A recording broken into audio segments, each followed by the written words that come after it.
Ring-a-Ding Girl, starring Sarah Wayne Callies with Stacey Keach as your narrator, was adapted for radio by Dennis Etchison and written for The Twilight Zone by Earl Hamner Jr. Heard in the cast were Meg Thalken, David Darlow, Christian Stolte, Doug James, Fernette Lebo, Kurt Nabig, and Carl Amari. To learn more about the Twilight Zone radio dramas and to obtain audio cassettes and CDs of these programs, visit our website at twilightzoneradio.com. The producers of The Twilight Zone wish to thank CBS Enterprises, Carol Serling, Dennis Etchison, Dick Brescia Associates, Claire Simon Casting, Terry Jennings, XM Satellite Radio, the American Forces Radio and Television Service, Sirius Satellite Radio, our sponsors, and our radio affiliates for helping make this series possible. This copyrighted radio series is produced and directed by Carl Amari and Roger Wolski for Falcon Picture Group. Doug James speaking.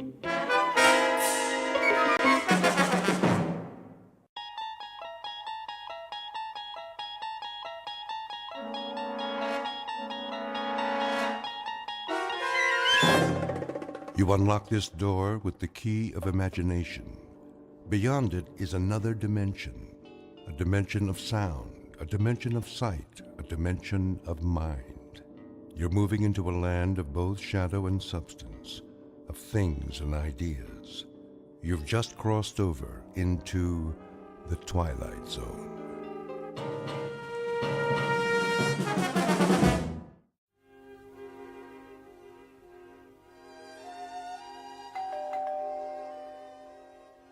Cece?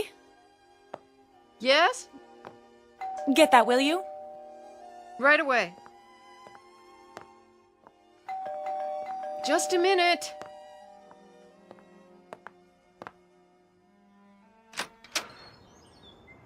Yes, Patrick? Well, She'll be down in 5 minutes. she's not going to make it. Yes, she will. She always does. Here, What's that? a package. The mail truck just brought it. I'll take it up to her. You get the bags at the foot of the stairs. It's 30 minutes to the airport. Then you'll just have to drive faster. I can't work miracles. Yes, you can. That's why you're her favorite driver. Just tell her. She knows.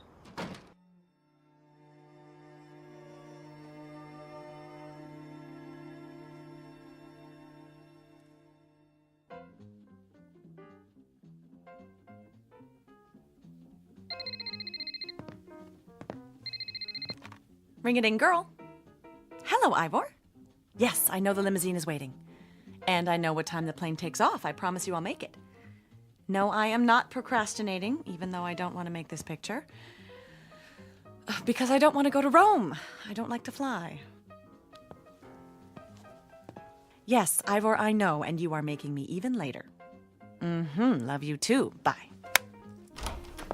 How's it coming? My agent's nervous. So am I. You've got 25 minutes to get to the airport. Won't they hold the plane? Not forever. You'd better go into fast forward. Everything's packed. I'll wear the mink. Carry my ring case down to Patrick, will you please? You're taking all of them? It was your idea, wasn't it? It was my idea that it might be good publicity if the ring-a-ding girl collected rings. Not that she take them everywhere she goes. But I haven't decided which one to wear. What's in the package? It just came. Special delivery. You can open it on the way. I adore presents. The plane can wait. Bunny, please. Please accept the enclosed as a token of our affection from your fan club in Howardville. Isn't that sweet? Do you know where Howardville is? Doesn't everyone? You'll catch a glimpse of it if you look down. We fly over it. Hooray for us. Howardville is my home to the screen test. I wonder what they've sent me now. You find out. I'll get your precious jewelry down to the car.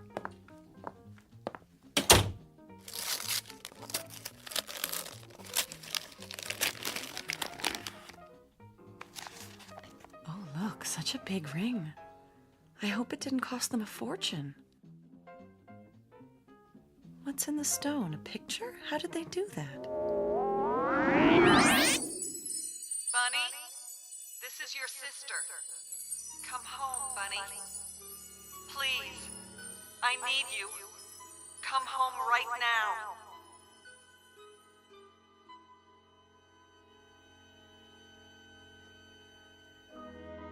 Introduction to Bunny Blake. Occupation, film actress. Residence, Hollywood, California. Or anywhere in the world the cameras happen to be rolling. Miss Blake is a beautiful and extremely public figure. What she wears, eats, says, even thinks is news. But underneath the glamour, the makeup, the publicity, is a flesh and blood person. One who has just been handed the role of a lifetime. Because on the way to her next shoot, she will take an unscheduled side trip to a location in the Twilight Zone. And now, The Twilight Zone and our story, Ring-a-Ding Girl, starring Sarah Wayne Callies, with Stacy Keach as your narrator.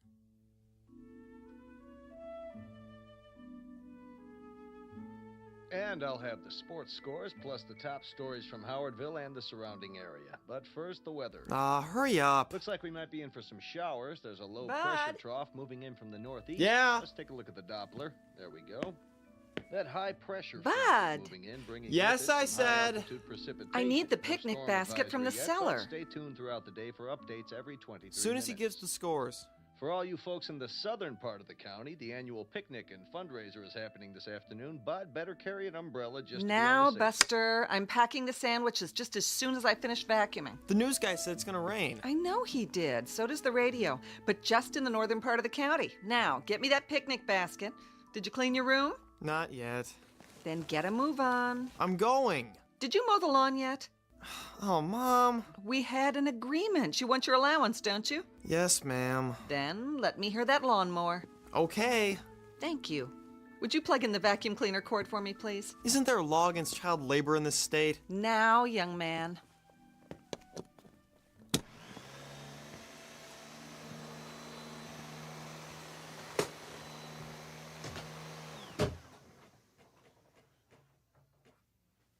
Bud, what happened to the electricity?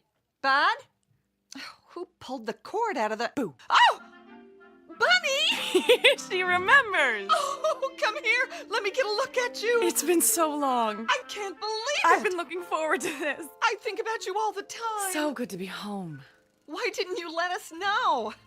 How did you get in without my hearing you? Same old way. I think I know this house. Oh, I could just shake you. That's no way to greet a celebrity. 5 years, and here you are without one speck of warning. Look at that coat. You know me. Glamorous, unpredictable, and full of surprises. Same old nut. What brought you home just out of the blue like this? Well, I thought you might like to see me.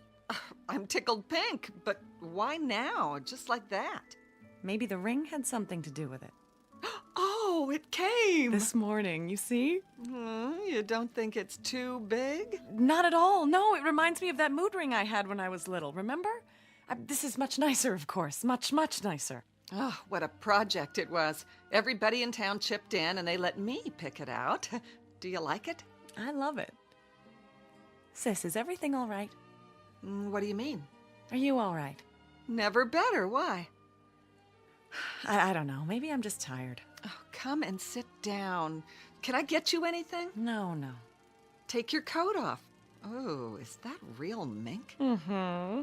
They call it Ember Autumn. I suppose it's a bit much. One of the perks of being a star. Oh, you. Oh, don't let it touch the floor. I haven't finished vacuuming yet. This is the way we do it in Hollywood, darling. They teach you to do it in acting class. Off one shoulder, then the other, then drop it like so. Oh. It's supposed to show that you really don't care because you've got 10 more at home in the closet. Then you move your hips like this.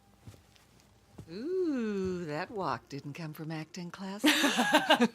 My one natural talent. Oh, Bunny, we are so proud of you. The whole town is. Are we going to get to keep you for a while? Just for the day, I'm afraid. Oh, but that's not nearly long enough. I know. I'm stealing time as it is. They want me in Rome. Rome? But I got to the airport, and right at the last minute, I said, no, I'm going home instead. I got the basket. Now can I... Whoa. And who is this divine man? You remember Bud? Aunt Bunny? Surely this isn't Bud. So handsome. I thought he was my next leading man. Aw, I get it. Mom says you're always cracking jokes. And she was right, but I don't joke about everything. You want a soda pop or something? I can get you one if... Weren't you going to clean your room? He can do that later. I haven't seen him in ages. It's so good to be home. I'm anxious to see everybody, all my old friends. Well, you came at the right time. Remember the Founders' Day picnic? Oh, how could I forget? Do they still have the beauty pageant? They sure do. The year I won was what got me started. My picture in the paper, someone on the coast saw it. The picnic's this afternoon. Everyone in town will be there. Why don't you come with us? The picnic? Bud and I have to go. I'm on the food committee and Bud's a lifeguard. Picnic. We promised we'd be there. Bunny, what's the matter? Are you all right? Come over to the couch. I'm fine. Just let me sit down. I don't know what's wrong with me. I didn't get much sleep. Oh, take my arm. Bud, get on the other side. I'm fine, I'm telling you. Bunny? Bunny? Hello, ladies and gentlemen, boys and girls. What is that? Do you hear it? Hear what? Is the television on? No. Bunny? Bunny? And a special hello to you, Bunny Blake, wherever you are. Bunny, for the love of God, come home. We need you. We need you. Need you. Need you. Need you.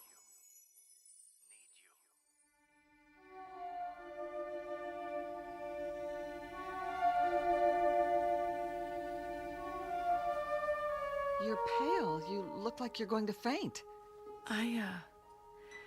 If I could just lie down. Put your feet up.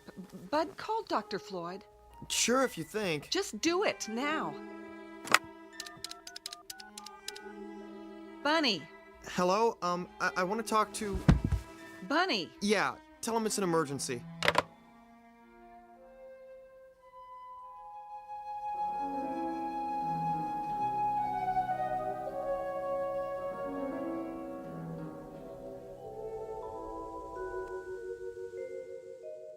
And open.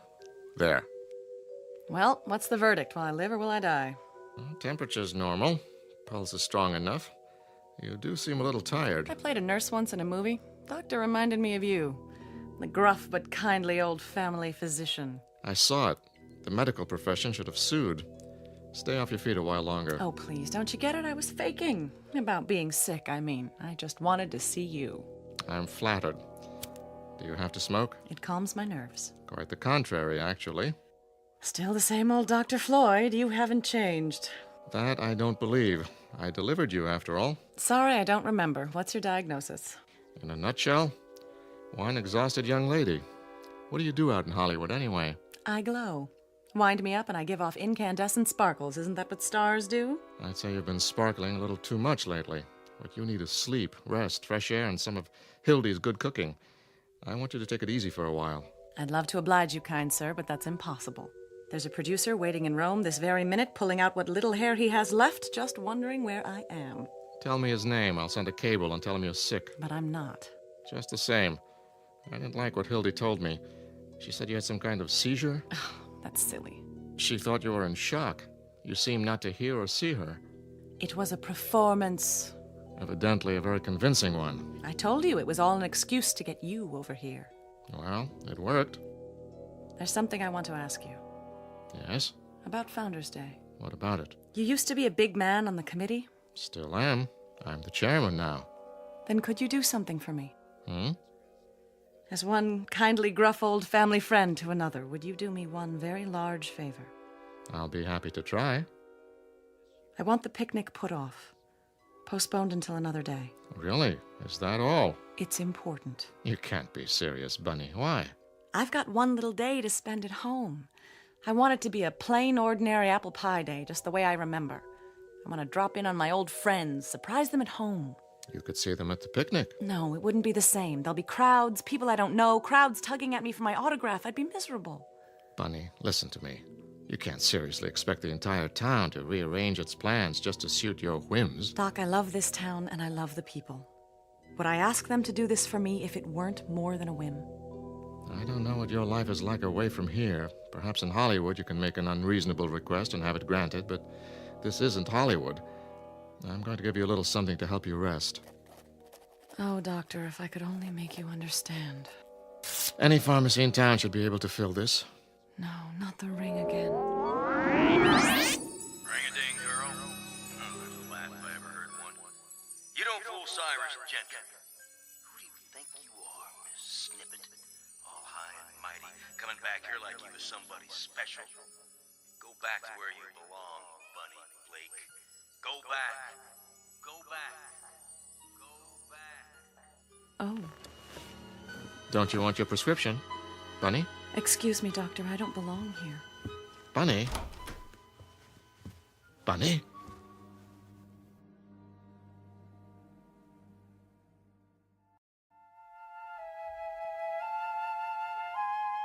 Hildy, can you come here? Yes, Doctor. How is the patient? Where is the patient? She went upstairs. She did. Very agitated all of a sudden. The look on her face. Hildy, what's upsetting your sister? I wish I knew. She seems to be under a severe strain and acting quite irrationally. I know. I'm delighted to see her, of course, but to fly here like this without so much as a call? There's something downright odd about it. I want you to get this filled. Some pills to relax her. Keep her as quiet as possible. And by no means let her go to Rome. At least not right away. I'll try, but she's always had her own mind. It may be just fatigue, but then again, Should I be worried? it's too soon to say. For now, let's keep an eye on her. Thank you, Doctor. I'll do my best. Call me if you need me. I will. Thank you so much for stopping by.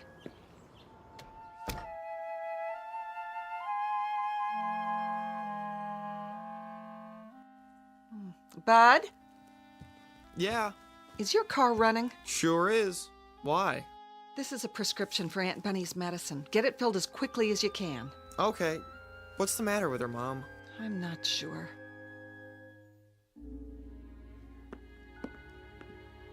Not one single solitary thing is the matter, Hildy. I could have told you that. I'm really shocked at how old Dr. Floyd's getting. I think that sweet old man ought to put himself out to pasture, don't you? He thinks you ought to get some rest. Does he? Well, I'm not the least bit tired. He's the one that needs rest, poor dear. Did you see the way his hands tremble? Nevertheless, he left a prescription for you. Something to help you relax. Bud's going to go get it. Meanwhile, why don't you just lie down and take it easy? I can make us something while we wait. You mean stay here? I can just hear what people will say. Bunny didn't bother to see any of her old friends. She's so stuck up now that she's a movie star. No one will say that. I'll explain that you didn't feel well. Bobby Woodson used to be my best friend. I've just got to see her. There'll be time. And Ben Braden? You remember that excruciating crush he had on me? What happened to Ben? Still here. He runs the television station. Oh. Does the news and all the local shows. And the sports, too. I could have married that old boy. Did you know that? I've got a good mind to walk in and surprise him. I really don't think you should leave the house today, honey. Oh, you don't? Well, I can't stand being cooped up. Sometimes I get that closed-in feeling at my house in California. I get that, too. You know what I do? I take off every stitch of clothes and I jump into the pool and swim like a fish. You do? Bud, why don't you go get that prescription now? Remember when we used to skinny dip at the old swimming hole? It must be very interesting for your neighbors. Nobody's complained yet. I'll bet. But I have an idea. You want to go for a walk and say hello to some people? The doctor said you need to rest. He also said I need fresh air. Oh, at least wait till Bud gets back from the drugstore with your medicine. Got a better idea. I'll ride to the drugstore with him. What do you say, Bud? Well, sure, I guess. I don't think... What could be more restful than a little ride? Unless you're one of those drag racers, are you? Not me. I am. You ought to see me on the Hollywood freeway. Once, I got up to 105, and this divine cop flagged me down and said, "Where's the fire, lady?" I mean, he actually said that. Well, I said, "Sugar, I'm late for work, and the studio's gonna suspend me if I'm late one more time." Bunny. It ended up with Dollface giving me a police escort right to the studio gate. I even had dinner with him a couple of times. Till I found out he was married. You did? Well, you going with me, or are we gonna stand here talking all day? Heck no. I mean, yes. I mean... But the picnic! You worry too much, Hildy. We'll be back in plenty of time, I promise. Want your coat? Why, thank you, kind sir. Let me get the door. Well, what do you know? That's a real ring-a-ding sky.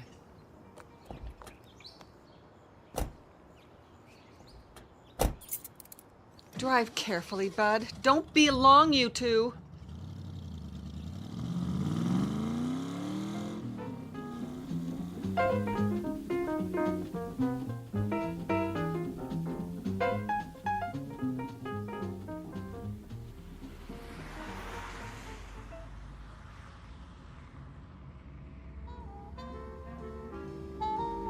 Well, what do you think, Aunt Bunny? Pretty cool wheels, huh? Very cool, but please don't call me Aunt Bunny. I sound like a house mother at the Playboy Club. Okay, Bunny. There, that's better. Isn't that better? Must be pretty boring for you. I wouldn't say that. Compared to Hollywood and everything, you know a lot of movie stars. A few. What are they like? Which ones? Oh, I don't know. You go to parties and all that stuff? Not very often. Mostly I stay home, study my lines, and go to bed. You do? I have to get up early when I'm on a picture. Do you have one of those... Aw, never mind. Go ahead, say it. Well, I hear everybody has a water bed out there. I used to, but I got rid of it. How come? Too noisy. Sloshing around every time you turn over. Sometimes I'd wake up in the night and I think I was on a raft in the middle of the ocean. Gosh. They're cold, too. Especially because I don't wear anything when I sleep. You don't? Better not mention that part to your mother. But you understand. We're just talking, aren't we? Couple old friends tooling around on the best set of wheels in town. Isn't that right? Sure, Bunny. So, where do you want to go? Is Mr. Gentry still the caretaker at the high school? Old Methuselah? Oh yeah. They'll have to blow up the place to get rid of him. Be an angel. Stop by just long enough for me to run in and say hi. School's closed today. I know, but Mr. Gentry's always around, isn't he? I used to think he lived there. Well, the gate's open. I could show you how to get in the building. Would you? I'd appreciate that. Maybe we should get your medicine first. Bud, this is important, or I wouldn't ask you. Okay, if you think it's all right. Oh, it'll be fine, trust me. I just have to deliver a message.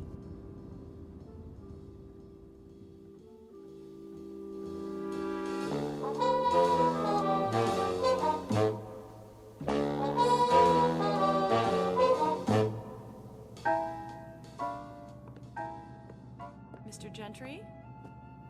Are you in here, Mr. Who's there? Dang kids. Mr. Gentry, remember me? Barbara Blake. That you? It's me. How are you? I'm kicking pretty high for an old man. So you finally came back. Get your fill of Hollywood, did you? No, I like it there. It's not what you think. Isn't it? We read all about the hijinks you get into. Can't say I'd be proud of it. I don't know what you mean, Mr. Gentry. It's just a town like any other. What brings you back here, Barbara? I'm not sure. It was an impulse. You picked a time. The Founders' Day celebration. Not that you'd be interested. But I am interested. That's why I need your help. My help? I want you to do something for me. Unlock the doors to the school auditorium. What for? Some people might show up, and if they do, I want you to let them in. Oh, not me. Nope, I'm going to the picnic. Please, Mr. Gentry, I know you don't like me, but this is important. It's terribly important. Barbara Blake. Always asking for favors. Wanting to be treated like somebody special. Maybe you forgot those doors are open all day long. You want to come here, you can walk in just like anybody else. Thank you, Mr. Gentry. It was wonderful to see you. Anything else I can do you for? Just one. Mr. Gentry, I can't explain it yet, and if I did, you wouldn't believe me. But please don't go to the picnic. Take my word for it, you mustn't. Not this year.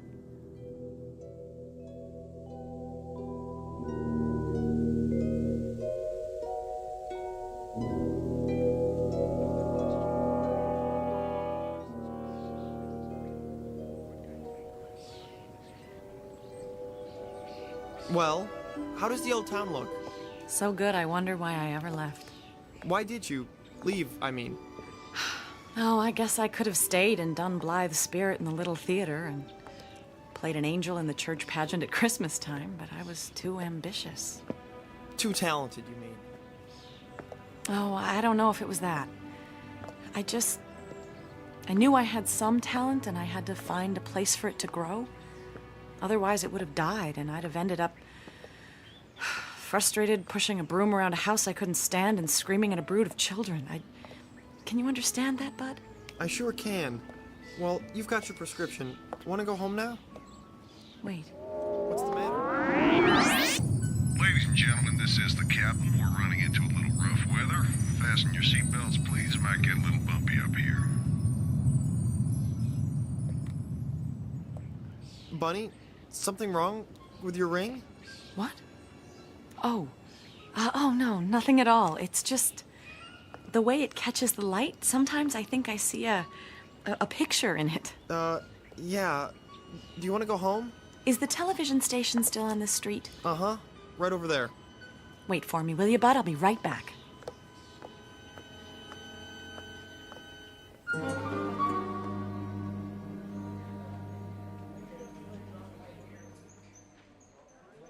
Two minutes to air, Mr. Braden. Thank you, Jeffrey. and the weather for the Tri-County area. No.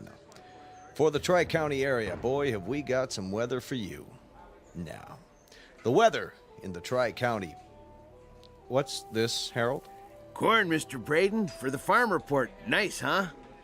Very nice. Would you move it aside so I can see my script? Sure thing. 90 seconds. Thank you. How's my hair look? Great, Mr. Braden. Hey, you can't come in here. Thanks. It's all right. I'm a friend of Mr. Braden's. Barbara? I mean, Bunny?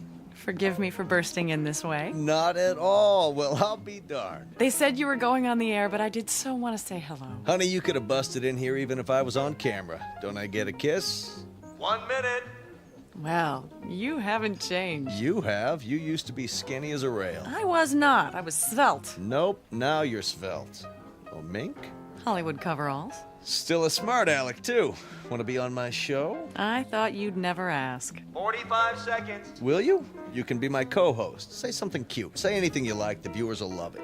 As a matter of fact, that's exactly what I had in mind. I wanted to make an announcement. Oh, yeah? Got a new movie to plug? No, not at all. More along the lines of a public service announcement. Sounds worthwhile. I hope so. Because I have a feeling this one might be a matter of life and death.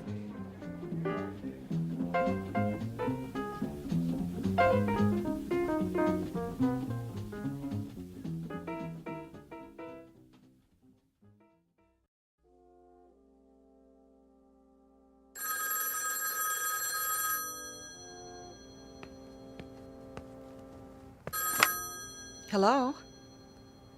No, I haven't got it turned on. She is? Oh, of course I knew she was in town. No warning, but she's supposed to be at the drugstore with Bud. Yes, Clara, I'll call you back. Yes, Ben, you can't imagine how happy I am to be back in Howardville. It hasn't changed a bit, and I mean that in a good way. What in the world? Will you be with us for a nice long visit this time, buddy? Unfortunately, I have to leave tonight. Work calls. Oh, a new picture? I'm starting one in Rome. That sounds exciting. Yes, it's a wonderful script. I'm looking forward to it. Everyone in town has been following your career. I'm sure a lot of your old friends would like to see you. Well, but they can if they really want to. Are you kidding? You know that one-woman show I did in Las Vegas last winter? We read all about it. Well, I'm giving a special performance this afternoon in the high school auditorium. And I hope everyone in town will come. As my guest, of course. Wow, did you hear that, ladies and gentlemen? It's my way of giving back to the community. You know, everyone here has always been so supportive of me. This is just a little token of my appreciation. Oops, I think we've got a conflict here. The Founders Day picnic starts at 3 o'clock. You remember what a big event that always is. I know, but I'm afraid it just has to be today. All I can say is that you'll have a choice of coming to see me at 3 o'clock, or going over to Riverside Park and getting hit by... By? a bunch of ants. You heard it here, folks. Well, Bunny, thank you so much for stopping by.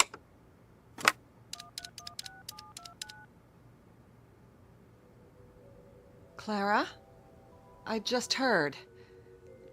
I swear I don't know a thing about it. I thought she was on her way back from the drugstore, and now here she is on TV. Why, I don't know which one I'll go to. They'll expect me at the picnic. The way I feel now, I'd be too embarrassed to show my face anywhere. Oh, here they are now. I'll call you back.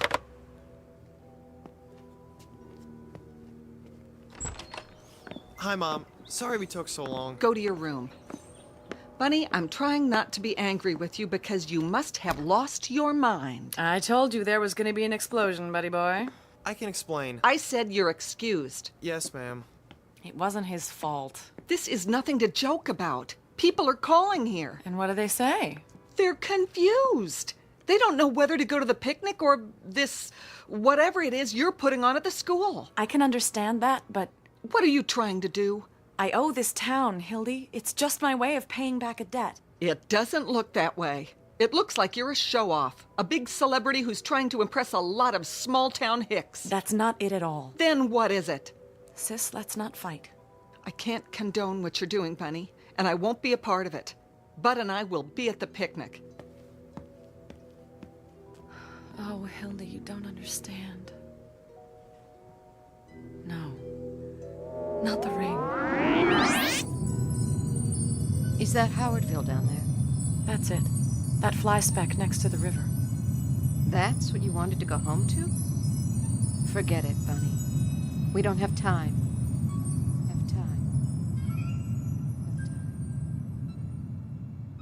Oh no, there has to be time. What else can I do? Barb, what's the matter? Nobody understands what I'm trying to do. It's not for me, not this time.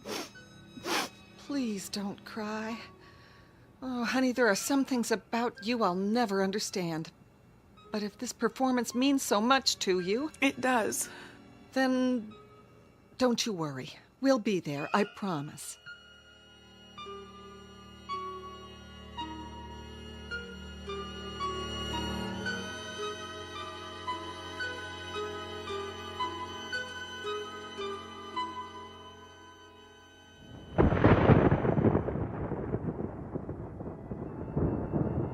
Time to go. We're late.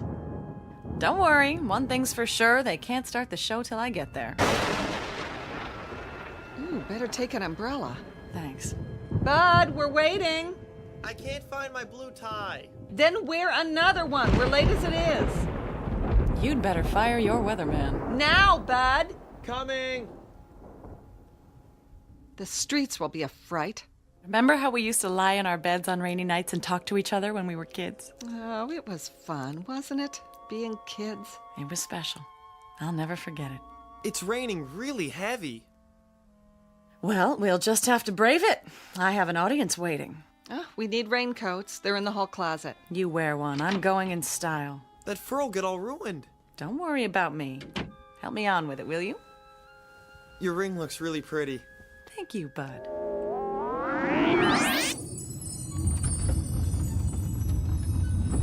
We've hit some unexpected turbulence, so please remain seated. We'll get through it all right, folks.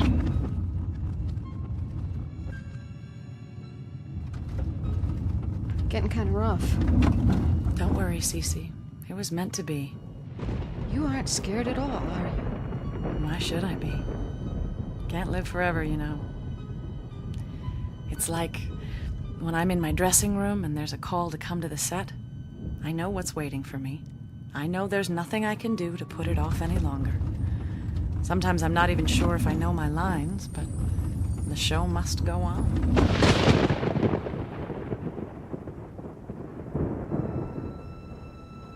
Hildy. Yes? I'm going now. I'm coming. Not this time. What do you mean? And Hildy, thank you. For what? For being my sister. I always loved you, you know. Bunny? That one's a fire engine. Sounds like an awful lot of them. Turn on the news. Goodbye, Hildy. And Buddy, take good care. Bunny? Major disaster. We'll bring you updates as they come in. For now, the Highway Patrol has issued a bulletin for everyone Turn that to down. remain inside. Hello? Mrs. Blake, Yes. this is Jim Haddock with the State Troopers. Oh, what is it, Jim? I'm out at the park. I thought you ought to know. No what? Bud, where's Bunny? I don't know. It's terrible. I've never seen anything like it. Like what? Jim, will you please tell me what it is you're talking about? The crash. It happened minutes ago. What crash? Passenger jet. LA to New York. Got torn up in that storm. Crashed right in the middle of the picnic grounds. Hildy, Your sister is dead. Bunny is dead. Dead? That's crazy. She was a passenger on that plane. She and another woman sitting right next to each other. Jim, my sister is here, now. I saw the body myself. Hildy, there's no mistake. It was Bunny Blake. I'm sorry to be the one to tell you. Bunny? Bunny, where are you? She's not here, Mom. Want to hear the news? Fortunately, only a Bunny? handful of people attended this year's Founders Day picnic, so a disaster of even greater proportions was averted. Bunny? Most of the population is safe at the high school auditorium, where they gathered for a special performance by our own local celebrity, Miss Bunny Blake. Conflicting reports claimed that she was a passenger on the ill-fated plane, but witnesses swear, I would swear, that she was here in Howardville this afternoon. Until the mystery is solved, only one thing is certain. There's been a terrible crash, the worst in the state's history. Bunny.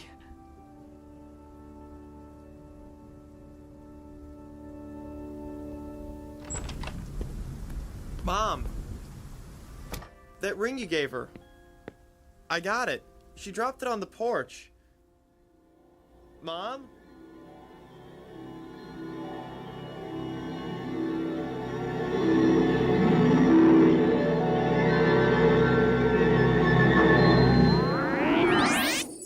We are all travelers. The trip starts in a place called birth and ends at a distant location known as death. And that's the end of the journey, unless, like Bunny Blake, you happen to make one last curtain call on a misty stage somewhere in the Twilight Zone.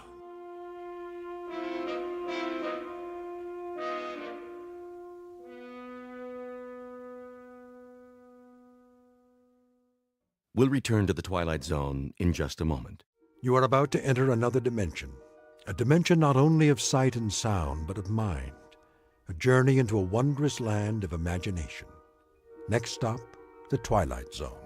Hi, this is Stacy Keach. I'd like to take a moment to tell you about our Twilight Zone website at twilightzoneradio.com. At twilightzoneradio.com, you'll find the latest information on these Twilight Zone radio dramas, including behind-the-scenes photographs, plus the newest product releases, trivia contests, ways to contact us, other Twilight Zone-related info and merchandise, plus links to other fascinating websites. So make your next stop twilightzoneradio.com. Visit twilightzoneradio.com to purchase these Twilight Zone radio dramas on cassette and CD, or call toll-free 1-866-989-ZONE. That's 1-866-989-9663.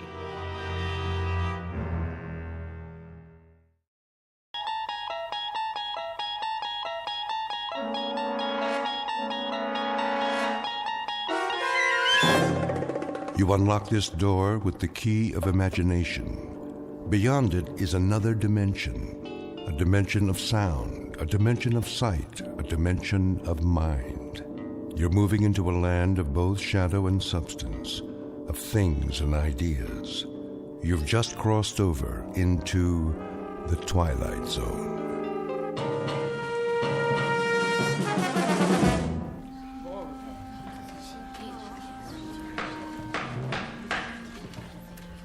That will conclude the closing argument. Unless either side has a rebuttal, defense counsel. Wish I had something more, some new evidence. Don't worry about it, Mr. Christopher. You did all you could. Counsel for the defense. No, Your Honor. The defense rests. How about the prosecution? Nothing more, Your Honor. Very well, then. The jury will now retire for deliberations. Bailiff? This way, please. Court will reconvene for the verdict. Until then, we'll stand in recess.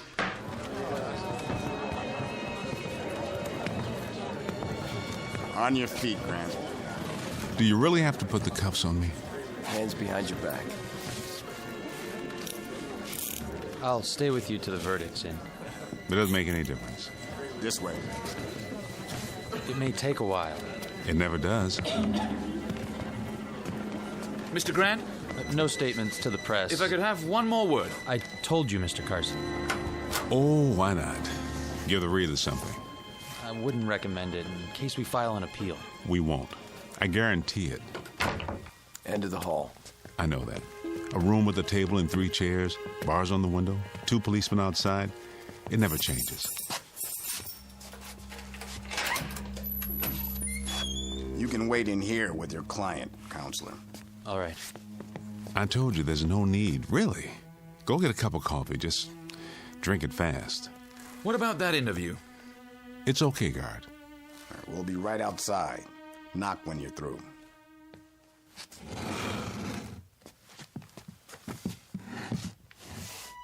How do you do it, Mr. Grant? Do what? You don't seem worried about the jury. Still believe this isn't happening? Oh, it's happening, all right. That's the problem. I can't stop it from happening. Then you do fear capital punishment. As much as anyone else. But you, all of you, are the ones who should worry. Because if I go, you go too. That's the part I don't understand. I'll go on with my life. We all will. But if the judgment is against you... What do I know you from? Pardon? Help me out here. Was it grade school? My first job? We met when the trial started. No, before that. Your face. Oh, well. There's much time left. You never can tell. The longer the jury stays out, the better your chances. That's usually the way it works. Not today. If I could ask you something else. Sorry. Time's up. Let's go. Yeah, jury's ready. I know. So long, Mr. Carson. See you in my dreams.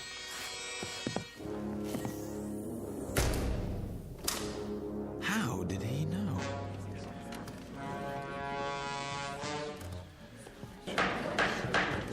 Sit up straight. Here they come.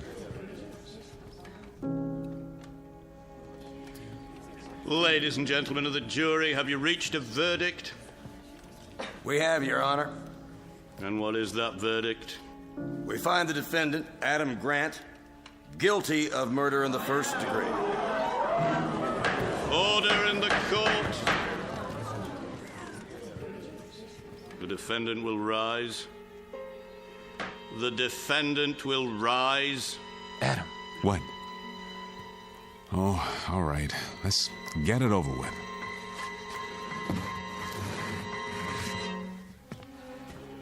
Adam Grant, you have been tried by a jury of your peers and found guilty. Do you have anything you wish to say before sentence is passed? Very well. It is the sentence of this court that for the brutal and despicable crime of murder in the first degree, you shall be put to death by means of electrocution. No, not again. You can't make me die again. Restrain the prisoner. Put the leg irons on him. I'll put him down. You can't make me die again. Oh, God, please, please, please. Take him away. Tell them, Mr. District Attorney, that this isn't real. Make them understand that they're only a dream I'm having. You fools! If you kill me, you'll die too. Mr. Carson, you believe me? Make him believe. Tell the district attorney he prosecuted himself and everybody in this building and everybody in the world. Tell him, Mr. Carson, before it's too late. Tell him. Tell him.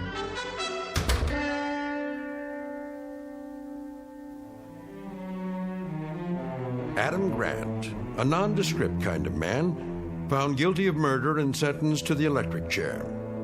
Like every other criminal caught in the wheels of justice, he's scared, right down to the marrow of his bones. But it isn't prison that scares him. The long, silent nights of waiting, the slow walk to the little room, or even death itself. It's something else that holds Adam Grant in the hot, sweaty grip of fear.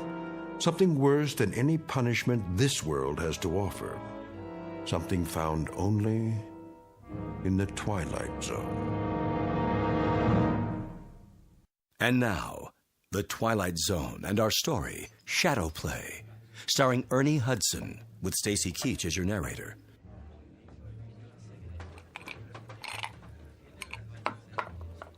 Ready for another one, Mr. Carson? Maybe just a pinch, my good man. Rocks, was it? Yeah. No, wait. Something different. Let's try gin this time. What's a gin drink? Tom Collins? Right. I like the sound of that. I wonder who Mr. Tom Collins was to have a drink named after him. Beats me. What's in a name?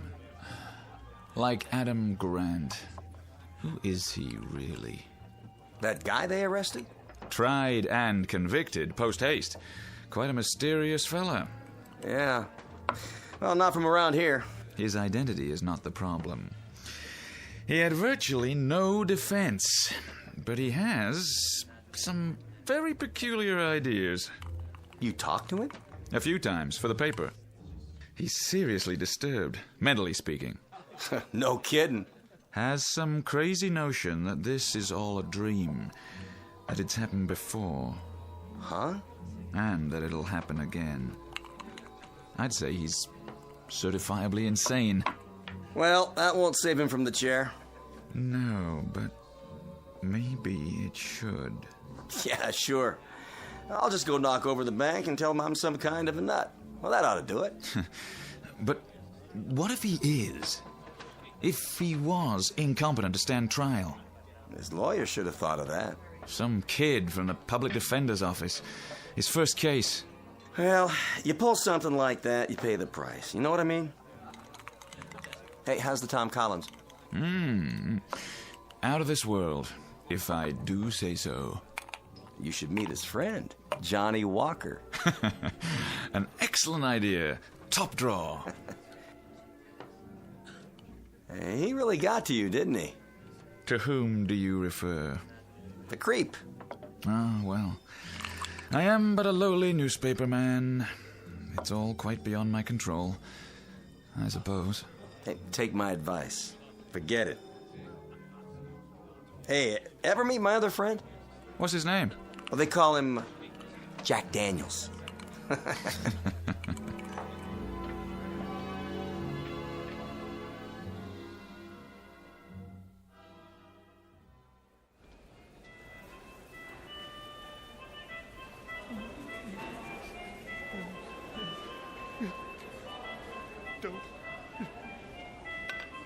Don't.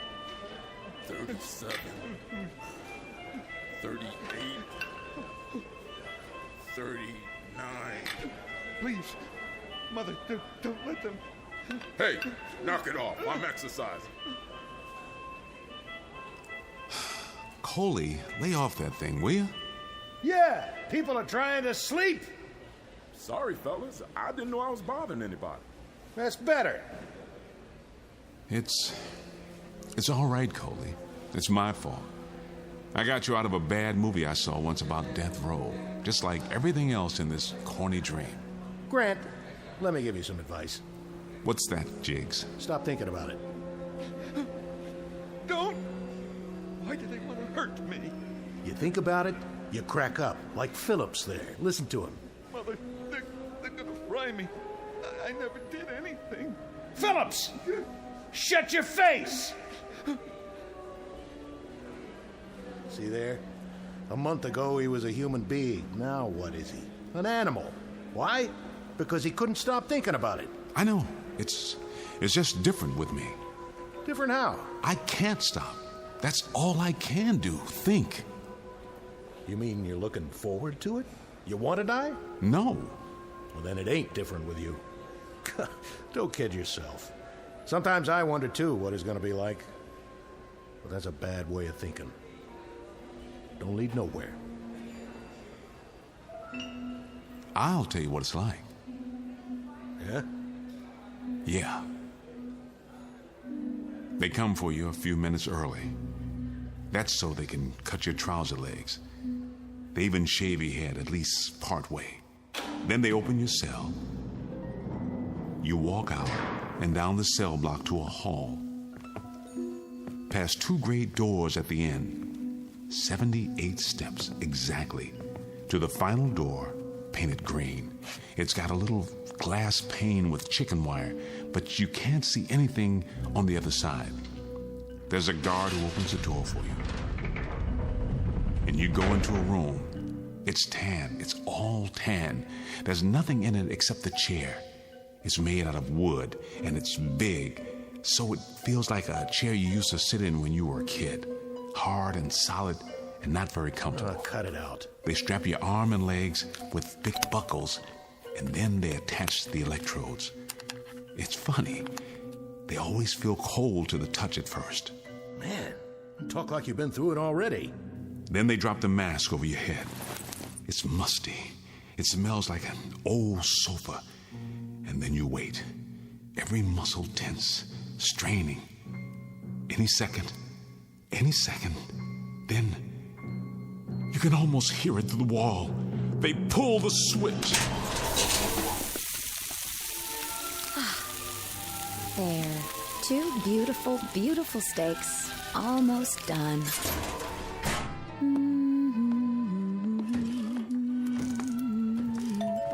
Who's that, Hank? Why, I don't know. You expecting anybody? No? You sit right there. I'll get it.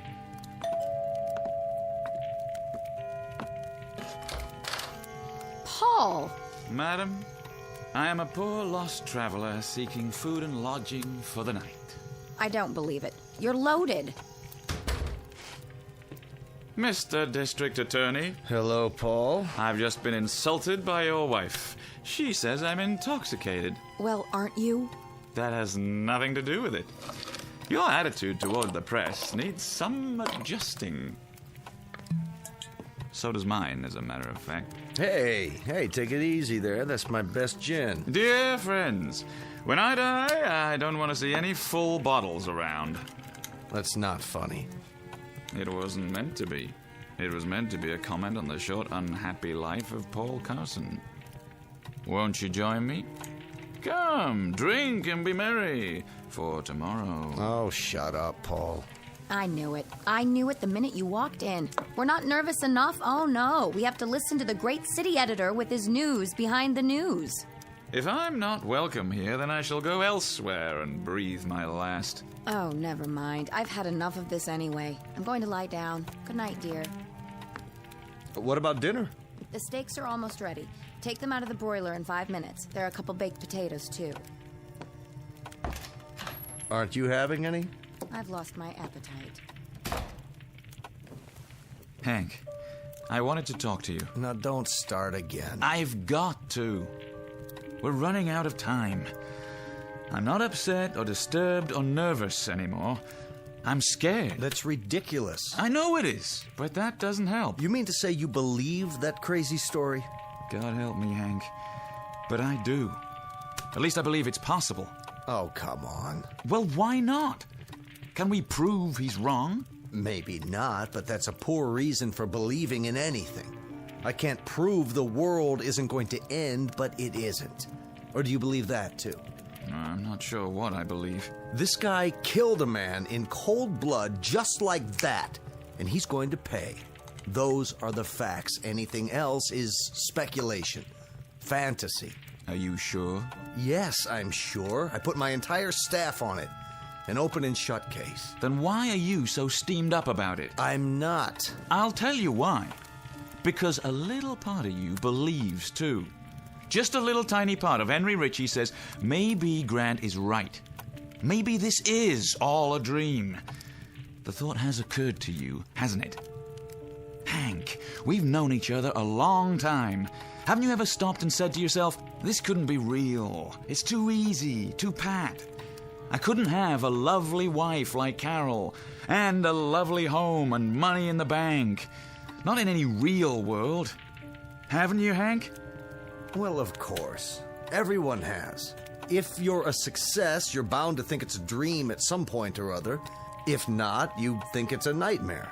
This only proves that Grant is human. He can't believe what's happening to him. So he tries to convince himself that it isn't, not really. Yeah, that's what I thought, too. Hank, I've been talking to this guy a lot lately, and he makes sense. Go down there and see for yourself. Don't take my word for it. It wouldn't do any good. You've only listened to him once, when he had that outburst in the courtroom. That was enough. Hank, for my sake, please, go and see him. Let him tell you. He's only got 3 hours and 15 minutes left. He'll say anything. You're an intelligent man. You'll be able to see through it if he's lying. If not for my sake, do it for yourself, for your own peace of mind. My mind was at peace until you walked in. Was it? Please, Hank. It's pointless, but... Thanks. It may turn out to be important. More important than we know.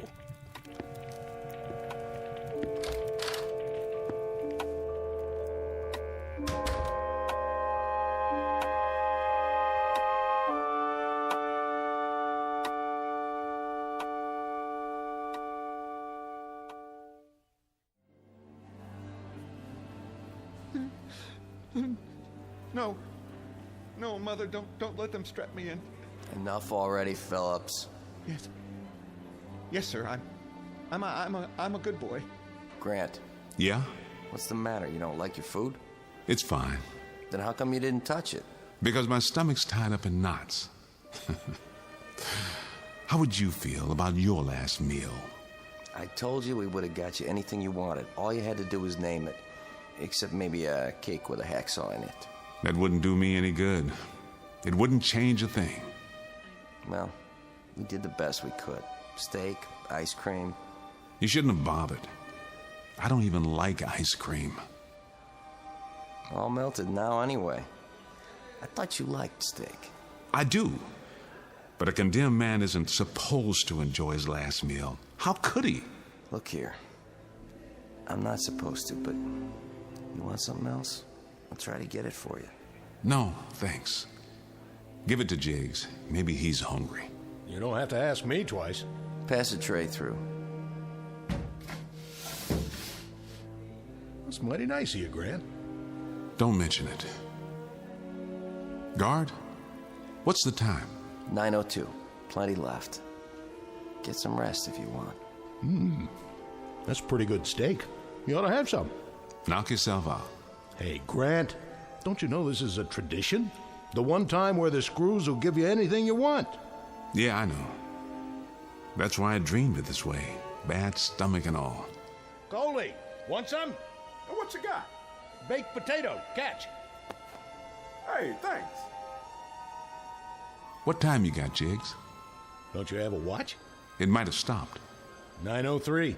You got a date? Nah. Just expecting someone. Let me guess. The governor, right? With a nice fat pardon in his fist. No, it's the district attorney. He usually comes around 9. The DA himself, huh? You must be a real important person. Yeah. The most important man in the world. Ow! You gotta have some sense of humor, pal. You could have broke your hand that way. Now it has stopped. Wait a minute. There's something else that isn't right. I'll have to remember next time. How's that? Prisoners about to be executed aren't allowed to wear watches because of the glass and metal. You don't say. You ought to tell that to the warden. She'll be real interested in your opinion. I don't know who the warden is this time.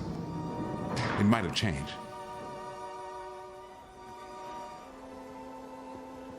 This way, Mr. Ritchie. Thank you, guard. See? What did I tell you? Right on time. Say, how'd you know? 10 minutes. That should be plenty. You can leave me with him.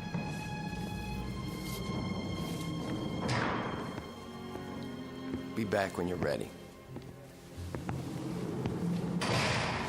Hello, Grant. Hello, Mr. Ritchie. You don't seem surprised to see me. I'm not. You won't drop the act, will you? I don't have to act. You always come. I mean, the district attorney always comes. It's not you every time.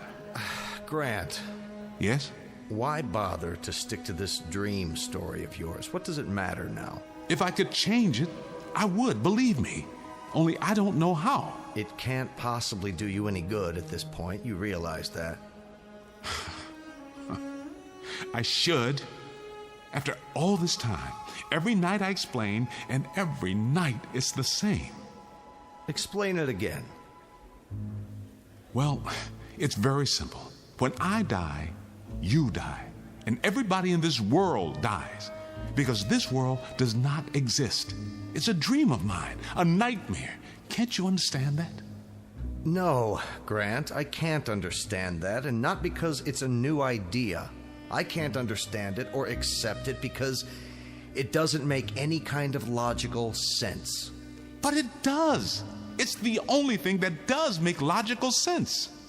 Not what I understand logic to mean. Think it through. I tell you, it's not logical. That's only one kind of thinking. Reason it out. Think, man. Take you, for instance. Here we go. The butterfly dreaming it's a butterfly hypothesis. Just stick with the basic facts. That's all you need. Do you think that you, a district attorney, would ever visit a man who was about to be executed in real life? Have you ever done that?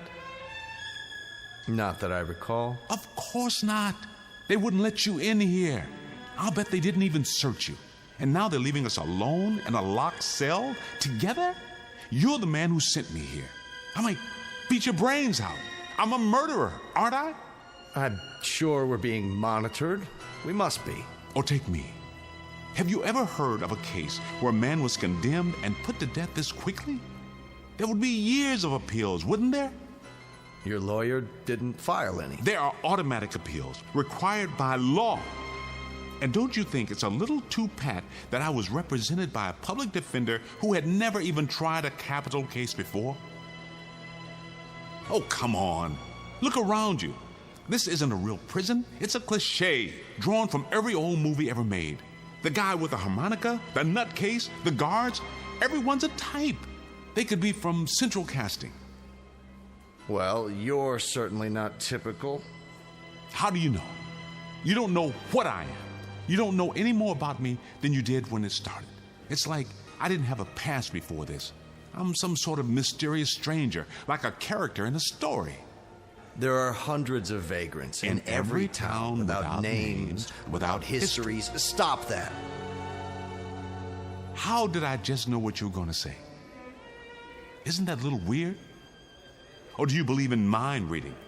That's not too weird for you?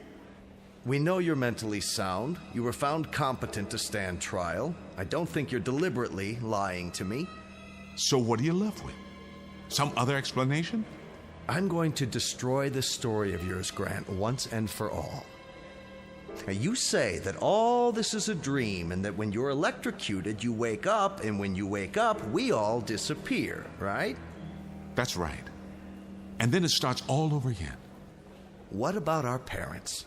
And our parents' parents, and everybody who never even heard of you? What about the billions of people? Well, what about them, Mr. Ritchie? Every dream builds its own world. Have you ever had a dream with blank spaces in it? It's filled out in every detail, complete with a past, and as long as you stay asleep, a future. What about us, then? The people in this world, when we sleep and dream? Or don't we? Is that when you're supposed to be up and around and wherever you really are? You only sleep and dream because I dream you that way. All right, now answer me this. You're scared. Why? Why are you scared? You've got to wake up sometime, even if you're electrocuted, so why don't you just sit back and enjoy it till then? Enjoy it? Let me tell you something, Mr. Ritchie. Huh? How soundly do you sleep? What's that got to do with it? Well, I mean, you dream, don't you? Certainly, sometimes. Haven't you ever been hurt in one of those dreams? Haven't you ever fallen out of a window or been drowned or tortured physically and mentally? We all have nightmares. You have. Well, don't you remember how real it seemed? How you woke up screaming? Let me ask you something, Mr. Ritchie. How'd you like to wake up screaming every night? That's what I do. Because I dream the same dream night after night after night. It's this one. It changes a little bit. The people get shuffled around, but it's the same dream. You got to believe me. I can't go on dying. I can't. Not every night. I can't. I can't. Get your hands off me. Let him go. Out. This way. I'm telling you the truth, Mr. Ritchie. Please, let me live, and I'll keep you alive. I'll dream you every night, just as you are now. Your life, your house. Wait a minute. I'll prove it. Your wife, she has a steak waiting for you. Isn't that right? Go home, look in the oven. It'll be something else when you get there. I swear. I can change the small details. You'll see. Please, please.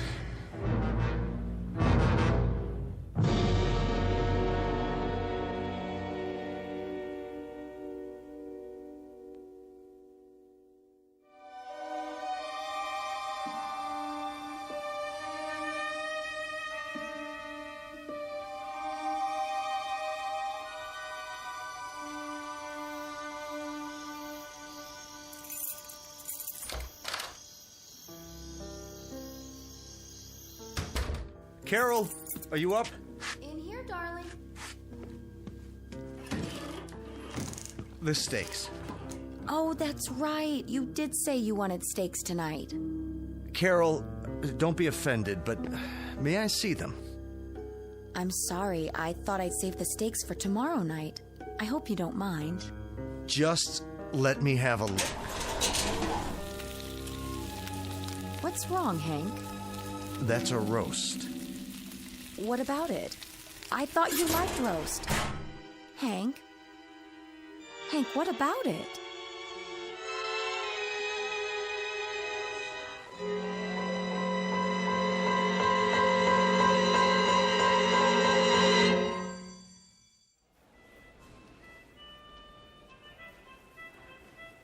Grant. Grant! Yes? Did I wake you up? No. You didn't wake me. What's so funny? Nothing. Nothing's funny at all. Well, thanks for giving your meal away. It was nothing, really. I thought I heard you laughing in your sleep. No chance of that. Hey, Grant, listen. I've been thinking about what you said, about all this being a dream, you know? So? Well, no. Maybe it won't work, but maybe it'd be worth a try. What would? If you told that story to the governor, he might let you out on a psycho. He wouldn't believe me. Well, you never can be sure. You don't believe me, do you, Jiggs? Oh, that don't matter. If you think it's true, see, why, then you got a loose cog somewhere. And they don't burn guys with loose cogs. I wonder. I could try proving it to you. Prove what? Jiggs, don't you think that all this is just a little too much the way it should be? I don't get you. Well, I mean, it's so perfect. For one thing, I got tried and sentenced the same day. It doesn't work like that. Huh? But you see, that's the way I saw it in my mind, and that's the way it is. All the movies and TV shows when I was a kid, the comic books. Take this place. You, for instance. Hey, now. And Coley. And Phillips and his mother. It is a movie. For all intents and purposes, real death houses aren't like this. But you see, I've never been to a real death house. So what do I know? That's my impression of it. And in my mind, people do get last-minute reprieves. Stays of execution, new trials. It's not out of the question. But I played my last card. There's nobody left for me to tell my story to. Except you. No, Jiggs. It won't work. I can't change the basic scenario. I wish to heaven I could. Man, you're really flipped. Now I don't know what you're talking about.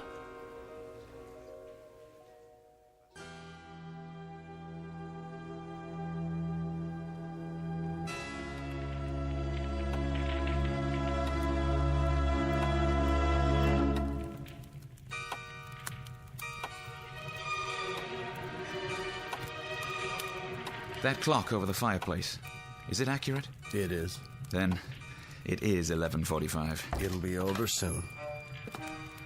Well, the Brothers Grimm, as I live in... What are you doing up? It's almost midnight. I'm not up. I'm down, like you and your funny friend here. Sorry if we woke you, Carol. I'll be leaving soon. Have they... Not yet. 15 more minutes. That's another thing. What is? Think about it, Hank. I'm tired of thinking. Why does it always happen at midnight? Did you ever wonder about that? Because that's when they schedule executions. Yeah, but why? You tell me. Excuse me, boys. I don't suppose anyone would like some coffee? Not now, dear. Hank, according to Grant, he doesn't know anything about these matters except what he sees in the movies. So he told me. And in the movies, it always happens at midnight. That's because movies are technically accurate. Are they? About things like that, at least. Yeah, I always thought so. But that's a strange belief, too, when you come to think of it. Then don't come to think of it. But I've got to think about something, or I'll sit here for the next few minutes with my insides all twisted up. Don't let me interrupt this scintillating conversation. Let me know how it all comes out. See you in the morning. I hope so, Hank. I sincerely hope so.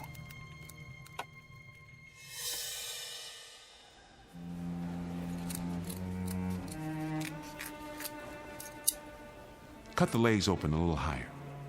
Okay. You just relax, Grant. We'll take care of it.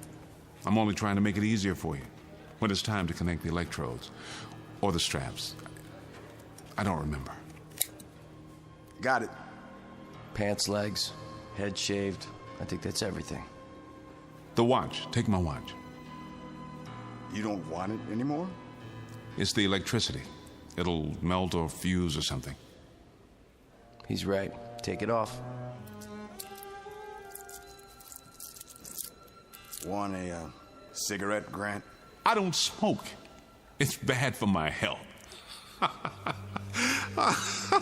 Hey, Screws! You're wasting your time. Shut him up! Shut that guy up! You can't kill Grant. You want to know why? I'll tell you why. Because you're nothing but dreams. Dreams! You hear that, Screws? Bet you didn't know that. Must be a full moon. The animals are restless.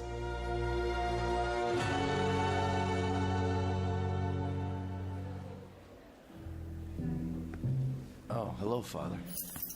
May I have a moment? Sure thing. Come on, Miller. How are you, my son? Oh, I can't complain. This haircut they gave me, though, gonna take a while to grow out. Is there anything you wish to talk about in the remaining minutes? No. Then let us pray. There's no need. There is always a need for prayer, my son. What will it do for me? Open your heart. God won't forsake you. Only in the real world, Father. Not in a nightmare. You no longer feel a part of this world? I not only feel it, I know it.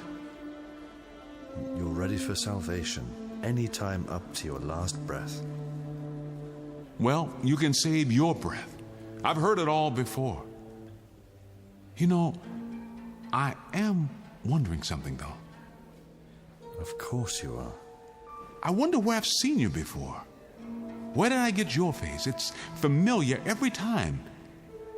It's about to come to me. We've never met. Oh, yes. Yes, we have. Father Beeman, of course, Father Beeman from over at Spring Hill. No wonder I didn't recognize you. That's because you died when I was 10 years old. You were very popular. Everybody came to your funeral. Oh, my name is Beeman, but, Yes, yes. And then a young priest came and took your place. That was Carson. You know, I'm using him for the editor this time. Calm your mind, my son. And what about the district attorney, Richie? Richie. He must have been a school teacher of mine. Or maybe he was a friend of Dad's.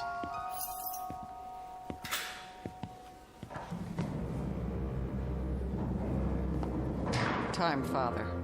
Thank you, Warden. In the name of the Father, and the Son, and the Holy Ghost. Ready, Mr. Grant. Are you? Are all of you? Let's go. Hey, Grant! They can't do this to you! You're home in bed asleep, remember? Grant! Grant! Time to wake up, boy! Wake up! Wake up!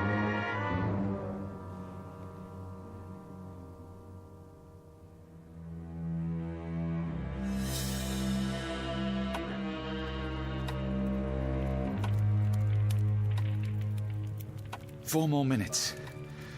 Well, you can at least get a stay of execution. I know you can do that much. What good would it do?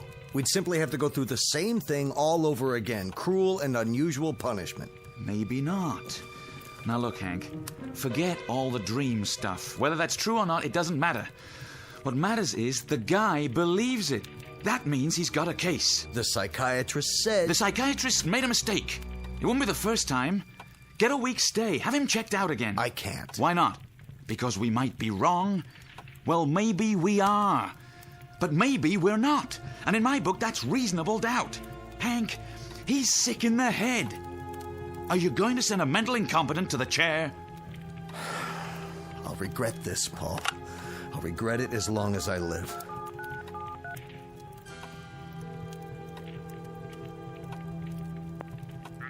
Hello. This is Henry Ritchie. I want to speak to the governor right away.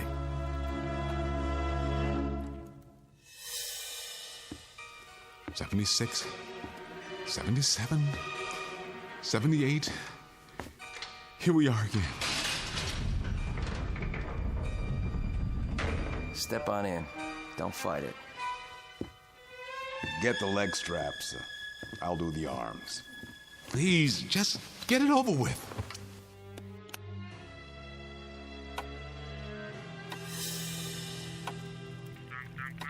I don't care. This is an emergency. Wake them up. Hurry. It's 11:58. They're having trouble putting the call through. Yes, this is District Attorney Ritchie. Governor, I don't have time to explain, but I want you to issue a stay of execution in the case of Adam Grant. Here comes the hood. Close your eyes. Not again. Please, not again.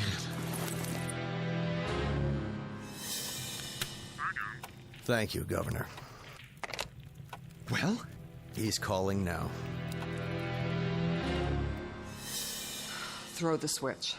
Yes, ma'am. This is the warden. What did you say? What? I'm sorry, Governor. You're too late. Did he get through? It's out of our hands now.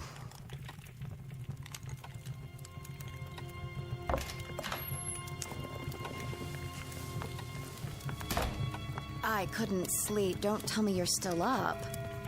See you tomorrow. Yes. You did your best.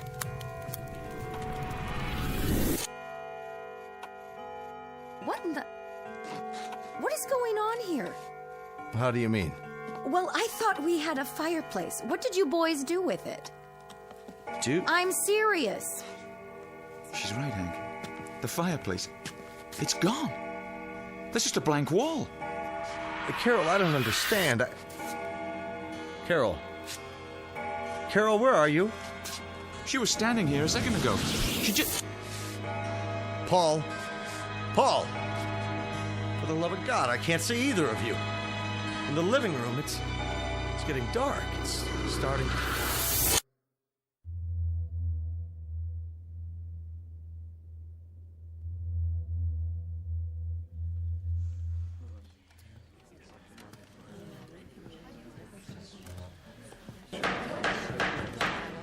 Ladies and gentlemen of the jury, have you reached a verdict? We have, Your Honor. And what is that verdict? We find the defendant, Adam Grant, guilty of murder in the first degree. Order in the court. The defendant will rise. The defendant will rise. Adam, Adam. Adam. What? Oh, all right. Let's get it over with. Adam Grant, you have been tried by a jury of your peers and found guilty. Do you have anything you wish to say before sentence is passed? Very well. It is the sentence of this court that for the brutal and despicable crime of murder in the first degree, you shall be put to death by means of electrocution. No, not again. You can't make me die again. Restrain the prisoner. Put the leg irons on.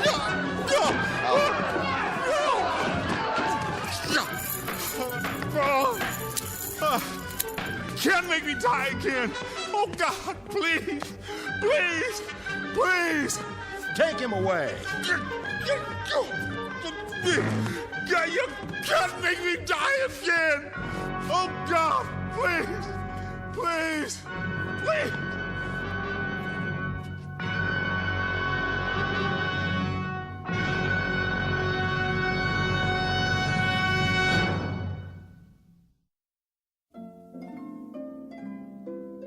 We all know that a dream can seem real, but it's also possible that reality might be a dream. We exist, of course, but how? In what way? As flesh and blood human beings, as we believe, or simply as part of someone else's feverish nightmare? Think about it. And then ask yourself, do you really live here in this country, in this world, or do you exist only in the Twilight Zone?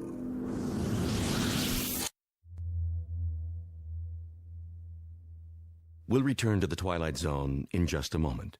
You are about to enter another dimension, a dimension not only of sight and sound, but of mind, a journey into a wondrous land of imagination. Next stop, the Twilight Zone. Hi, this is Stacy Keach. I'd like to take a moment to tell you about our Twilight Zone website at twilightzoneradio.com. At twilightzoneradio.com, you'll find the latest information on these Twilight Zone radio dramas, including behind-the-scenes photographs, plus the newest product releases, trivia contests, ways to contact us, other Twilight Zone-related info and merchandise, plus links to other fascinating websites. So make your next stop twilightzoneradio.com. Visit twilightzoneradio.com to purchase these Twilight Zone radio dramas on cassette and CD, or call toll-free 1-866-989-ZONE. That's 1-866-989-9663.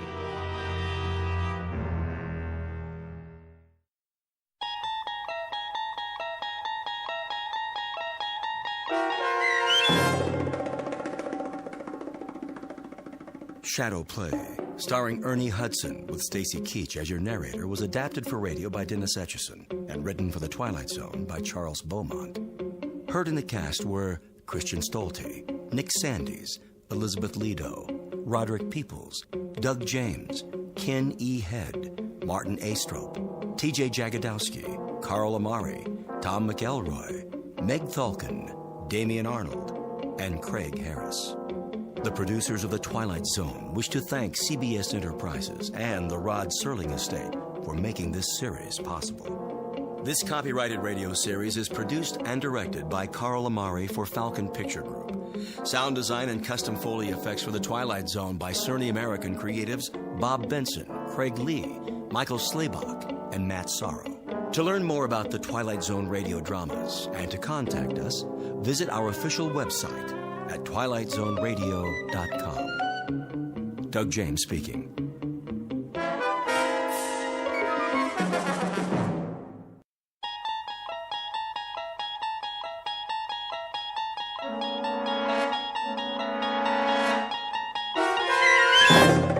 You're traveling through another dimension, a dimension not only of sight and sound, but of mind.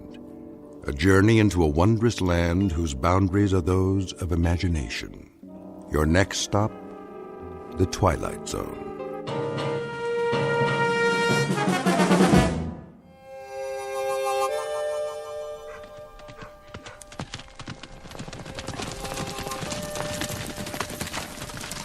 He ain't here yet. He will be. Almost noon. Knows what's waiting for him. Yep. He knows he's gonna get shot. Let's go inside and have a drink.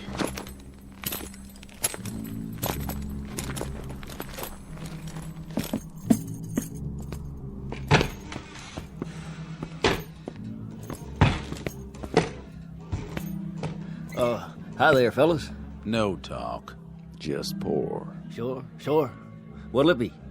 Rod gut whiskey. You're coming right on. You seen McGrew? Marshall McGrew? That's the one. You friends of his? We got a meeting with him. You do? When? Well, let's see. Right about now. Unless he ain't gonna show. Oh, Marshall McGrew will show, all right. Always keeps his word. If Rance McGrew says he'll be here, then he'll be here. You can bet your bottom dollar on it. That right? In fact, here he is now. Where? Right outside, at the end of the street. Hear him coming? I don't see nothing. Oh, he's a-coming, for sure. Take a look. See that cloud of dust? That's him. Right on schedule. Cut! I'm here. What's everybody looking at? You're an hour and 15 minutes late, Rance. So shoot me. I'd like to. On film. We should have had everything in the can by now. Don't bug me, Si. You know what these big emotional scenes do to me. Now, don't get upset, Rance.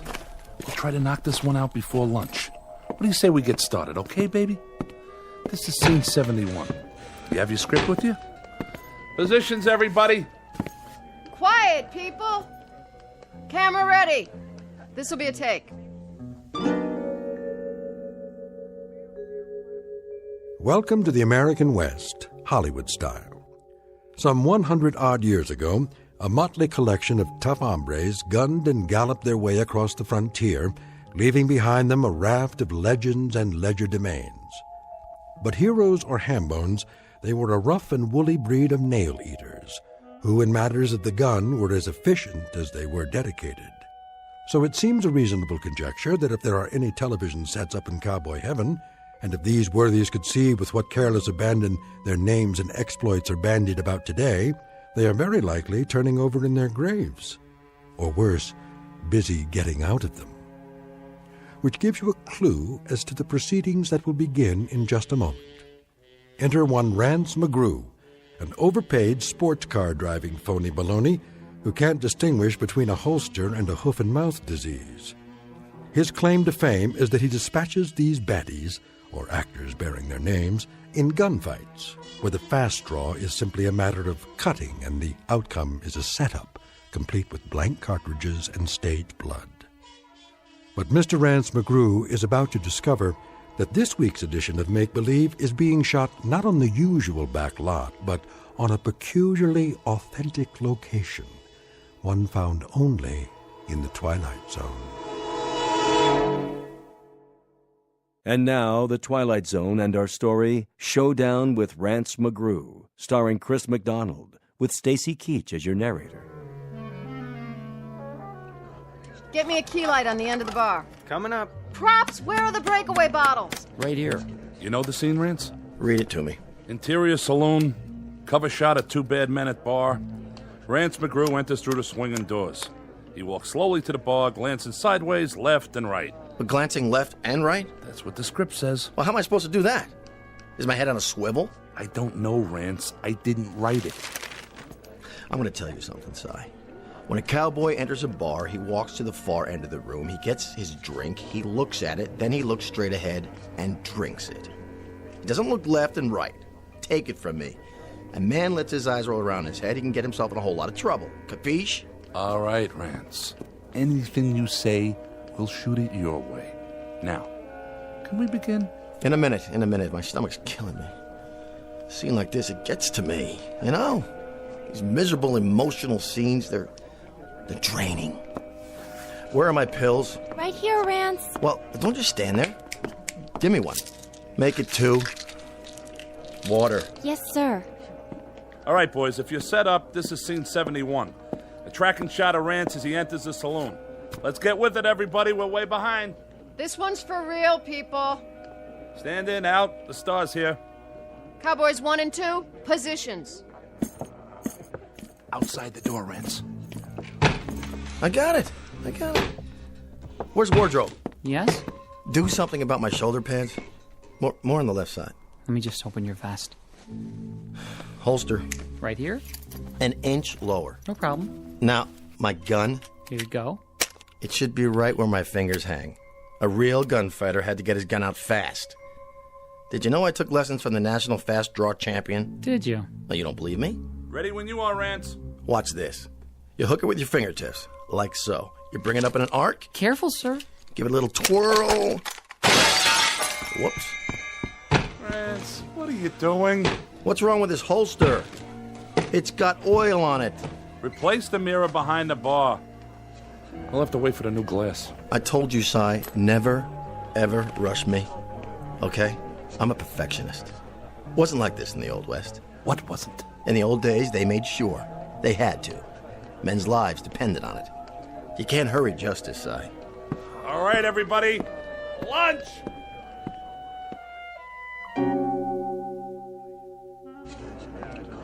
Ready? Ready. Rolling. Rolling. Roll sound. Roll sound. And action. Cue Rance. Hello there, Marshal. Barkeep. What'll it be? Rot gut whiskey. Yes, sir. Give me the bottle. Sure, Marshal. Whatever you say. Cut! Don't look at me. It wasn't my fault. Look at here. Hey, buddy boy. Yeah? You try to gag it up one more time, you'll wind up plucking chickens at the farmer's market. It was an accident, Rance. Was it? He put English on it. He deliberately made it curve before it got to me. English on a bottle? The guy needs a catcher's mitt. What'd you say? Nothing, Rance. He didn't say a thing. How much longer? These boots are killing me. Here's a new bottle. Let's try it again. From the bottle. Positions, please.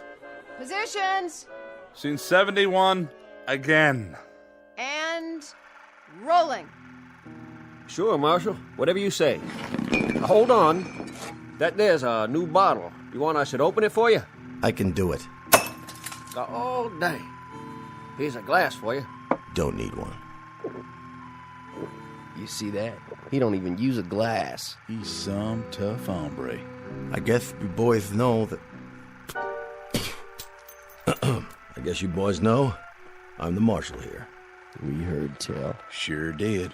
Then I guess you know that I know that Jesse James is due here any minute now, aiming to call on me. I know that, too. Likewise.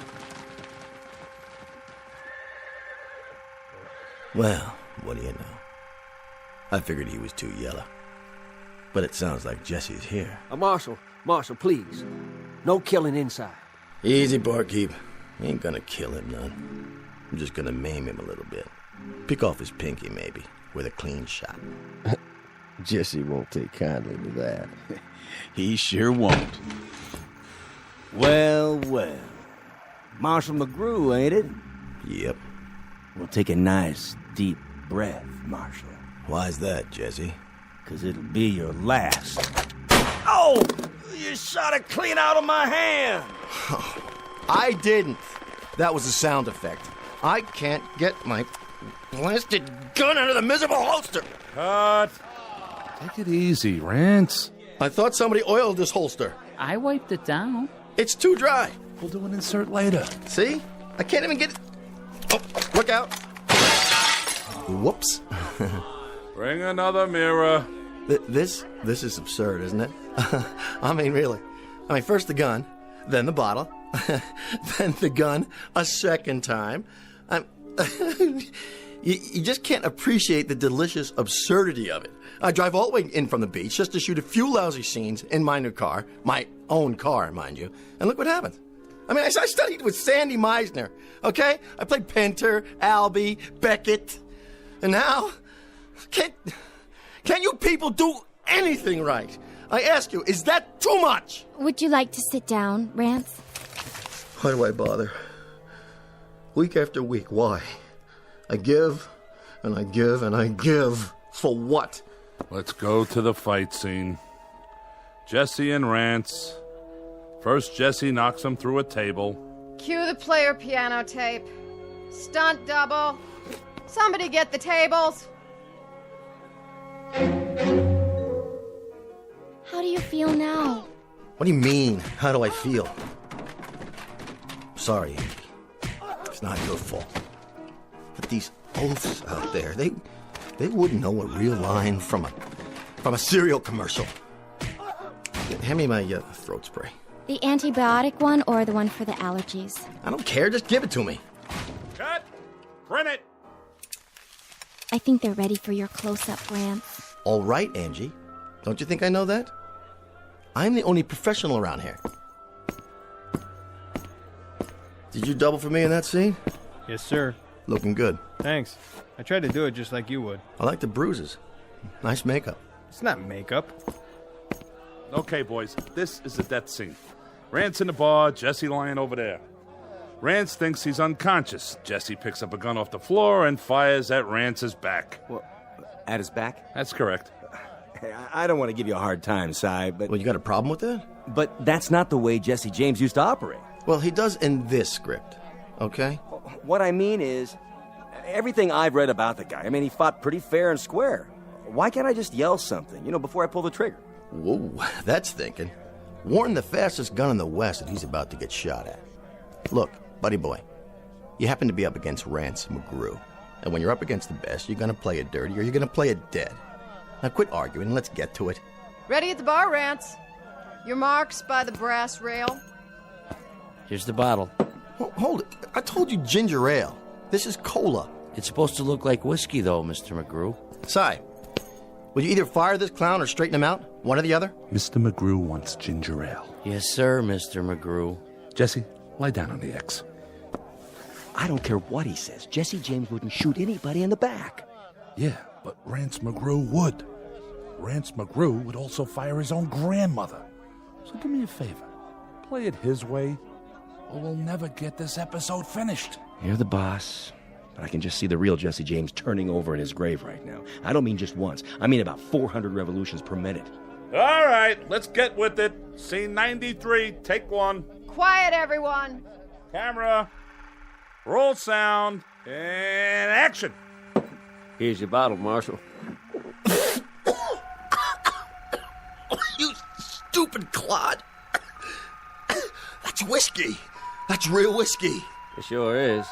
The best we got. Something wrong, Marshal? Well, this sure is. Wait a minute. Where's the camera? And the lights? Where are the lights? You there. Answer me. You talking to me? I think he's talking to you. Well, now, speak up, Marshal. I didn't hear you. You say something or not? You know exactly what I said. Don't play dumb. Will somebody please tell me what happened to the microphone and the wall? Where did this other wall come from? Where's the back of the set? Marshal, Jess is gunning for you. It's coming right now. Hey, Cement Head, he was already here in scene 73, okay? Wait, my agent hears about this one. Let me out of here. This is degenerated into some third-rate, low-budget B picture. Can't say I didn't warn you. Wait. Who's this supposed to be? They call me Jesse. Jesse James. No, you're not. You're a different actor. What are you, a last-minute replacement? And where'd you get those clothes? Good lordy property. This man stinks to... I'm the real Jesse James. Not that side of pork that's been play-acting me. What do you think you're doing? Take your hands off... Sit down and put a cork in it. I'll ask the questions around here. Bartender. Yes, Mr. James. Bring me a bottle of rye. And wind up that player piano in the corner. I like a little music with my drinking. Yes, sir. Right away, sir. Turn the volume down. Cut! Shouldn't we cut? Cut already! Will somebody please tell me what is going on?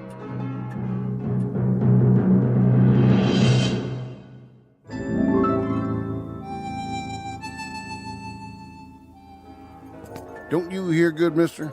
No habla inglés. Sure you don't. Well, habla this. Sí. I'd be looking for the marshal. No es aquí? No. No, señor. Fellow named McGrew. Rance McGrew. So? You know him? Sí. He here? Come si, come sa. Come what? Sai! Sai? Si. Who's Sai? The director. Get me out of here! Where you going? That way. You wouldn't be McGrew now, would you? Not a chance. Then what's this badge doing pinned to your chest? Well, where's the fellow who loaned me this vest? I think you and me. We better have a little talk, Marshal. Talk? Maybe a long talk, maybe a short talk. But a talk just the same. Okay. You're supposed to be a tough hombre. But you don't look very tough. No? Know what you look like? I couldn't venture a guess. You look like a marshmallow. A marsh... I do? Don't that rile you none? No, not much. Why not? I haven't been myself lately. It's these allergies. Come on. First we'll have a drink, and then we'll talk. Then we'll have a showdown. A showdown? Where's that bottle? Right here, Mr. James. I gotta see this. Yeah, see what? How you break the neck off without wrecking the whole bottle? Oh, that's just in the movies. Might get broken glass in it. Don't want to ruin good whiskey.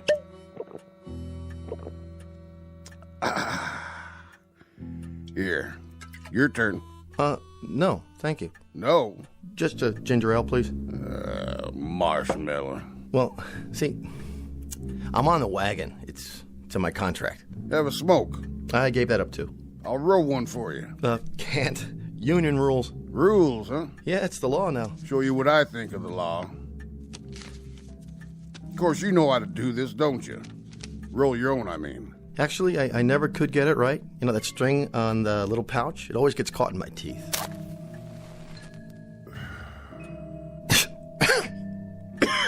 Would you mind not blowing smoke in my face? That rile you, does it? Not really. It's just that it's not good for my voice. Nothing riles you. You're just about the most even-tempered dude I ever did meet. However, I ain't got no more time to be sociable, Marshal. I'd say it's past time we came to a meeting of the minds. Duck and cover, boys. What's everybody hiding for? Think about it, Marshal. Why do you suppose? 'Cause the place is closing? That must be it. Yeah. Curfew time, huh? Well, I'll just mosey on home. Nice meeting you, Jesse. Oh, Mr. James. Whoa, just stop right there. You wasn't leaving, was you, Marshal? I mean, you wasn't just gonna up and walk out on me, was you? Me? No, I was just wondering whether it was gonna rain. You know, looks like it's not, though. No, not today. Have a seat. Okay. As long as this doesn't take too long, I got a meeting with my agent after we wrap. You know what I thought, Marshal? I thought you was gonna play some kind of trick on me. Me? Why would I do a thing like that? Remember the time that bad guy had you covered from behind? And you started out the swinging doors, and you swung one door back and knocked the gun out of his hand? That was the opening show last season. Or how about when that rustling gang was waiting in here to bushwhack you? 10 or 11 of them. 13. I was up for an Emmy for that one. That was where you shot from the hip and brung down the chandelier. I gotta hand it to you. Some shooting, Marshal. I did better next week. Horse thief named McNasty. Shot a glass out of his hand. Bullet ricocheted and hit his partner out there on the porch. Got 1,300 pieces of mail on that one. I bet you did. I just bet you did. Why, folks couldn't help admiring a man of your talents. Thing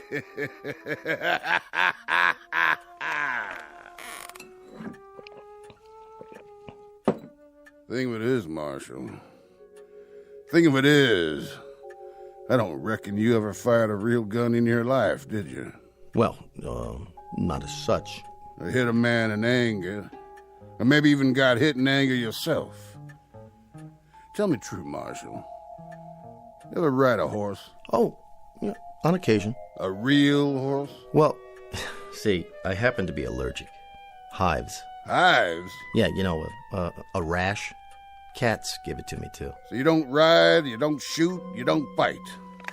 You just strut around wearing a phony badge and going through the motions of killing off fellas like me. There was an episode when we let one of the Dalton boys off. It kind of a complicated plot. It seems he had a kid sister going to school in the East, and she came out to visit him on the day he was supposed to be hanged. She made an appeal to me, and I saw to it that he got a suspended sentence. Mm-hmm. He told me about it. He did? He also told me how you captured him. Jumped 800 feet off a cliff and landed on the back of his horse when he wasn't looking. Stuntman. Heights, they bother me. That figures. So you see, Marshal, we had this meeting up there. Up there? And all us decided, my brother, me, the Dalton boys, Sam Starr, Billy the Kid, quite a few of us. And the consensus was, Marshal, was that you wasn't doing a thing for our good names. Well, see, you have to understand, I don't write these scripts. I mean, I do have input at the development stage, but... We had a little election up there, and they chose me to come down and maybe take a little shine off your pants.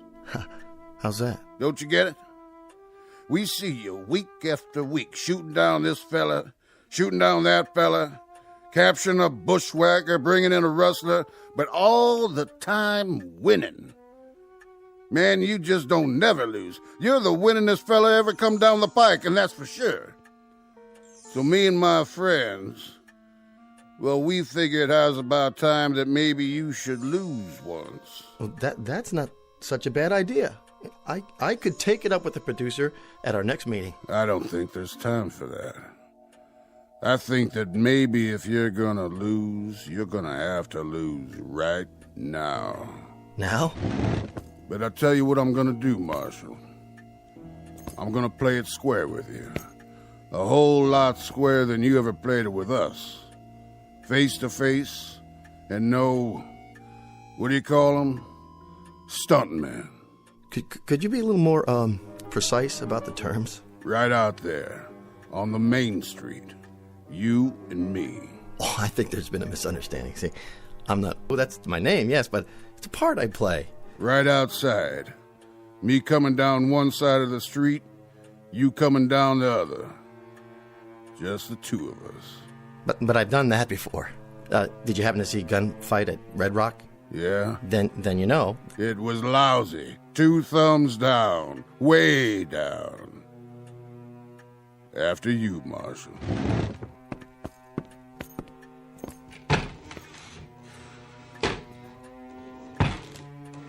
You can come out now, boys. Looks like they ain't gonna shoot up the place after all. Drinks on the house.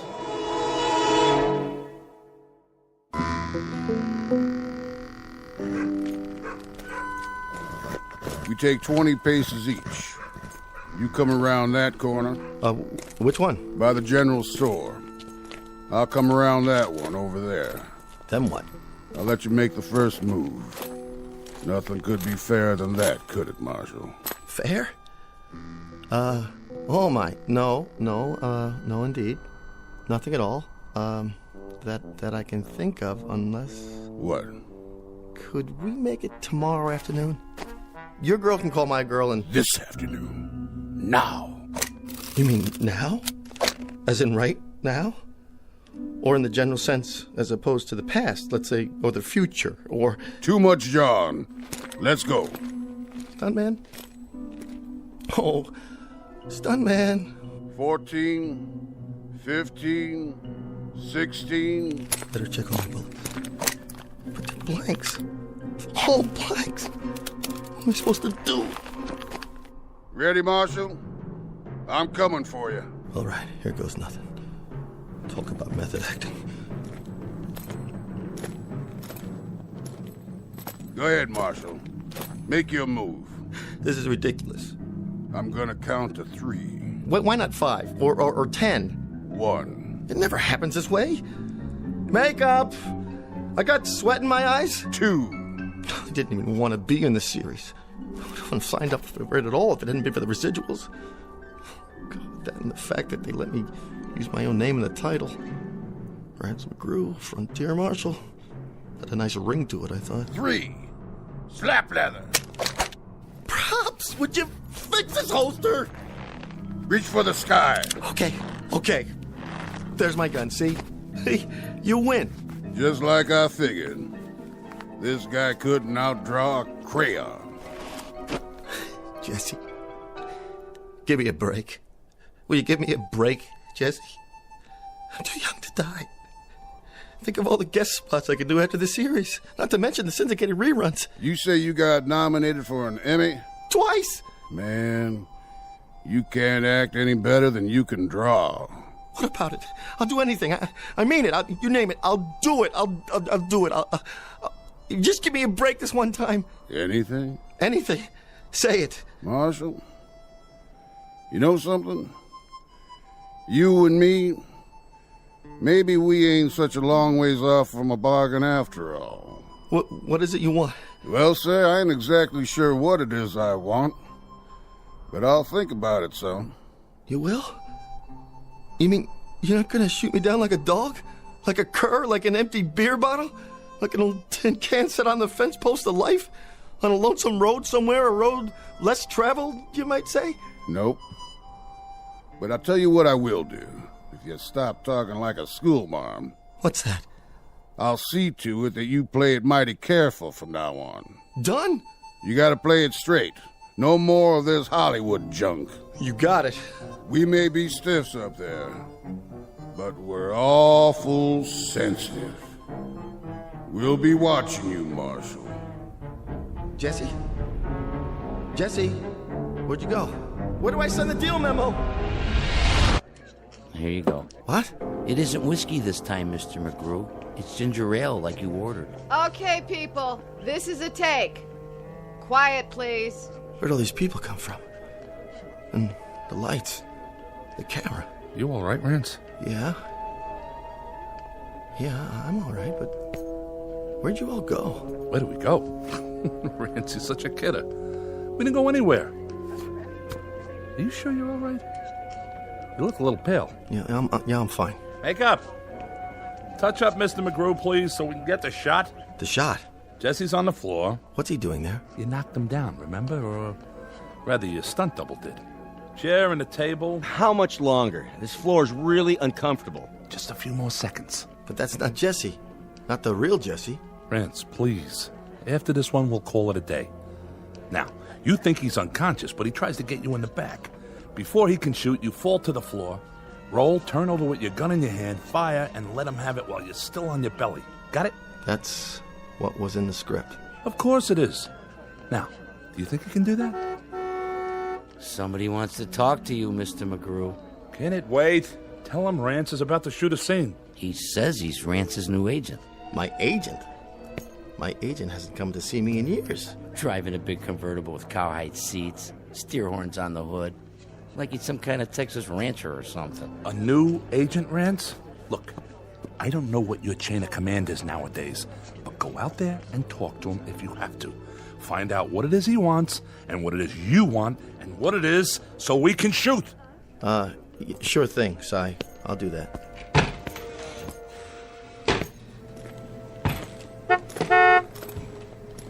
Howdy, Marshal. Jesse. Deal's a deal. You said anything. I like the red blazer. Houndstooth, isn't it? That what they call it? You don't know about the yellow slacks, though, and the beret. I think you've been watching too many old movies. Be that as it may. Have a cigar. I don't smoke. That's right, I remember. No offense. Well, now, to get to the point, anything is the following. Let's keep it simple. I'm just gonna stick around from show to show and make sure you don't hurt no more feelings. Such as? Take this here scene. Change it so's the other Jesse don't fire at your back. That would be real cowardly. Say he's lost a lot of blood and he's weak as a tea. But somewhere or the other he gets up on his feet. Then he knocks you through the window and makes his getaway. Got it?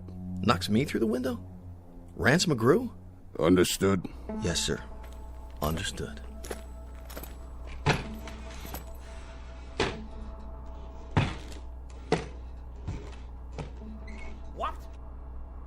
your mind? No stunt double? Jesse does what? Scene 93, take 2. Places. Lights.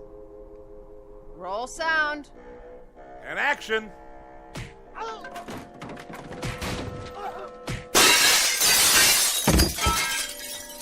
Cut! That was a good one. Yeah.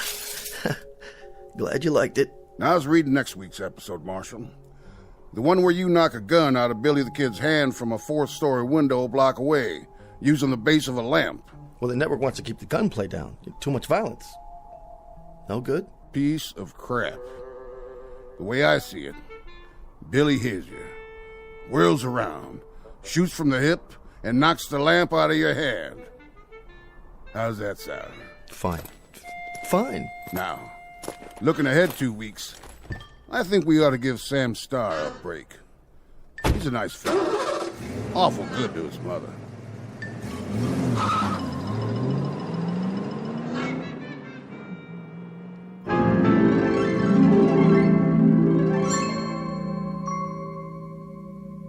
The evolution of the so-called adult Western and the metamorphosis of one Rance McGrew, former phony Maloney, now upright citizen and defender of truth, dedicated to all things involving tradition and the history of cowboy lore. It's the way the cookie crumbles and the 6-gun shoots in the Twilight Zone.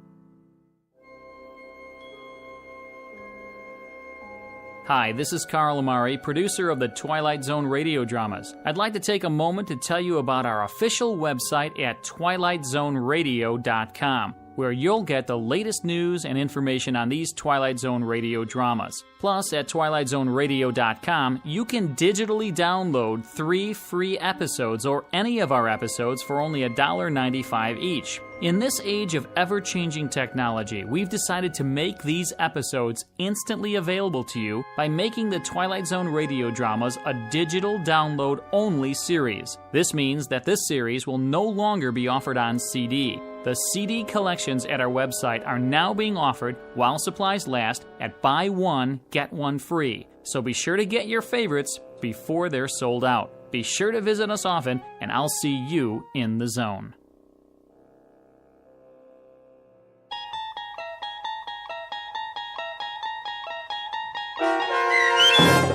Showdown with Rance McGrew, starring Chris McDonald with Stacy Keach as your narrator, was adapted for radio by Dennis Etchison and written for The Twilight Zone by Rod Serling.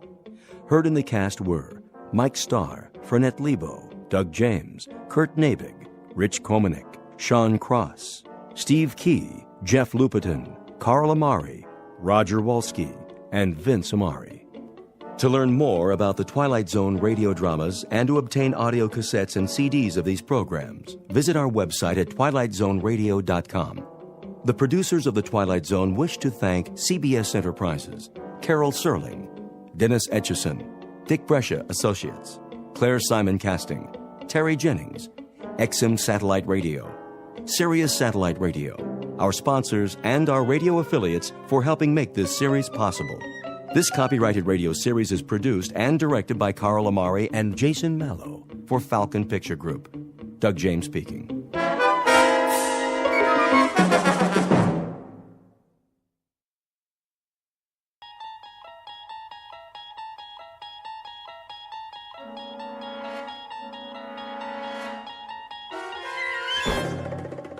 There is a 5th dimension beyond that which is known to man. It is a dimension as vast as space and as timeless as infinity. It is the middle ground between light and shadow, and it lies between the pit of man's fears and the summit of his knowledge. This is the dimension of imagination. It is an area which we call the Twilight Zone.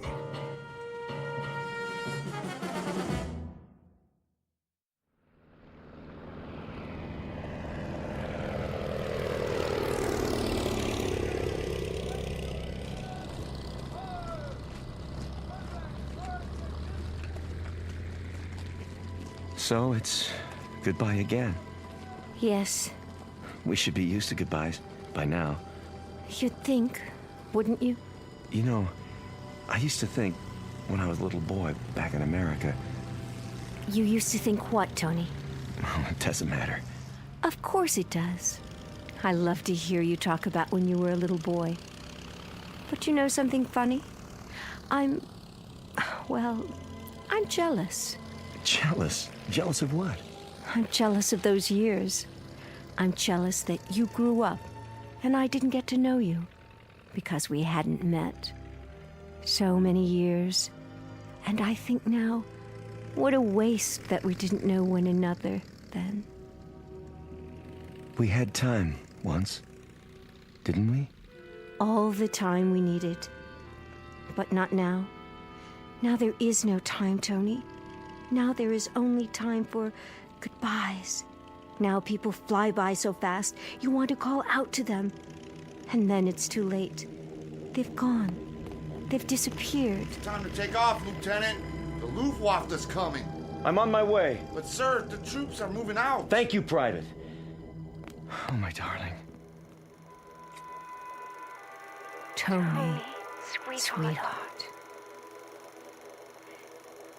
Now, you must go. we must go. I know. Don't cry. No time for tears.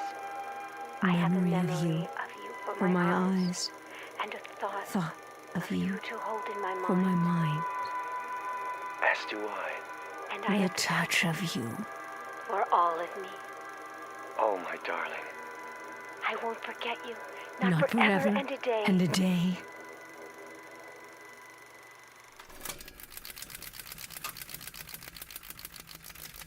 Oh, Jerry. Jerry, where are you now?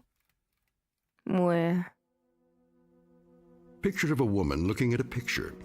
Her features alive to everything that appears on the screen.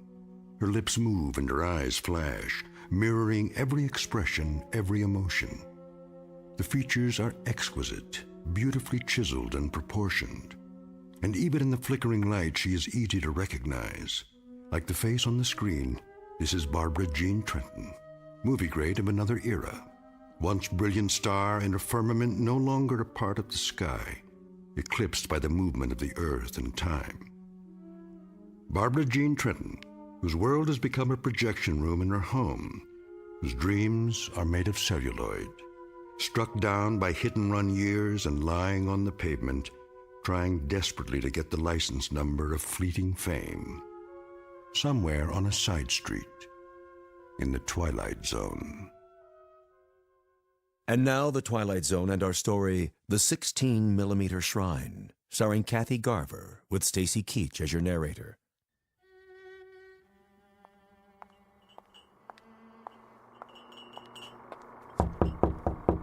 Miss Trenton?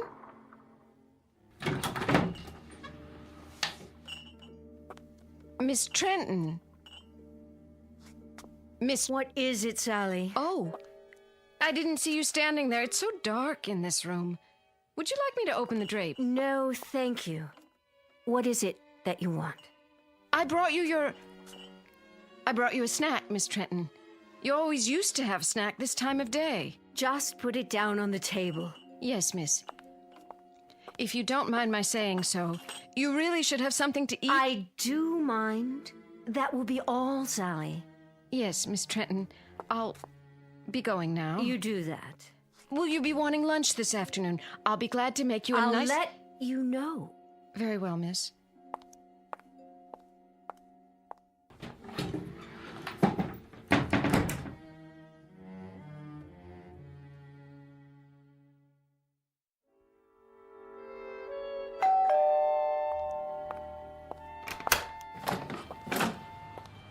Oh, Mr. Weiss. How are you, Sally? Perfectly fine. In the den, is she? Yes, sir. Mr. Weiss. Yes? I'm worried about her. I'm worried that... Well, you see... I'll see how she's doing. But you don't understand, Mr. Weiss. It's getting worse, much worse. I go in there and... And? There have been times when I've gone in and I could almost swear that... What could you swear to, Sally? That sometimes she... Well, she's not in the room at all. She's up on the screen. But she is, isn't she? You know those old films she's watching are her films, right? I do, yes. But I take your point. She's been in there too much, and it's disturbing you. That's perfectly understandable. I tell you what. Let me talk to her. Would you? Yeah, just give me a minute. Of course, sir.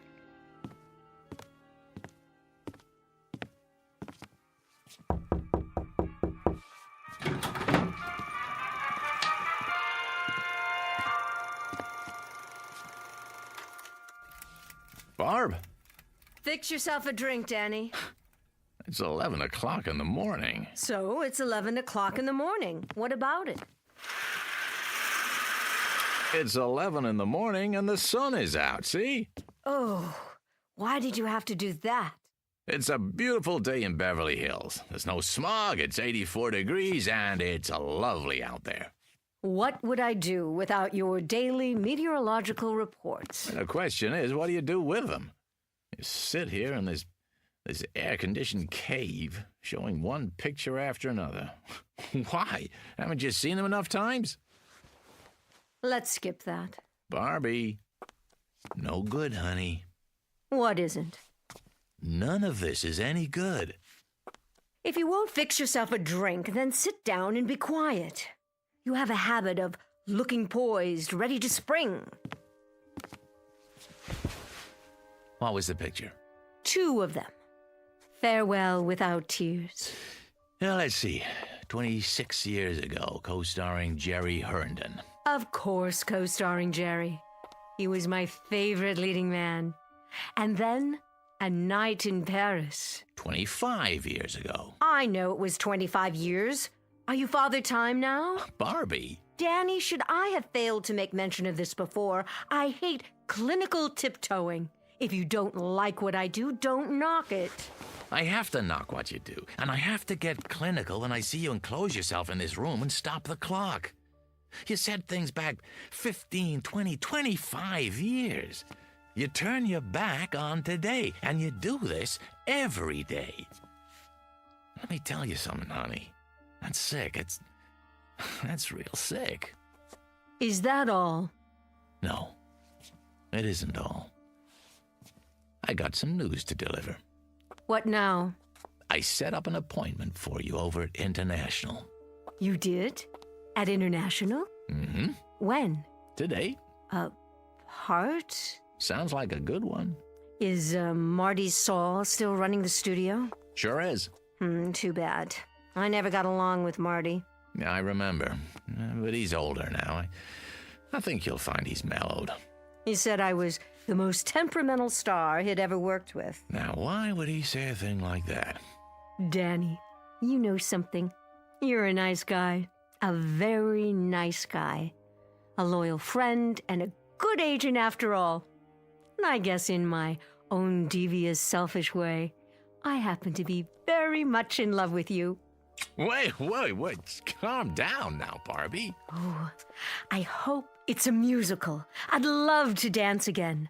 Or a juicy romantic role, like the scenes I watched this morning with Jerry Herndon. See his photograph here? Yes, I see it. I did 3 pictures with him. I know. Oh, mon capitaine, tell me about your country of America. A Night in Paris, remember? Jerry was a young American lieutenant. I was Claudette, the little French girl. Age 19. Go to the devil, Danny. Barbara Jean, it's a beautiful day today. The sun is shining, and it's a brand new world. A new world, get it? It's 25 years away from A Night in Paris, and 26 years away from A Farewell Without Tears. This room is dark and cold and full of cobwebs. Now get up and go outside, honey. You'll be surprised at what you see. Huh? Pleasantly surprised, I promise. And don't you dare let me catch you looking at old photographs on the wall anymore, or in the mirror either.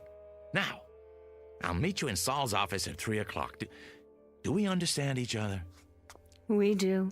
Good. In fact, it's more than good. It's absolutely, positively great. Danny? Yeah? Thank you. Well, don't thank me yet. Just be there.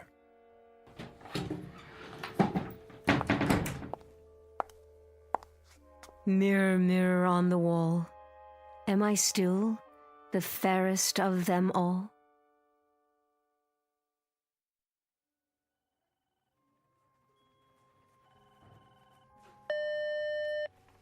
Yeah, Mr. Weiss, sir, and Miss Trenton? sign him in.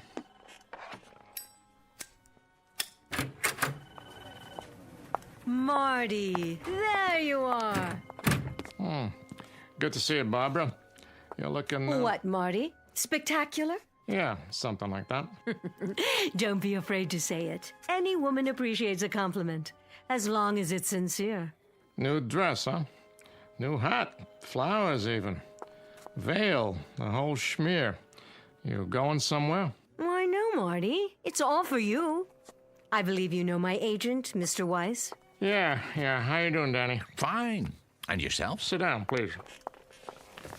My, you've redone your office. Did he tell you about the part? Not exactly. I think it fits you. It's not big, but it'll be a nice showcase. How big and how much of a showcase? I meant to tell you, Barbara, it's not the lead, more like a special cameo appearance. No, very special. Surely Danny's told you what my requirements are. Mm-hmm. Why is it, Barbara, you and I always get off on the wrong foot? And what foot is that? The one in your mouth? Oh, excuse me, that's a cigar. Still smoking those nasty things I see. We always seem to fight. Doesn't that always seem to be the case? We begin by fighting. I'm still waiting to hear about the part, Marty. Raise the veil. What? On your hat. Go ahead. That's it. Uh-huh. Perfect. What do you mean? You play a mother. How old a mother? No, that's not the point, Barbara. 40-ish, but very vibrant, very alive. As opposed to what? A corpse? I don't play mothers, Mr. Saul. I never have, and I'm not about to start now. I also don't take bit roles, even if you call them cameos. You should know that. You'll forgive me, my dear, but I didn't realize you were still so particular. Well, now you do.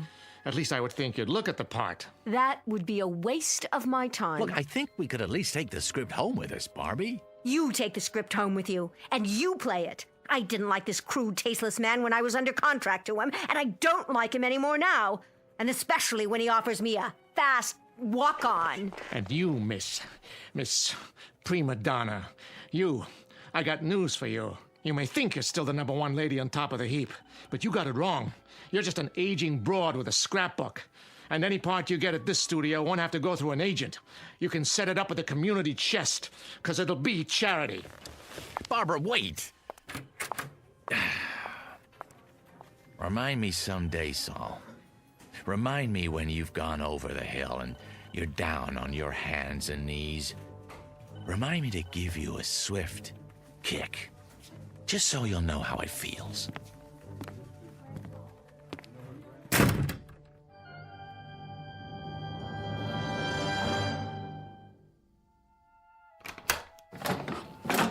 Oh, Miss Trenton. And Mr. Weiss, I didn't expect you back so soon. That will be all, Sally. Yes, miss. You'll excuse me, Danny. I'm going upstairs to rest. Well, don't you think we have a couple of things to talk about? Not now. I'm feeling tired. Barbie! What? You're right about him, Barbie. He's a tasteless man. He's got a mean temper and a dirty little mouth. You shouldn't pay any attention to him. Are you talking about Saul? Saul doesn't exist. That studio doesn't exist. Not anymore. Not the way it is now. Exactly. There are other studios. I'm talking about all of them. This is the world, Dan, right here. From now on, I keep the doors locked with drapes over the windows. I don't want any of the outside coming in. Not the Marty Sauls or the movies without sentiment or those teenaged actors on television or rap music or any of it. Barbie, whether you like it or not, that's the way it is. That's the way things are. What can you do, Barb? Shut your eyes? Say it doesn't exist because you can't see it? It doesn't have to exist. If I shut my eyes, it disappears. Yes, it does. I can wish it away. But that doesn't make sense. It makes sense to me. Perfect sense. And you know what else makes sense? As of right now, as of this minute, this is the old Hollywood, with all the charm and romance, with all the glamour. It's a carefree world again, Danny, just like before, in this house. Barbie, none of that's true. It's nostalgic and nice, but it's not true. Are you listening to me? It's phony. Well, if I wish hard enough, it won't be phony. If I wish hard enough, Danny. Barbara, please. I'll give a party. Yes. Tell all of my friends, Danny. Tell them. Tell Paul Nader and Jerry Herndon and Steve Black. Oh, now there's a man for you. Tell them I'm still at the same address. And tell... Barbie! Paul Nader's been dead for 5 years. Jerry Herndon lives in Chicago. Steve Black hasn't been around for 15 years. And if I could get to them, if I could, what kind of party can I invite them to here? Barbie, this is a graveyard you're creating, a mausoleum. Understand? You're wishing for things that are dead. We'll see about that. We'll see about that.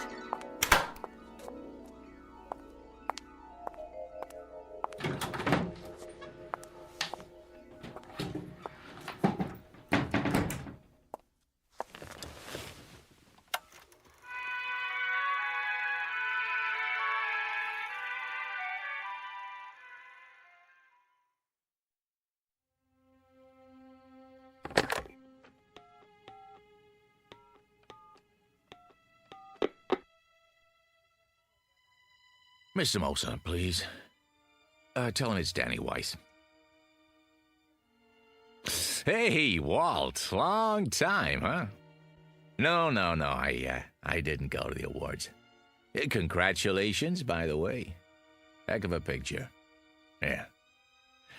Say, listen, Walt. I got an idea, and I wanted to run it by you first, before I shop it around. Yeah, that's right. Yeah, nobody yet. Well, you know the actor who just won for Best Supporting? Uh-huh. Well, About Time is right. Yeah, he's all over the talk shows, giving interviews left and right. No, I don't represent him. But he's been in this business a long time, started as a teenager. I know, at your studio. That's why I'm calling. See, here's what I think's gonna happen. A brand new interest in the greats of our industry who made it what it is today. I can see it coming. Not nostalgia exactly, but a wave of appreciation, reevaluation. So I was thinking, why not put together a special project just for them? The ones who've been out of the limelight a few years. Stars who never got an Oscar but deserve to. Yeah, I tell you, the media will lap it up. Yeah, no, I don't have a script yet. Uh-huh. Yeah, I suppose so. I'm a sci-fi fan too. Sure I am. Yeah, so it makes... So make it like Star Wars meets, I don't know, On Golden Pond or something. I'm just riffing now, but... Really? You never saw it? Oh, great flick. Hepburn Fonda. No, Henry. Yeah. Yeah, a whole generation that... Well, they would if you set it up right. The what? Oh, a series of pictures, huh? Uh-huh, based on video games. Yeah, I see. Well, of course they have to be young. Still, when you think what a great name could bring to the package, well, Barbara Jean Trenton, for one. No, she's not dead. No, I assure you. A highlights reel? Yeah, I don't think she'd mind. Sure, I understand. Well, give me a call when you get back in town, huh? Yeah, well, looking for it. All right, take care now. Yeah, you too.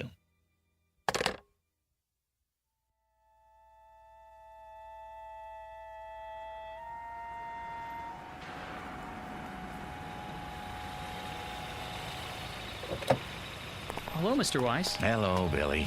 Lunch again, huh? Park it nearby, would you? Won't be long. Yes, sir.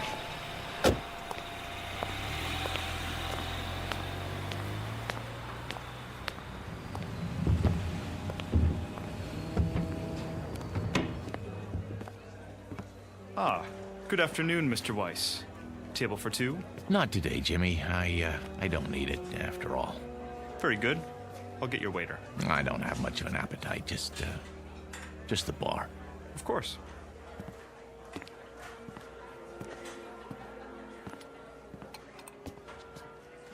Hey, hi there, Mr. Weiss. Where's where's who, Rich? Well, you'll excuse me saying so, but the place has been buzzing. I heard you're bringing Barbara Jean Trenton for lunch. Some kind of celebration. Ah, well, there's been a change of plans. Oh, well, the reason I mention it is I was going to ask her for an autograph. You think she'd have minded? I'll bring you an autographed 8x10. How's that? Would ya? Oh, that'd be great. Just a scotch and water for now, Rich. Coming up. Make it a double, will you? Sure, no problem. Mr. Herndon? Telephone call for Mr. Herndon. Mr. Herndon? Telephone call from Mr. Herndon. Oh, hold on. Did you say Herndon? Why, yes, sir. Well, that wouldn't be... No, forget it. Pardon? Why, it's not for a Jerry Herndon, by any chance. I wouldn't know, sir. Well, I was just wondering. Jerry Herndon. Sounds familiar. Didn't he used to be in the movies, too?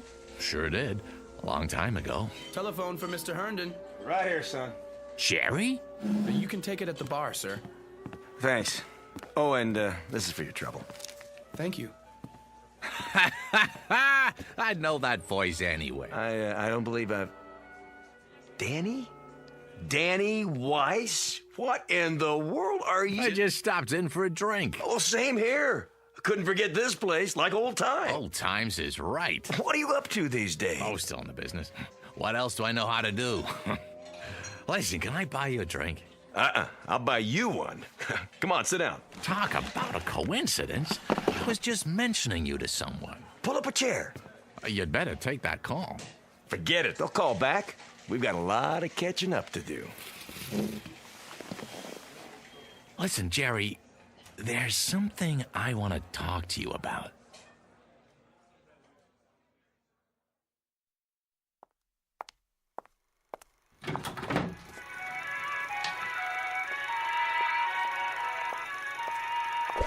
Oh.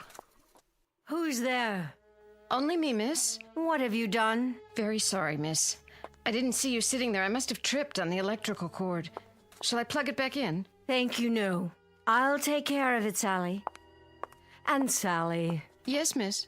I'm locking the door to this room. I don't want to see anyone. I understand, miss. Sorry.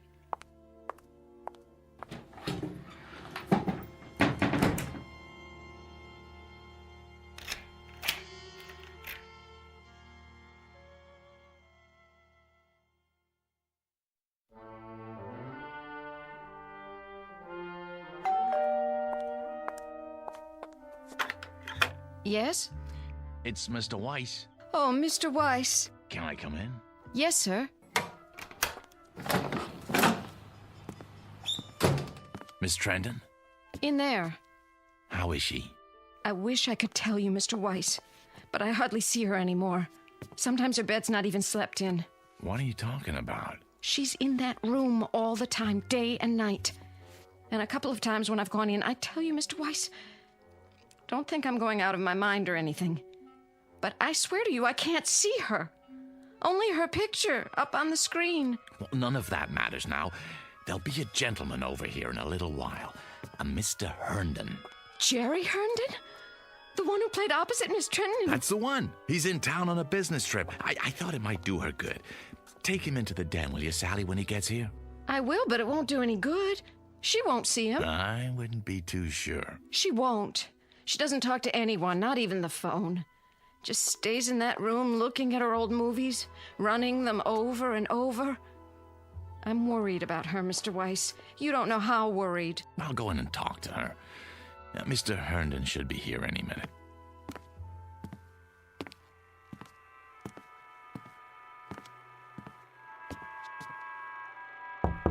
Go away, Sally. I said go away. I don't want anything, and I don't want to see anyone. Barbie, it's me, Danny. Now, please let me in. Why should I? Please, Barbie, I got something to tell you.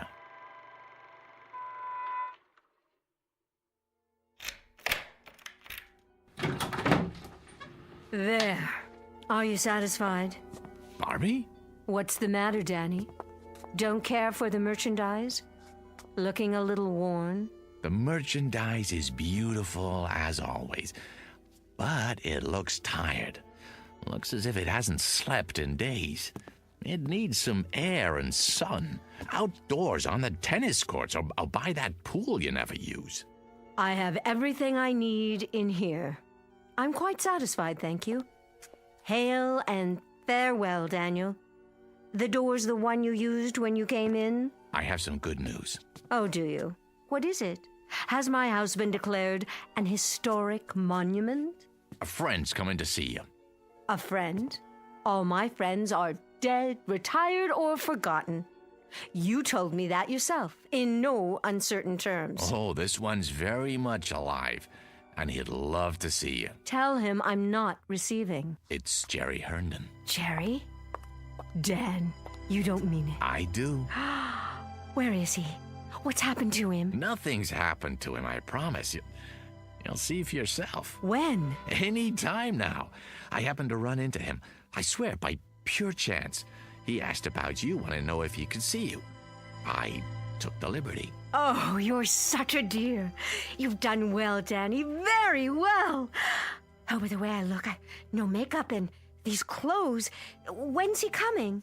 I have to dress. I think he'll like you just fine if you're wearing sackcloth. But if it makes you feel better, go ahead. Stall for me. I need at least a few minutes. Oh, show him to the living room. Oh, Jerry. Jerry, after all this time.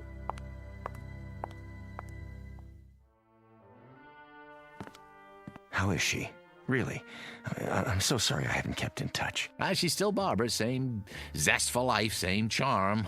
Why, we just had a meeting at the old studio. Yeah, the day I ran into you, matter of fact. Oh, not that same terrible head of production, I hope. Yep, Marty Saul in the flesh. He's running the whole place now. And he hasn't changed one bit. Same chip on his shoulder. No kidding. Jerry, truth is, she's not well. Nothing serious, I hope. She'll pull out of it, I'm sure, but make a fuss over her if you would. Tell her how wonderful she looks.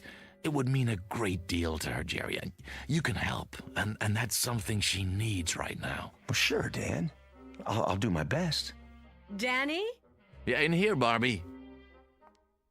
I heard you'd invited someone for a visit. Let me guess. Could it be... Hello, Barbara Jean. Who's... Jerry? Oh, no, but this can't be Jerry. Are you playing a trick on me again, Danny? Is that it? Been a long time, huh? A lot of water over the dam. Oh. Oh, well. Yes. Jerry's just in town for a few days on business. I see. You're looking downright lovely, if I do say so. Isn't it odd the way we picture people as they were, never as they are? You haven't changed, Barbara Jean. Hardly at all. Well, I thought you'd be here on a white horse or in an officer's uniform. Why, isn't that silly of me? I thought you'd be as I remembered you, Jerry. A young man. I was. 20, 30 years ago. And do you know I had a crazy idea? that we might even do a picture together again. Not much chance of that. He's not an actor anymore. No, I gave that up a long time ago. Went down the drain, along with my youth. You don't act anymore? What do you do? It's not so bad. I run a chain of supermarkets outside of Chicago. A chain of supermarkets? In Chicago? I'm doing really well, in fact. More than I ever made in the picture business. You're joking. No, you're not. You're not joking at all. Barbie. See this photograph? This is the one I expected. This is the one I wanted to come see me, with that darling little mustache. Well, I've still got one, only it's gone white like the rest of my hair. So you have. But you're not the one in the photograph, are you? He's dead. He's dead, like all the others. Barbie, honey. Go away, please. Both of you. Will you just go away? It was very nice to see you. Goodbye, Barbara. Goodbye, my dear. Take good care.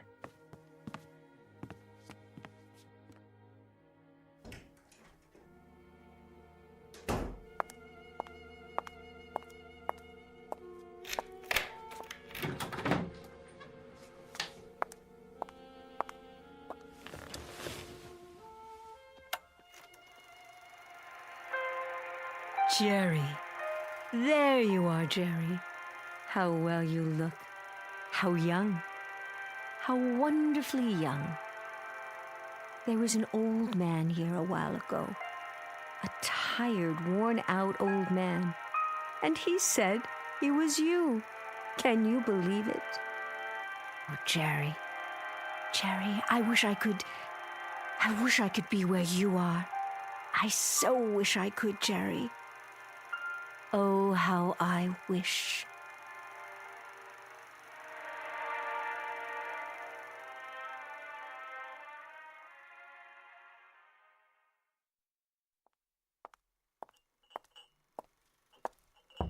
Miss Trenton? I brought you a little snack, Miss Trenton. Coffee and sandwiches. Wouldn't you like some?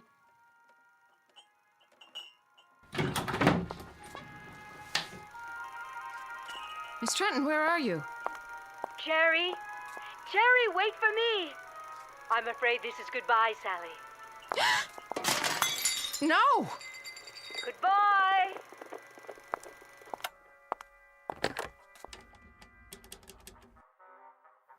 Mr. Weiss, sir, I think you'd better come over here right away.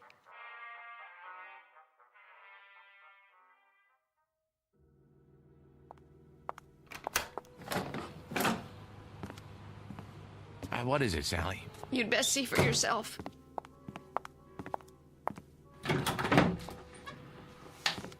Sally, I don't see anything. What's the big mystery? That's just it, Mr. Weiss. I don't see anything either. She's not here anymore. Was the projector running? It was. When was that? About an hour ago. Who shut it off? I did. Then I called you. Well, if you looked in her room, maybe she's taking a nap. That's the first place I looked. Then I went to every room in the house, even the pool in the yard. She's not here. At least not in the way you'd mean. You know how to work this thing? It's just that little switch there. Are you going to run it, Mr. Weiss? Yes, Sally. I'm going to run it. Mr. Weiss, I can't stand to watch. I don't know what I'm going to see. Shh, quiet. All right, darlings, that's enough for now. Let's go outdoors. We'll finish our cocktails by the pool. Everyone go ahead. I'll be right with you as soon as I change out of these heels. What is this film, Mr. Weiss? Not one that I've ever seen. It's funny, it doesn't look like a set. Wait, those French doors, I'd swear it's this room. This one right here. It can't be. But it is, Mr. Weiss, it is. Look at that scarf. She bought it only last year, and those shoes? They're the ones she wore when Mr. Herndon came by. Barbie! Barbie, please! What? It's Danny. Please, don't do this. Danny? Oh, there you are. Care to join us? The old gang's here. We're going to have such a time, just like we used to. You know I can't do that. I can't just step into a movie screen. It isn't real. None of this is real. Well, then, goodbye, Danny. Be a dear and hold on to my high heels for me, will you? I can't very well swim in them. Barbie, don't. Keep them to remember me by. Jerry! Where are you? Barbie, please. Over here by the bar. I just stopped to freshen my drink. Care for another one, Barbara? Oh, don't tempt me. Now we simply must go outside. Everyone's waiting. In that case, race you to the pool? You're on! Barbie, come back. Come back. Sally, these shoes by the French doors, you didn't drop them here, did you? No, Mr. Weiss. And this scarf on the patio? No. Well, they must be Barbie's then. I guess I'll just have to hold on to them. In case she comes back. Oh, Mr. Weiss, what are we going to do now? Well, the only thing we can do. Wait. Meanwhile, here's a toast to you, Barbie. And to wishes. To the ones that come true.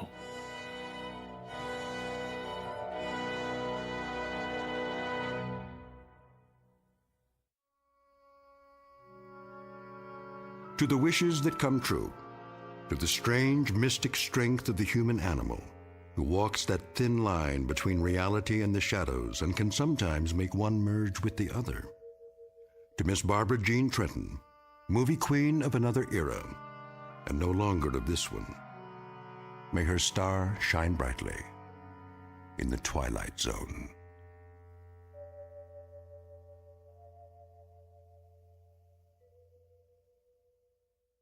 More from the Twilight Zone after this.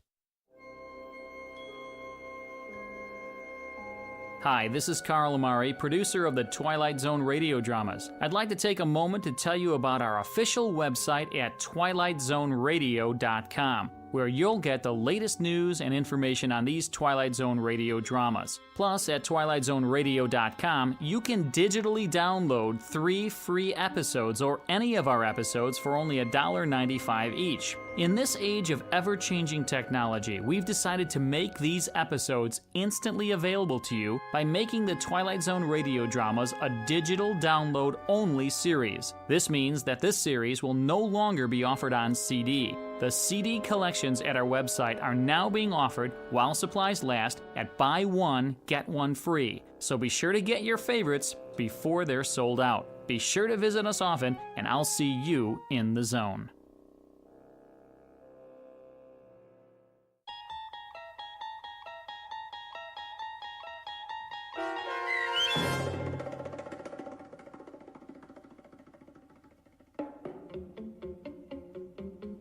The 16mm Shrine, starring Kathy Garver, with Stacy Keach as your narrator, was adapted for radio by Dennis Etchison and written for The Twilight Zone by Rod Serling. Heard in the cast were Christian Stolte, David Darlow, Fernette Lebo, Doug James, Roger Wolski, and Carl Amari. This copyrighted radio series is produced and directed by Carl Amari for Falcon Picture Group and Westwood One. Sound design and custom Foley effects for The Twilight Zone by Cerny American creatives Bob Benson, Craig Lee, Matt Sorrow, Tim Cerny, and Todd Beyer. To learn more about the Twilight Zone radio dramas and to contact us, visit our official website at twilightzoneradio.com. Doug James speaking.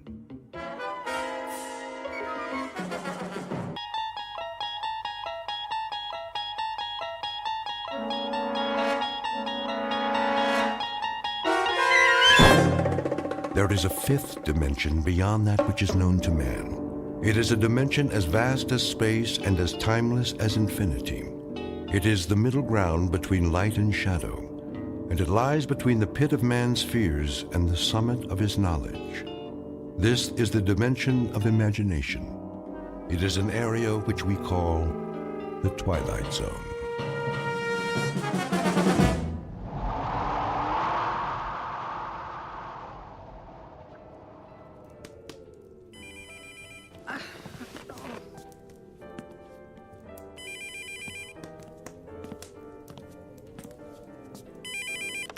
Merry Christmas! Mom? Hello? Mom, can you hear me? Barely. Are you all right? Our flight is grounded in Chicago. Why? The snow is really coming down. No more flights will be going out tonight. We can't control the weather. Where will you stay? We got a room at the airport hotel. Well, that is no way to spend Christmas Eve. Well, we're better off than the people sleeping on the floor of the terminal. I guess so. Merry Christmas, Mom. I love you.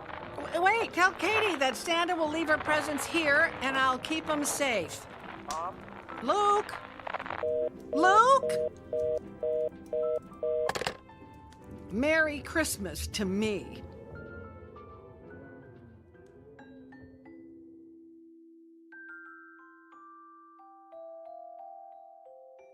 Snowpath, South Dakota. Population 1. One very unhappy grandmother named Martha Waltham, who finds herself alone on Christmas Eve, even though her house looks like a Christmas card, beckoning everyone home for the holidays. Now no one is expected this year. Her only solace will be her Christmas tree, decorated with mementos of Christmases past. The weather has spoiled her plans and cooked her proverbial Christmas goose. But Christmas is a time filled with miracles, and Martha Waltham is about to find out she won't be spending Christmas Eve alone after all, because she is about to meet some very special visitors from the Twilight Zone. And now, The Twilight Zone and our story, Snow Angel, starring Sean Astin, with Stacy Keach as your narrator. And more snow. Get out the snowshoes and the shovels. It's beautiful to look at if you're inside and don't have to go anywhere. And you might not want to go anywhere if you don't have to. And in entertainment today, Might as well so go to bed. talented, so young and so...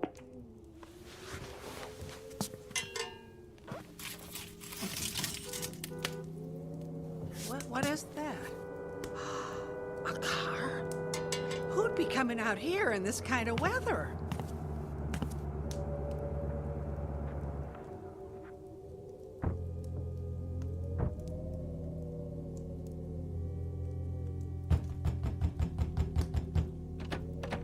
Who's there? Help! We need help! Who are you? What's wrong? It's my girlfriend. We need to find a doctor. Please open the door. You stand back from the door. I want to get a look at you.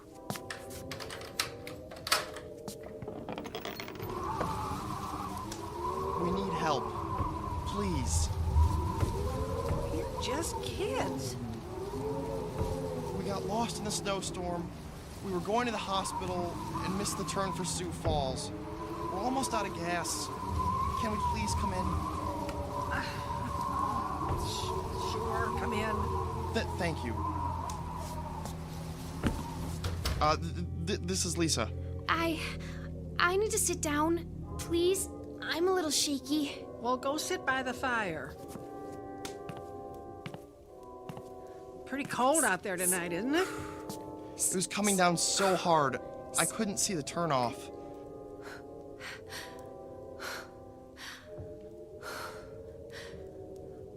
Lisa, you're breathing awfully hard. Are you all right? I'm fine. I'm just practicing my Lamaze breathing. Lamaze? She's getting ready to have a baby.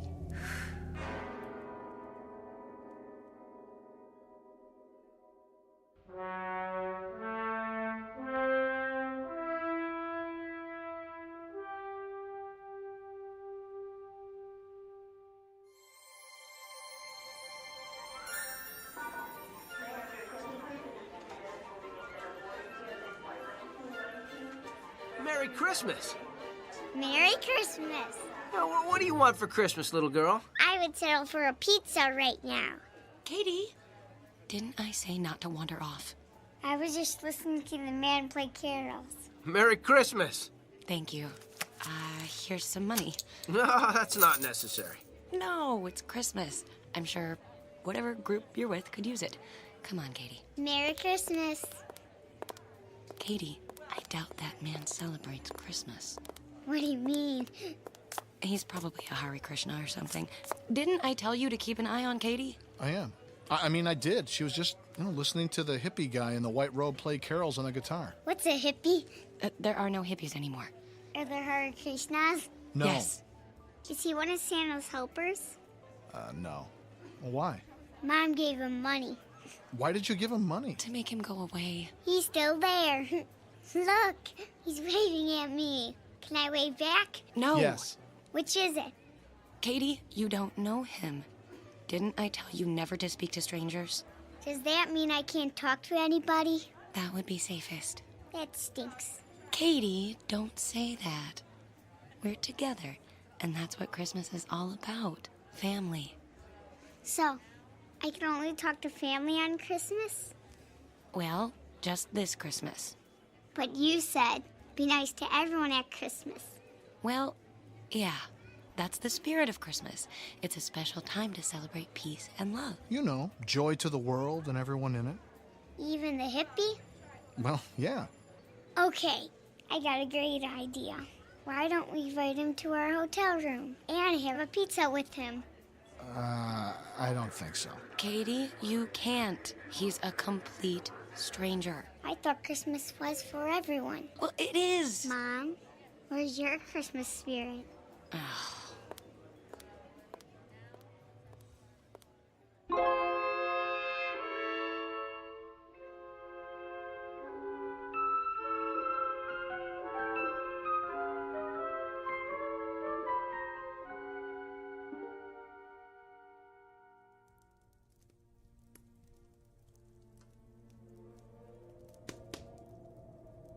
Are you okay, Lisa? I think I need a doctor. Yes, you do. You really can't have the baby here. What do you mean? Well, I didn't mean it the way it sounded. She's gonna need some help. We have to get her to the hospital. I'm gonna call the sheriff's office. The sheriff's office? The sheriff can get her to the hospital. Ow! It hurts! It really hurts! And besides, the sheriff's got an EMT on call for emergencies just like this. Quite frankly, I think the baby could come any time now, and it makes no sense to take chances. Oh, perfect. The phone just went dead. God, I don't believe it.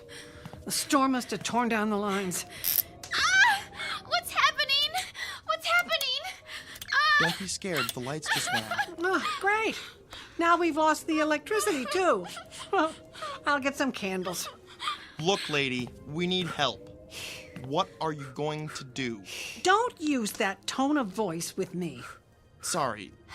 Look, she needs help. We've got to do something. Okay. I've got a 4-wheel drive SUV in the garage. Here are my keys. You go warm it up, and I'll stay with her and get her ready to travel. Now you bring it around, and I'll drive you to the hospital. Thank you. Thank you so much.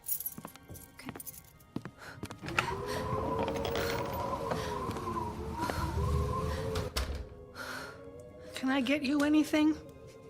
My mommy. I want my mommy. Well, I'm sorry I can't help you there. The phone's out and the internet is down. Look, before the night is over, you're going to be somebody's mommy, and you're going to find out how your mommy feels tonight, not knowing where you are. I'm so scared. How old are you? 14. 14. And him? He's older. Ow! Oh, keep breathing. How much older? Pretty sure he's got a driver's license, if that's what you mean. And he obviously knows how to drive, so you're probably right. Wait a minute, what's he doing? Wait, he's driving off. Where's he going? I don't know. Well, you must. He's your husband or boyfriend or whatever, isn't he? Oh, actually, he's not. What?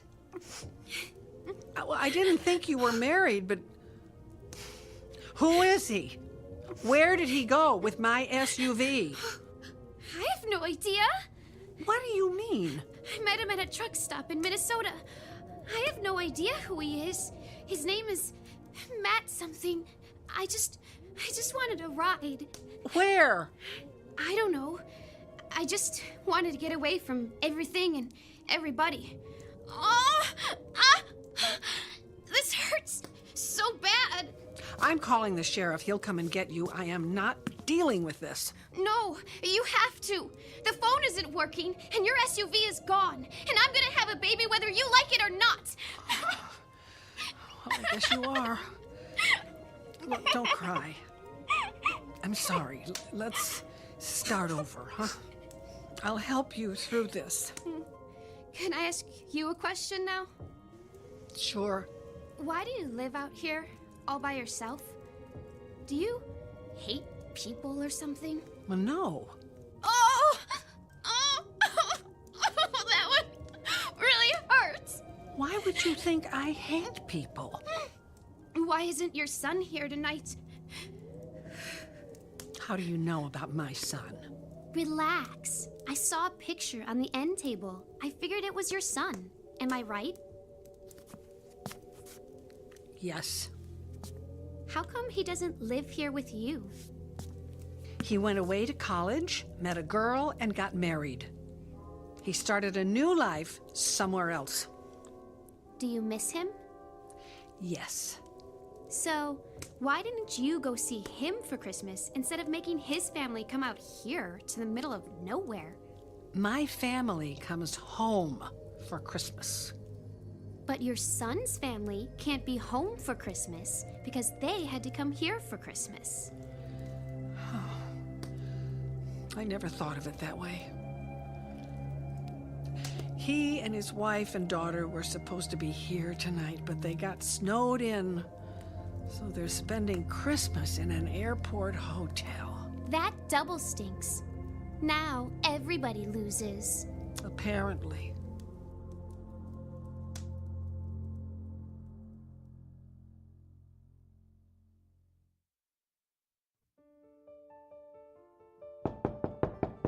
I'll get it. Don't answer it. This is a hotel. You don't know who's there. That's why I want to answer it. Merry Christmas. Merry Christmas. I've got a pizza for you. Mom, it's the hippie. He got a pizza for us. What?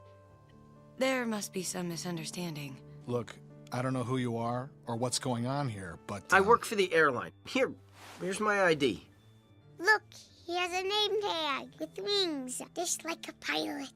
I'm not a pilot, but I've got a lot of airtime. I don't mean to be rude, but what's with the robe? My angel costume? Not many people want to work on Christmas Eve. They want to be at home with their families, so, I volunteered to work tonight. I told you he was nice. But it's not within my angelic powers to make the snow stop, so people are pretty crabby about their flights being canceled. I'm just doing my best to keep everyone happy. That is so nice of you. Come on in. Is there an angel that can stop snow? The Archangel Michael, but he's pretty busy tonight. The Archangel That is Michael. so cute.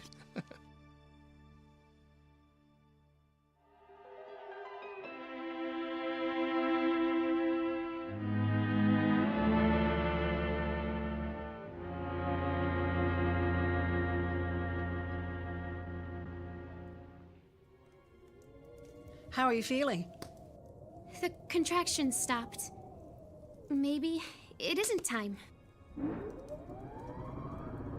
Hey, the lights came back on. They must have fixed the power lines. How did they do it that fast? They didn't. I have a generator for when the power goes out. You can freeze to death up here without one. We might not get to the hospital, but at least we won't freeze to death. Maybe we can get you to the hospital. How? Matt stole your car, and his was on empty. Do you think he left his keys in the car? Probably. I mean, he stole the car, so I don't think he cared much about it. Good.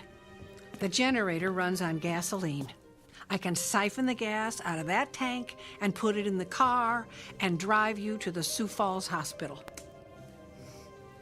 Now, will you be all right by yourself till I get back? Yeah, sure.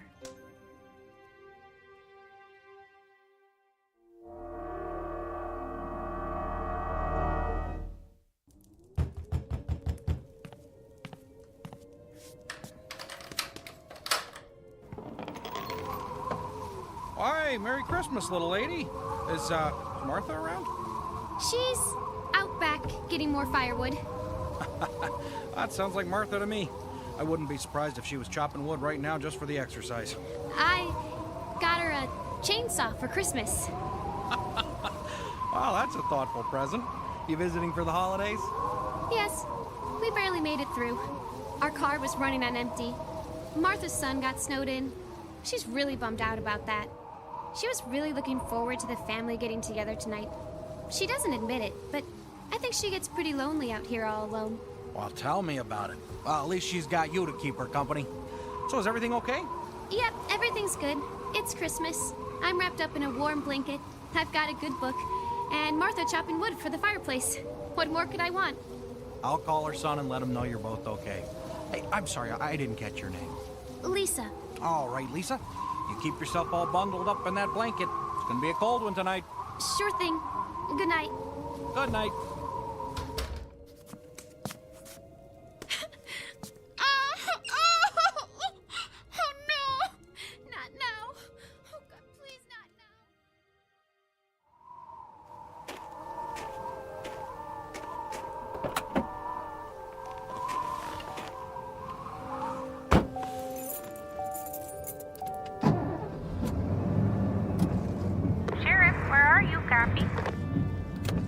Hey, I'm just leaving the Walton place, over. Everything okay out there? Oh, yeah. Martha's phone lines were down and her son's flight got grounded in Chicago. He asked me to check on her. I can't imagine Martha ever needing help, though. What's up? Keep your eyes open. State police are looking for a kid who stole a car. On Christmas Eve? What is this world coming to? Oh, no. I'm grateful. What do you mean? If it weren't for guys like that, we'd be unemployed.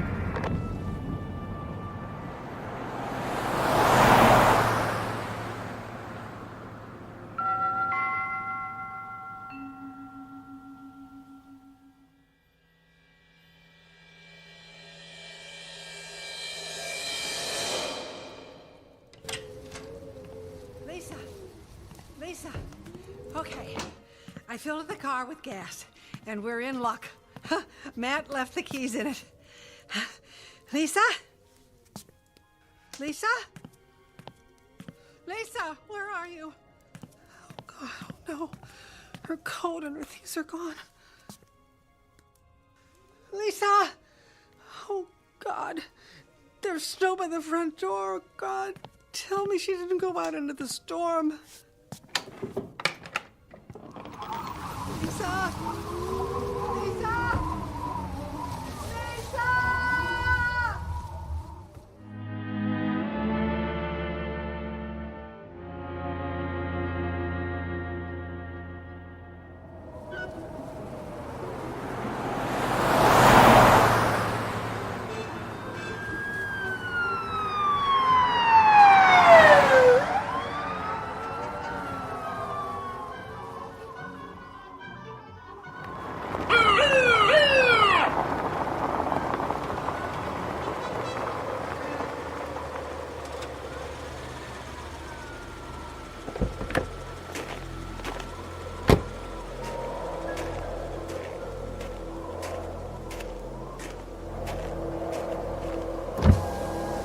Can I see your license and registration?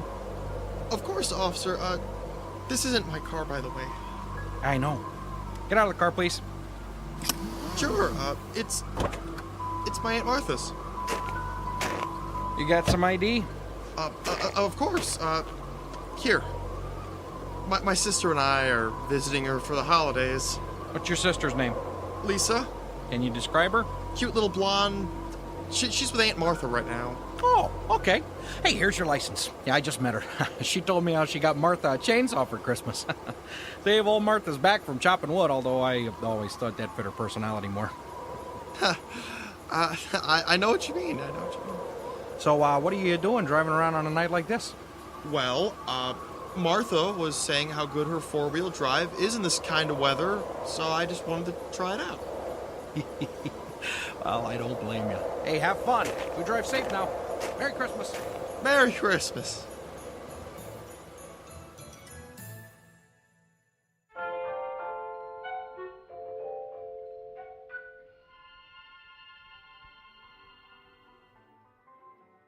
Well, my dinner break is over. Time for me to get back to work. What do you do when the flights are all grounded? Well, not all the flights are grounded. They're not? No.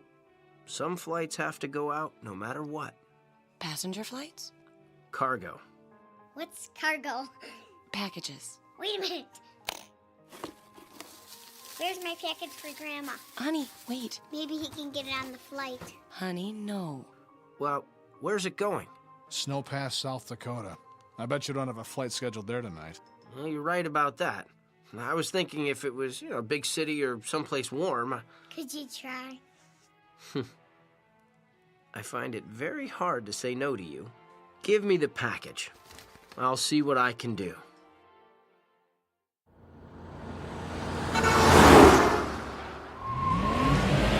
Those reindeer and the nose shiny red.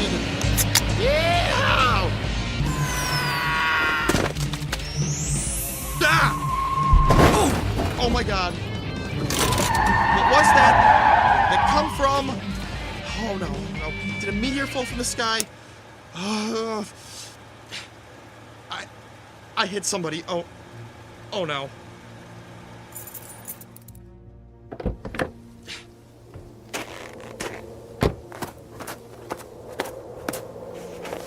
Ah! Oh man, I am so sorry, dude. Just lie still. Lie still.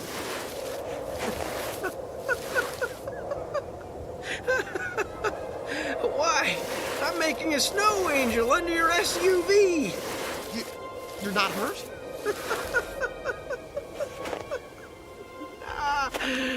The snow is thick and soft. Whew, my angel wings are nice and fluffy. Go ahead, feel them if you want. What? I'm sorry. I'm kind of drunk, but you're an angel. Yeah, it's a big night for Christmas pageants, I'm pretty busy flying around from place to place. How come you didn't get hurt? Well, your SUV is pretty high off the ground, and I grabbed the bumper and just hung on until you stopped. I would have to say that this would be a miracle. It's Christmas. Hey, give me a hand and get me out from under here. Hey, careful. Don't get oil on the wings.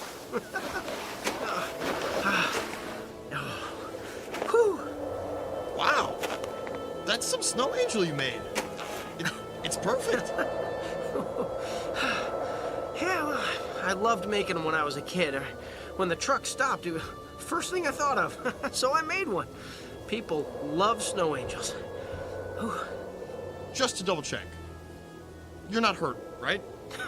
Absolutely. Nothing can hurt a snow angel. I mean, think about it. When I fell from out of the sky, blam! Did I get hurt? No. You think a little thing like getting run over by an SUV is going to bother me? You did fall from the sky. Well, of course. But yeah, my glasses flew off when you hit me. I can't see very well without them. I think they flew off back there. Can you find them for me while I, catch my breath? Sure. Anything you want. Around here, you think? Nope. Farther down the road by that tree.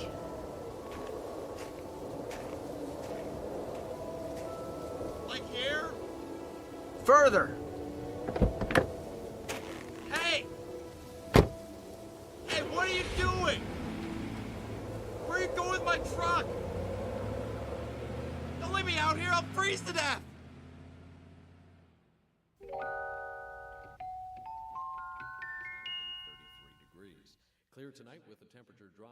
Mom, do you think he's gonna get that package to Grandma's house tonight? No, not a chance.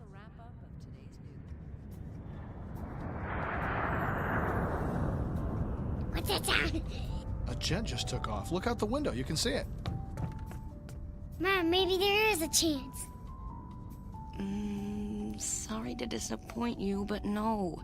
Hundreds of flights were grounded. We're going to have a long wait. Maybe Grandma's line is fixed. The phone company barely gets lines fixed on weekdays, and they're going to fix a line on Christmas Eve? Hello? I don't think so. Yes, this is Luke Waltham. You're Mommy Negativity. No, I'm not. See what I mean? Okay, you got Really? me. Okay. Thanks. Was that Grandma? No, Told you so. it was the airline. They said to pack our bags and come to the terminal immediately. We're the first plane out of here.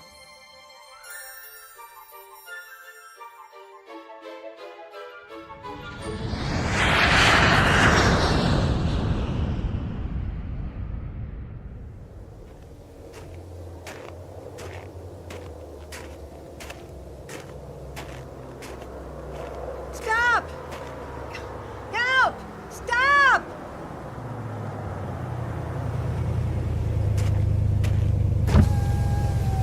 Hey, what's wrong? Who are you? Does it matter? You're gonna freeze to death out here. Come on, get in.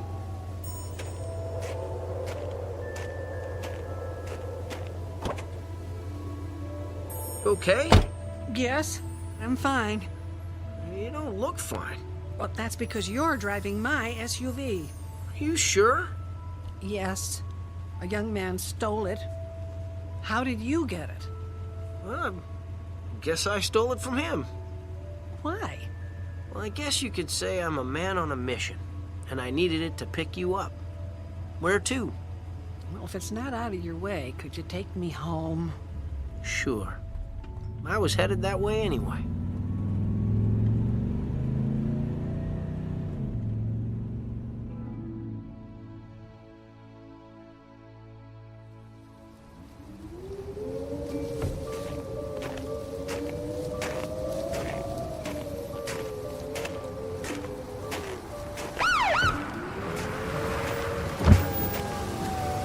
Hey, what happened to Martha's SUV?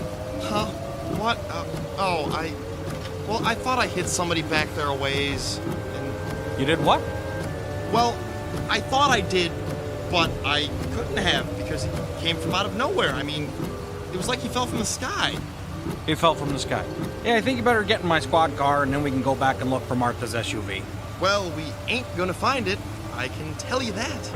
How come? Well, the angel that fell from the sky tricked me into finding his glasses. He made me walk away from the SUV to look for the glasses, and when I got far enough away, he drove off in the SUV.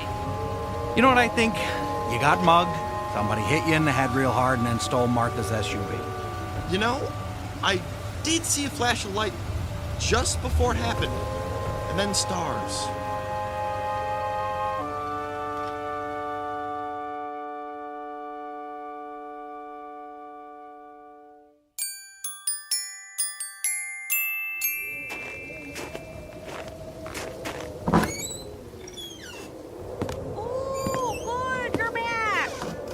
Yeah, we got another car theft. Somebody stole Martha's car. What?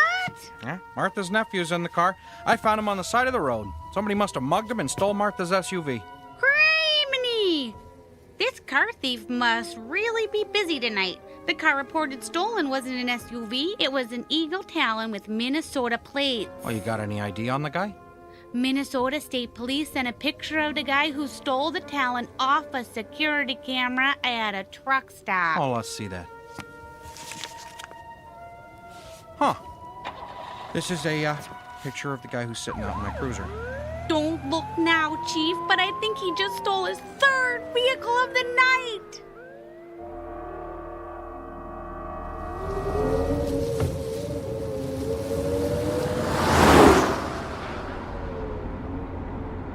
Thanks for the ride home.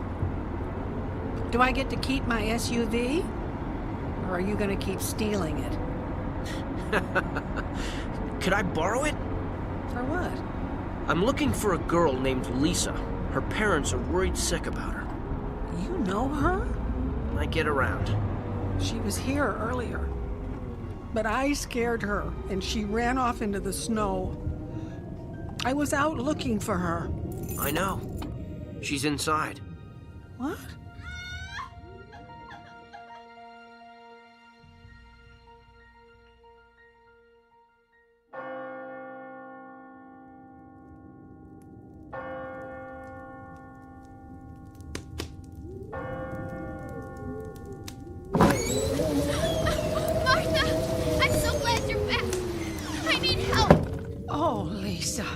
Let's get her in the car into the hospital. Just keep breathing. Who are you? Your parents were worried about you. They're not mad at me? No. Your parents will always love you no matter what. So, they sent an angel to get me? Well, they thought it would be pretty hard for you to turn an angel down. Anyway, I go where my beeper tells me and I do what I can. And you know something? You're in luck. I've got an ambulance coming to get you. You do? Let's go meet them.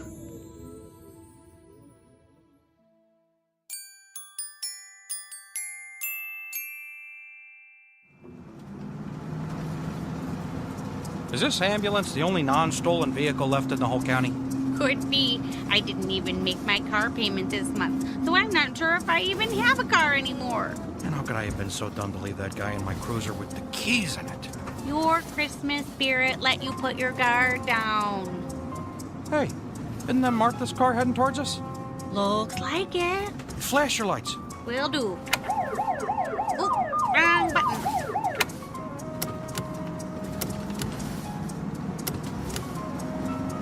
Oh, I think you got their attention. They're stopping.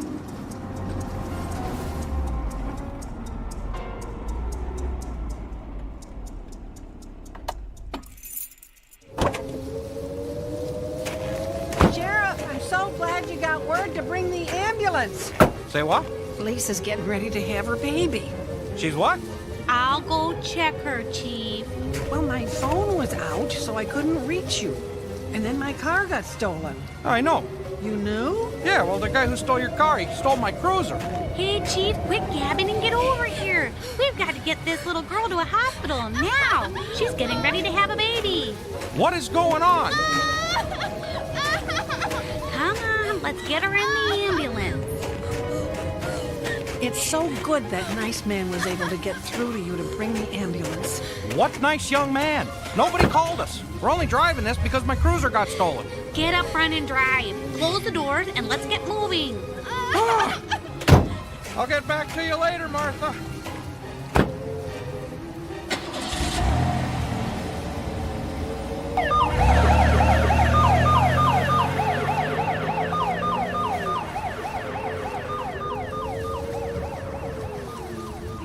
That problem is solved.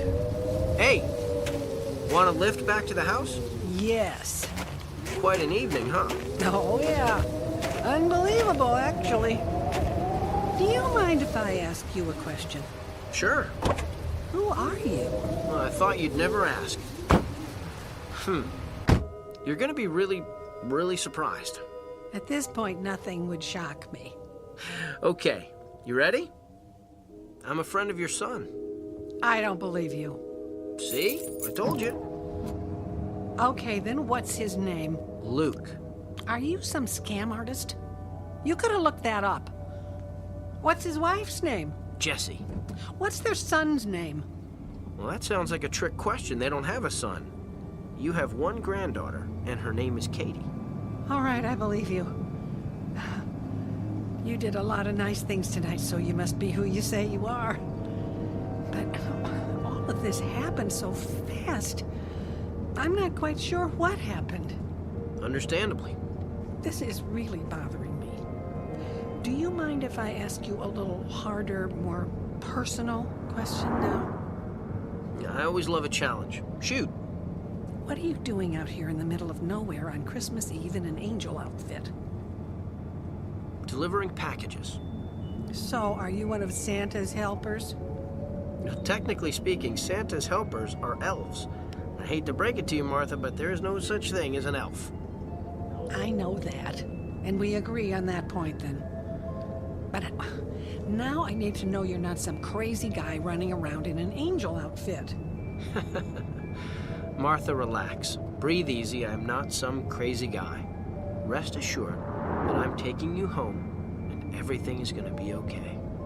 Okay. But why are you here, really? Do you want me to level with you? Yes, please. Okay, here goes. I made a promise to deliver a package tonight, and I never break a promise. Who are you delivering it to? Well, the package is in the trunk. Should I stop the car and show it to you so you can see? No. Just take me home. No problem. You know what would be really something? What? If when we got there, your family was waiting for you. Now that would really surprise me.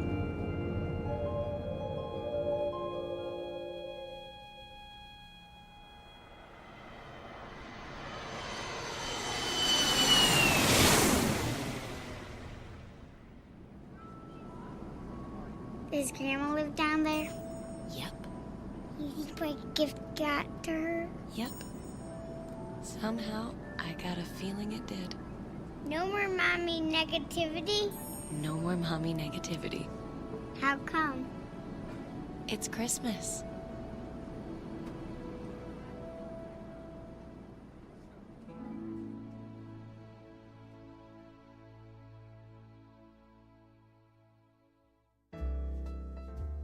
For a child, Christmas is never the same once they question the plausibility of Santa Claus. Giving one person the responsibility of delivering a gift to everyone in the world just doesn't seem possible. So Christmas is a time of wonder. It is a special time set aside for wishing, hoping, giving, and receiving, when everyone believes the impossible is possible. That's why it never makes sense to question a miracle or where an unexpected gift comes from. It might have come to you on the wings of a snow angel, special delivery from somewhere deep within the Twilight Zone.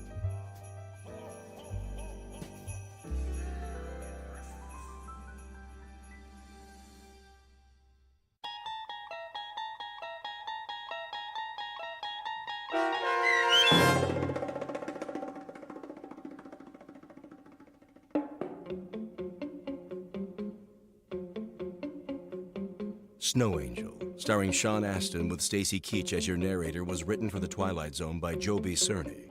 Heard in the cast were Ann Whitney, Natalie Berg, Courtney Boxwell, Ann Sonneville, Kif Vandenhoevel, Brandon Eels, Patrick Francis, and Natalie Urkel. The producers of The Twilight Zone wish to thank CBS Enterprises and the Rod Serling Estate for making this series possible. This copyrighted radio series is produced by Carl Amari and directed by Joe B. Cerny for Falcon Picture Group. Sound design, custom Foley effects, recording, and editing are produced in the Cerny American Sound to Picture Theater by sound designers Bob Benson and Tim Cerny. Music for The Twilight Zone is provided by CBS and American Music Company Incorporated, New York. To learn more about the Twilight Zone radio dramas and to download episodes, including 3 free episodes on our homepage, visit our official website at twilightzoneradio.com. Doug James speaking.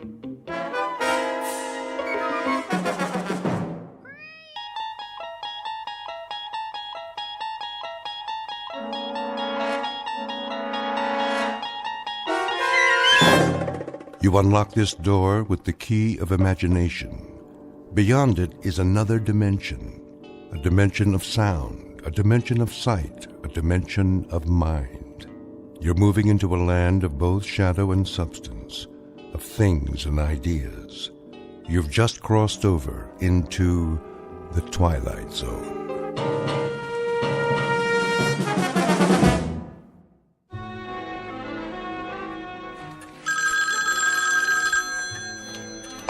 Roswell G. Flemington Model Ship Company. I'll check. Please hold. Did we fill the Benson order yet? Benson? I just packed it. Scale model steamship complete with working boiler and drive propellers. It's going out today, COD. Mr. Benson, your ship's been mailed. You should get it by the end of the week. That's right. You're welcome. Lloyd, where's the ledger from last quarter? On the top bookshelf. Why'd you put it all the way up there by the ceiling? I didn't. Flemington did. Oh, then let's move the ladder so I can get up the flying jib or whatever he calls the wall beam. The mast. The captain insists it's the mast. Now don't you go nautical on me, Lloyd. Oh, I'm not. I wouldn't, believe me. Strictly his terminology. Well, I say it's a bookshelf, and I say it's a pain in the neck. The Roswell G. Oh, hello, Mrs. Flemington. Yes, Mr. Flemington is in, but he's taking his mid-morning nap. In his quarters. I mean his office. Yeah, that's right, with his phone unplugged. Would you care to leave a message? Okay, I see. I'll tell him. Here it comes! Oh, cover your ears, boys! Let's get with it, Conklin! A tight office is a happy office. Idle hands make for an unproductive poop deck. Yes, sir. What are you doing, Miss Abernathy? Just putting on my lipstick, sir. That is, Captain. Belay that! Extraneous activity is nothing more nor less than sloppy seamanship, in a manner of speaking. You there! Fenstmacher! Aye, aye. Keep an even keel, in a manner of speaking. Let's keep an even keel here, man. To all of you, bear in mind that we must, all of us, go aft, climb up the old mast, in a manner of speaking, and set our sights on a distant horizon. Got it, sir. A tight ship, a happy ship. Damn the torpedoes of competition. And full speed ahead. Aye, aye, Captain.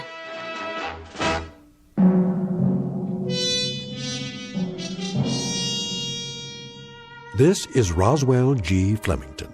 220 pounds of gristle, lung tissue, and sound decibels. He is, as you may have perceived, a noisy man, one of a breed who substitute volume for substance, sound for significance, and shouting to cover up the readily apparent phenomenon that he is nothing more than an overweight and aging perennial sea scout, whose noise-making is in inverse ratio to his competence and character. But soon our would-be admiral of the fleet will embark on another voyage, this one in an uncharted and twisting course, headed for a distant port called the Twilight Zone.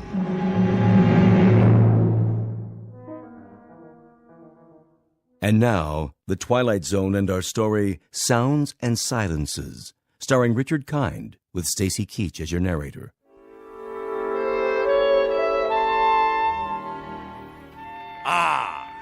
Clear skies, visibility unlimited. And now, for something a bit more bracing. You may enter. I forgot to tell you, sir. Yes? What? Speak up. I forgot to tell you that your wife called. Oh, she did she? Yes, a little while ago. She's on the phone again now. Would you like to take the call? Oh, I suppose so. See how the home fires are burning. What's that? I said I'll plug in the extension. Yes, sir. Here, madam. Yes? Yes? What noise? Oh, well, it's a most excellent recording, actually. Flight sounds of aircraft leaving the carrier Hornet. No, I can't turn it down. It has to be heard at realistic levels. Speak up. What is your request? Talk? About what, pray tell? Well, then talk away. Very well, later. Of course I shall be home for dinner. Yes, of course, I'm quite sure. Goodbye.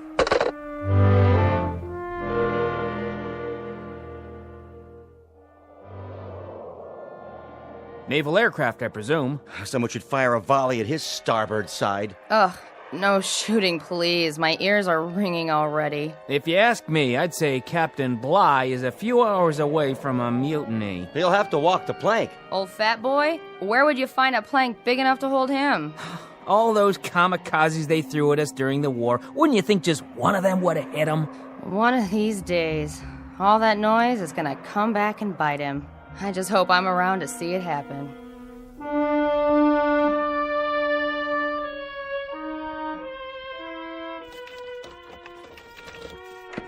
All ashore! I'm home!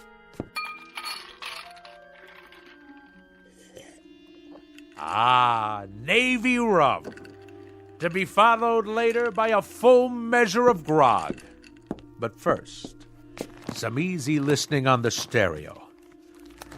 Which album shall it be tonight? Sounds of submarine warfare, great squalls of the North Atlantic, cruising on a windjammer, engine rooms of the great destroyer. No. Wait. Here it is. Perfect!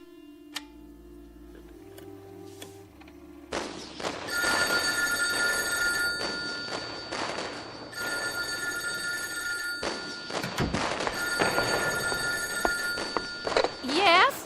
What's that? Can you speak a little louder? What? Roswell? Roswell! Hello, dear! Could you turn that down just a little bit? I beg pardon? I say, I can't hear a thing on the telephone. You know what that is, my dear? It's a collector's item. This is an actual recording of the battleship Missouri bombing Okinawa.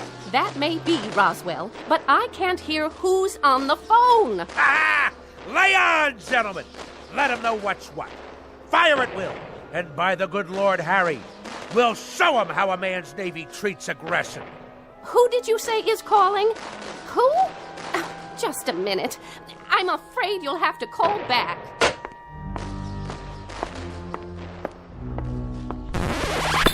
Woman! What have you done? Called a truce in the Pacific. You've ruined the record.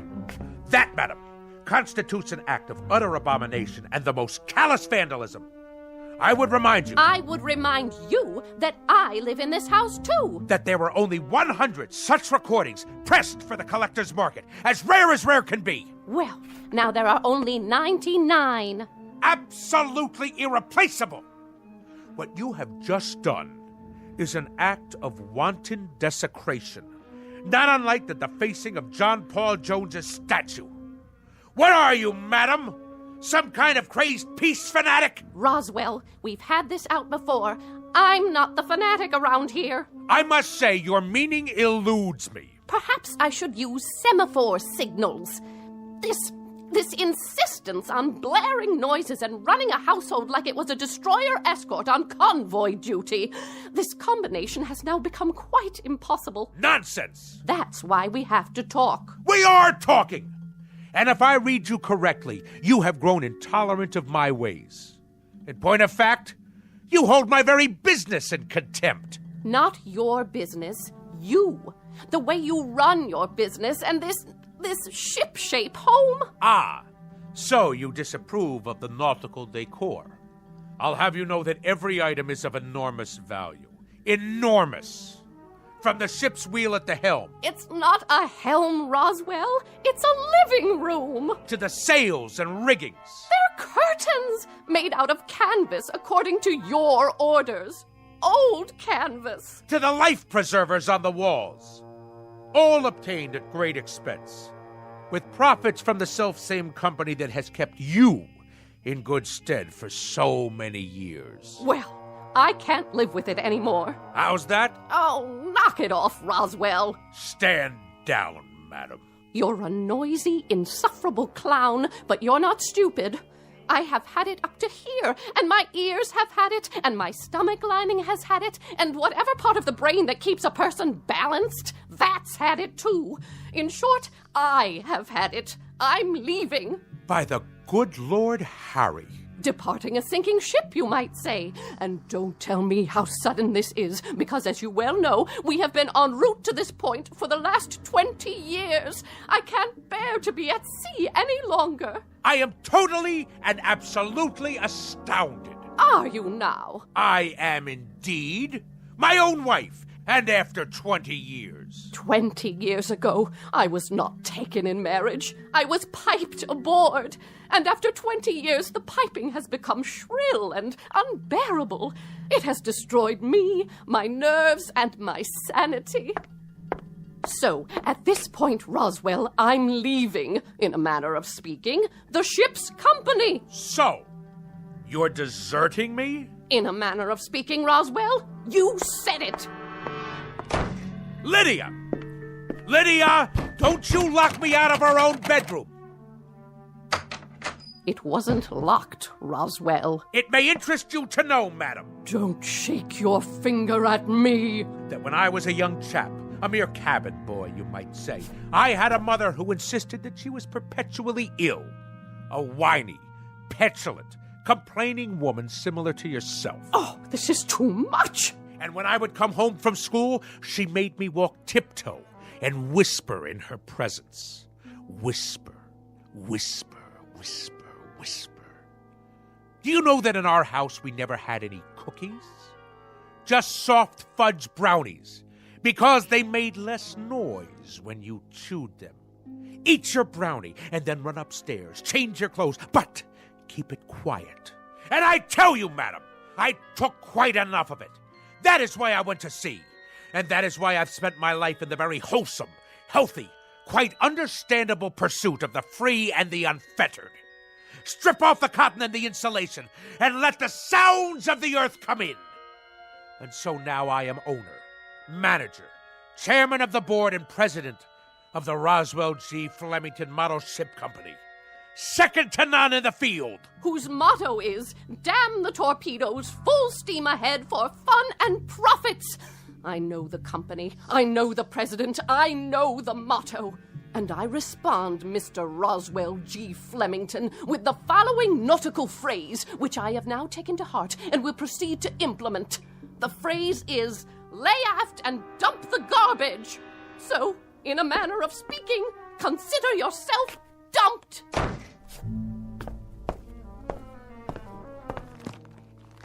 Sounds of a three-masted schooner in the South Pacific. Perfect. Good riddance, madam. If the truth be known, I have never liked you. I have simply suffered your presence. If there is one thing that sticks in my craw, that thing is a landlubber. So, madam, in a manner of speaking, get ashore. Do you hear me? Get ashore now! I have never, marked you, I have never in my entire life felt so free, so unencumbered, so absolutely fulfilled. In the parlance of naval language, in a manner of speaking, the situation is 4.0. My decks have finally been cleared. I intend to enjoy myself topside for the rest of the evening. And at precisely 10 bells, I shall retire to my sleeping quarters. But until then, this is my watch. At long last, I can see to the far horizon. And a life of wonderful, delightful noise. Now, where's my karaoke machine? Anchors away, my lad! Anchors away!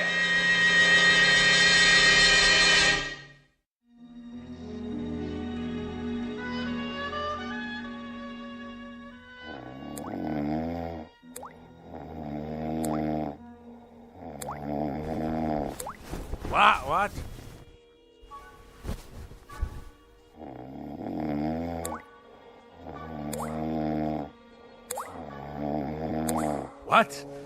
What? What? A leak in the cargo hold? All hands on deck!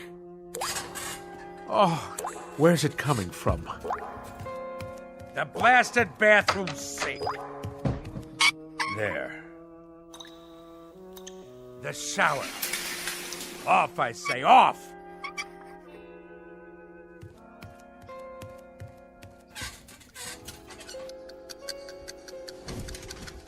How do you turn off this wretched alarm clock? Oh, my decks seem to be, in a matter of speaking, listing a bit. Where are my Navy cut cigarettes?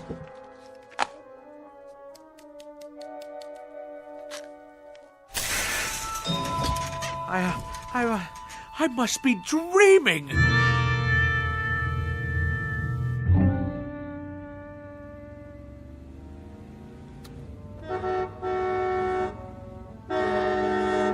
Go around! Pass, you imbecile! That's right! Run the red light! No noise laws in the city at all anymore. Any rattletrap is permitted on the streets. At last, my turn to make my way through the flotsam and jetsam.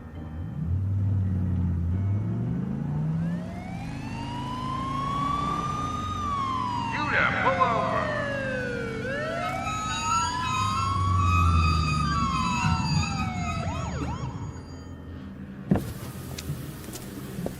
License and registration. Certainly, officer. Happy to oblige. My duty is a civilian. Here you are. Mr. Flemington? Roswell G. Flemington, of the Flemington Model Ship Company. Perhaps you've heard of us. Purveyors of the finest in maritime collectibles. A Navy man, are you? Coast Guard? Merchant Marine? Something wrong with your car? Why, no. No, not at all, thank the good Lord Harry. Now, this boat has kept me afloat for many years now. Hydromatic V8 with overdrive. Though the engine seems to produce a most curious sound this morning. Like a motorboat every time I step on the gas. No, it's more like a tug, I should say. Like a tug hauling an ocean liner to the dock. On your way to work, are you? I am indeed. And if you wish to cite me for speeding, you'll have difficulty proving it in court. A great deal of difficulty. At no time have I exceeded 15 knots. Point of fact, that's an impossibility. Considering the sounds of strain emitted by this engine. I didn't stop you for speeding, sir. Oh, good. Well, I'll be on my way. I stopped you because you were going so slow. You did? Oh.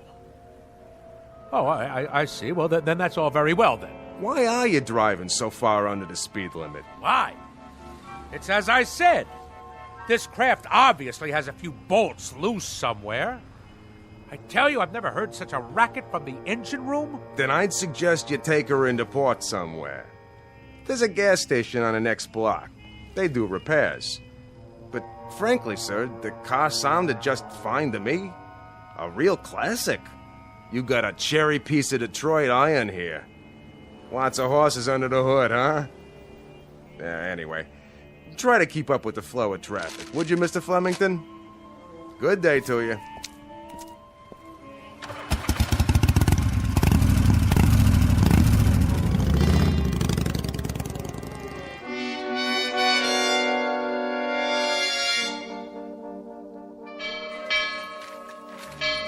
Oh, I've been here 2 years and I don't know when I'll get used to that thing. I've been here 4 years and I've never gotten used to it. What do you suppose happened to old Lardhead this morning? You should count your blessings. This is the first time he's ever been late. Wouldn't it be awesome if his car had fallen off the ferry boat with him in it? The peak. The absolute peak. Thus endeth the dream. Good morning, Mr. Flem... That's the first time he's walked in without telling me that the smoking lamp was not lit and we had to move full speed ahead toward the shores of prosperity. Maybe he's sick. Something incurable, like barnacles on the brain. That's very odd. That's very, very odd. I've been here 10 years, and that's the first time he's ever looked frightened.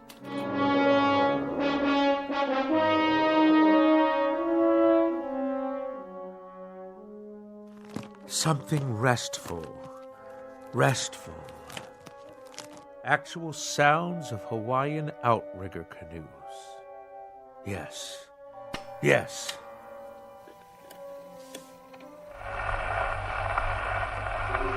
Ye gods! This record is defective! Fresh air, that's what we need. The great outdoors, the smell of salt spray in our nostrils.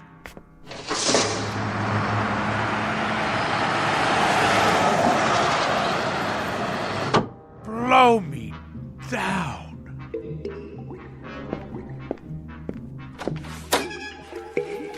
Conklin! What are you doing, man? Me? Just pouring a glass of water from the water cooler, that's all. Well, let's keep it quiet out here. Yes, sir. Now what are you doing? Swallowing, Mr. Flemington? I was thirsty. Quietly, I said. Quietly. Now stop gaping. Get back to work. All of you.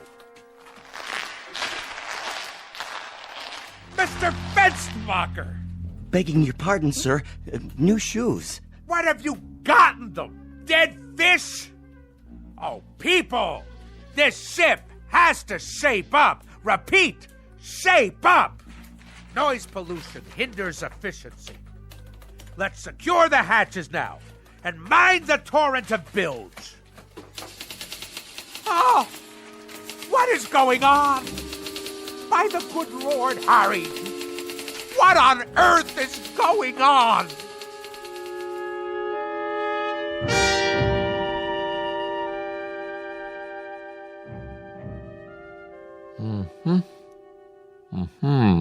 Well? Nothing abnormal that I can see, Mr. Flemington. No excess wax, no obstruction of any kind in the inner or outer ear. You mean no sign of infection? Nothing at all? Not even inflammation. Candor dictates that I tell you, Doctor, that as a ship surgeon, you're a wash. You wouldn't make cabin boy, in a manner of speaking. I take it, Mr. Flemington, that you expected me to find something wrong with you. I told you the symptoms, haven't I? You have. An apparent auditory distortion. Apparent? Shoes that sound like pipe organs played underwater? A leaky faucet sounds like barrels over Niagara Falls. And I wish you could have seen me cross 48th and 6th today. The traffic noises nearly keel-hauled me. It was considerably more than a distortion. I don't know what to say without any outward signs. Well, I know what to say. Now hear this, Doctor. There is obviously something askew in my crow's nest, in a manner of speaking. Now, will you prescribe the appropriate medication for my affliction, or do you force me to seek safe harbor elsewhere? Frankly, Mr. Flemington, I think consulting another physician might be a practical idea. Extremely practical. Very well, then. But if you had a modicum of professional ethics, you would have given me this advice before going through the motions of a perfunctory examination. As it is, I'll now be done for your bill as well as another ear specialist's. Mr. Flemington, I wasn't going to recommend another ear specialist. I had in mind, perhaps some psychiatric help. A psychiatrist, huh? I will make a presumption that you are being humorous. It is that charitable outlook that saves your being called to account, sir. The soundest recommendation I can make under the circumstances. I can assure you, Doctor, and I use the term loosely, that there are few people today on land or sea who are as sane as I am. I bid you good day. Good day to you, and good luck. Oh, what is that hideous sound? I'm merely making a few notes on your chart, see? Nothing to be afraid of. An ordinary number 2 pencil, that's all. Oh!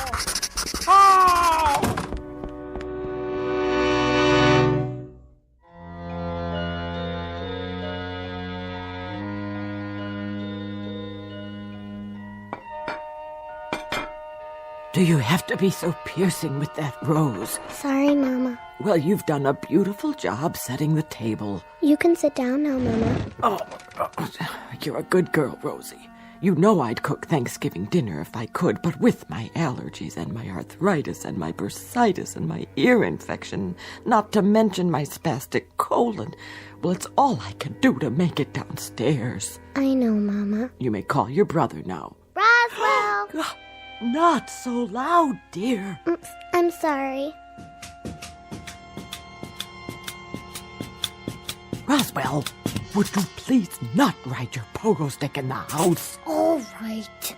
No running. You know what Mama said. Okay. Roswell, Yes, ma'am? are you wearing shoes? Uh-huh. Roswell, Okay. carefully. All right. Now take your seat, Roswell. You too, Rose. Who'd like to say grace? I will. Go ahead. Heavenly Father, we thank you for this food that my sister has set before us, and especially the pie, which I hope she remembered to make for dessert. A silent prayer, Roswell. Oh, yeah.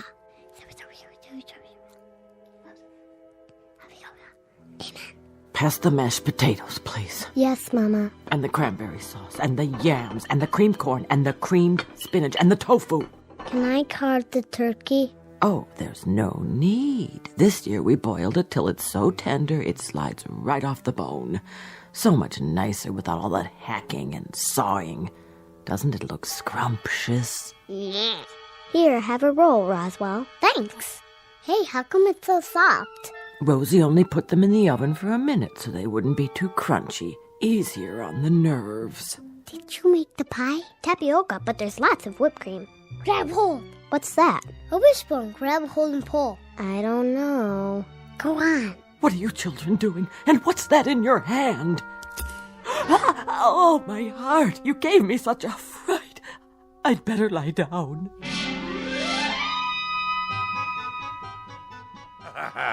But we got her good with the wishbone. Oh, didn't we? She thought she'd been shot with a harpoon. And you enjoyed that? Haha. It was the best Thanksgiving ever. Oh, the rules she had. Did I mention that we only used paper plates and plastic forks after that? See. Out with the pogo stick. I padded around in socks from the moment I got home from school.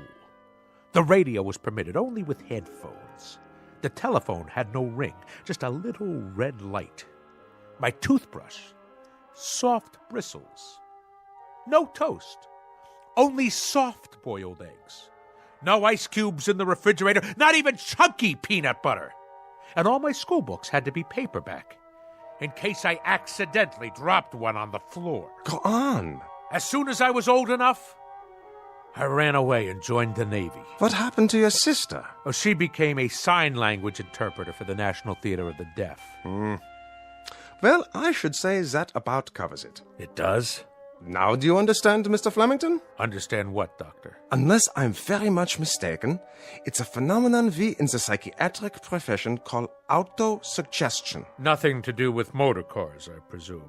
A person talks himself into believing that certain occurrences take place, when in reality they are pure figments of the imagination. Beyond that, there are some suggestions that you were very resentful of your mother and her preoccupation with her imaginary aches and pains. You don't say. My guess would be that this feeling now extends to your wife, who very similarly provides you with a mother image. Ah, uh-huh. But I can tell you this, Mr. Flemington, and forgive me if I repeat myself, these occurrences are only figments of your imagination. Yeah, but if that's so, then... Snap your fingers. Do I dare? Go ahead, snap your fingers. Any abnormal sound? None. Now, stamp your feet on the floor. Normal? Happily, delightfully normal. Now, let's really put it to the test.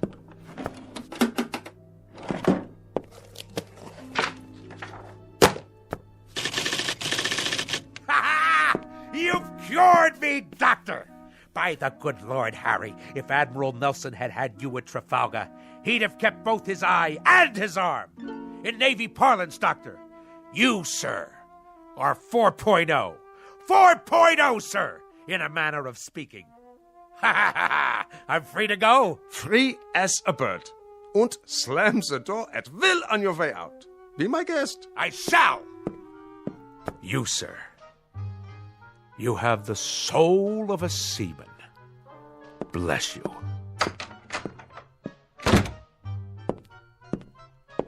Any more patients today? No, Doctor, that was the last one. Praise Freud. Why do I get all the nutcases?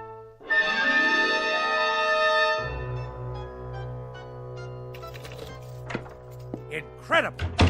Absolutely incredible. My own wife, the culprit. Her miserable preoccupation with noise. She planted that seed in my head. Incredible. Incredible what one crew member can do to a ship's company. Absolutely incredible. And the whole thing. Mind over matter. Land ho!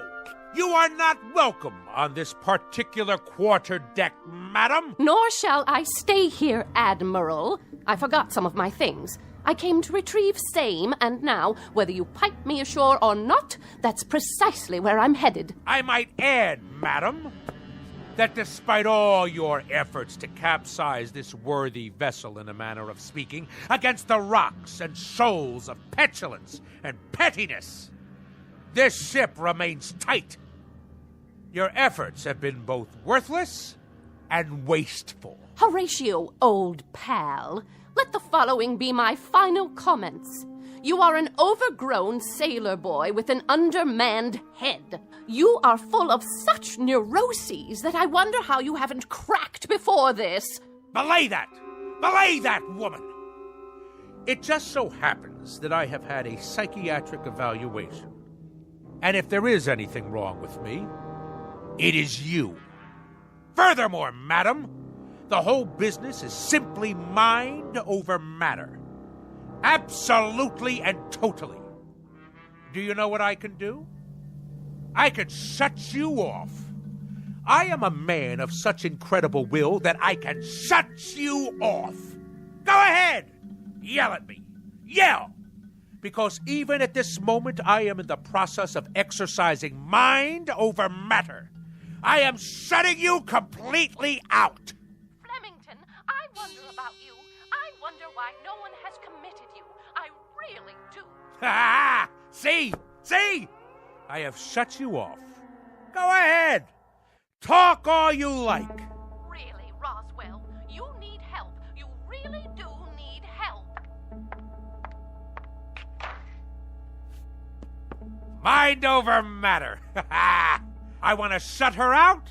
I simply shut her out. Now, let's see. What'll I listen to tonight? Anchors Aweigh? The Midshipman's March? Actual sounds of a Japanese destroyer exploding in the Pacific, complete with boiler hissings, fantail cracking, and smokestack glowing apart. Ha-ha! Only great, huh? Better prepare yourselves, neighbors. This one will galvanize you in the proper manner.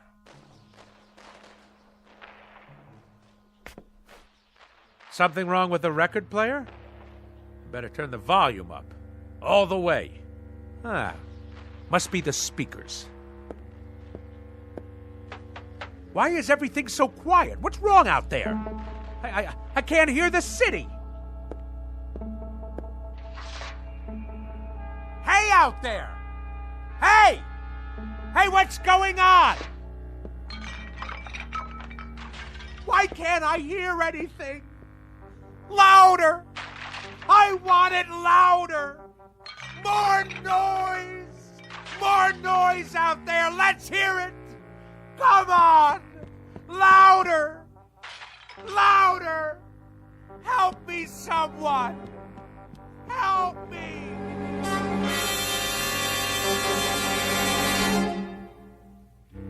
When last heard from, Mr. Roswell G. Flemington was in a sanitarium, pleading with the medical staff to make some noise, any kind of noise. They, of course, believed the case to be a rather tragic aberration, a man's mind coming inexplicably unhinged. And for this, they'll give him pills, therapy, rest, and lots of peace and quiet. Little do they realize that all Mr. Flemington is suffering from is a case of poetic justice. Tonight's tale of sounds and silences from the Twilight Zone.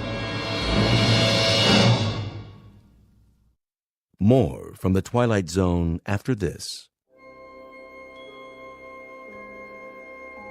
Hi, this is Carl Amari, producer of the Twilight Zone radio dramas. I'd like to take a moment to tell you about our official website at twilightzoneradio.com, where you'll get the latest news and information on these Twilight Zone radio dramas. Plus, at twilightzoneradio.com, you can digitally download 3 free episodes or any of our episodes for only $1.95 each. In this age of ever-changing technology, we've decided to make these episodes instantly available to you by making the Twilight Zone radio dramas a digital download-only series. This means that this series will no longer be offered on CD. The CD collections at our website are now being offered while supplies last at buy one, get one free. So be sure to get your favorites before they're sold out. Be sure to visit us often, and I'll see you in the zone.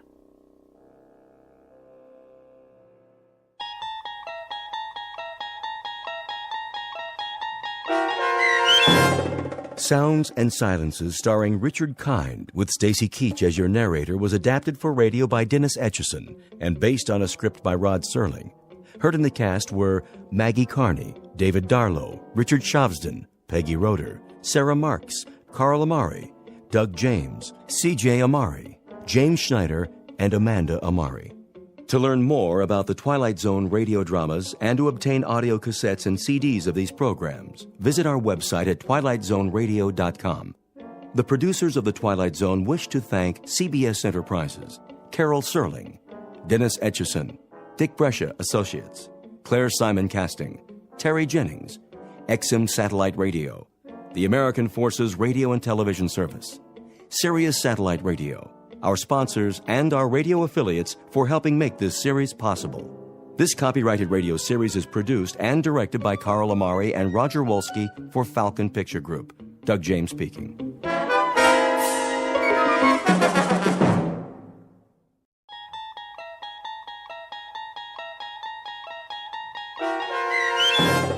Spur of the Moment, starring Sarah Wayne Callies, with Stacy Keach as your narrator, was adapted for radio by Dennis Etchison and written for The Twilight Zone by Richard Matheson.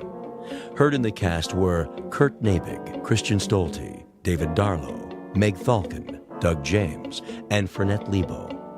To learn more about the Twilight Zone radio dramas and to obtain audio cassettes and CDs of these programs, visit our website at twilightzoneradio.com. The producers of The Twilight Zone wish to thank CBS Enterprises, Carol Serling, Dennis Etchison, Dick Brescia Associates, Claire Simon Casting, Terry Jennings, XM Satellite Radio, Sirius Satellite Radio, our sponsors, and our radio affiliates for helping make this series possible. This copyrighted radio series is produced and directed by Carl Amari for Falcon Picture Group.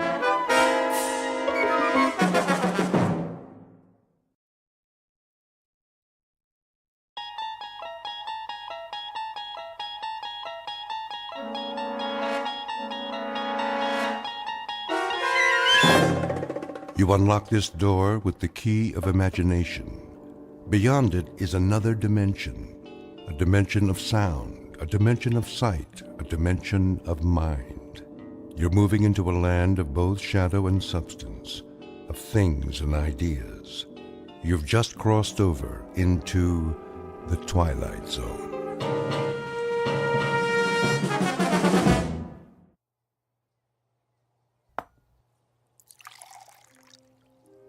Your coffee, Mrs. Henderson.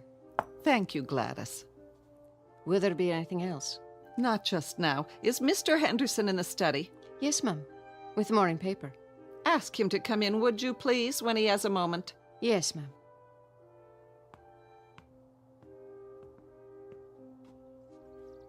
Anne, is that you? Yes, Mother. Are you going somewhere? I'm taking Kahlua out. Not now, surely. She needs exercise. Oh, I know, but... Just for a while. I won't go far, I promise. Well, be careful, dear. How long have I been riding? Why, since you were old enough to walk, practically. Then I think I can take care of myself, don't you? I only meant with the engagement party and all. That's not till this evening. I'll see you in an hour. Don't worry. I'm not a child anymore. No, you're certainly not.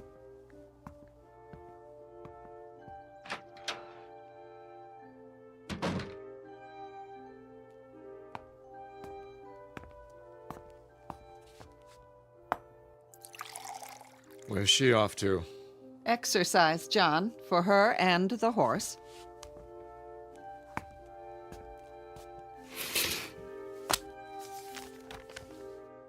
Now? But a young man is driving out from the city. We're to have lunch. She'll be back in time.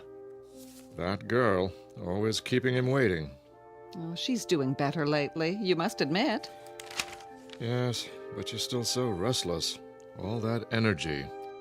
And then the horse may be exactly what she needs, at least until she and Robert set the date.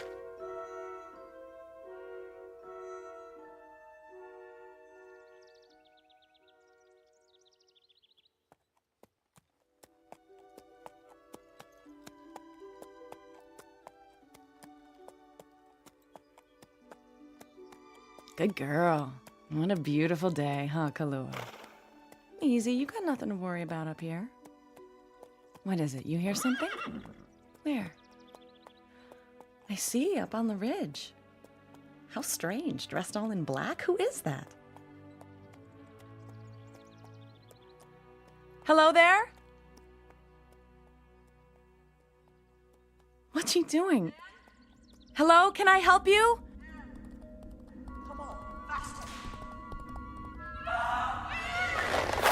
Slow down, please. You're spooking my horse. Come on, Kahlua. She's not gonna stop. She's crazy. We've got to get away. We've got to.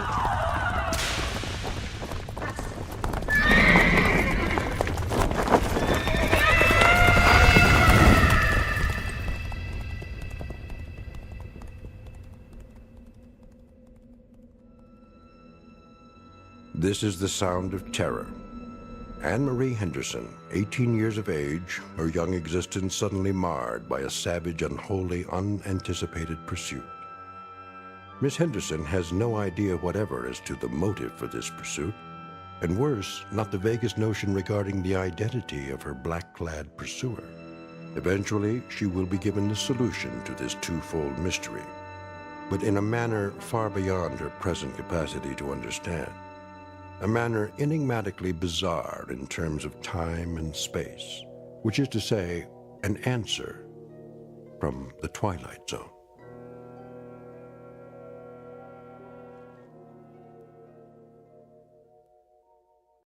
And now, The Twilight Zone and our story, Spur of the Moment, starring Sarah Wayne Callies, with Stacy Keach as your narrator.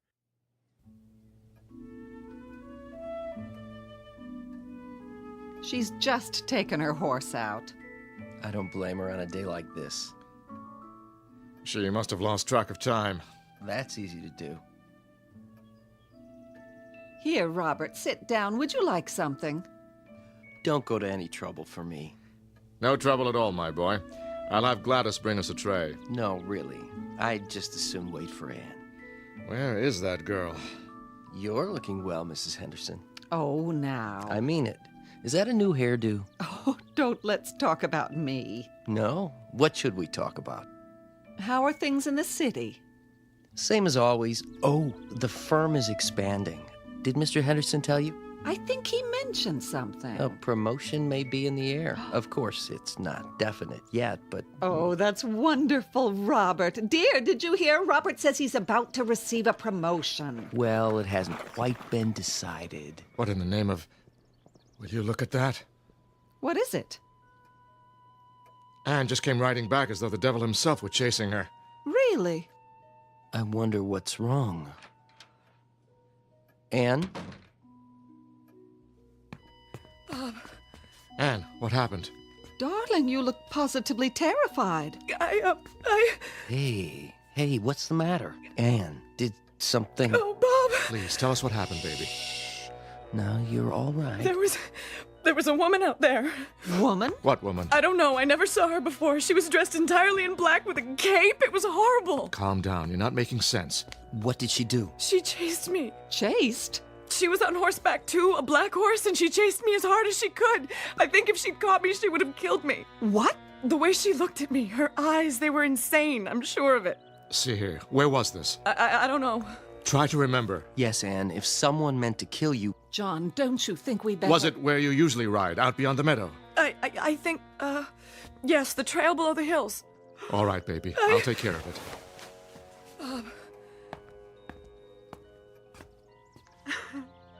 Shh. It's all over now, honey. Everything's going to be all right. Poor darling, what a fright you must have had. Use my handkerchief. There we go. All over now. Come sit with me. Yes, on the sofa.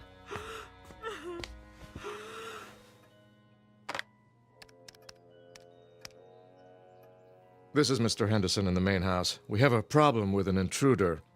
Yes. It was so frightening, I can't tell you. She just rode at me, whipping her horse with such a look of hatred. I don't understand. If you'd been there. At once. Take the gardener with you. It's possible that the woman is insane. And she's not one of the locals? You've never seen her before? No.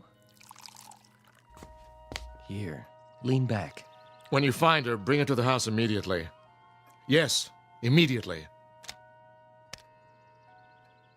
An outside line, please. Get me the police.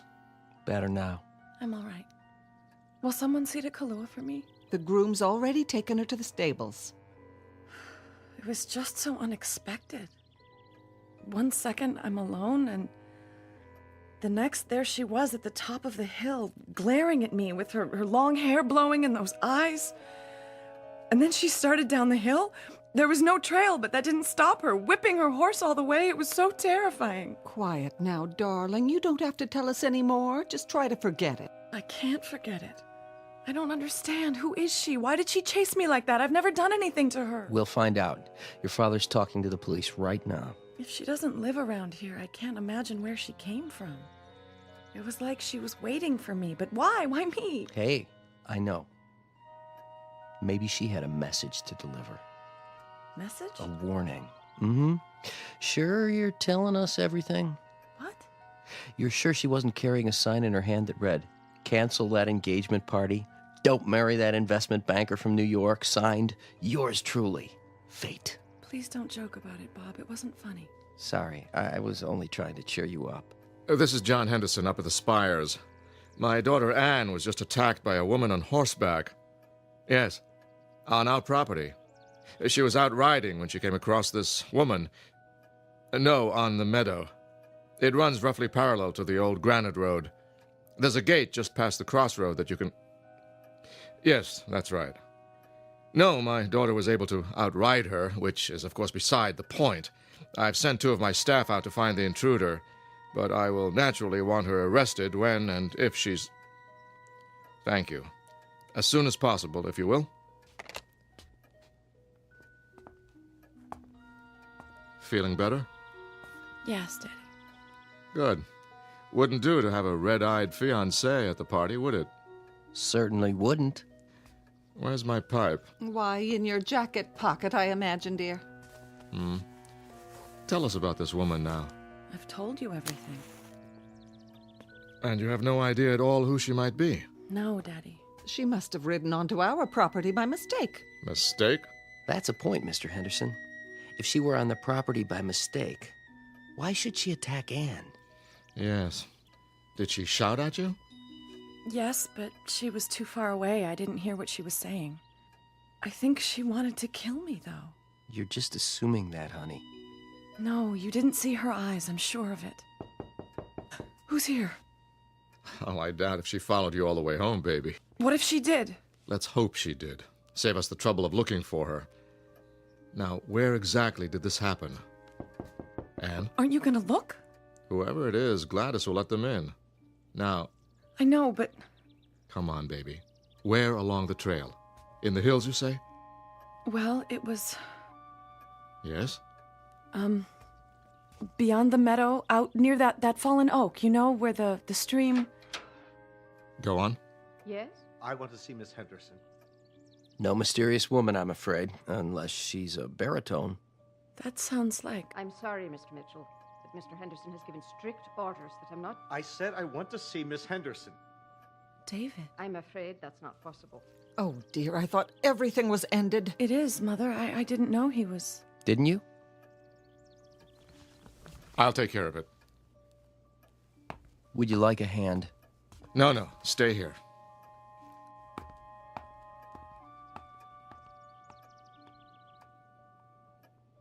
What's going on?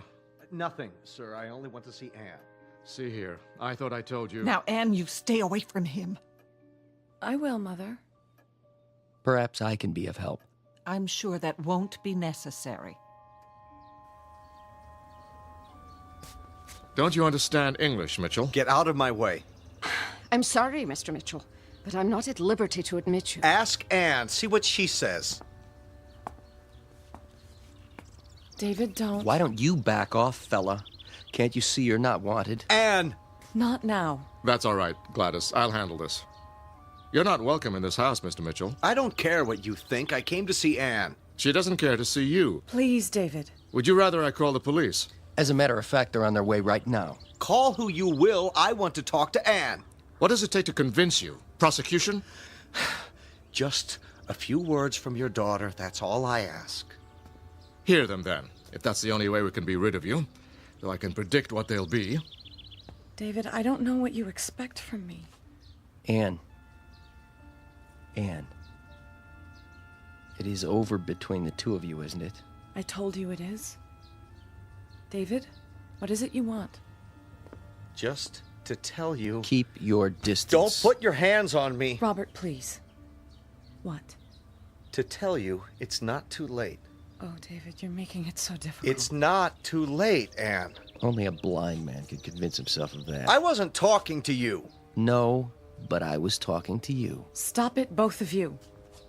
We belong together. You know that. Not anymore. Don't let your father force you into this. Break the engagement. I can't. You broke ours. Mitchell?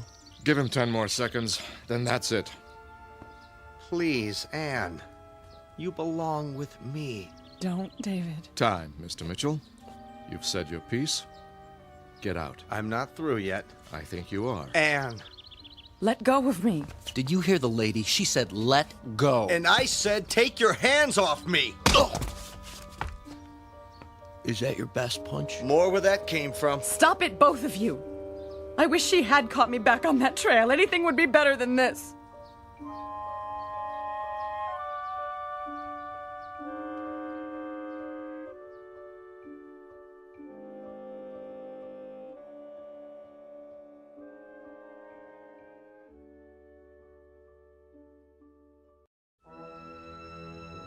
Surely you can do better than that, old boy. Let's find out.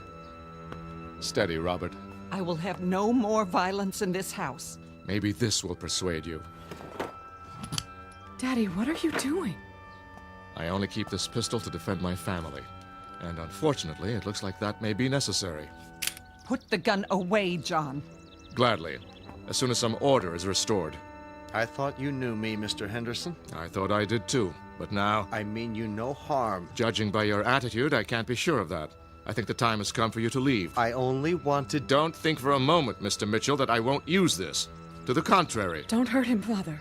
Is this what you want, Anne? I don't know. To let your father break us up at the point of a gun? Anne! Answer me! Don't even think of following her. Don't worry. I won't. And if you will have the common courtesy and sense to leave this house? Goodbye, Mr. Henderson. Mrs. Henderson. I won't bother you again. That's that, then. You know, I almost feel sorry for him. But not quite, eh? Not quite. Come, my boy. Yes, go back to the living room. I'll see to Anne.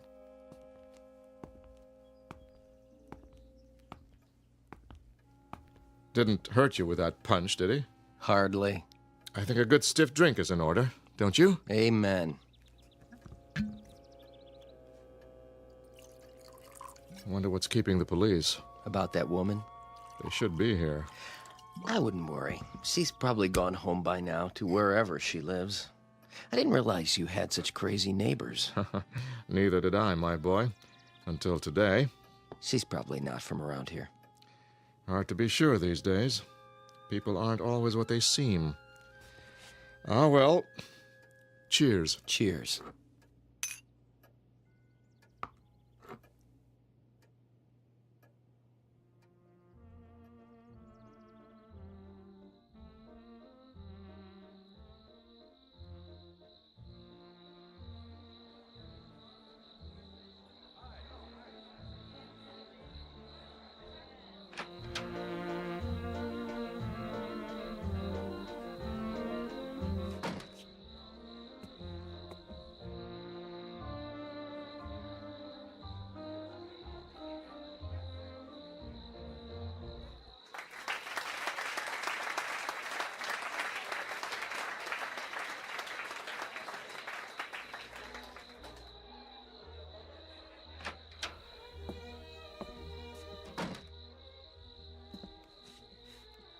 Anne, honey? Yes, Robert. There you are. What are you doing out here? I just needed a breath of fresh air. Aren't you feeling well? I'm fine. Your folks were wondering what happened to you. Tell them I'll be right in. Can I get you anything? Some punch? No, thanks. Sure. I'm sure. Just a little tired, that's all. Well, don't be long.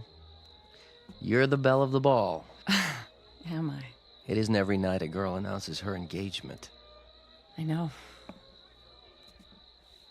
Are you sure you're all right? Yes, Robert. Just give me a moment. Anne, I wanted to tell you something. What? Only that you've made me very happy. I consider myself the luckiest man in the world. You do? These past few months, I knew the first time I saw you that you were the one. The woman I want to share my life with. You're very sweet, Robert. I love you very much, you know, and I'll do everything in my power to give you a good life. I swear it.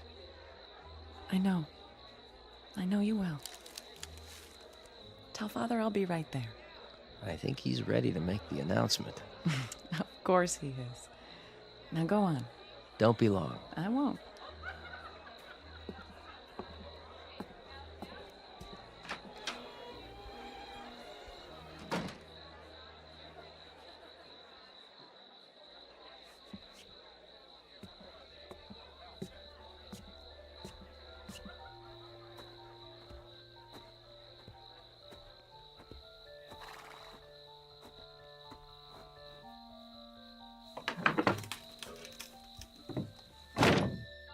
Hello? Anne? David? Over here, in the stall. They'll be looking for me. Oh, Anne. Sit with me. Will you do that much? I'm here, aren't I? Thank you for coming. I don't know where to begin. You don't have to. But, Anne... It's already been decided. I can't let you make a mistake like this. I'm not making a mistake. Forget about me. It's you I'm worried about. I'm not worried. And I can't forget about you. How could I? Ever since we were children. Even then we knew. That's what I thought. But that man in there, that pretentious, self-righteous snob, anyone but him. I'd tell you the same if you were my sister instead of the one I've always... Shh. You're not listening to me. I've made up my mind. When I was a child, I wanted to be with you. Only you. I felt the same, you know that, but... I haven't changed. I thought I had, but I was wrong. Today, when you two fought, I knew. I want to get married, David, but not to him. Oh, Anne. Are you sure? I've never been more sure of anything in my life. But how?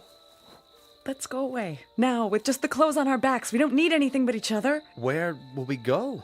Doesn't matter, does it? As long as we're together? I can get a job. I'll work hard. You won't have to. As soon as Daddy gets used to the idea, we can come back. He'll find something for you. I don't want a thing from him. We have to make it on our own. Otherwise... Shh. I'm his only daughter. Someday this place will be ours. We'll run it together, raise horses just as we always wanted, doing what we love. I only love you. Oh, David. I love you too. So very, very much. What's happened to you? I'm not sure. The truth? It finally got through to me. I was so frightened today. I guess it brought me to my senses. It was like waking up. And I'm so sorry. You don't have anything to be sorry for. Did you bring your car? Down the road. Then let's run away now before it's too late. In a minute, Anne. In a minute.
Yes?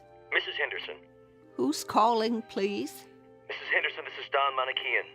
Who? From the law firm. Oh, yes. Have you taken care of that matter for me?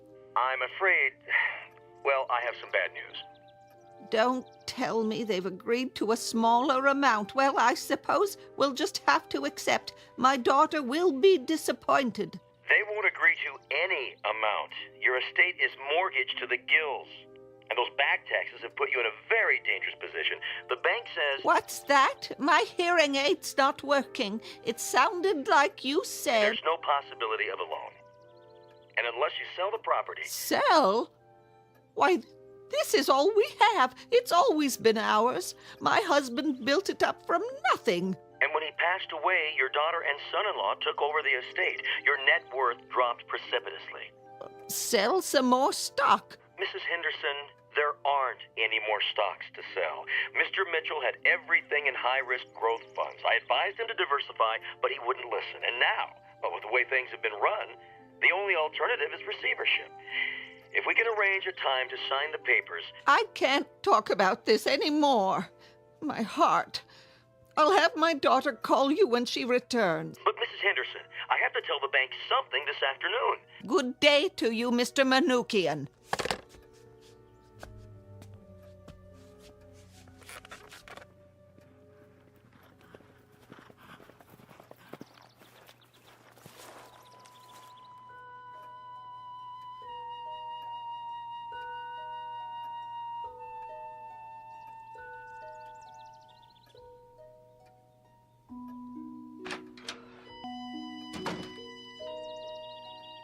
Anne? Anne, is that you? Of course it is, Mother. Who else would come to this dump? That lawyer phoned again. Which one? From the investment firm. So? He wants you or David to call him. Oh, who gives a... Did you hear what I said? I heard! Do you think that will help? Yes, it'll help if I drink enough of it. They're going to take the house away from us, Anne. Are they really? Yes. They can have it. Anne! Come off it, Mother. I've got more important things on my mind. Oh, like what? Something happened today. Did it? What could possibly? Do you know what I saw? Do you? And really? I saw a ghost, Mother. My own.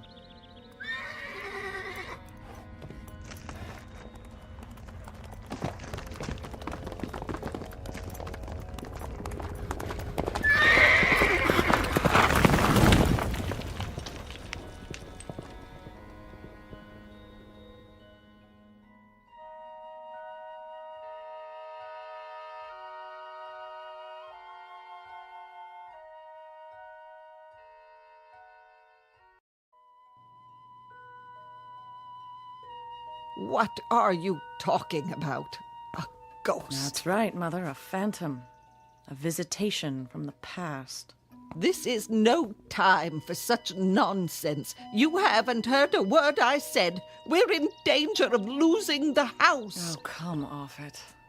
That's all it means to you. That's all. The home you were raised in. Raised? You mean lowered? Spoiled? Squeezed to death with a velvet glove. Oh, don't let's start.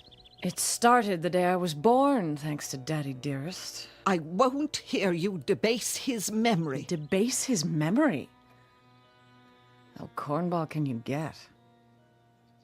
How can you talk like that about your own father, who gave you everything?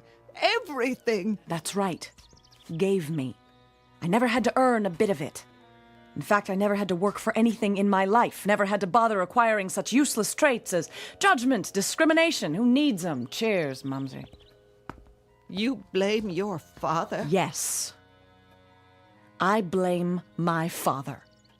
But how? Easy? Oh, he was so strong, wasn't he? So efficient, so meticulous. I was his baby. Oh, wasn't I? 16, 17, 18 years of age, I was still his baby.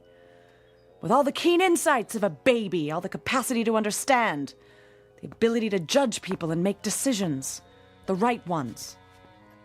So I made a mistake. One little mistake. Just enough to ruin my life. And I've suffered for it, haven't I? Haven't we all? I'd say that calls for another drink, don't you? Oh, and don't. Oh, how wonderful. I'm finally being disciplined at the age of 43. What about the house? I don't care about the house, Mother. Well, I care. That's your misfortune, and none of my own. At least we should talk about it. Time is running out. It ran out a long time ago, Mother. A long, long time. I have something more pressing on my mind, what I saw out there today. The ghost of engagements past, you might say. Oh, there you go with your ghosts again. Mine indeed. Intriguing, isn't it, to be haunted by one's own self? Positively fascinating. What exactly did you see? A reminder from the past and the future. I was riding where I always go out beyond the meadow. I was on a ridge when I saw this young girl pass on the trail below. There she was, with her new saddle, a wonderful white horse. Her daddy gave it to her when she graduated high school. You may remember it, Mother. How could I? Because it was my horse once. The girl was me. As I looked at 18. Oh, I think you've had too much to drink. No, you're wrong. I haven't had enough. You remember the day of my engagement party? I do. I even remember the date. It was June 13th, 25 years ago.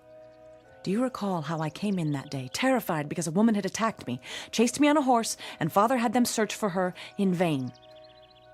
I was that woman, Mother.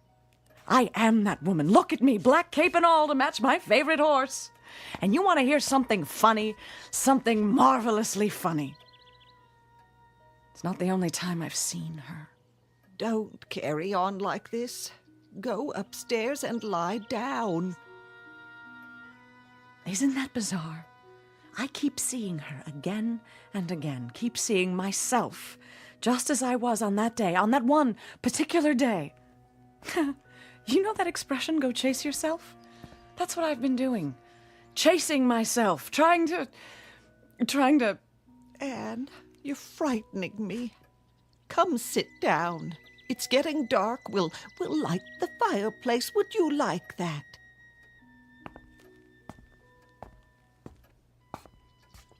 You remember what Bob said to me on that day when I told him? Maybe it's a warning, he said. He thought he was joking. It was a warning. I was warning myself not to marry the wrong man. But I married him anyway, didn't I? Of course, I didn't think so at the time. I thought I was being so brave and independent, following my heart. And now I've paid the price. I've become the grotesque wraith dressed in black who frightened that poor, naive child half to death 25 years ago. A phantom who lives in a bottle married to a man who's run our estate into ruin. If only I'd known I was being warned. But who could have told me? Who could have made me listen? Warned of what? Speak of the devil. I asked a question. At least I think I did. Not now, Not David. now what? I can talk to my wife anytime I want to. Anne's not herself. Oh? Then who am I, Mother? I'd say I'm more myself than ever. Perhaps for the first time. What are you talking about? Get out of here.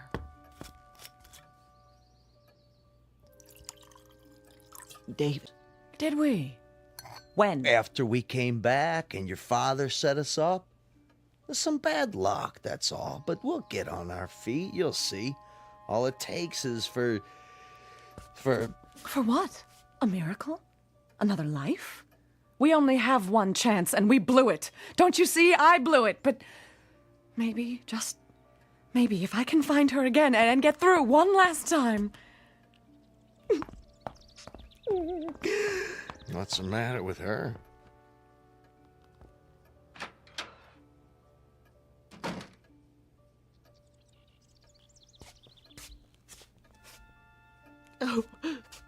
Oh, you poor man.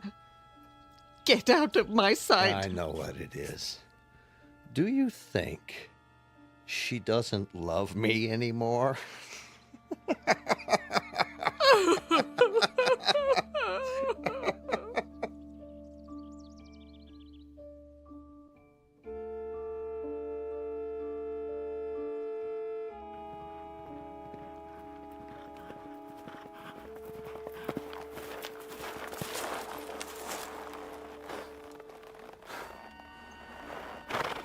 Oh, there, easy. This is far enough. I recognize the spot. She'll come along the bridle trail down there. I know she will, and when she does...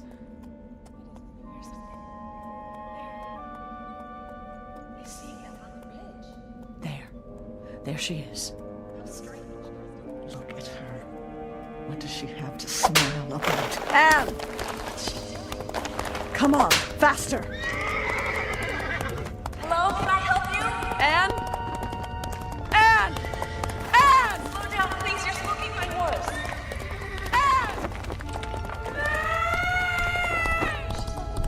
No! Anne! We've got to get away. We've got to... Faster!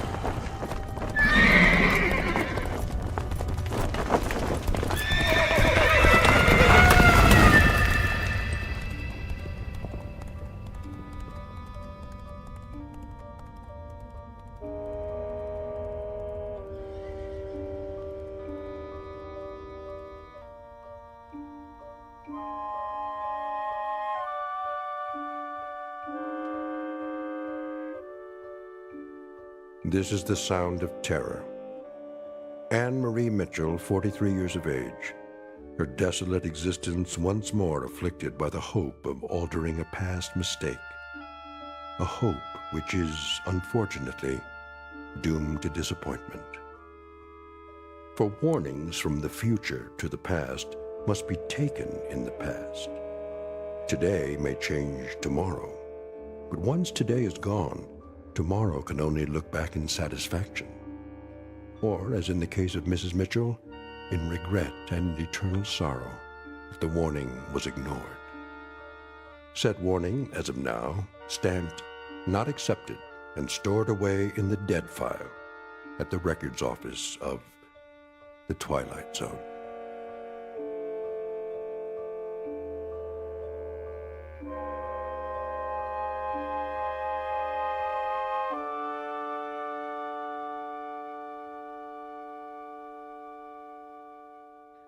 The Twilight Zone continues in just a moment. You are about to enter another dimension, a dimension not only of sight and sound, but of mind, a journey into a wondrous land of imagination. Next stop, the Twilight Zone. Hi, this is Stacy Keach. I'd like to take a moment to tell you about our Twilight Zone website at twilightzoneradio.com. At twilightzoneradio.com, you'll find the latest information on these Twilight Zone radio dramas, including behind-the-scenes photographs, plus the newest product releases, trivia contests, ways to contact us, other Twilight Zone-related info and merchandise, plus links to other fascinating websites. So make your next stop twilightzoneradio.com. Visit twilightzoneradio.com to purchase these Twilight Zone radio dramas on cassette and CD, or call toll-free 1-866-989-ZONE. That's 1-866-989-9663.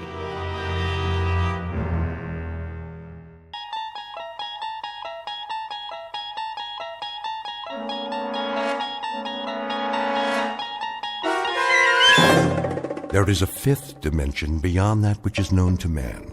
It is a dimension as vast as space and as timeless as infinity. It is the middle ground between light and shadow, and it lies between the pit of man's fears and the summit of his knowledge. This is the dimension of imagination. It is an area which we call the Twilight Zone.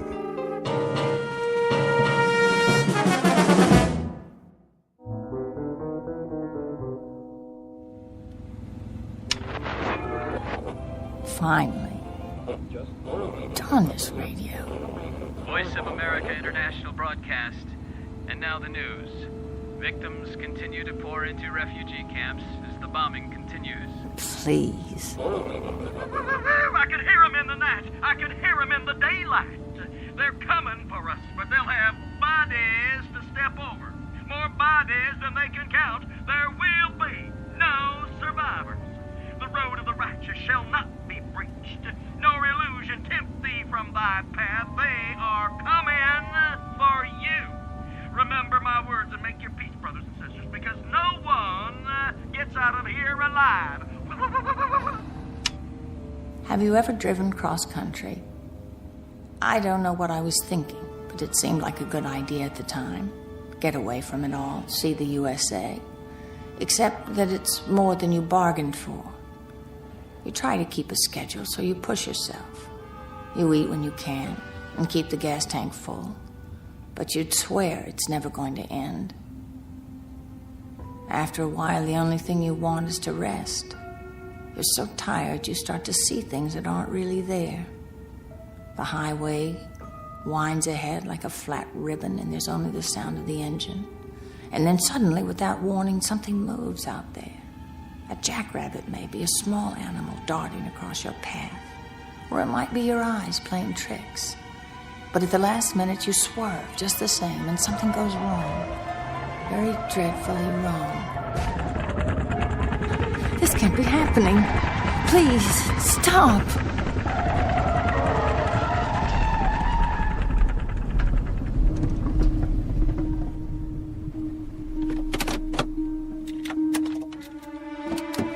Help! Somebody help!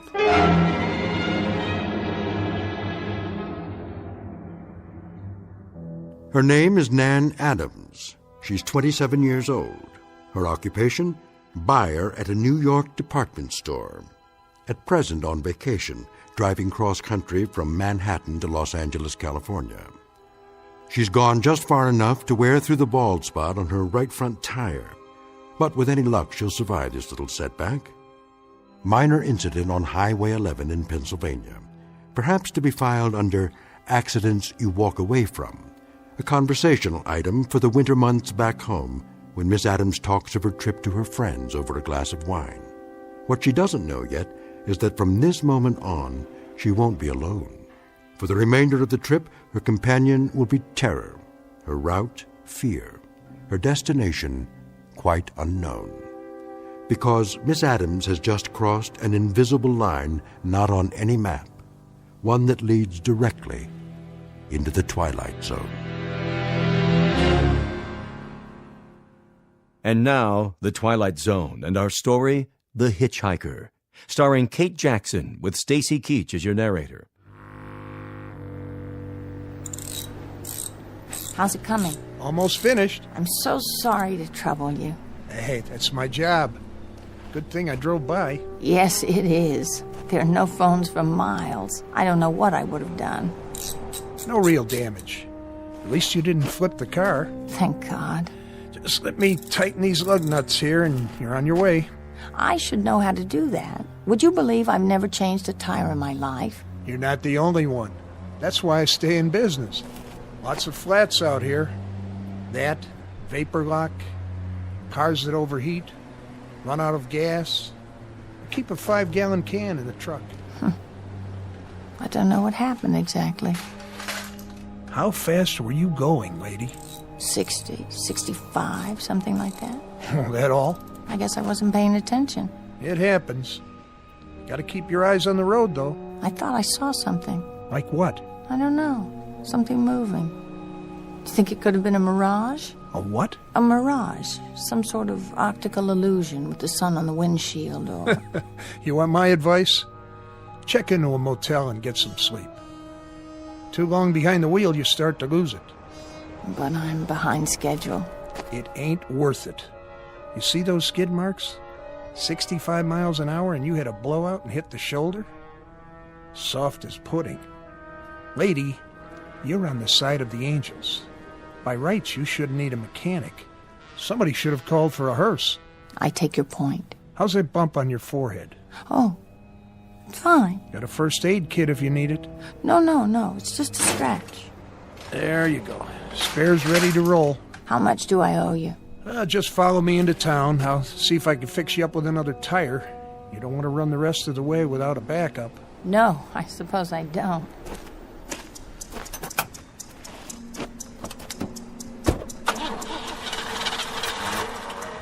Huh. Oh, great. Something wrong? What? Not out of gas, are you? I don't think so. Pump the pedal a few times. Careful not to flood it. I won't. It's just that I was wondering... Yeah? That man. Man? Over there. I don't know where he came from, but shouldn't one of us give him a ride? He looks like he needs it. What man? Behind us, about 50 yards. I can see him in my rearview mirror. He's watching us. I don't see anything. Oh. Well, neither do I now. I could have sworn somebody was standing there by the side of the road. You see what happens when you try to drive straight through? Come on, we'll get you fixed up at the station. Yes, of course.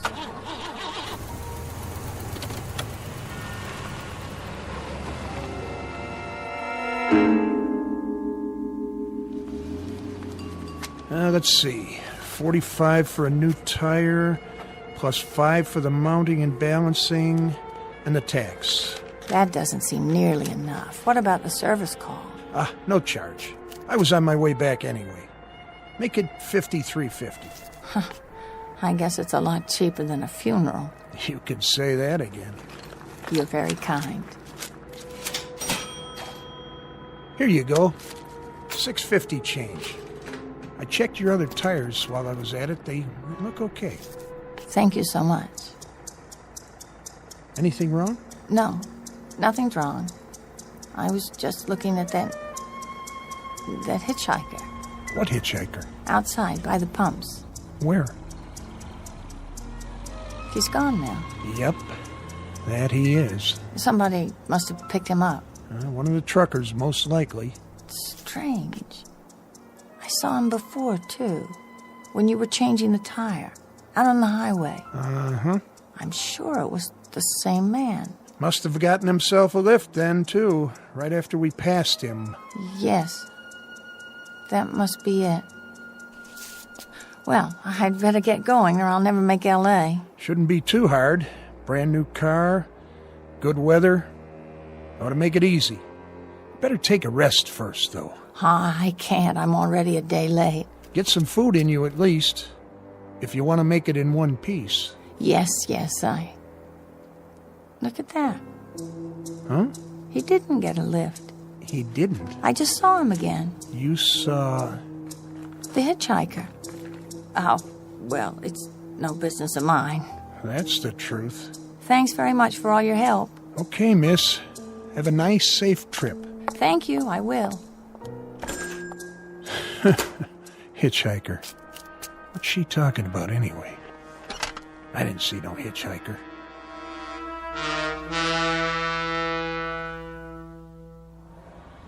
Oh, it can't be the same man. It can't. Who is he? I saw him again 50 miles farther on. It was impossible, of course, but I did. And then again on the long, straight stretch through Virginia. Not menacing, really.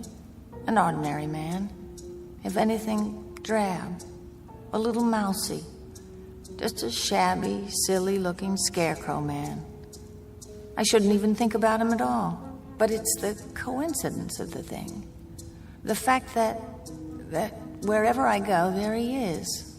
And I think he sees me. His eyes are always turned my way. Is he smiling? Why?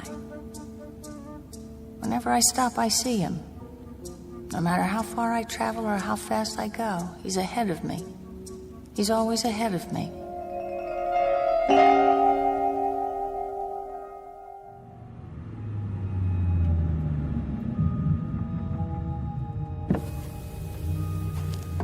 Yes, officer? Hold up, miss. Is something the matter? I can't let you pass just yet. Why not? Roadblock ahead. A roadblock? What for? Construction. Some big trucks blocking the way. Just a few more minutes. All right. I'll wave you on. Sit tight for now. This could take all night. Where's my map? I can't believe it. There is no other way. This is the only road west. Oh, no. It can't be, but it is. It's him. Going west, you say? I didn't say anything. I thought I heard... No, I'm not going west. I'm sorry. I'm just going up the road a little ways. I'm really very sorry, but I can't help you. Are you sure? Oh, please. Please. It has to stop. It's true. Miss? Miss, please. You can't go through yet. It isn't safe.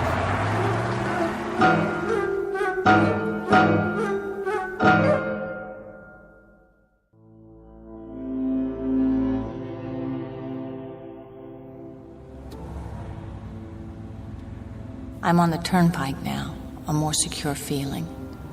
And yet, I don't know why it is, but I'm frightened. A funny thing, fear. I've never known it before, not really, not like this. But now here it is. There's no denying it. Can't quite put it into words, a fear that's just about as vague as its object. And that's the trouble. It isn't really a fear, not exactly. That may be the wrong term, but I feel something. What should I call it? A sense of disquiet. The feeling that things are a little tilted, a little off somehow. The feeling you get when something's wrong, but you don't quite know what it is yet. It's vague because that's what that hitchhiker is. He's vague. Like a charcoal sketch that somebody's made and then half rubbed off the paper, leaving only a kind of indistinct outline. I wonder why it is he's always there. I wonder why I can't shake him. But most of all, I wonder why I can't stop thinking about him.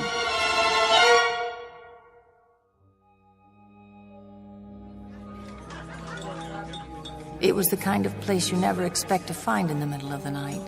Bright lights, people, ordinary people, talking about ordinary things, even making jokes. I felt safe again for a time.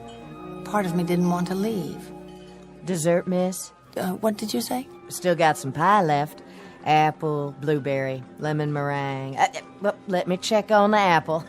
Trucker came through a little while ago, ordered 3 pieces with ice cream. I'm sorry, No, thank you. Sure? It's mighty good. More coffee? Sure. Ought to have more than coffee, though. I guess I don't have much of an appetite. Driving alone? Yes, I am. Where to? All the way to California. Whew, no kidding. That's a haul. Couldn't get me to drive all that way, at least not by my lonesome. Actually, I was looking forward to it. You were? In the beginning. You see... End of the counter, Angie. 2 burger baskets to go. Coming up. Well, as the man said when he kissed the cow, everyone to his own taste. You got that right, Angie. Yeah, that's a good one. Yeah, I keep telling her she ought to be on television. How much do I owe you? Let's see. Here you go. Put it on mine, Rich. That's all right. I said I got it for you. No, really. Say, don't I know you from somewhere? I seriously doubt it. Come on over here a minute. Give the change to the waitress, will you? Sure thing. Hey, girlie, why don't you be friendly? It's mighty lonely driving long distance. All right, that's enough. This is no girly. This is a lady. Now knock it off. Sure, Rich. I'll see you next week. Thank you, but you didn't have to do that. Hey, listen. Do yourself a favor. There's a decent motel a couple blocks from here. You look like you can use it. What about a gas station? There's one right next to it. Still open, too. I do need to fill up. Hey, you can't do better than the Bida-Weed. It's nice and clean. I suppose I could. Do you get many hitchhikers? Hitchhikers? You mean around here? It's pretty rare, is it? Yeah, I'll say. There's no road, just the turnpike. Guy'd be a fool hitching a ride here. I mean, look at it. Miles and miles of straightaway and practically no speed limit. Now, what car's going to stop and pick up a guy under those conditions? Would you? No. No, I probably wouldn't. In fact, I'm sure of it. Of course, a guy might get a lift before the turnpike starts. By the toll house or something. But then it'd be one long ride, and most cars wouldn't pick up a guy for that long a ride. And, you know, this is kind of lonely country out here. Flat lands and hills and that sort of thing. You didn't see any hitchers, did you? Oh, no. No, I haven't seen anyone like that. I was just wondering, that's all.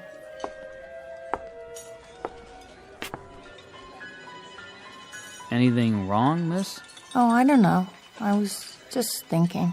Something on your mind? I was just thinking how good it'll be to stop driving. It's getting so that I actually hate that car.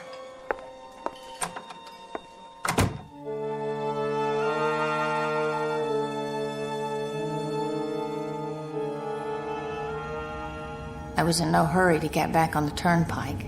The all-night gas station was just where he said it was, a couple of blocks south, near the railroad tracks.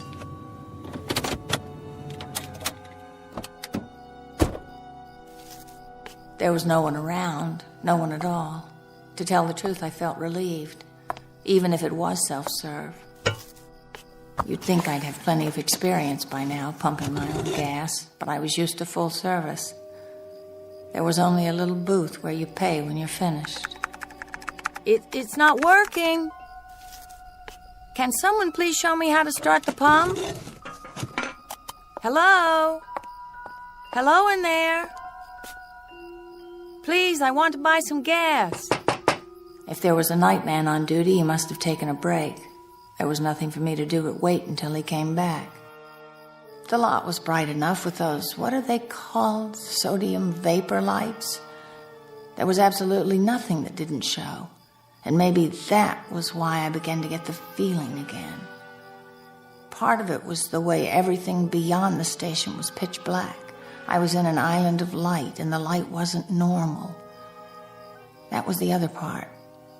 Sodium vapor bulbs put out a kind of orange glow instead of white, so some things take on a different color. My skin, for instance, it was, well, a sickly green. I stood there looking at my arms and hands and listening to the traffic on the turnpike, and I felt it before I saw it, felt it and heard it. It's him. I know it is. Where is he? Where? Get away from me! Do you hear me? Stay back!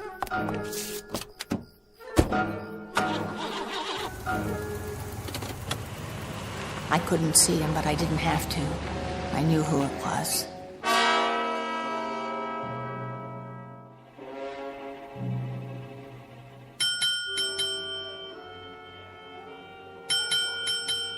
Yeah, can I help you? I need a room. For how long? Till morning. Just you? That's right.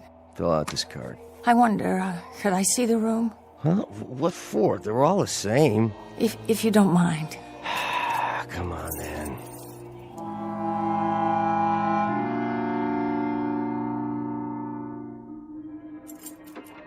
Just clean it, new towels, everything. That's fine. How's the lock?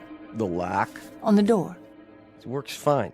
Ah, there's a deadbolt, too. See, case-hardened steel. Nobody gets in or out unless you open it from the inside. Good.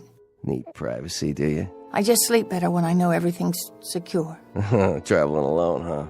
Business trip, is it? Yes, it is. Don't worry about me. I'll be up at the crack of dawn, as soon as I lay my head down for a few hours. Thanks. Bye now. One thing. Yes? Cash or credit, no checks. In advance. Oh, of course. I'll get you change. Keep it. Thank you. Good night. I told myself I'd be safe enough, at least for a while. I had to rest sometime. Clean sheets. What was that? Nobody out there. Must be my imagination. Yeah, that's it.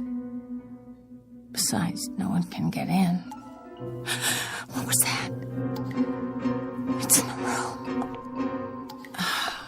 A leaky shower head. But I knew. Already I knew, even if I hadn't thought it through. Something the desk clerk said about nothing getting in or out.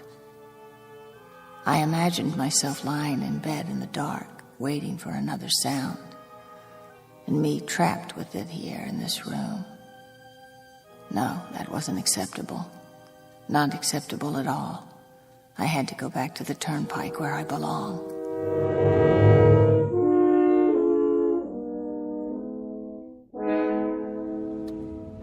Good, the on-ramp. All I have to do is cross the tracks. No, there can't be a train at this time of night. It's ridiculous. I have to get across. Come on, I can make it. There's plenty of time.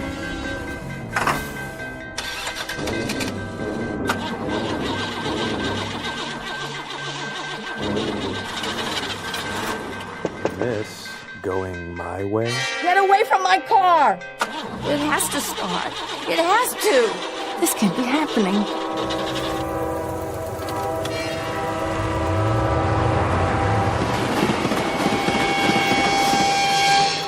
It was him. It was. Where are you? What do you want from me? The fear is no longer vague. The terror isn't formless. It has a form. He was beckoning. That drab, skinny man in the cheap, shabby suit. He was beckoning me. He wanted me to start across the tracks, for the car to stall. He wanted me to die. Now I don't know what to do. Whether I should turn around and go back to New York or go on. Thoughts stab at my brain. Ugly, frightened thoughts. Projections of tomorrow and the next day, driving through plains, driving through the desert, unspeakably, nightmarishly alone. And I know I'll see him again. I'll see him at detours, at other railroad crossings. He'll be looking at me at stoplights. If I stay at another motel, I'll glance through the window and see him outside, waiting. I don't know what to do now. I just don't know.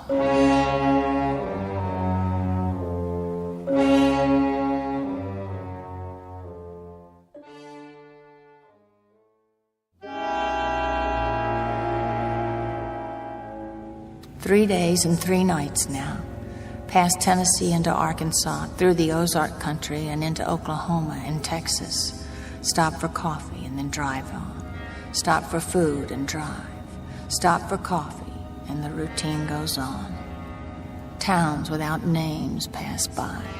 Landscapes without form. The numbers on the dashboard clock change and I don't even see them. Now it isn't a trip, it's flight. Route 80 isn't a highway anymore, it's a means of escape, so I keep going. conscious of only one thing. I've got to get where I'm going before that hitchhiker closes in.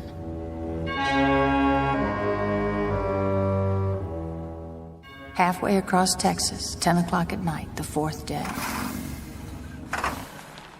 The engine stops, and I sit there in the front seat chilled with fear. And I can hardly believe it. Out of gas. I can't believe this. I should have stopped earlier, and now it's too late. Wait. That sign. Yes. Gas eats 500 feet. I can see it from here.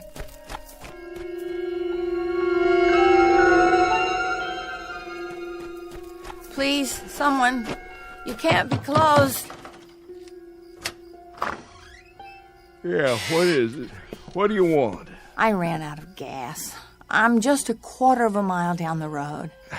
Come back in the morning. Please, I can't stay here till then. It must be past midnight. No, it isn't. It's not even 11 o'clock. Well, we close up here at 9. I'm sorry. Try the Honeysuckle Lodge. They got a gas pump there. It's about a mile or so away. Please, I can't walk any farther. Little lady, I'd like to help you, but I've been up since 5 this morning, and I'm just dead. Now, like I told you, it's only a mile or so to the Honeysuckle Lodge. But I've got to have a can of gas. I can't stay out here by myself. You see, there's a man. There's a very suspicious-looking man. Henry? Henry, who is it, Henry? It's nobody, Mother. Just a gal in a fancy suit. And go back to bed. Now, what about this man? What was he doing? Nothing. Nothing, huh? Well, then what of it? That's not something to wake a man in the middle of his sleep about. I'm trying to tell you. Now, listen, young woman. You must have taken a nip or something. If you haven't got anything better to do than wake decent folks out of their hard-earned sleep. But he looked as if he was going to rob me. Well, if he does, you come back and I'll call the sheriff for you. Who's there? Come out into the light so I can see you. You have to stop following me. Stop right now or I'll scream. There are people inside. They'll hear and... Lady? What did you say? I said, what's the matter, lady? Yes, that's what I am. That's exactly what I am. A lady. What are you doing out so late? What am I? You work here? This your place? No. My car's just up the road. You see, I ran out of gas. The man won't give me any. I saw the car. You left your keys in it. I turned the lights off, though, so the battery wouldn't run down. Do you live around here? Nope. I'm coming back from leave. Leave? Of course. The uniform. Are you in the Navy? Sure am. Ever see a fella in a sailor suit that wasn't? No, I guess I haven't. Where are you headed? Going back to my ship. She's in San Diego. That's where I'm heading. San Diego, California. Would you like a ride? You kidding? No, I mean it. I'll take you all the way to San Diego. Will you drive with me? You don't have to ask me twice, lady.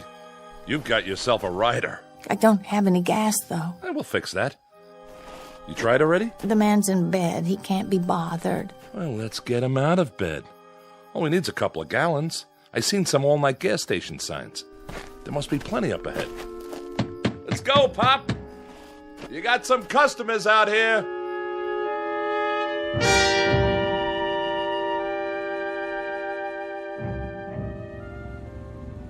I can drive if you want. Oh, that's all right. I'm used to it. You mind if I take off my shoes? My feet feel like 2 hot bricks. You go right ahead. Oh, I keep thinking I'll wake up or something, middle of the night. No cars, no nothing, and who do I meet? A lady who looks like a movie star. Hardly. Brand new car and a ride all the way to the coast. When I tell the guys back on this ship, you know the odds for even one guy believing me? I'll write up an affidavit for you and we'll get a notary to sign it. Anytime. You hitchhike much? Back and forth on leave. It's tough sometimes in the open country. Trucks aren't so bad. They'll pick you up. But you have trouble with cars. People in cars don't like to pick up hitchhikers at night. I suppose not. But I'll bet if you got a good ride in a nice car, you could go places faster than, say, a person in another car. I suppose. Take me, for instance. Suppose I'm driving across the country at a nice steady clip of about, say, 55 miles an hour. Well, couldn't a guy like you, just standing beside the road waiting for lifts, beat me to town after town? Provided you got picked up every time in a car going 65 to 70 miles an hour. I guess. Maybe he could and maybe he couldn't. What difference does it make? Oh, it's no difference. It's just kind of a crazy idea I've had after so long in this car. That's one way to pass the time. Oh, no! Oh, what's going on? What's the matter? Did you see him? See who? That man. What man? The one who was standing beside the barbed wire fence. I didn't see anybody. That wasn't nothing but a bunch of steers in the moonlight. What do you think you're doing? Trying to run into a fence post? There was a man, a gray, thin kind of man with an overnight bag in his hand. You must be overtired or something, lady.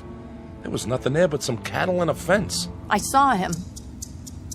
In fact, there he is now. Hey, give me that wheel.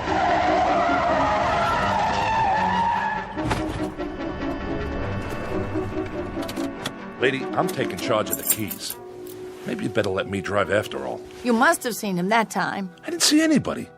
What were you trying to do? Hit him. Huh? That's right, I was trying to hit him. Maybe if I could kill him, I could make him stop. You see, what are you doing? What does it look like? Where are you going? No place in particular, lady. Just out of plain sight. Any place that puts some distance between me and this automobile. Please don't get out. I'll drive more carefully from now on, I promise. No way, baby. I'd kind of like to get back to my ship in one piece. And driving with you? That's a pretty lousy guarantee I'd ever make it. Please, I'm sorry. I don't know what came over me. Please don't go. I'm sorry, lady. You'll have to excuse me. You can't go. You don't understand. You can't. Look, I'll take you right into San Diego. I'll take you to the docks. I give you my word. Sure. Seeing elephants, skyscrapers, and make-believe people all the way. Thanks, but no thanks. Look, I like you. I like you very much. That's the reason I picked you up. We could be friends. Good friends. I'd like you to take me out. Really. Please. Sorry, lady. Believe me, you'll never know how sorry. Listen, I know you think I'm out of my mind or something, but this man, I've been seeing this man all the way across the country. He's been following me. If you could only help me, stay with me until I reach the coast. Honey, what you need is a good night's sleep. You don't need a boyfriend, just a good night's sleep. Here's your keys. See you around. Please, come back!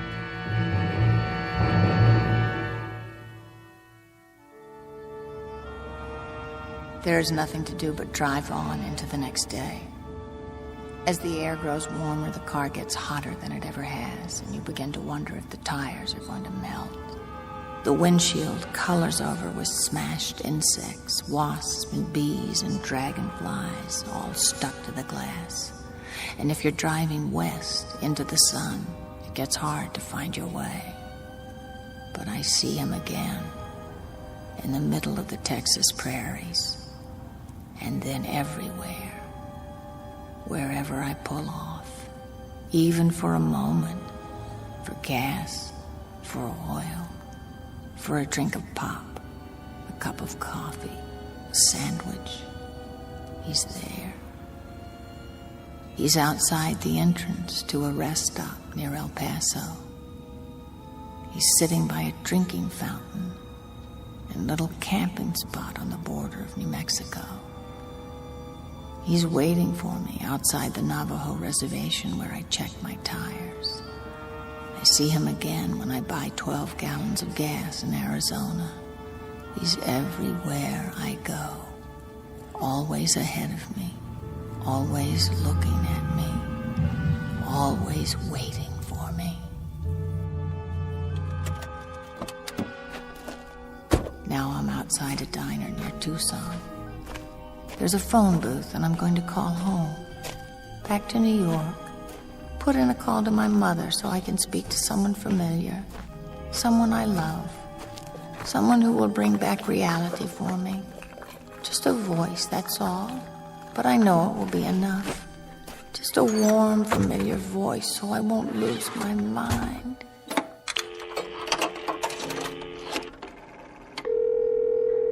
Operator. I'd like to make a call to my home in New York City. What is the number, please? Trafalgar 41098. Thank you. That'll be $3.60 for the first 3 minutes. Oh, I seem to be short. I thought I had enough. $3 and... I could go inside and get change. Look, can't you put it through? I have to talk to my mother. Would you like to call collect? Yes, that's it. Thank you, operator. What number are you calling from? Wait. There's no number. It's been scratched off. If you can't give me the number... Don't hang up. Here, I found some coins. I'll put them in now. 50 cents more, please. Yes, I know. I've got it. Thank you. Go ahead, please. Mrs. Adams' residence. Hello? Hello, Mother?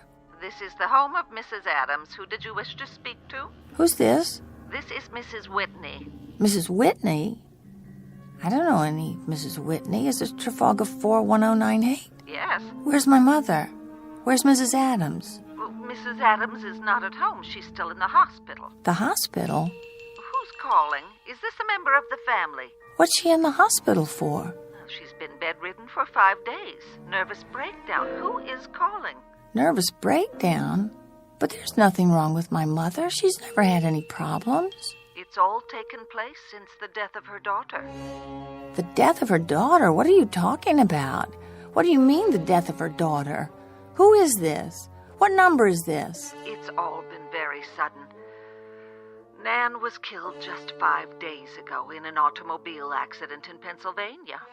A tire blew out and her car turned over.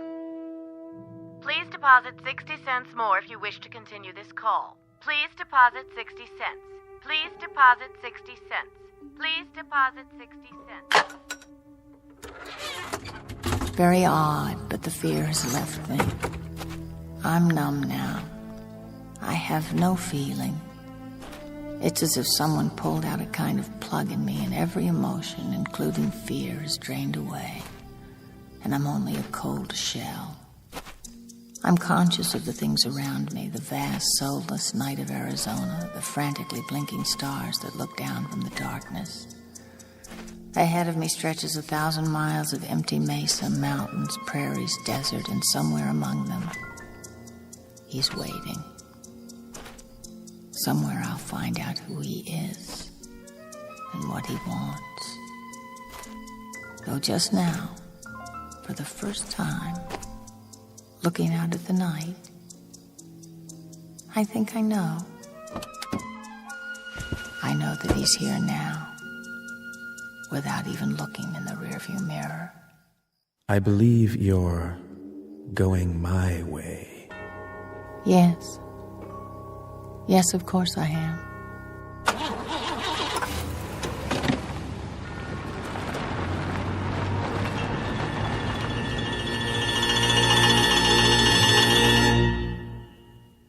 Nan Adams, age 27.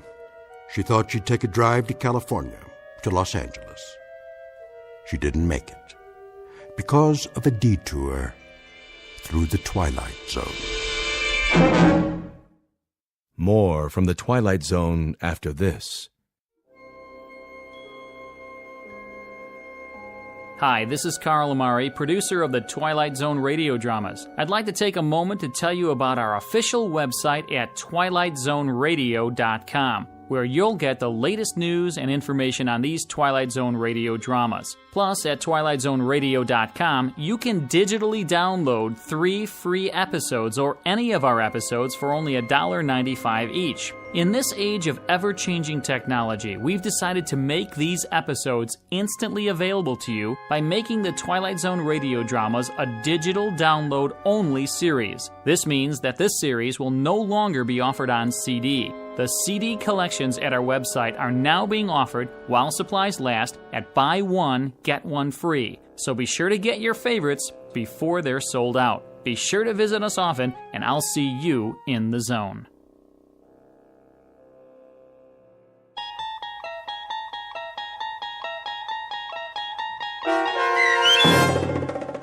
The Hitchhiker, starring Kate Jackson, with Stacy Keach as your narrator, was adapted for radio by Dennis Etchison and based on a script by Rod Serling from a story by Lucille Fletcher. Heard in the cast were Mike Starr, Nick DiGilio, Todd Manley, Peter DeFaria, Turk Muller, Doug James, Kurt Nabig, Carl Amari, Deb Dotzer, and Meg Falcon. To learn more about the Twilight Zone radio dramas and to obtain audio cassettes and CDs of these programs, visit our website at twilightzoneradio.com. The producers of The Twilight Zone wish to thank CBS Enterprises, Carol Serling, Dennis Etchison, Dick Brescia Associates, Claire Simon Casting, Terry Jennings, XM Satellite Radio, Sirius Satellite Radio, our sponsors, and our radio affiliates for helping make this series possible. This copyrighted radio series is produced and directed by Carl Amari and Roger Wolski for Falcon Picture Group. Doug James speaking.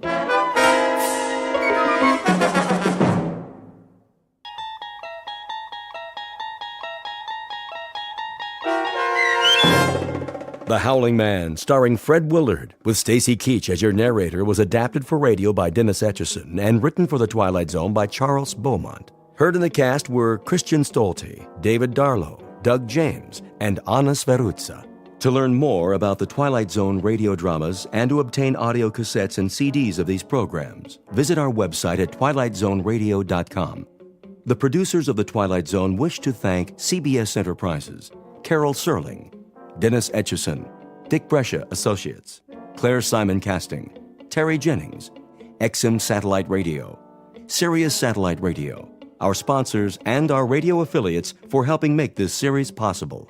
This copyrighted radio series is produced and directed by Carl Amari and Roger Wolski for Falcon Picture Group.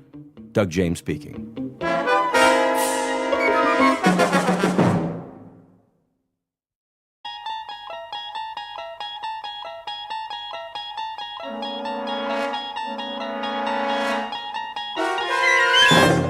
You're traveling through another dimension. A dimension not only of sight and sound, but of mind. A journey into a wondrous land whose boundaries are those of imagination. Your next stop, the Twilight Zone.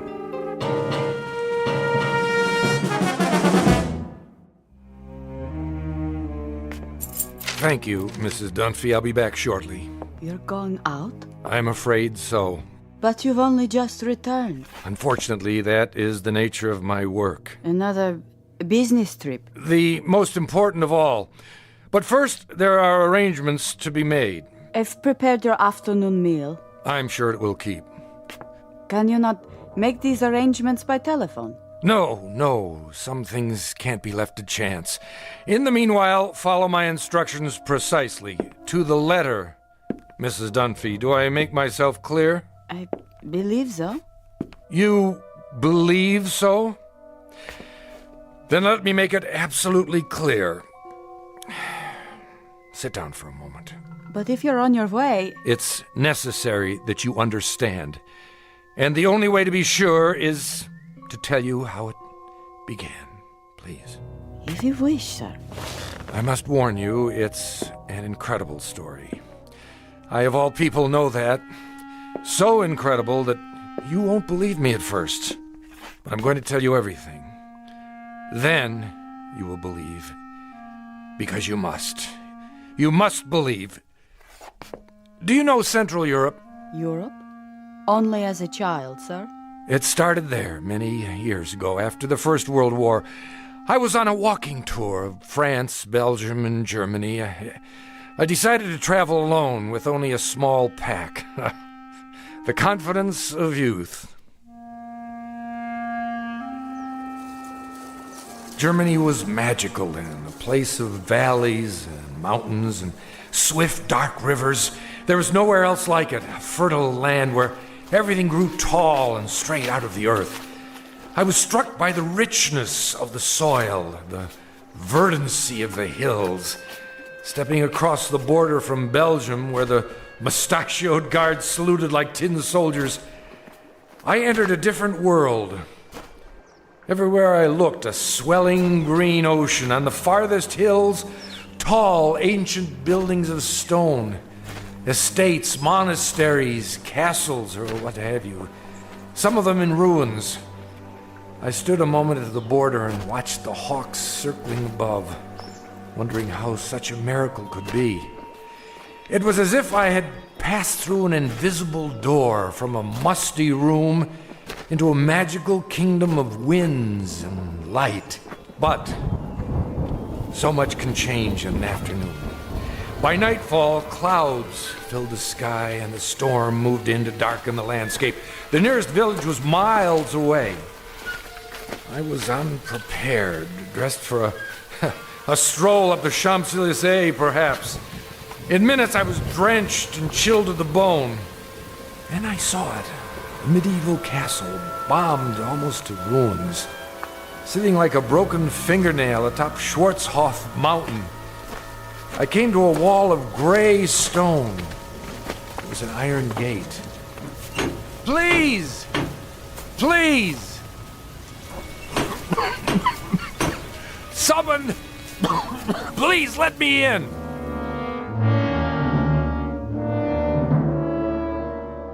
A story told years ago by a man who recalled it from his youth. Fortunately, or perhaps unfortunately, he was never able to put it out of his mind. It begins with a wayfaring traveler. His name is David Ellington, scholar, seeker of truth, and to his dismay, a finder of truth. A man approaching exhaustion, who will confront a problem that has haunted the world since the beginning of time.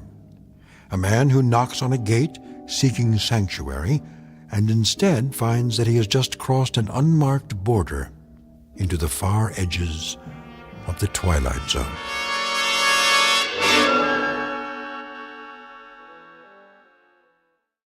And now, The Twilight Zone and our story, The Howling Man, starring Fred Willard, with Stacy Keach as your narrator.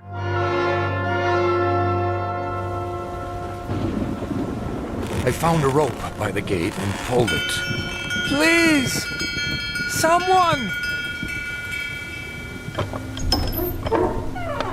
Yes? What is it? Let me in! I'm sorry. You don't understand. I'm traveling on foot. We don't allow visitors. I'm not a visitor!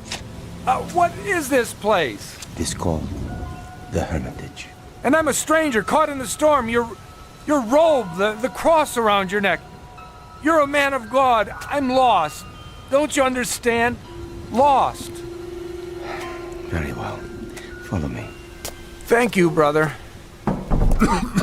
You're ill. I'll be all right. Once I dry out. This way. What are these rooms? A barred window in each door. They look like, well, cells. All are empty now. I see, but what were they? Wait here. What for? I'll speak to Brother Jerome. Who?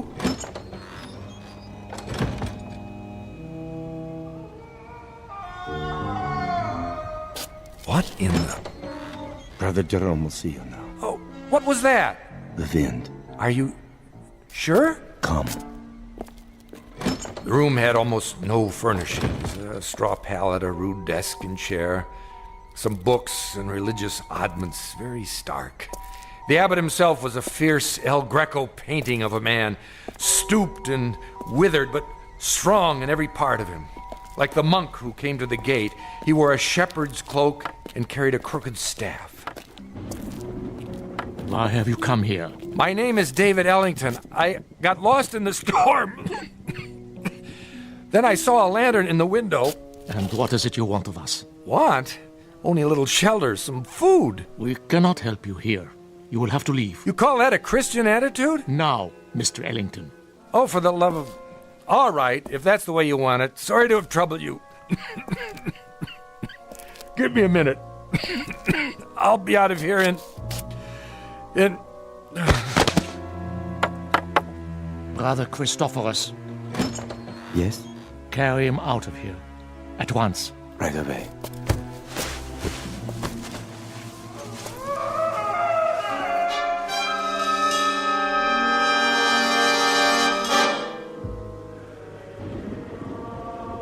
I don't know how long I remained unconscious. When I came to, I was in a primitive cubicle, one of the cells. Walls and ceiling of gray stone, a single small window in the shape of an arch, the floor hard-packed dirt. The monk sat nearby in a chair. I lay under a blanket. Beneath me was a bed of straw. Water! He lives. God's infinite mercy. How long have I been here? 9 days, my son. 9 days? You were very ill. The fever was on you. Brother Jerome said you would die, and he sent me to watch over you. I have never seen a man die. He holds that it is an important teaching, but now I suppose it was not your time. Sorry to disappoint you. No, my boy, don't try to rise. You must rest. What in the name of heaven is that? In the name of heaven? Nothing. I mean the scream. Scream? That. What? Are you deaf? That cry, I heard it before. You said it was the wind. Ah, the wind cleanses the land after a storm. But it isn't the wind, is it? I don't understand your meaning. It's a man. Careful. You must regain your strength. There! Don't tell me you didn't hear it! Perhaps you would like some soup. It's cold, but nourishing. What I would like, brother, is to leave this place. I'm afraid that's impossible. What do you mean? Only that you're not well enough to travel. And of course, you won't be well enough to travel as long as you think you hear such sounds. Now, the soup. I don't want it. Open, please. There. That's better.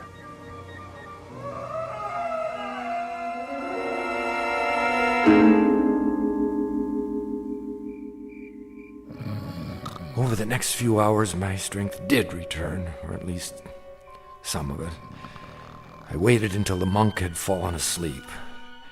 Then at last I made my move. The door was held shut by a simple iron bolt. I had only to slide it a few inches without waking him. I was almost free, but I could not remember which way we had come. When I turned into another corridor, I realized I was lost. It was a maze of dark passages and doors. Here, a part of the ruined ceiling was broken away, and I saw that the moon had risen. In the naked light of the moon, I saw one door different somehow from the others. At first, I was not sure why.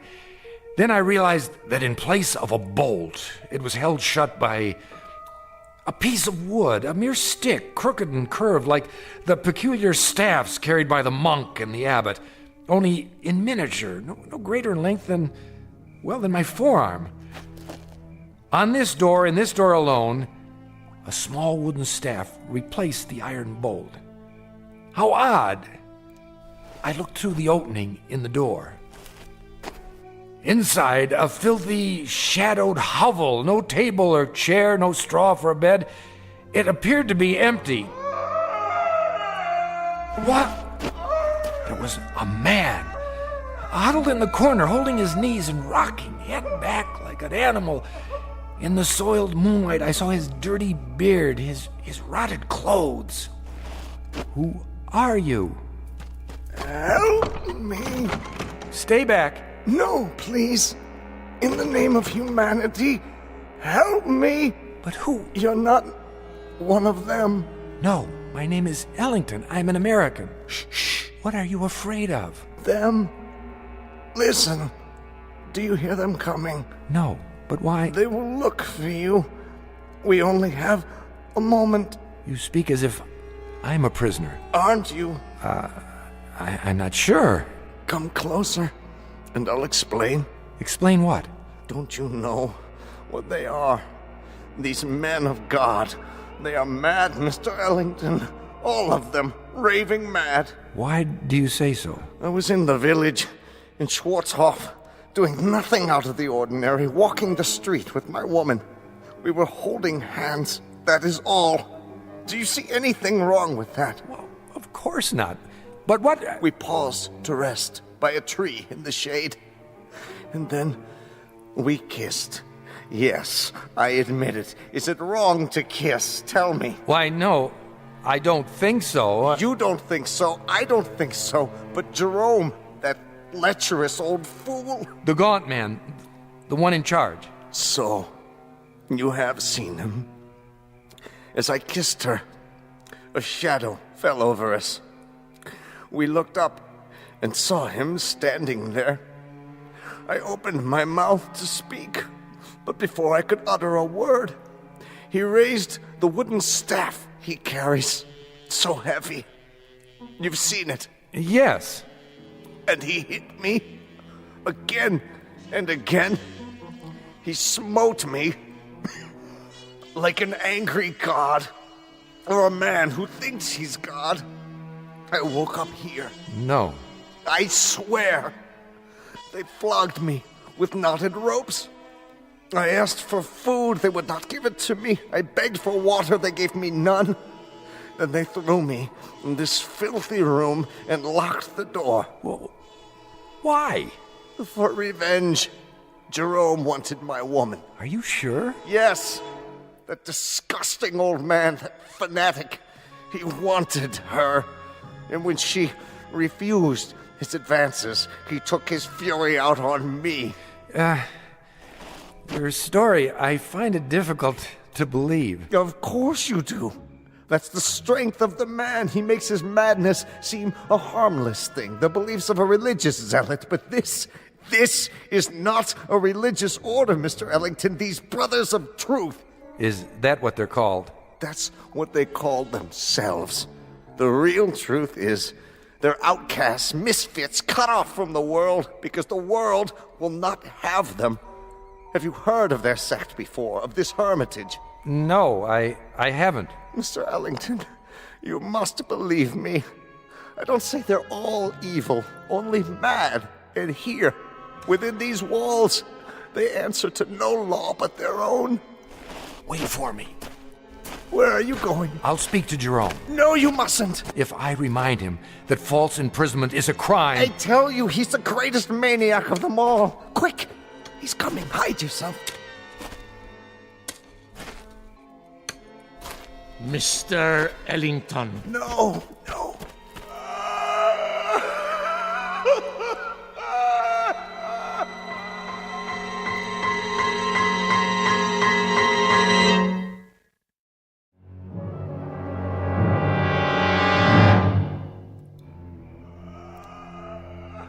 Brother Jerome?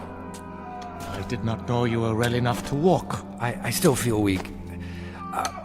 Brother Jerome... Come with me, please. Look here, This way. Where were you going? I was looking for you. It was unwise for you to wander on your own.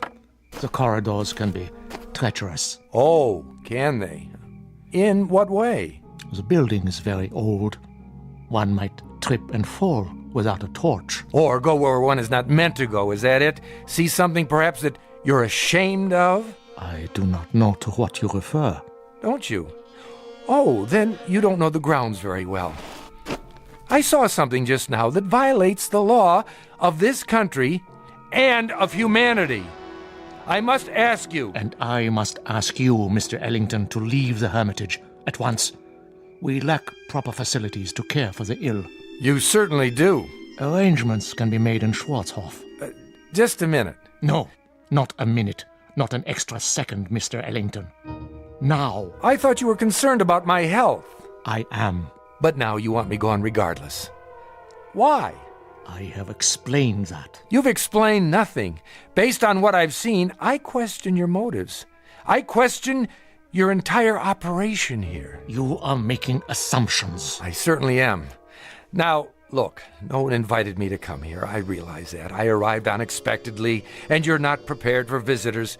But I had no choice. And there is no excuse for your behavior. I suppose it was only a matter of time before you brought out the knotted ropes so that you could flail me or whatever it is you do for amusement. My son. I'm not your son. There are many things you don't understand. That's right, I don't. So begin with this one. Tell me, why are you in such a hurry for me to leave? What more are you afraid I'll find out? More? Besides the man you've got locked up in that cell. What man is that, Mr. Ellington? The one we just left. The one who's been screaming his head off.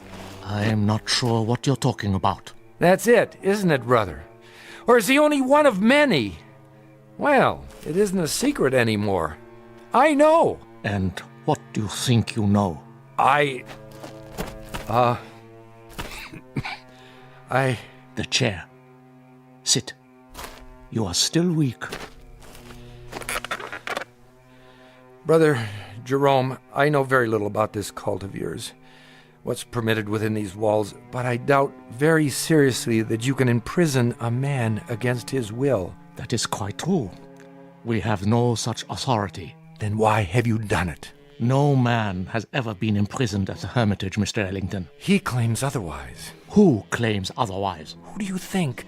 The man in the cell at the end of the corridor. There is no man in the cell at the end of the corridor. I was talking with him. You were talking with no man. And you think I'm hallucinating? Mr. Ellington, you are ill. You still have a fever. In such a state, delirium may cause one to see and hear things that do not exist. Do you mean to tell me you don't hear that? Hear what? Look at me. Dreams can seem very real. And honest men make unconvincing liars. The brother who's been caring for me. Brother Christophorus? Yes. He has a way of looking at the floor when he tells me I'm imagining things. You look at me, but your voice loses its command. More imaginings. I don't know why, but you're both very intent on keeping me away from the truth. What do you know of the truth? Which is not only poor Christianity, Brother Jerome, it's poor psychology, because now I'm very curious indeed. Curiosity is a dangerous thing. Oh, I was taught it's a sign of intelligence. There are some things best left alone. Like sleeping dogs, a nest of snakes. I'll uncover the facts eventually, you know. Meaning what? Just what I say. I imagine the local police will be interested to learn that you're keeping a man locked up here. I tell you, there is no man. All right, let's forget it. I'll deal with it in my own way. And what way is that? However I see fit. It's no concern of yours now. Oh, and I apologize for not dying. Maybe some other time, brother. Mr. Ellington. A last word? Bon voyage? Don't bother yourself. I'll make it to the village with no further delay, I assure you. Mr. Ellington, the prisoner in the cell, it's a delicate matter. Ah! So you admit it? A terrible thing. He's violent, dangerous. More dangerous than you know. We are obliged to lock him in the cell. I'm sure you can understand. I understand that you're still lying to me. Goodbye, Brother Jerome. Would you really go to the police? If you were in my place, wouldn't you? Very well. Close the door, Mr. Ellington. I have told you the truth, but only a part. Now I see that I must tell you the whole of it. May God forgive me. Then you do hear it. As I have heard it every hour of every day for 5 long years. Why did you lie? I didn't. Oh, but I think you did. And now the skies darken. The storm returns. I should have known. When I told you that no man screamed in the abbey, I spoke the truth.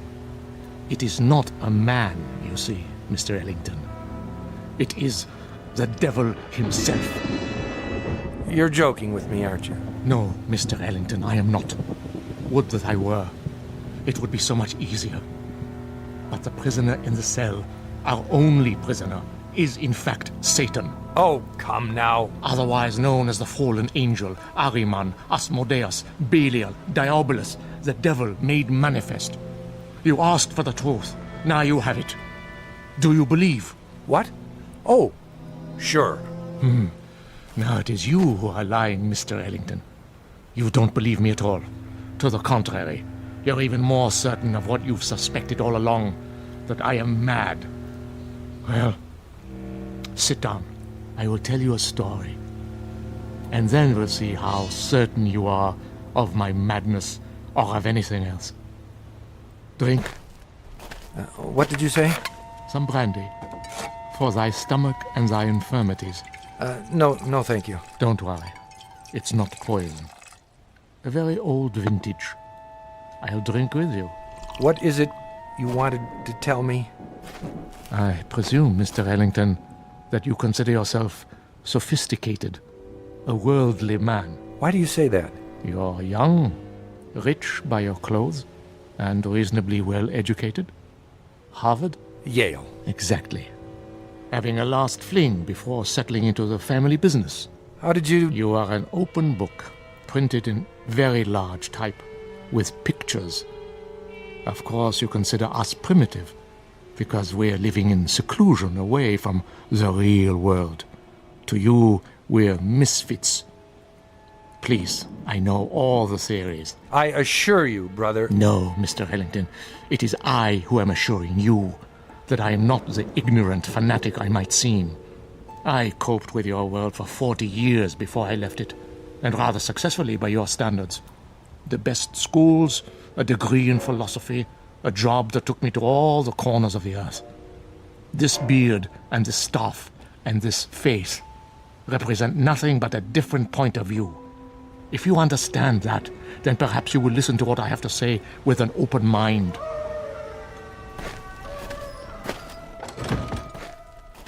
Go on. 5 years ago, there were no screams at the Hermitage. This was simply the bombed-out ruins of a castle belonging to the family Wulfren. How did you come by it? Baron Wulfren turned it over to the Brothers of Truth as a gesture of charity. Our task was to tend the great vineyards and save what souls we could by constant prayer. But this isn't a formal religious order, is it, brother? We believe that we are recognized by God. Truth is our only dogma. We are committed to it as man's greatest weapon against the devil, who is the father of all lies. Please, continue. You were tending the vineyards. At that time, not very long after the Great War, the world was in chaos. Everywhere there was unhappiness, except in the village below. Really? For some reason, the people of Schwarzhof refused to yield to despair. They lost none of their faith. They continued, as they had for years, to be honest and God-fearing and happy. The village was a plum to Satan, one he could not resist. So he came here, drawn to it as a moth is to light, and embarked upon a program of corruption. But you stopped him. Yes. You see, Mr. Ellington, he made the same mistake you are making now. He underestimated me. He thought he would have no difficulty tempting an old fool. I had him in the cell before he knew what happened. But if he's the devil, how do you keep him from escaping? With the staff of truth. The one barrier he cannot pass. Mm-hmm. And when he first came, just how did you recognize him? I had seen him before, in every part of the world. Wherever there was sin, wherever there was strife and persecution, there he was also. Sometimes he appeared only as a spectator, a face in the crowd. But he was always there, in all times and places. So you understand now, I trust, why you must say nothing of the things you have seen and heard. Brother, not that I doubt you, but is it possible that you've made a mistake? No. Think, Mr. Ellington, of the peace in the world these 5 years. Think of this country now. Is there another like it? But you haven't put an end to suffering. There's still murders and robberies. Even now, while we talk, people are starving. The suffering man was meant to endure, my son. We call him. It is the unnatural catastrophes, the great wars, the overwhelming pestilences, the wholesale sinning that we have ended. The world is rebuilding. A great dawn will come. Enough. You've made your case. I believe you, brother. Do you? Truly? I admit I was doubtful at first, but you've convinced me. Absolutely. I promise to keep your secret. Good. Tomorrow, if you feel well enough, you may leave. For now, let the storm pass over.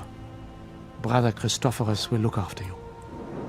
If you would, go directly to your room. I will. Good night, brother, and thank you. I was glad our conversation was over. It was clear that he was quite mad. I thought of his wild beard, his eyes in the flickering candlelight, and I was relieved to be away from him. The devil, indeed. But the storm had returned, and I was not yet fully recovered. I would pass one more night in this place. What, I wondered, should I do before morning comes?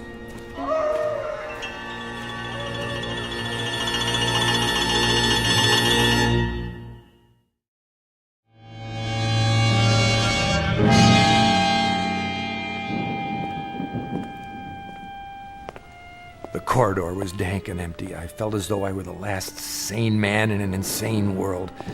What Brother Jerome had told me was utter nonsense, the product of a deranged mind. But his belief, his faith, as he called it, was heavy in the air, infecting the very stones. To bring it down would require outside help, but perhaps I could start that very night with an act of pure, unselfish humanity. Psst! Are you in there? Where else would I be? I thought you weren't coming back. I had a meeting with Brother Jerome. What did he say? He lied to you, didn't he? He said that you're... Go on. What? The devil. The devil. Oh, that's good. That's wonderful. What a dream for an old man. Himself a devil. To catch Satan and lock him away in this God-forsaken place. You don't believe him, do you? Of course not. Then help me. If I let you out now, while they're awake, they may catch you before you leave the grounds. There's always the possibility. But another hour here, you don't know what it's like. Look here, why don't I just go and get the authorities? When? As soon as morning comes. I'll find the path to the village and... No! It would be my death warrant. The authorities will return and find nothing. Who knows what will have happened to me by then? Jerome is mad, but he's shrewd, too. He won't leave any evidence behind. Then, what can we do? You must let me out now. There doesn't seem to be a lock on your cell, only this small shepherd's staff. You could almost reach through the bars and remove it yourself. I've tried. It's wedged in such a way that I can't get my fingers around it. Here, I think I can get it. Quickly. Wait. Brother Christophorus. There you are. Brother Jerome was fearful. You might lose your way. No, nothing of the kind. Come along.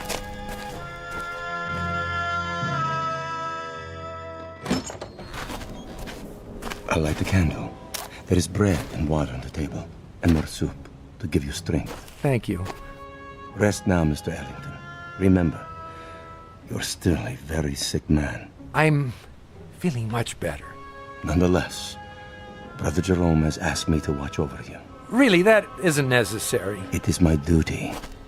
The chair is sturdy, and the candle is fresh. Wait a minute. Why are you locking the door? To protect you. But you're locking us both in. Never fear. I have the key. It is not long till morning. But... Sleep, Mr. Ellington. You are a weary traveler. Soon you'll be back with your own kind. What a comfort, eh? You will forget all you have seen here. I watched the monk as he sat heavily in the chair. I was a prisoner, no doubt about it. How much longer, I wondered, for both prisoners? What if the morning came and Brother Jerome chose not to release me as he promised? I might remain here for... How long had the Howling Man been in prison? 5 years? Lord, I imagined my beard growing, my hair wild, until I too was starved, crying to be let out, and no one would come. Who knew I was here? I'd drop off the face of the earth, forgotten, presumed dead. Brother Christophorus had the keys around his neck, but until he fell asleep, I was at his mercy. It was almost dawn when I dared to move. I had to be careful not to wake him.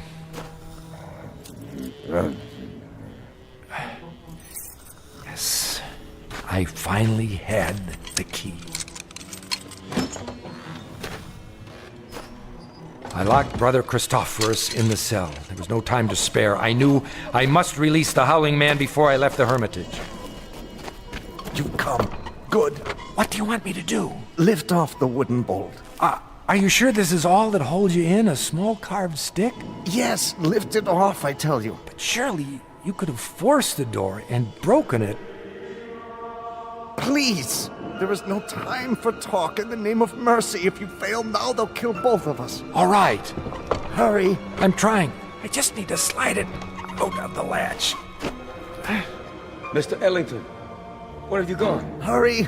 Hurry! A moment! Stop him! Stop him! Now! Brother Jerome, come quickly! I am free. Stop! I command you! The other way! Now! Here is the gate. It's locked. I must get over the wall! I'll put my hands together. A hoist! Step up! Let not Satan escape us, O Lord. Let him not sow the seeds of evil throughout the world. I call upon you. Up, now! He stepped in my hands and climbed the gate. Now, reach down and give me your hand. Help me. Help you? Help you, mere mortal? Are you mad? And I saw not the foot of a man before me, but a cloven hoof. In a flash of lightning, with those horns grown suddenly from his forehead. Then he turned and vanished in the moonlight. I am sorry for you, my son. What was he? As long as you live, you will remember this night. He is gone. Who? Tell me. Even now, you're not sure. But you will be. And then you'll know, Mr. Ellington. You'll know who it was you loosed upon the world.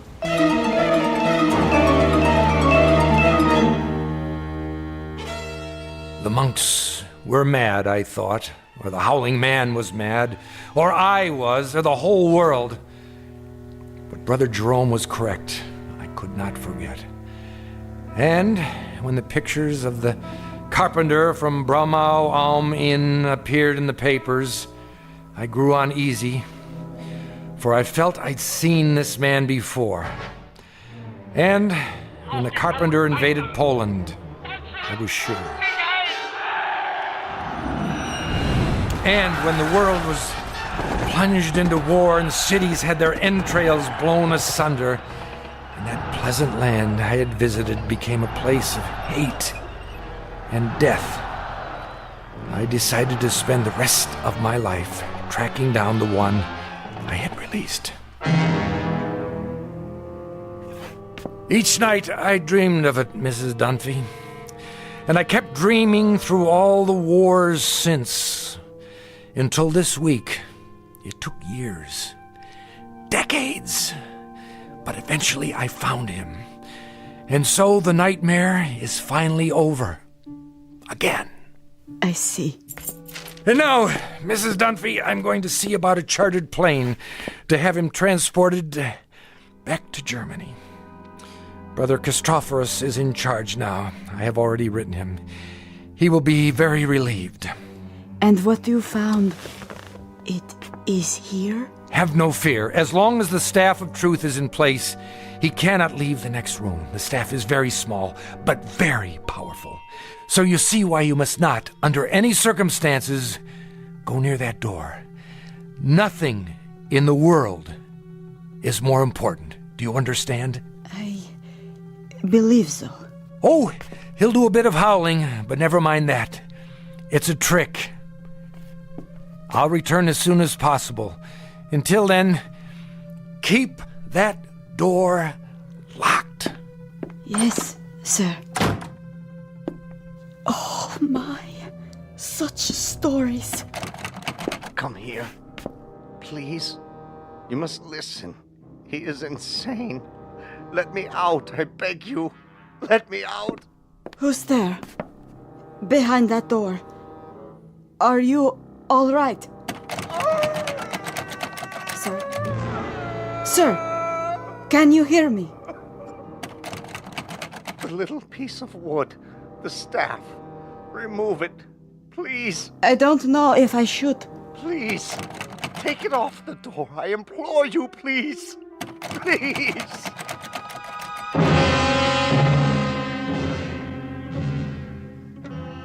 Ancient folk saying, you can catch the devil, but you can't hold him long. Ask Brother Jerome, or Brother Christophorus, or David Ellington. They know, and they'll go on knowing to the end of their days in the Twilight Zone. More from the Twilight Zone after this. You are about to enter another dimension, a dimension not only of sight and sound, but of mind, a journey into a wondrous land of imagination. Next stop, the Twilight Zone. Hi, this is Stacy Keach. I'd like to take a moment to tell you about our Twilight Zone website at twilightzoneradio.com. At twilightzoneradio.com, you'll find the latest information on these Twilight Zone radio dramas, including behind-the-scenes photographs, plus the newest product releases, trivia contests, ways to contact us, other Twilight Zone-related info and merchandise, plus links to other fascinating websites. So make your next stop twilightzoneradio.com. Visit twilightzoneradio.com to purchase these Twilight Zone radio dramas on cassette and CD, or call toll-free 1-866-989-ZONE. That's 1-866-989-9663.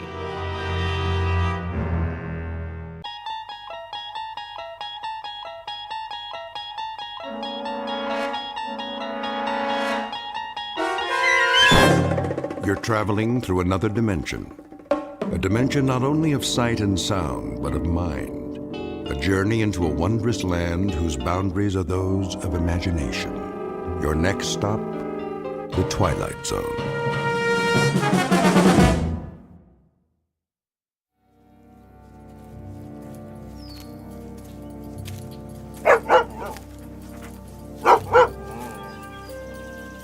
Hey, Rip, what you chasing? Ground squirrel, huh? Well, leave it be. I ain't got my squirrel shooter with me. Besides, we got plenty of work to do. First, though, let's set a spell. Huh?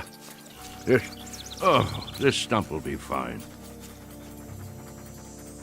That old woman don't know how hard it is collecting firewood. All you can carry, she says, or you get no supper. Well, I'll tell you, Rip, she ought to try it herself sometime. All she'd come back with is a couple of sticks. Can't fire the cooker with that, now could she? There you go. Lay right down. Working sure makes you parched, don't it? Oh, yeah. Well, don't you worry none. We'll be at the lake soon enough, then you can drink your fill. What is that, a crow? Same one I seen this morning. What's it coming around here for? Fly on by, Mr. Crow. Nothing here for you.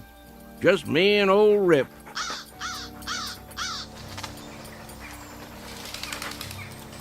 Hold on, dog, while I roll a smoke.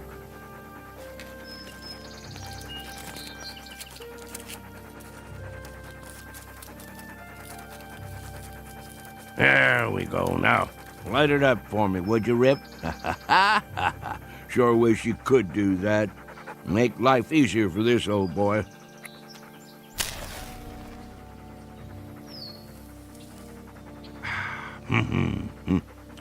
Better get me another pouch in town. See if Earl has his rig hitched up. Of course, that old nag of his might not make it. And then we'll just walk the trail, won't we, boy? You and me, same as always. Come on, we better get on home before it's dark. Maybe we'll do us some coon hunting tonight. Would you like that? Sure you would. Well, let's go back to work. Where's that firewood, Rip? Go find us some now. Gotta get me a good armload. Easy, boy. What is it? What you got there?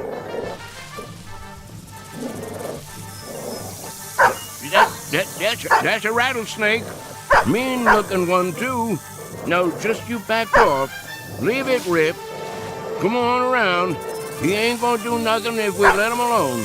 Rip, careful, boy. Oh, there you go. Good boy. All done. By golly, you took care of him, didn't you? Well, you broke his neck clean in two. Well, thank you kindly, Rip. If it weren't for you, I might have stepped right on it. You would have had to suck the venom before it reached my heart. Think you could have done that? Oh, that's a good old hound. Yeah, you sure are. Best friend a man ever did have.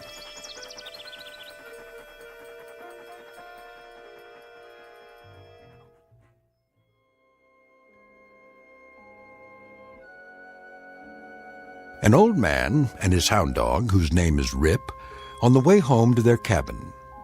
There are no highways or supermarkets here, no electricity or filling stations, and no fuel for fireplaces or wood-burning stoves. Only what a man can carry on his back and in his arms. Life can be hard, but it's also beautiful, with sights and sounds and peace of mind that city folks only dream of. And most important of all, friends and partners are for life. It's been said time and again that man's best friend is his dog, an old adage that's nowhere more true than in the Blue Ridge Mountains of Virginia. If all goes as planned, this particular man and his dog will soon be off for an evening's pleasure in quest of raccoon. It's a prize well worth trapping in these parts. Usually such evenings end with one extremely tired old man, one battle-scarred hound, and one or more extremely dead raccoons. But as you may suspect, that will not be the case tonight. This time our hunters won't be coming home from the hill. They're headed deep into the backwoods of the Twilight Zone.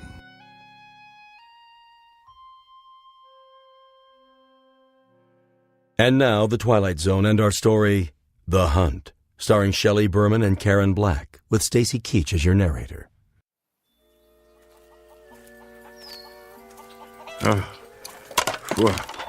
Well, here we are, Rip. Now, all I gotta do is pick a few nice branches to take in the house.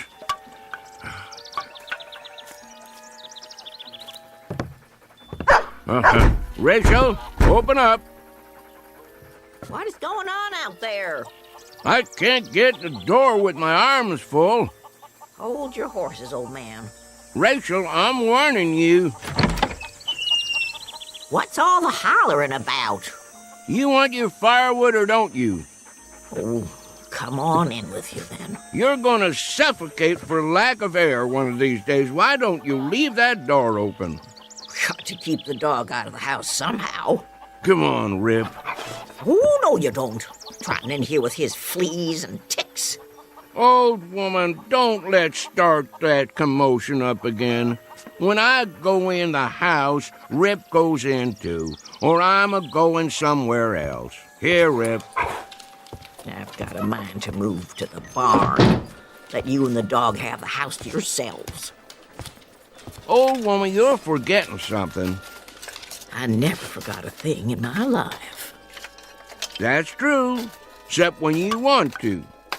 That dog saved my life more than once. Did it again today, too. I would have stepped right on a big old rattlesnake if Rip hadn't jumped the critter and broke his neck. I have to buy myself a divorce from you to get my way around here. Well, let the ornery animal come on in, then. And there's another thing. Don't talk about him like that when he can hear you. What? You heard me. Rip's got feelings, and I don't want him hurt. I'll let him in the house, and I'll feed him our table scraps, but I'll be switched if I'm going to start sweet-talking him. Old woman, you tickle me sometimes. And what does that mean? Since your memory is so good, when was the last time you got yourself kissed? If I figure right, it was sometime in the spring of 1900. And wait a minute, what was the year now? Then I figure you got one coming. Don't you come near me, old man. Yes, sir. I've been thinking about giving you a kiss for the last month or two. Ryder, sit down to your supper and stop talking silly. I mean it. There. I'll have my supper now, old woman. Old man, Yep. I never said this to you, but I do believe we have endured together powerful well. Near 60 years we've been married, ain't it? Come October 16th. It's a long time to travel together. I wouldn't have had it any other way. Thank you, old woman. Me neither. Here's your grub. Much obliged. Rip, here's a little piece of meat to hold you for now. I'll feed the dog proper after supper. He ain't gonna be here after supper. Where's he going? Where I'm going. And where's that? Coon hunting. Ryder, I wish you wouldn't go hunting tonight. Why not? 3 nights ago, I saw blood on the moon. Ought to have been in bed, sleeping. Then you wouldn't have seen it. That's not all. 2 days ago, a bird flew in the house and lit on the foot of your bed. It scared the life out of me. Wasn't a crow, was it? No. A little brown bird. The kind I never saw before. One of these days I'll put up some screens. Keep the pesky things out. And last night, What about last night? couldn't get to sleep. Laid there in my bed, tossing, turning, wondering, worrying. At midnight, that mockingbird in the lilac bush woke and sang 3 times. There you go, trying to spoil a good meal. Go ahead, eat. I'm almost finished. Not going to spoil a good hunt, though. I'm going anyway. Them signs don't bother me at all. They bother me. Well, don't let 'em. I can't help it. You should listen to me. Women folk know these things. And I know I don't aim to start thinking about dying till I'm 100 years old. I come from a line of long livers. Wouldn't be surprised if I lived so long they have to shoot me to get rid of me. Where's my shotgun? Ryder, please. Come on, Rip. We got man's work to do.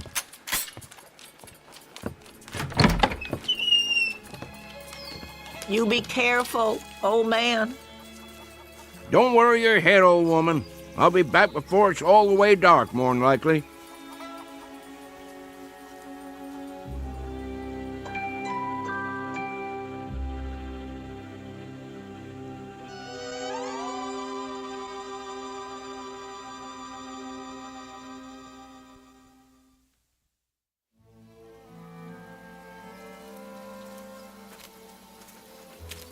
Smell him out there, Rip? Well, I almost can. He's around here somewhere. Take your time, boy. We'll get him. Yeah, here's our stump. Let's set a spell. Oh, my favorite time. Chickens ready to roost. Owls just getting up. Used to dig out here for night crawlers when I was a tadpole. Of course, you wasn't around then, but we had some good times, let me tell you. Me and the boys. In the morning, we'd go fishing in the lake. Fish jumping like silver. Sometimes we couldn't wait to eat 'em, clean 'em, and cook 'em right where we was. Then go for a swim. Even had me a dog, too. Oh, not a hound like you.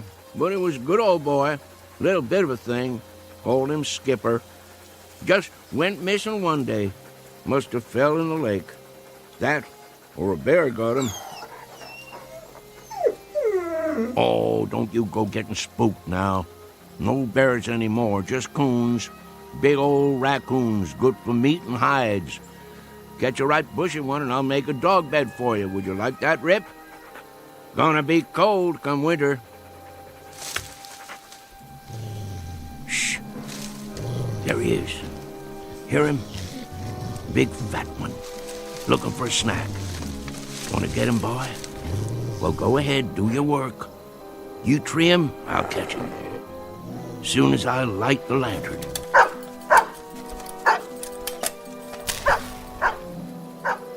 I'm coming, Rip.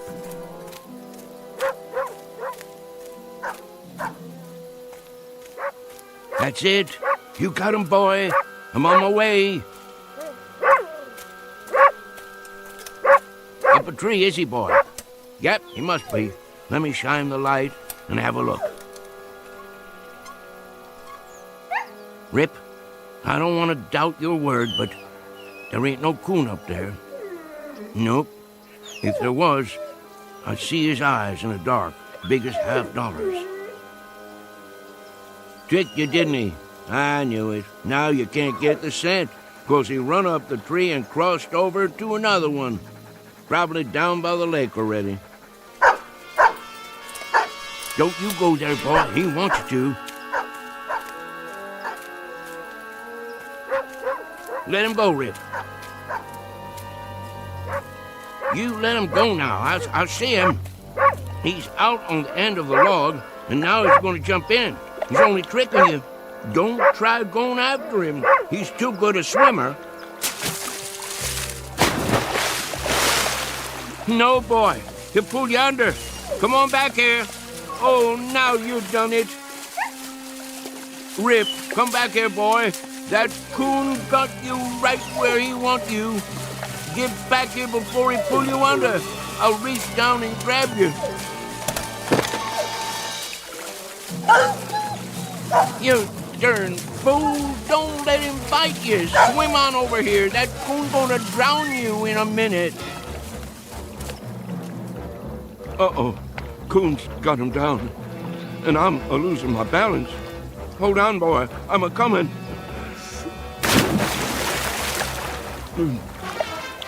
Rip. Sorry, Rip. I can't make it.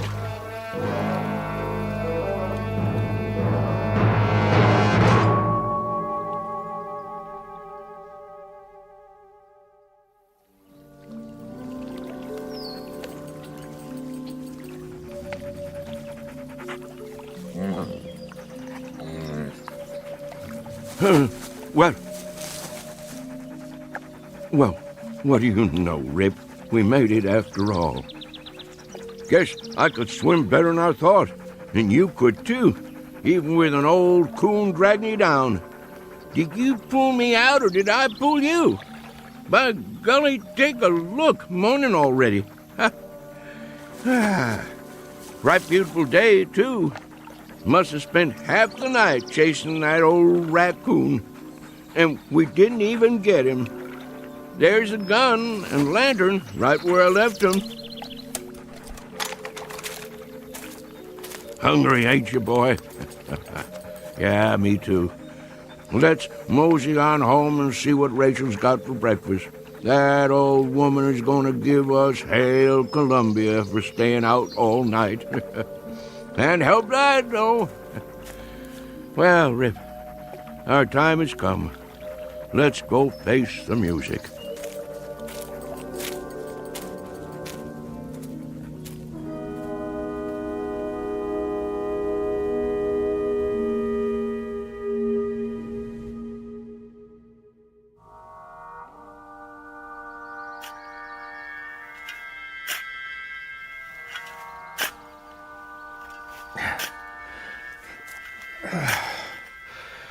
Well, that should about do it.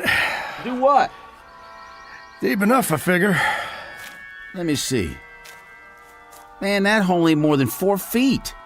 So what? So you can't bury nothing in there? Sure you can. Box will fit. Won't fit proper. Wesley, it's a coffin, you know? Yeah, a little one. Just the same. 4 feet deep's enough for a dog. Well, maybe for an ordinary dog. Old Man Simpson claimed there wasn't nothing ordinary about Rip. Old Man Simpson said a lot of things. According to him, that dog saved his life. More than once, too. Man, there's a time I've heard that, but I never set much store by it. Don't believe there's a dog that'll jump a rattler. Mr. Simpson swore by it. I've sworn to things. Makes a good story is all. Just the same, out of respect for the old man's feelings, I figure that dog's got a right to 6 feet of dirt. Well then, you dig it. You know I got a bad back. Yeah, and I got a bad arm. Go ahead. All right, I will. Give me that shovel. Be my guest. Show you how it's done. Well, looky here, Rip. It's our neighbors. Morning, boys. Hey, Tillman, throw me your pot so I can roll me a smoke. Get your own. I'm almost out. What's the matter, boys? Ain't you speaking to me no more? Make it deep, then. If that's the way you want it. Oh, I will. Don't you worry. Well, what do you think of that? I reckon them Millard boys is getting hard of hearing. Wait here, Rip. Sit. Hurry it up, Tillman. We gotta get back. I'm hurrying. What y'all boys up to? I say, what y'all boys doing? Well, all right, don't answer me then. I don't give a hoot what you're doing. Shame your daddy ain't alive. He'd teach you some manners. Come on, Rip. We don't need to talk to these boys. Won't be long now. Get the box ready. It don't never mind me that you boys giving me the cold shoulder. But if I ain't mistaken, this hole you're digging is on my land. So if y'all want to dig, do it on your side of the fence. Now get. I say get moving. Boys, you gone blind too? I ain't just talking to move the wind around. If y'all don't get a move on, I'm gonna fill your britches full of lead. Well, all right. I'd say that's about 6 feet. Good. Then I'll bring the box over. Have a little care with that. It's just a dog. Not to some folks. Hand it to me real easy. Oh, now, boys, why didn't you tell me you'd lost your dog? How'd that happen? There. All right. That ought to do it. I don't blame you for not feeling like talking. I don't reckon I would myself. Let's move on now, Rip. We're butting in on other folks' trouble when they're just too heartbroken to talk. Speaking of trouble, your woman's gonna have plenty of that waiting for us. Now help me up. We'll put the dirt in. I have to admit, it's gonna be kind of lonesome around here without old man Simpson. That it is. That it is.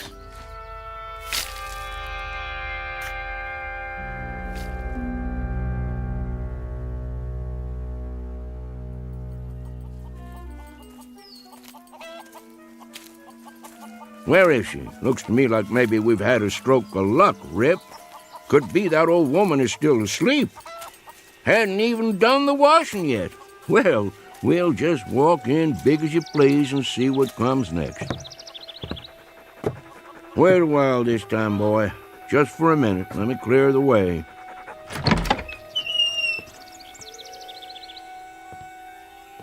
Old woman? There you are. Morning. What are you sitting in a rocking chair for? Taking a rest already? Huh. Got your long dress on, too. All dressed up like the 4th of July. All right, let's get it out in the open. Old woman, if you're figuring on leaving me on account of I stayed out all night, you got another think coming. I'm still the boss of this house. You ain't going nowhere, and that's that. Got nothing to say? Then I reckon we ain't mad no more. Now, I'd appreciate a little breakfast, if it's all the same with you. Old woman, you're gonna sit there like a bump on a log? You pack your finery back on the cedar chest and get cooking. Now, what's the matter? I know I'm a pesky old rooster to get along with, and many's the night I've stayed out till sunup, but Rachel, that ain't reason enough to break up a marriage after nearly 60 years, is it? Well, is it? Well, that a tear on your cheek? Oh, now, old woman, I didn't mean to speak rough to you. I just don't want you running off and leaving me, that's all. All right. You win, Rachel. I guess I could be a better man to you. Won't go streaking off every night hunting. I'll stay home with you, and we'll sit by the fire, and we'll talk about things. And I'll tell you something else. Next time I go down the mountain, I'll stop in the store and buy you a pretty.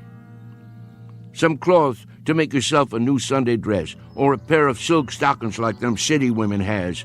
Well, what do you think of that? Oh, woman, I want an answer out of you. What is it? Cat got your tongue? Nobody spoke to me all morning long, is the truth. Something wrong with me? I passed the Miller boys on the way home a while ago, and they acted just about the same way you're doing. Rachel, you can see me, can't you? Woman, what in tarnation is the matter with you? Huh. Who'd be coming to see us now? Mrs. Simpson, may I come in? Yes. Reverend Wood? You sure have come at a time of need. Mighty glad to see you. Something's wrong with my old lady, and I can't figure it out. Seems to me in a daze or something, near as I can tell. The Lord be with you, sister. Amen, brother. I appreciate your coming. Even though he didn't belong to the church, just never could get him to go. I realize Brother Simpson wasn't a religious man, but I figure he's still entitled to a Christian burial. Now just hold everything. Let's not get too far down the road here. If anybody's giving Brother Simpson a Christian burial, they'd better ask Brother Simpson how he feels about it. I've been sitting here, trying to figure it all out. I'm sure you have, with a word close at hand. I've got the good book right here, but I can't work this out. It don't make sense somehow. And just last night he was sitting there at the supper table. I begged him not to go. You did all you could, sister. There's been omens. I've seen signs. But he went. Why'd he have to go and do that? Can you explain it to me? The Lord works in mysterious ways. Rachel, listen to me. There's been some kind of misunderstanding. Somebody's pulled the wrong switch. Me and Rip ain't going nowhere. I'm right here. Rip's out on the porch. Miss Rachel? That you, Tillman? Yes, ma'am. Thank you for coming. What is the matter with that dog? Rip don't take kindly to people coming right on in, but it didn't so much as make a sound. If you're ready, ma'am. Hello, Wesley. Ma'am. Where's the, I mean... Give us a moment, son. No need putting it off. He's in the other room. What are you talking about? Who is? Yes, ma'am. We'll treat him right careful. Don't you worry. They're good boys. He's in good hands. And now, if you're ready, may I offer you my arm? Oh, Reverend, it's all happening so fast. Don't take on, old woman. It's just a dream. Has to be. We'll wake up in a little bit and everything will be like it ought to be. You'll see. Careful, Wesley. I got my hand. Not too fast. That's a mighty big box. What y'all boys got in there, huh? Watch the door. It'll fit. What y'all taking outside? Mrs. Simpson, I'm afraid it's time. If you're ready. Oh, Reverend, if I could just get through this day, for his sake. I asked you a question. What's in the box? Come on, Rip. I gotta see where they're going. Something's up all right. Something mighty big, if you ask me.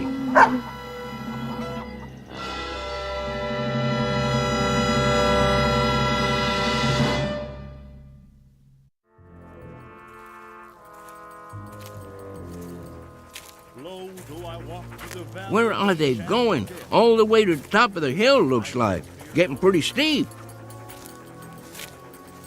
Must be heading for the graveyard. Just let me get my breath here once. We'll find out what this is all about, Rip, in a minute or two. Graveyard's just over the other side. Leastways, that's how I remember it. Can't say it's someplace I go more'n I can help it. All right, let's go. Ain't much further.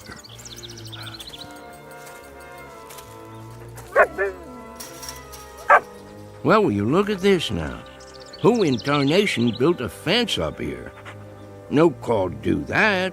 Don't know why they would have bothered. Can't even see the sun over there anyway. Just fog coming down from the top of the hill. How'd Rachel and the Reverend and the Miller boys get through?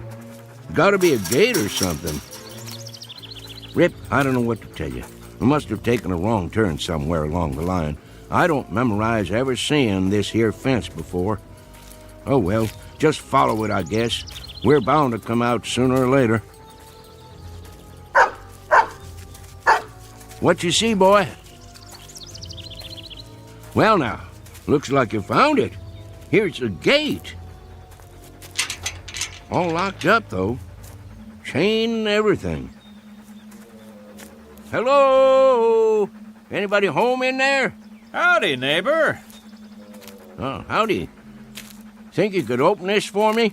Sure enough. Wasn't expecting nobody this morning. Don't let me put you in no trouble, friend. Seems like I lost my way. Everybody says that at first. Easy to do. Who put this gate up, anyway? The owner. The owner? Well, who's that? He don't like to use his name. Make him sound high and mighty. What's your name, friend? Simpson. Hyder Simpson. Ah, yeah. Think I heard of you. Just let me check it in my book here.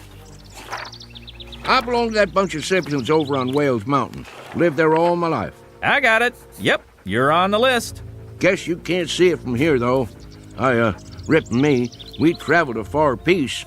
I don't never recollect coming so far we couldn't see the top of Wales Mountain. And how old are you, Mr. Simpson?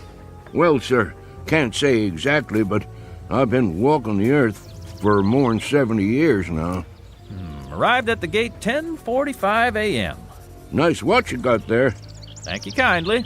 It's none of my business, friend, but could I ask you something? Oh, go right ahead. What are you writing down in that book? Oh, this and that. You know, for the record. I just need to know one more thing, Mr. Simpson. And that would be? How'd you die? I was born with a cheap set of ears, friend. I ain't sure I heard you rightly. I said, how did you die? Well, who claims I'm dead? Oh, there ain't any argument about that. You wouldn't be here if you wasn't dead. Then let me pinch myself. Man, that's solid flesh and bone. Want to feel it? Now think back, neighbor. Well, now, my memory's none too good lately. What did you do last night? In your own words. Well, that's an easy one. I'll tell you exactly what I done. Me and Rip left the house long about supper time. Rip, he picked up a coon trail right away, and wouldn't you know it, just like a coon, he headed for water. And Rip didn't do a thing but go in that water after him. I see. Just about that time I got there, and I moseyed out on this log, and, say, let me ask you something else. Sure thing. What's on the other side of this gate, anyway? Must be pretty all-fired important if you keep it locked up. Well, you see that pasture right up there? Yeah? They call it the Elysian Fields. You don't say. You cross that and you come to the Golden Street. And that takes you to the Celestial Palace, where the old master's got his headquarters. You wouldn't be pulling my leg now. Why'd I want to do that? Then I take your name to be St. Peter. I keep the gate, that's a fact. I'm proud to meet up with you. Well, just as proud to have you here, neighbor Simpson. Something wrong? I was just listening. To what? I thought they did a lot of singing and dancing in heaven. How come I don't hear no music? 'Cause you're on the outside. Minute you step inside the gate, you'll hear your favorite hymn. Don't much care for hymn singing. Favorite guitar music myself. Well, don't stand out there in the cold, cold world. Come on in and reap your heavenly reward. You've sure earned it. Mighty nice of you. Rip? Oh, hold on, neighbor Simpson. You can't take that dog in here. And why not? It ain't allowed. Ain't no fleas on him. That don't make no never mind. He can't go in. How come? This here is folks' heaven. There's another place we can put him in, up the road a piece. You just tie him up to the gate, and I'll walk him over there a little later on. If that's how it is. Well, where do you think you're going, Mr. Simpson? I think you all the same, but I don't reckon in there's any place for me. Why not? Any place too highfalutin for Rip is too fancy for me. How thoroughbred has a dog got to be for you to let him in there anyway? Ain't no dogs allowed in there at all. What kind of outfit you running don't allow no dogs? I tell you, they got a special place for dogs just up the road. Well, me and Rip will go on up there then. They won't let you in. The dog maybe, but not you. What kind of heaven would it be with nothing in it but dogs? A dog has got the right to have a man around, same as a man has got to have a dog around, if he's going to be happy anyways. Neighbor, let me make you a little proposition. What is it? See this place in the fence? That's a spot that needs repairing. Now, why don't you go on in the gate, and a little later on, I'll slip your dog through this hole. It's breaking the rules, but I'll do it. Friend Peter, if I go in the front gate, Rip goes in the front gate likewise. I don't want him getting the feeling he ain't welcome. Well, I got another idea. Here, boy. What's going on there, mister? Let go of his collar. Well, I thought maybe I'd hold on to your dog and let you go in and take a look around. See how you like the place. I ain't got to see it to make up my mind. Let me ask you a practical question. How do they expect me to do any coon hunting in there without Rip? Man, they don't allow coon hunting. You don't say. Rip, heel. Now, where do you think you're going, Mr. Simpson? Me and Rip is going somewhere else. There ain't no place else to go. I'll go wherever this road takes me. That don't lead nowhere. It's Eternity Road. Just keeps on, never stops. Me and Rip will be all right. Neighbor, this is a right serious step you're taking. I'd say the best thing for you to do is sit out there and think it over. You got all eternity to make up your mind. Good day to you, sir. Well, if you change your mind, just let me know. Much obliged. I'll do that.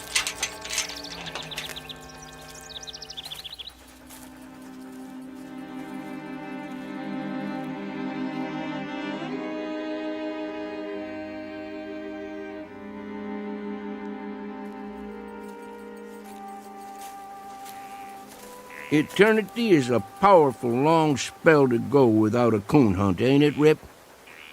Now, don't you go off your feed nor nothing over this.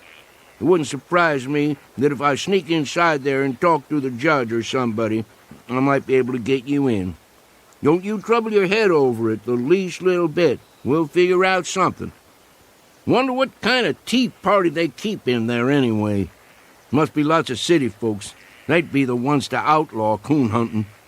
Rip, I don't want you to take this thing to heart now. Sure, I'd like to walk that golden street, and there's some folks I always hoped I'd see again, but by Mudhole, I ain't a-gonna leave you.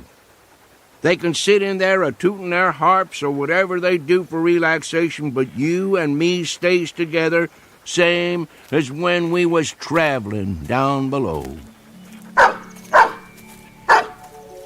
At least we ain't all by ourselves on Eternity Road. Howdy, son.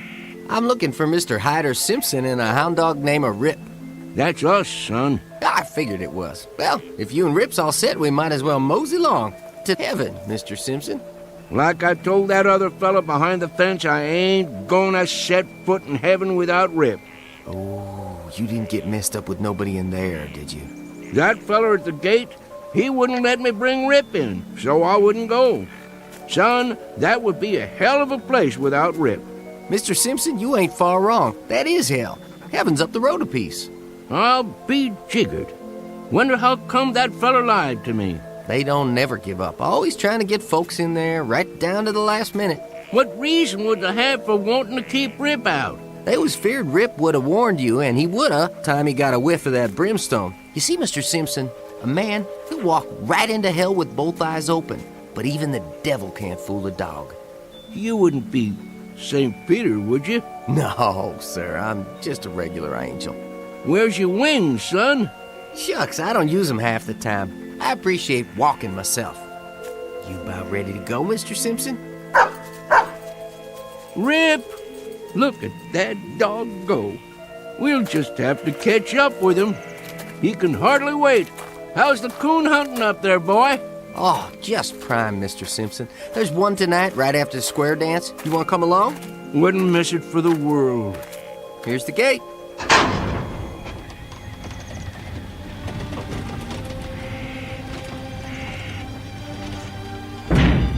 Mighty nice one it is, too. Welcome to heaven, Mr. Simpson. Thank you, son. I'm right proud to be here. Let's go, Rip.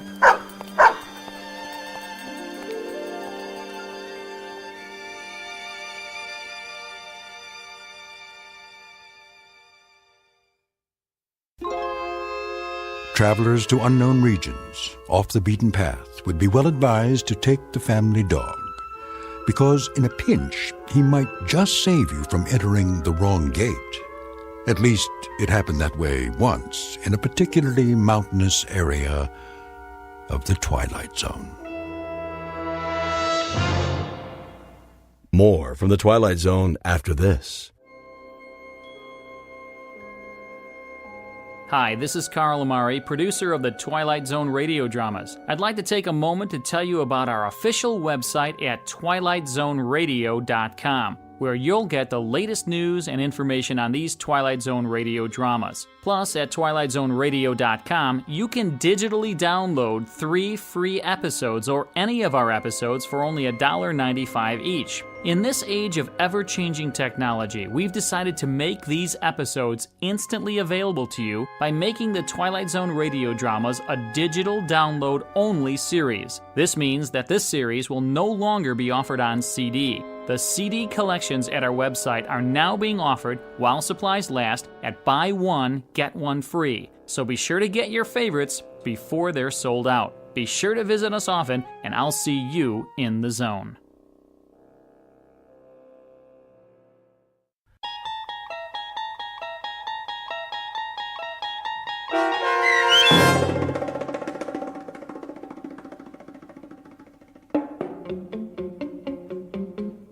The Hunt, starring Shelley Berman and Karen Black, with Stacy Keach as your narrator, was adapted for radio by Dennis Etchison and written for the Twilight Zone by Earl Hamner Jr. Heard in the cast were Mike Baccarella, Jeff Lupetin, Darren Stevens, Craig Brawley, and Kurt Nabig. The producers of the Twilight Zone wish to thank CBS Enterprises and the Rod Serling Estate for making this series possible. This copyrighted radio series is produced and directed by Carl Amari and Jeff Lupetin for Falcon Picture Group and Westwood One. Sound design and custom Foley effects for The Twilight Zone by Cerny American creatives Bob Benson, Craig Lee, Matt Sorrow, Tim Cerny, and Todd Beyer. To learn more about The Twilight Zone radio dramas and to contact us, visit our official website at twilightzoneradio.com. Doug James speaking.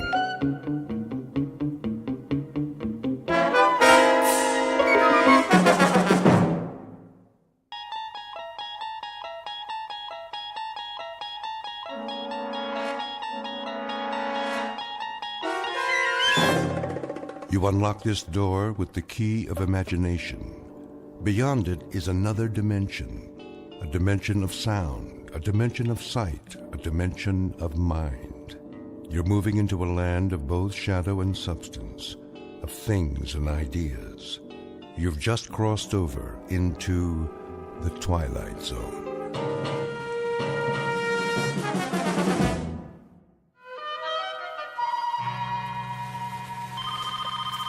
Education Toy Company. O'Brien? Yes, Mr. Judson. Where's my robot? Your robot, sir? The Space Invader robot for the Christmas catalog? I was just going over the blueprints. Well, I need it. Yes, sir. How does it look? The blueprints or the prototype? Both. All finished, are they? Oh, yes, definitely. It walks, it talks, it shoots death rays, just like Mr. Ford said it would. Then bring them to my office by the end of the day. We need to start production. No problem, sir.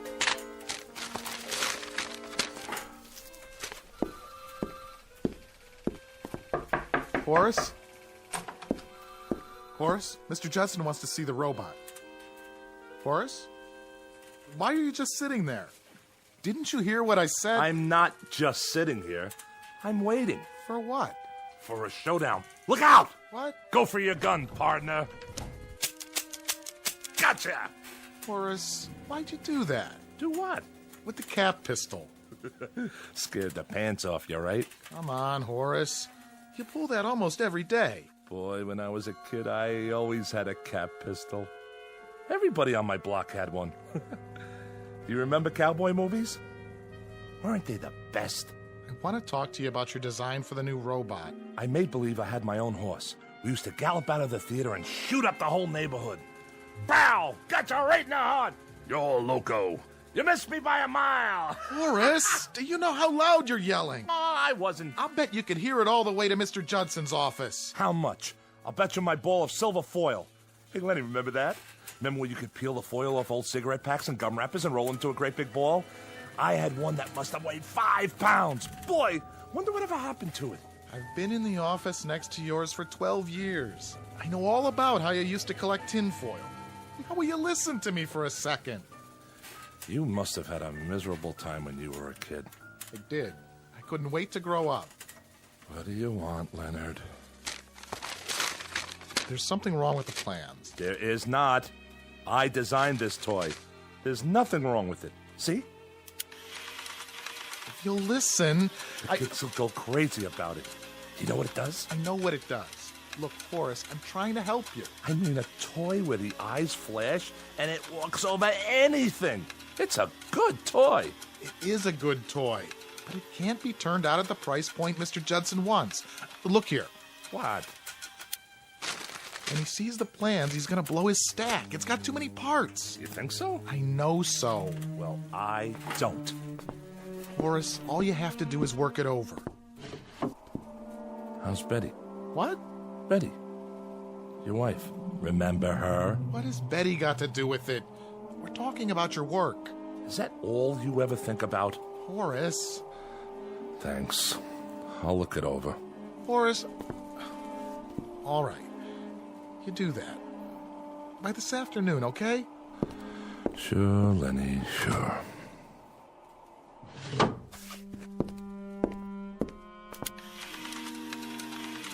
great little toy, if you ask me. I would have loved to have this.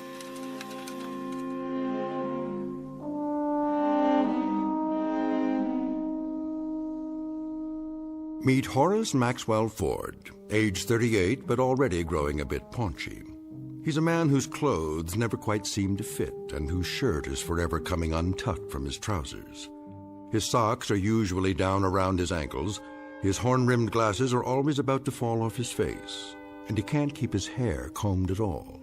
A mild man, an apologetic man, except when talking about his favorite subject, his beloved childhood memories. He's the type who quite naturally becomes the butt of endless jokes, at least when the jokers don't feel instinctively sorry for him.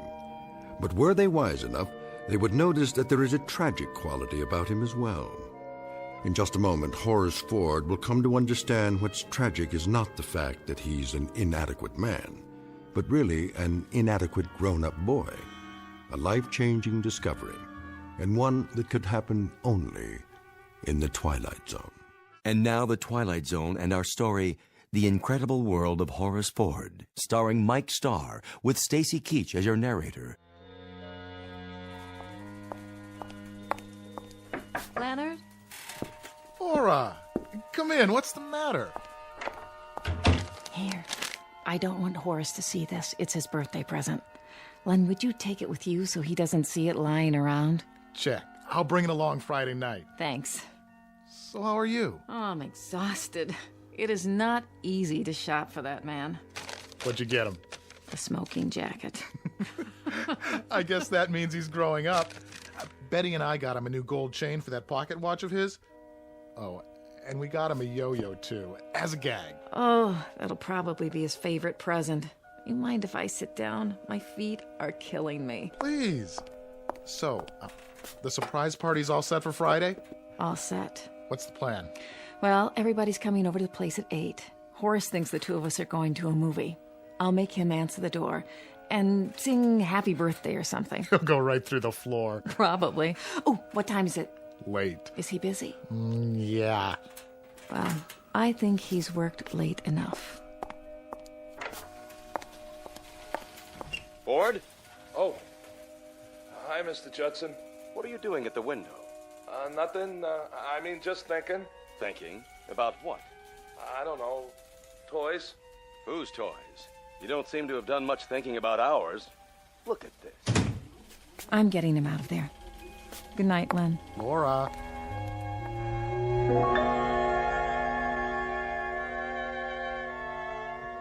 Well, look at it. I know what it is. The blueprint for the robot. What happened? If we put this into production the way it is, do you know how much money we'll lose? But it's a good toy. That has nothing to do with it. See here, Ford, you've been with us a long time. You must know that we're in business to make a profit. This design just isn't cost-effective. I want it simplified. What do you want to simplify? For one thing, the eyes don't have to flash on and off. Sure they do. You want to ruin it? The flashing eyes? That's the beauty part. It's terrific. You could play for hours with a toy like that. Why are you raising your voice? I'm not. But you're talking about... Look, Ford, I don't want to argue about it. Just do the design over. Don't you remember when we used to play soldiers? With a mechanical man like this, you could... Is this the office? Oh, there you are, Horace. Laura? Mr. Judson, you remember my wife? Mr. Judson. Oh, how nice to see you. A pleasure. Remember, Ford, I'll need it first thing in the morning, no later. Yes, sir. Good evening. Hello, Laura. Aren't you surprised that I'm here? Yes, yes, I am. What time is it? Well, why don't you check your watch? Almost 6. Oh, that late? I've been shopping all afternoon and I'm absolutely done in. Well, how about taking me home? Okay. And here's your briefcase. I'm just going to fall into bed tonight, literally fall into bed. That's all right. I have some homework. Oh, no, not again. Now, what is it this time? The robot. He's trying to ruin it. Oh, I'm sure Mr. Judson's only trying to... I'm telling you, he is. That toy has no meaning unless the eyes light up.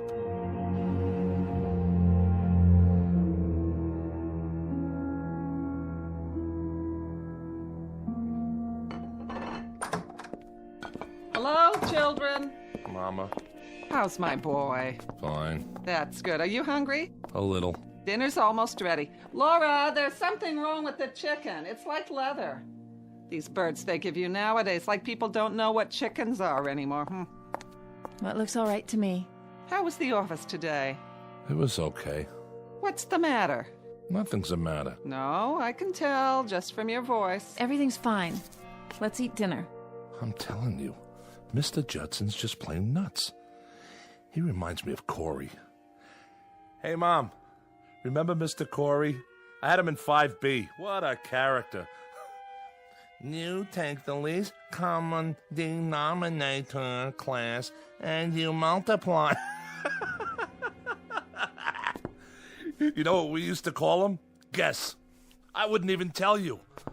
Boy, I'll never forget the time he caught me with one of those jawbreakers in my mouth. You know, the kind that change colors while you suck them? Horace. So he made me stand up, and every minute he'd point that pointer at me and say, Mr. Ford, what color is it? And I'd have to take it out of my mouth and tell him. I swear, I thought Hermie Brandt would bust a gut trying not to laugh. Horace. Hermie Brandt. The greatest stickball player in the whole world. One time during a fire drill. Let's have dinner. What great times. I was 10. Horace, why don't you stop it? Nobody cares about when you were 10 anymore. I care. You're almost 38. So? So you don't act 38 sometimes. So what? So that's what I mean. So what? What kind of answer is so what? Laura. I'm telling you, this chicken's dry, no matter how much I basted it. Why do you have to keep talking about when you were a kid? People get tired of it. Oh, be quiet for once, will you? Horace. Let him go.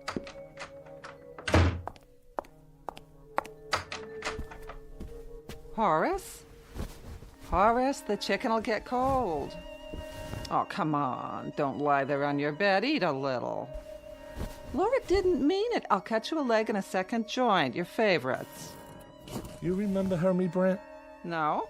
How come you never remember anything about Randolph Street? Oh, it was a terrible place. We're in a good neighborhood now, in a nice apartment. Why do you have to always... What was terrible? Listen, I had the best times there. Like, remember when Pop used to give me an Indian rope burn? I mean, he didn't, but he pretended like he was going to... When you were a kid. Why don't you have kids of your own? Talk about them. Randolph Street. You know what I'm gonna do? I'm gonna go back there. Right now. Horace, we're having supper. I haven't been there since I was 11. Why shouldn't I?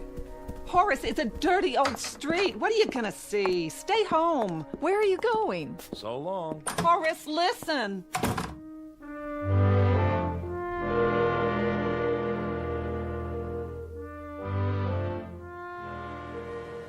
Will you look at all this? Frank on a roll, 3 cents. No thanks. Oh, excuse me, young folks. Bread and butter. Hey, watch where you going, huh? Sorry.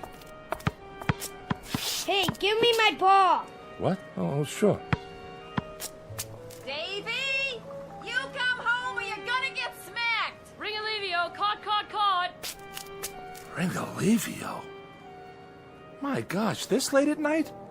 What time is it? Bins, I yelled Bins. Did not. I didn't hear him. Me neither. I did too. What do you want from me? Wait. Boys. Don't I know you? Hurry up, Hermie. Hey, Hermie Brant, come on. All right already, I'm coming. Hermie? Did he say Hermie?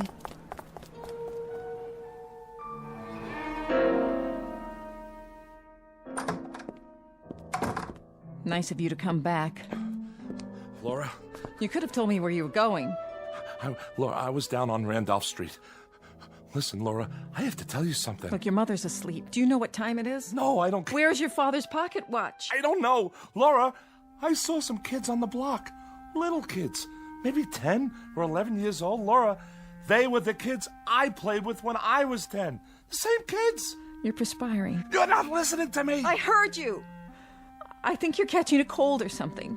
Wipe the sweat off your face. They couldn't have been the same kids, dear. I saw them. I saw Hermie Brandt and George Langbard and Cy Wright. Maybe they looked like some of the kids you used to know. I'm telling you. Horace, you're talking like a child. All right. If you don't want to listen, I'm going to bed. Horace. Oh. Yes, young man, what do you want? He dropped this. Dropped what? Well, this is Horace's watch. Where did you...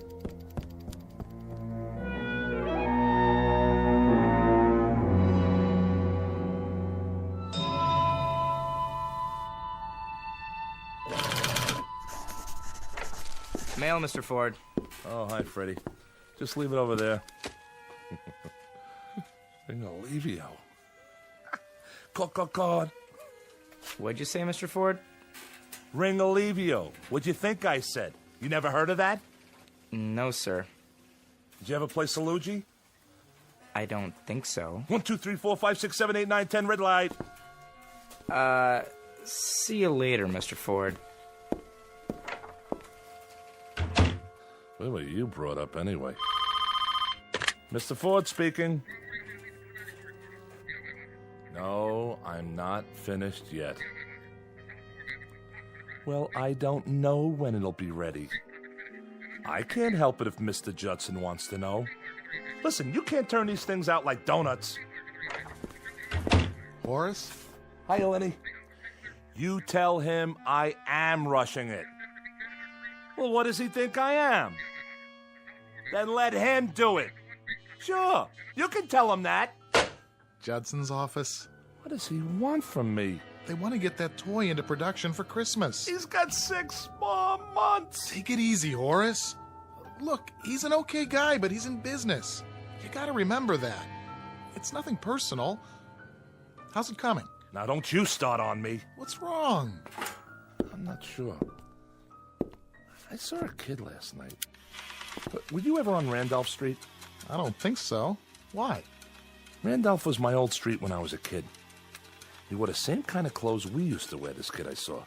Same shirt, same pants, same shoes. Kids don't dress that way anymore. So, you're not going to believe this, but I was walking on the street, And all of a sudden, I hear a kid yell, "Ringalivio!" That's a game we used to play. You know how it made me feel hearing that? I was a very good Ringalivio player. You have to be fast, and you need a lot of stamina. Boy, the running you have to do. First, we choose up sides. 1 potato, 2 potato, 3 potato, 4. Remember that? Then one side has to hide. Once I was hiding behind the grocery in the back where they keep all the cartons and all. Horace.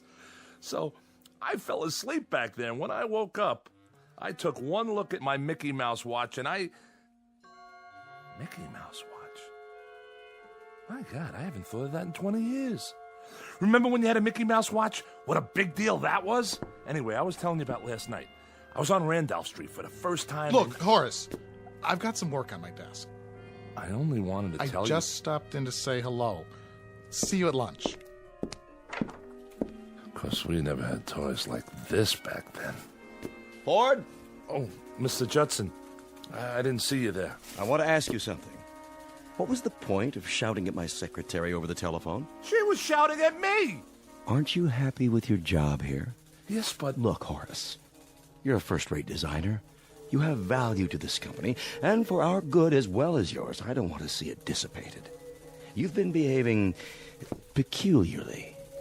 Is there something wrong, maybe at home? Excuse me, Mr. Judson. I'm trying to finish this redesign. And I'm not speaking just to hear the sound of my own voice. Do you understand what I'm saying? Perhaps I shouldn't have bothered.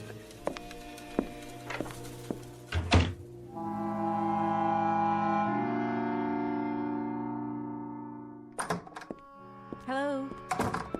Sorry I'm late. Subway was tied up for about 20 minutes. Somebody jumped? Nobody jumped. Why do you always think that? Well, it happens if you read the papers. Something broke down. You can't kiss your mother hello anymore? Hi, Mama. I'll see how the dinner's coming. Tired? Yeah. I was thinking, there's a double bill at the Regent. 2 pictures you've been wanting to see. Going Let's just... back there tonight. Where? Randolph Street. What for? I want to see those kids again. But why? Because I want to. It's important. Important? Veal cutlets and succotash. It's canned, but you can hardly tell it from fresh. Let's sit down. Help yourself to the meat, Horace. If it's overcooked a little, blame it on the Subway. Are you sure nobody jumped? Please, he said no. What's so great about disasters? What? I remember when we lived on the block. Every time there was an accident or something, you were always right there. Horace. Well, it's true. What about the time Harvey Bender got his arm caught in a fire hydrant? Harvey Bender? Who's Harvey Bender? If that wasn't the dopiest thing. What's he talking about? The hottest day of the summer, he picks to clog up the hydrant. We all figured they were going to have to bust it open to get his arm out. What do you mean you don't remember Harvey? We were playing marbles, on the manhole cover. I remember it like it was this morning. I got this big fat Puri, and I'm belting them out, cleaning up. When all of a sudden this nut says, "Let's turn on the hydrant." I swear, he was the gooniest kid. His favorite thing was Shakespeare, sock in the ear. Horace, stop it! Why should I? Just stop! Please. But he was one of the kids last night. Who was one of the kids? Harvey Bender. What? I saw him last night. Don't you know that's impossible? I know what I see. He was 10 years old when you were 10 years old. He's as old as you are now. I'm telling you, I saw him. And George Langbart and Cy Wright. They're still kids. He's got a fever, I can tell.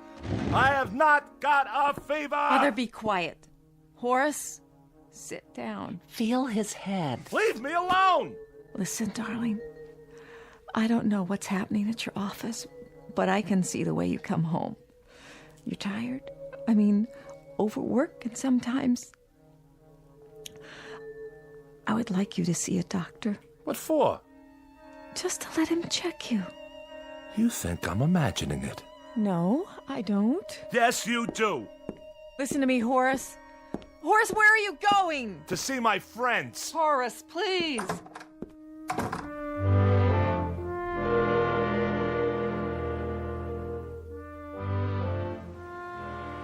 Will you look at all this? Frank on a roll, 3 cents. No, thanks. Oh, excuse me, young folks. Bread and butter. Hey, watch where you going, huh? Sorry. Hey, give me my ball. What? Oh, sure. Davy! You come home or you're gonna get smacked! Ring Alivio, caught! Ring Alivio? My gosh, this late at night? What time is it? Vince, I yelled Vince. Did not. I didn't hear him. Me neither. I did too. What do you want from me?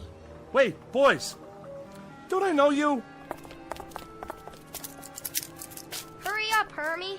Hey, Hermie Brant, come on. All right already, I'm coming. Hermie? Wait!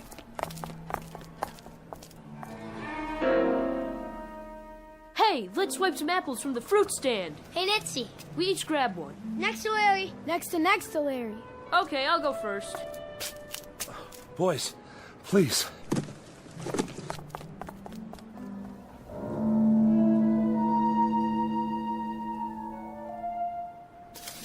Some apples, huh? Sour. Hey, what do you think about the big birthday party? He didn't even invite us. Can you believe it?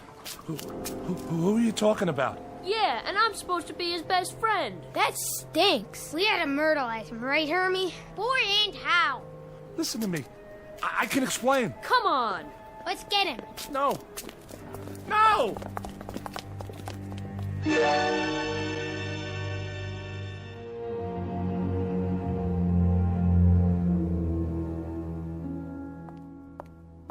Do you think I got enough ice cream? Huh? There's 1 quart of chocolate, 1 vanilla, and 1 butter pecan. Where should I put the cake so Horace won't see it? I don't know, in the kitchen. Where is he? What time is it? 20 to 8. I'm getting worried. He should have been home an hour ago. Oh, he probably just got stuck at the office. I'm gonna call. Horace, you're so late. I didn't know what time it was. Something's wrong with your watch? I lost it again. But how? Hello, dear.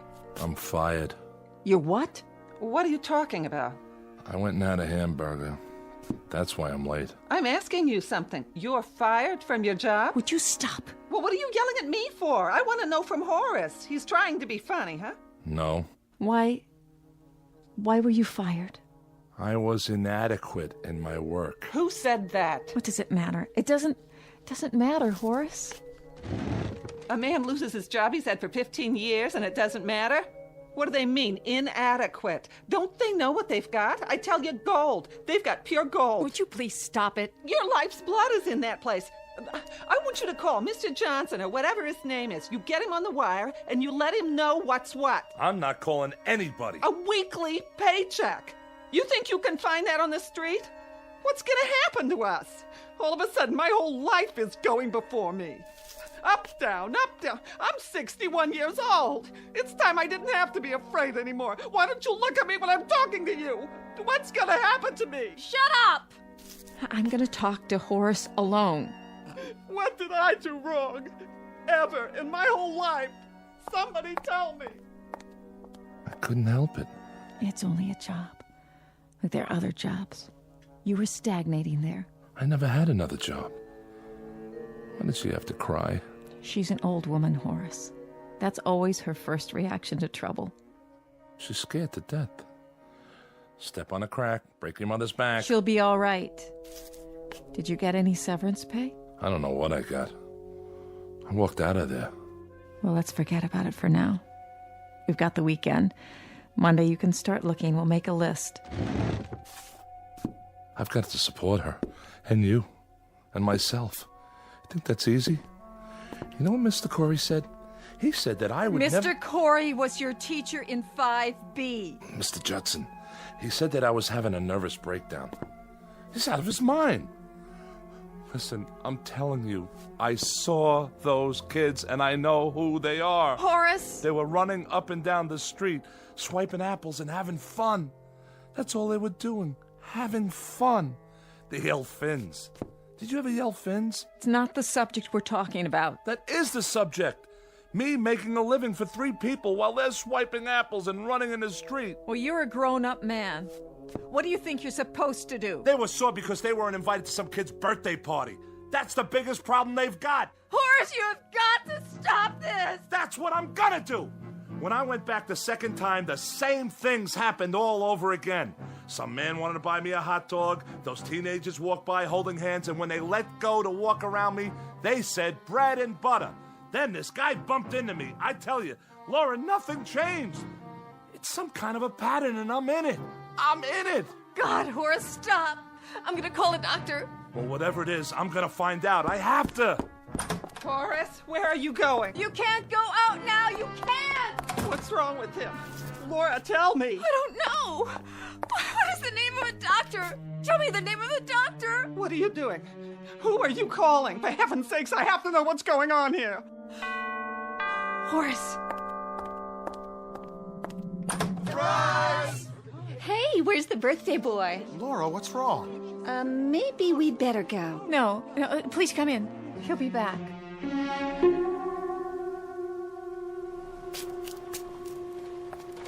Frank on a roll, 3 cents. No thanks. Oh, excuse me, young folks. Bread and butter. Hey, which way you going, huh? Sorry. Hey, give me my ball. What? Oh, sure. Davy, you come home or you're gonna get smacked. Ring Alivio, caught. Ring Alivio? My gosh, what time is it? Where's my watch? Spins, I yelled spins. Did not. I didn't hear him. Me neither. I did too. What do you want from me? Wait, boys. Hurry up, Hermie. Hey, Hermie Brant, come on. All right already, I'm coming. Hermie? Wait! Hey, let's swipe some apples from the fruit stand. Hey, Nitsy. We each grab one. Next to Larry. Next to Larry. Okay, I'll go first.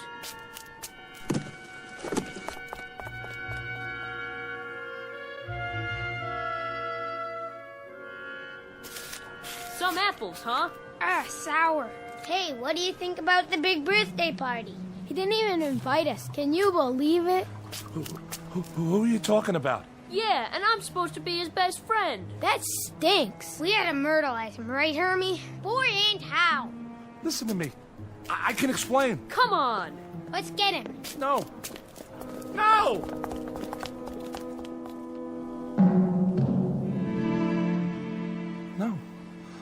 No.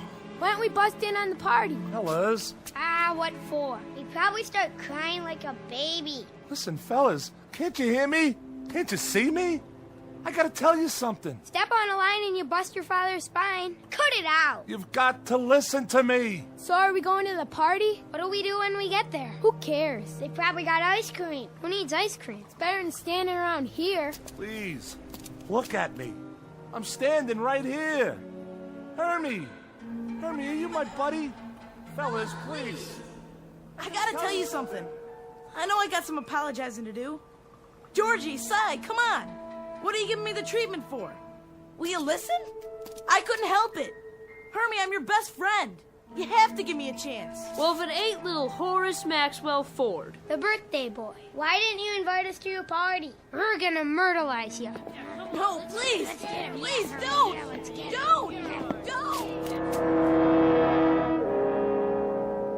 Laura, honey, I'm sorry about his job, but he'll have another one in no time. He's a wonderful designer. Thank you for saying that. Oh, this party'll perk him up. Best thing in the world for him right now. We even got him a yo-yo. The kind that lights up. I know. All right, everybody. Ready? Somebody get the lights. Laura? Don't make a sound till I open the door. Come in, darling. He dropped this. What? Where did you get that? Oh, Laura. Laura, what's happening? He dropped this. What does that mean? It looks like a Mickey Mouse watch. That's exactly what it is. Horace? Horace, where are you?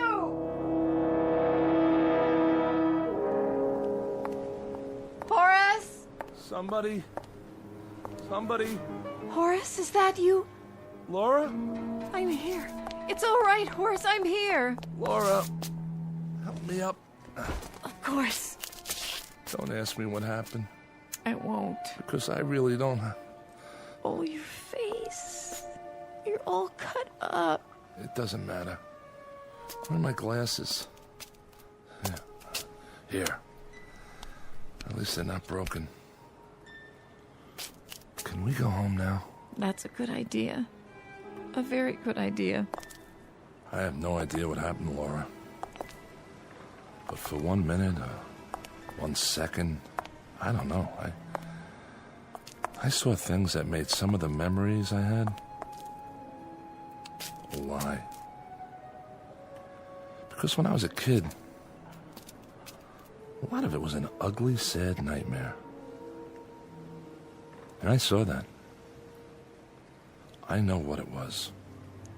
I remember it now. All of it. I don't know what happened either, Horace. But I think we all do that. We remember what was good and we black out what was bad. Maybe if we didn't, we couldn't live at all. Come on, let's go home. Wait. What's this? It looks like your father's watch. Yeah. I must have dropped it. Come on, Horace. There's a party waiting. A party? It was a surprise. Everybody's there. Lenny? Yes, and Betty. They got you something. Well, I'm not supposed to tell you, but I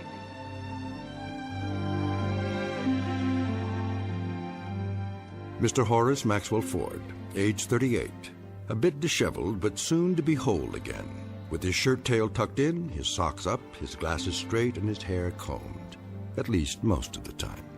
A mild man, except when talking about his favorite subject, his beloved toys. The ones he builds because he never had them as a child. Don't feel sorry for him. He's just begun to understand that he's really a very adequate man. All grown up and not the awkward boy he used to be. A life-changing discovery, and one that could happen only in the Twilight Zone.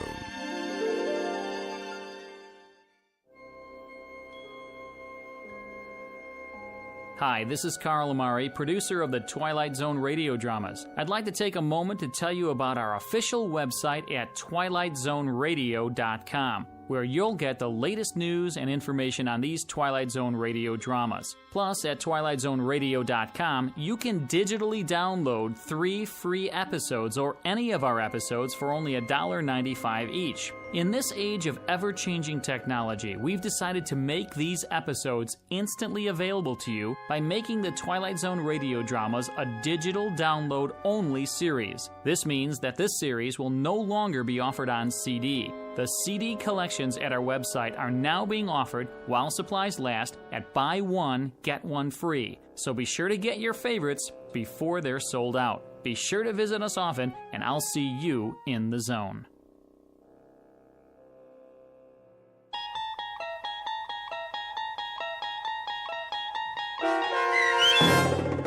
The Incredible World of Horace Ford, starring Mike Starr with Stacy Keach as your narrator, was adapted for radio by Dennis Etchison and based on a script by Reginald Rose.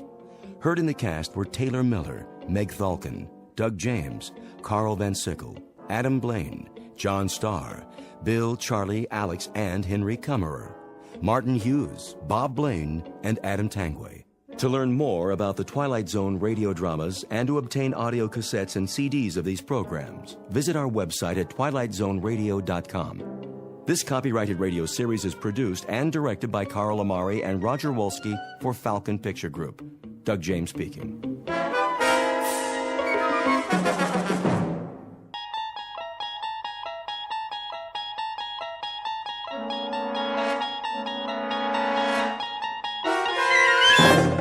You unlock this door with the key of imagination. Beyond it is another dimension, a dimension of sound, a dimension of sight, a dimension of mind. You're moving into a land of both shadow and substance, of things and ideas. You've just crossed over into the Twilight Zone.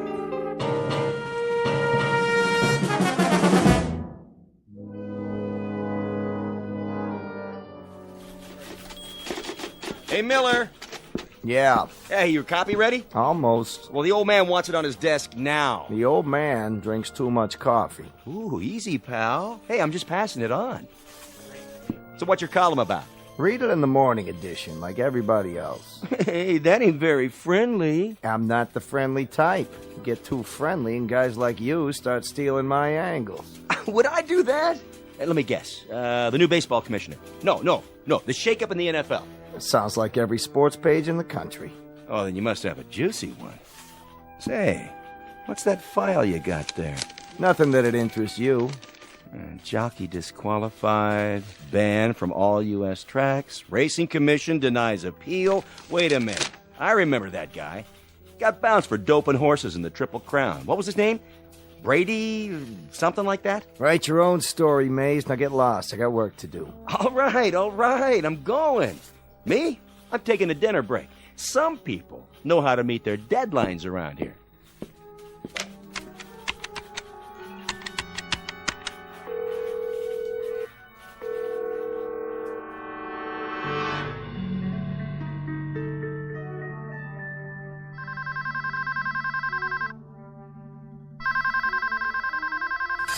Huh? Yeah. Grady. What do you want? If this is the front desk, I already told you. I'll pay up tomorrow. For the whole week. Got that? Tomorrow. Grady, this is Rich Miller calling. Who? I read a column for the Post. Which paper? Oh, yeah. I seen that rag. I wonder if I could ask you a few questions. Miller, huh? Wait a minute. I know who you are. You're a creep. Mr. Grady, I just want to set the record straight. I said creep. Don't Mr. Grady me. I can read. Yeah, I can read, all right. Every now and then I get a look at your column, and afterwards I need a stomach pump, you know? Because it makes me sick. If you give me a minute, I'm willing to print your side of the story. Look, Fink, don't nuzzle up to me. 3 years ago, you stuck in the first shift, only you got it wrong. I didn't have nothing to do with horse doping. I didn't say you did. You didn't, huh? Get off your elbows, you Judas. You had me hung out to dry from the start. A couple of fast pages on the old typewriter, that's all it took. And I got a 60-day suspension. I think you have me mixed up with somebody else. Oh, is that a fact? Well, listen, baby. You can play it real safe now. You're 50 blocks away. But if you was in my room here, I'd fix it so they could scrape you off the wall and spoon you into a cup all by myself. Some people say you got a bum deal. If you'd care to make a statement. Yeah, here's your statement. This is Grady to the press. You're all a bunch of grave-digging finks with delusions. Print that, hyena, and don't forget to spell my name right. Chump. Yeah, you in the mirror. Some jockey you are. A couple of lousy fixes and you fall off your mount. The big boys walk away with all the money, the bills, the bundles. What do you get? Chump change and black and blue silks, like a real patsy. Look at yourself. Nothing plus nothing equals nothing. So what do you do now? Maybe rent a carriage? Drive lovers through Central Park? Yeah, right. Grady, you kill me. You really knocked me out. You dumb little shrimp. There isn't a mother's son in the whole world as dumb as you are. Now what am I supposed to do? Will you tell me that? What in this stinking world can I do, huh? The name is Grady, 5 feet short in stockings and boots, a slightly distorted offshoot from an old and honorable breed of humans who raise horses. But this happens to be one of the rotten apples in the barrel, bruised and yellowed by dealing in dirt. A short man with a short memory, who somewhere along the line forgot that he worked for the sport of kings and helped turn it into a cesspool, used and misused by certain two-legged animals who have hung around sporting events since the days of the Colosseum. So this is Grady in a Fleabag hotel room on his last night as a jockey. Behind him are Hialeah, Hollywood Park, and Saratoga. Just now, he's rounding the clubhouse turn and coming up fast in the Twilight Zone.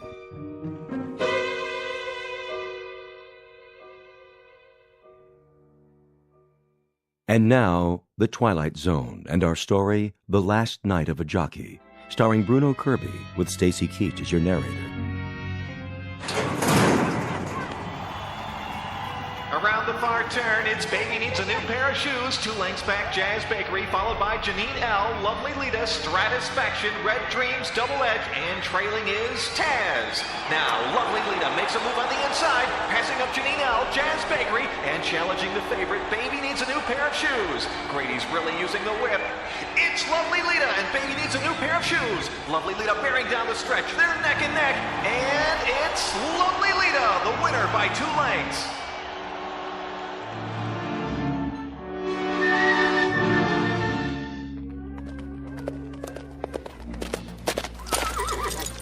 Hey, get a shot of the winner. Look this way, Grady. Smile. Who would have thought?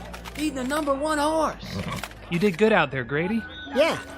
Didn't I, though? Yeah, never saw Lita run like that before. Well, she had a good jockey this time. Well, at 12-1, you sure made some folks happy today. You don't know how right you are. Good boy, Grady. You did the job. Sure I did the job. What did I tell you? So, Mr. Hanachek, you got an envelope for me? Cool it down first. Then come over to the trailer. The grooms can walk her. I gotta take care of some stuff.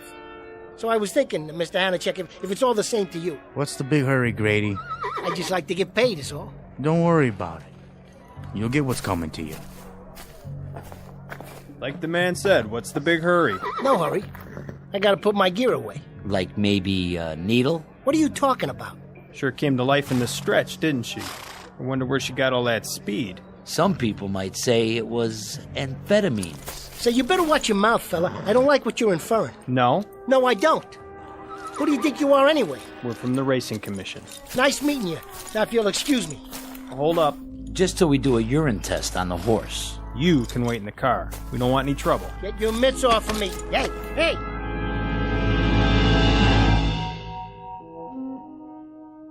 Hey, hey, hey, hey. How goes it, Mr. Grady?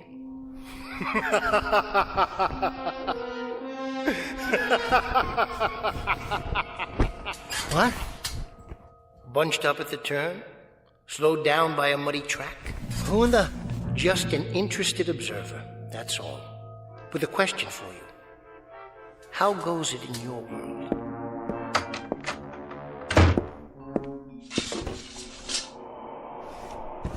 All right, what's the gag? What's the gag? I just thought you might appreciate some company. A little conversation, perhaps. Okay, wise guy. You made your point. Now, where are you? Hiding under the bed? Where? Why, here I am, Mr. Grady. Between your frontal lobes. Take a look in the mirror. What? Nestled securely among those gray convolutions you've gotten there. Between the temples. That's it. See? And that's supposed to mean what? Don't I speak clearly enough? My apologies, but I thought you'd know this voice well. It should be very familiar to you. Talk straight. You got something against the English language? To put it simply, I'm in your head, Mr. Grady. Oh, is that a fact? You're inside my head. So how is it in there? Comfortable enough for you? Comfortable?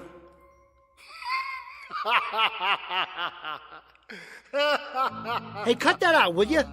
This room ain't big enough for the both of us. You're making my head hurt. You'll forgive me, Mr. Grady, but you must admit, it is a funny question. What's funny about it? Comfortable? Inside your head? It's like sleeping in the middle of 42nd Street during a parade.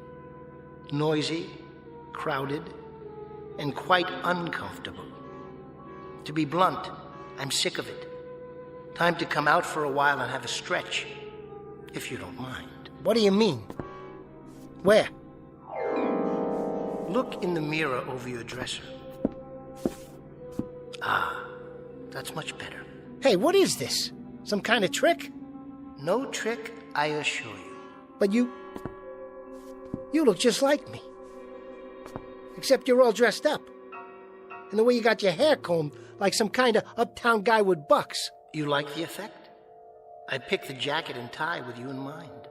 And the hair, the way you used to wear it, when you still cared about your appearance. Say, what's going on here? I must be going wacko. Oh, why don't you just get out? Come on, move it. Out of my room, now, scram! And go where? Back in your head? Why, this is much better. And so much roomier than that pea brain of yours. Enough with the insults. Who the heck are you? I'm you, Mr. Grady. Your memories, all your recollections, and all your aspirations. Big deal. I'm every one of your failures and defeats. And yet I also wear the wreath of all your victories. In short, Mr. Grady, I'm what you'd call your alter ego. Me? I wouldn't call you nothing like that. No, I suppose you wouldn't. Yeah, sure. So what do you want? I think the more apt question would be, what do you want? Are you kidding? What do I want? That's right. After all, you are a dumb little toad, aren't you? Watch it, buddy. But that's what you call yourself. An ugly little toad. Or was it shrimp? Why else would you wear elevator shoes and stand on your suitcase in front of the mirror? The bathroom mirror? I have to. When I shave, they hung it wrong. Sure they did, Mr. Grady. Why don't you knock it off? Take a hike. Go for a walk on the short pier. How do I get you out of here? In a word, you don't. You live with me, knowingly from this point on. You might even come to find me interesting. That'll be the day. After all, I know you pretty well. There isn't one secret thought that's crossed your mind, not one, that I don't know. There isn't a painful memory, an unpleasant recollection, or a bitter little shame that I'm not aware of. Bitter little shame. You don't know me from Seabiscuit, buddy boy. Just so we understand each other, I got no little shames. I got no painful recollections either. Oh, come now, Mr. Grady. I mean, really. Shall we look it up in the little old record book? 2 years ago, suspended from Hialeah. Riding infractions. They never even heard my side of the story. Last year, 6-month suspension. Failure to report a bribe offer. They set me up. And most recently, Mr. Grady, the triple crown of an illustrious career. Lifetime suspension. Race fixing and horse doping. I never had a trial. So here you sit, on an unseasonably hot September evening, in a dirty little room, rent overdue, essentially friendless, career kaput, roughly $6 to $8 in your jeans. This, in a nutshell, is the odyssey of Grady the jockey. 100 million miles from the winner's circle, without so much as a withered wreath to your name. Is it any wonder, Mr. Grady, that an occasional phantom will spring out from the woodwork? Or should I say, from that solid mahogany head of yours? And offer you at least a modicum of solace? You don't have to offer me nothing, and I mean nothing. No? I don't need you. A year from now, you hear me? A year from now, I'll be back up. I'll be right back where I belong, riding 6 winners a day. You'll be driving a carriage in Central Park, Mr. Grady. Or perhaps a fast milk wagon out in the Bronx, unloading homogenized dairy goods. Get out of here. Oh, no, Mr. Grady. I wouldn't think of it. You need me. I'm one of the few uniquely welcome things to happen to you since you first saw the harsh light of day. In short, Mr. Grady, you have desperate need of me. Very desperate indeed. I said split.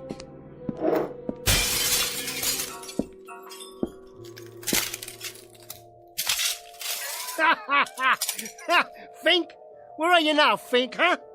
Like pneumonia, I need you. Like a fractured leg, like a 3-legged trotter for a steeplechase. That's how I need you. Who did you think you were talking to, huh? Who, I said? All I have to do is pick up that telephone, see? I call Hanachek. I say to him, Hanachek, I handle the fix. Now let's have the payoff. And you know what happens? Inside of an hour, I got plane fare to Puerto Rico. That's what happens. Next week, I'm riding in the warm sun, and 2 years from now, I'm back here officially wearing my old silks again. That's what happens. Then why don't you? Huh? Why don't you call Hanachek? Go ahead, Mr. Grady. Give him a buzz. All right. I will.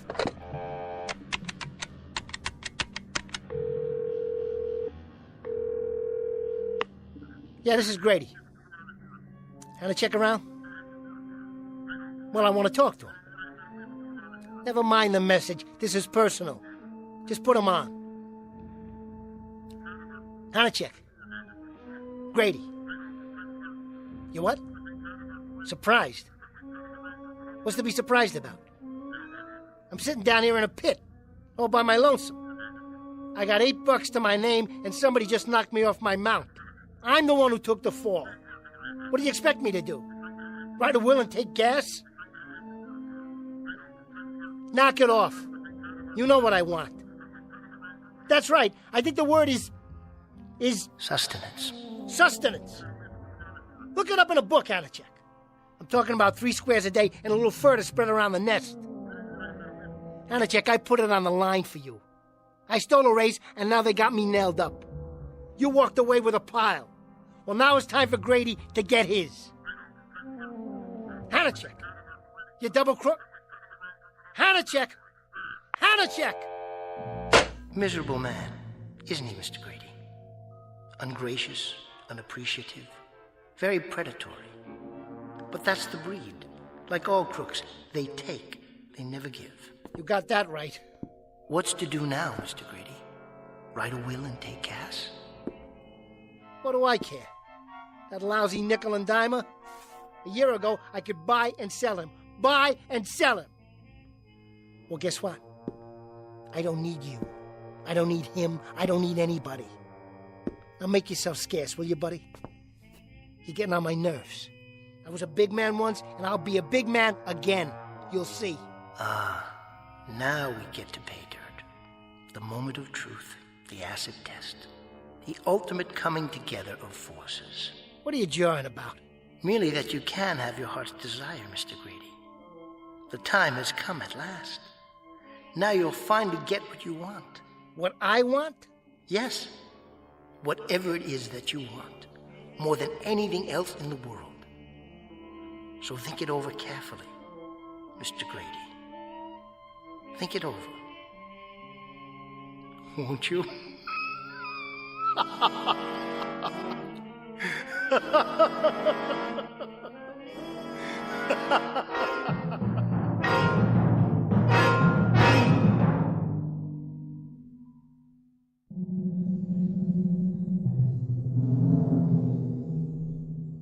I don't get it. What's the rib? Consider it your true payoff after such a checkered career. You know something? I don't understand a word you're saying. Think about it. Only a year ago, you were strutting around the country on the thoroughbred circuit. You wore shiny shoes, new clothes, you tipped big. You had some compensation then, Mr. Grady. Compensation for what? For the fact that you're the runt of the litter. For the unpleasant realization that all your life you've had to stand tiptoe just to see what's around you. Let me tell you something. If I had you around here for very long, I'd compensate you, but good. You do have me, Mr. Grady. Now you do. I'm no longer content to remain in the shadows, basking in the glow of your reflected glory. The time has come to turn over a new leaf, wipe the slate clean, make a fresh start. Face it, you want to be respected, admired, looked up to, don't you? You hate to get off a horse, because in the saddle you're as high as the sky, and on Mother Earth you're a half pint. And I'm telling you, get out of here. Make tracks pronto. First, tell me what it is that you want. This is the moment. Seize it.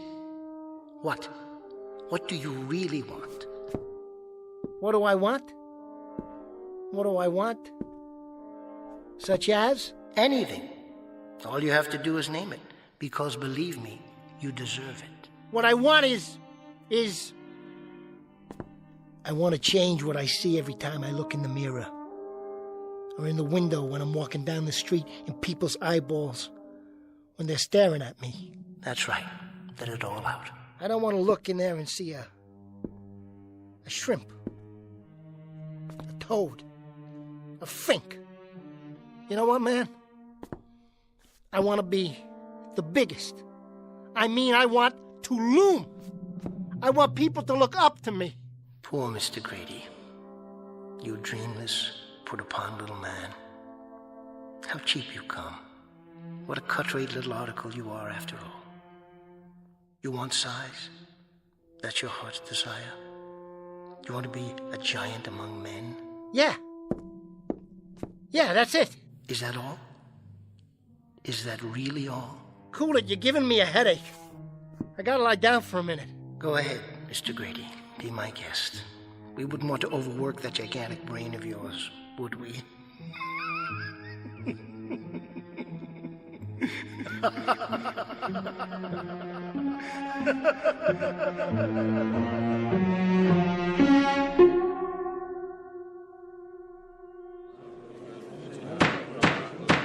Have anything else to say on your behalf, Mr. Grady? Yeah, Mr. Commissioner. I got plenty to say. I'm a jockey. That's how I make my living. You got no right to take a man's livelihood away from him. What makes you so high and mighty? Racing's a dirty game, all right? But you're making it so dirty, you should go home and take a bath. It ain't me. I'm just a little guy trying to get by. I didn't shoot up no horse with dope. All I did was ride, which is the one thing I know how to do. The only thing. I ride good, get me? Real good. You take away my license, and I can't put food on the table. What am I supposed to do? Fix horseshoes? You know how much that pays? I might as well disappear. Hole up someplace, sleeping in the stalls till I get put out the pasture. But how am I supposed to eat till then? Can you tell me that? You gotta give me another chance. Instead of making me take the fall for the big shots, you gotta give me a chance. It is the judgment of this commission that you be banned from the sport of horse racing in the continental United States for the remainder of your life. Wait a minute! Wait a minute!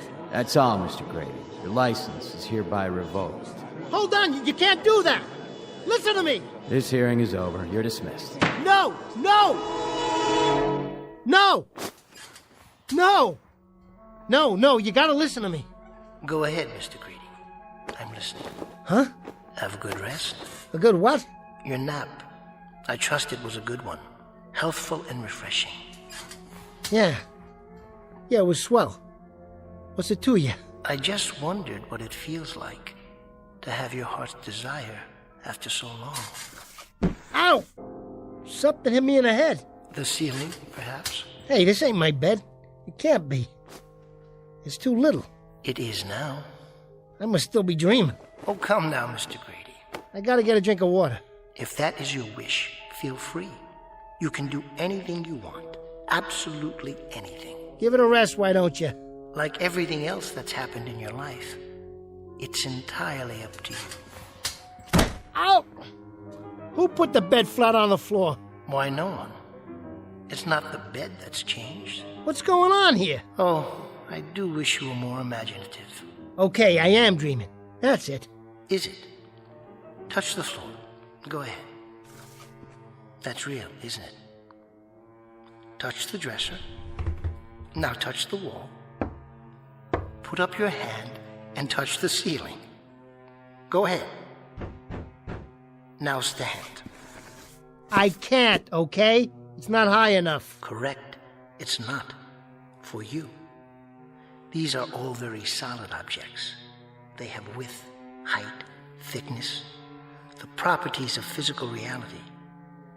In other words, like you. Pinch yourself, why don't you? That's the final test, isn't it? That hurts! Of course it does. But how in the... You were offered your heart's desire, Mr. Grady. And what you wished for wasn't a dream. You didn't ask for a simple 2-hour escape with Morpheus. You wanted stature. You wanted size. You wanted the view from a long way up and a long way out. Eye level would have been a bad compromise. And as always, anything short of that was defeat. Get away from me. I gotta wash my face. Don't forget to duck. You might even have to bend down a bit. And remember, you won't need to stand on the suitcase to see the bathroom mirror. Not anymore. Hey! Look at me! Yes, look at yourself. You're Mr. Big. You're Hercules. Why, you're the most sizable thing since Paul Bunyan. Any complaints, Mr. Grady? Are you kidding? Are you kidding? Look at me! Just look at me! Who's gonna talk down to me now? Who can reach that high? Nobody. That's who. So, the question is, what do you do now? You might want to give that a moment's thought. I don't have to think. I know what to do. Celebrate! Wait, I got something. I forgot all about it. There's a bottle of wine stashed around here someplace. Here, want to have a drink with me? Go ahead, Mr. Grady. Oh, I get it. You can't drink, huh? You do it for me. I'm with you in spirit. Ah, man, that goes down smooth. Too bad you can't join me. I'm joining you now, Mr. Grady. I'm feeling the little heat ripples, just as you are. Well, here's mud in your eye. Oh, man. It's like champagne. You're right. It is quite good. This is too sweet. Am I going to enjoy myself? And what will you do first? Anything I want. That's what. Anything. Tell me, Mr. Grady. I'm all ears, in a manner of speaking. I'm going to get me a dame. That's what I'm going to do. I'm going to go over and get that dame. That dame? Sure, look at me. I'm a mensch now. A real man. She'll flip. She'll fall all over me. Really? Are you that attractive now? Does size mean that much? Bet your last $2, buddy. Watch me.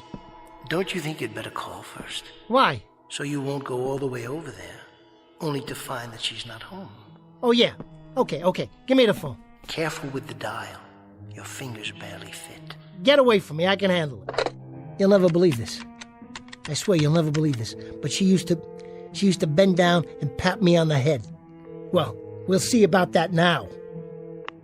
What do you say, doll? Who is it? Are you serious? You're putting me on, ain't you? That's right. It's Grady. Don't try the cold shoulder with me, honey. I know you're too good. That's right. This is me, your ex-meal ticket. And those were 8-course meals, baby. Don't you forget it. What I want is the following. First, remember who you're talking to. That's number 1. All right. That's more like it. I'll try this on for size. When I was in the money, I spread it around. Remember? Sure you do. All right. Now I'd like you to... Reciprocate. That's it. Reciprocate me a little bit. You heard me. Look it up. Take one of those baubles off your wrist, Toots. Hang on to the pawn ticket and send the cash over here. What do you care for how long? Who bought it for you in the first place? Hold it, you haven't heard the news yet, honey. Just shut up and listen. That's better. See, I'm a big man now. I mean big. What are you laughing at? It's true. Everything's different now, babe. Will you put a cork in it? I'm 6'6", 6'7". More than that, surely. No, make that 7 feet. Yeah, 7+. 7.5 at least. That's what I said. Any minute, the Lakers are going to be sending one of them crummy talent scouts over here. You'll see. Yeah. Huh?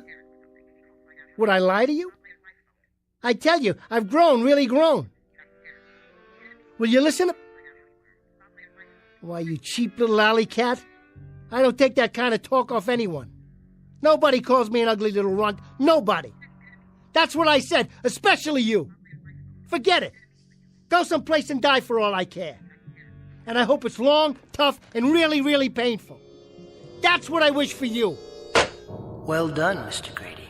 Just my luck. I gotta go call on a cheapskate with my hat in my hand. A dirty little gimme like that one. You managed to flex your vocal cords in a very manly fashion. At this rate, women all over the world will be flocking to your doorstep. So I struck out once. Big deal. I could pick up the phone and call half a dozen dames better looking than her. Why am I singularly unimpressed? You will be impressed, buddy. You will be. I certainly hope so. What did I tell you? Here comes one now. Are you sure? What do you mean, am I sure? Remember, your heart's desire. Do you know what that is? Of course I know. Take care, Mr. Grady. Give it some thought. Some very careful thought. Are you quite sure that you're ready? Because whatever you've wished for, something tells me that you're about to get it after all. In spades.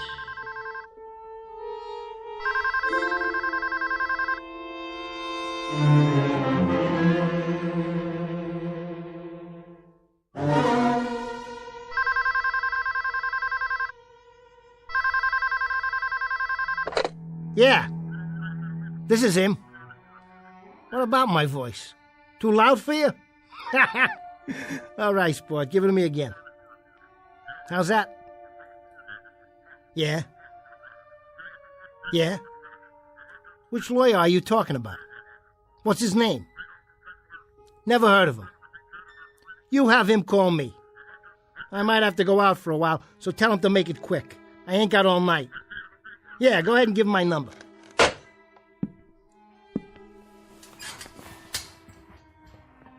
What was that all about, Mr. Grady? Who knows? Some guy from a law office or something? Says I'm getting a call from some other lawyer. At night, can you believe that? Must be important. That's 'cause I'm important now. Sure, that's it. Hey, you still here? I'm still here. How come you're hanging around anyway? I'd say we have some unfinished business, you and I. Level with me. Are you my imagination? Is that it? I'm afraid you don't have very much imagination, Mr. Grady. Then who are you? What are you? What's all this alter ego jazz? I thought you understood by now. I'm your conscience. Yeah, right. You don't look much like Jiminy Cricket to me. Well, I'll put it another way, Mr. Grady. This is something of an oversimplification. But for purposes of identity, I'll try to make it clear and succinct. I'm the fate every man makes for himself. Would you just talk for once and take off the training wheels? I'm doing my best. You generally find me down at the bottom of the barrel. I'm the strength dredged up out of desperation. I'm the last bit of seaweed that a drowning man scrapes for with his cold, dying fingers. I'm the last gasp, Mr. Grady. That's supposed to be clear? Man, I just don't dig you. For my money, you're a big fat nothing with a mouthful of $2 words. Oh, I'm not nothing.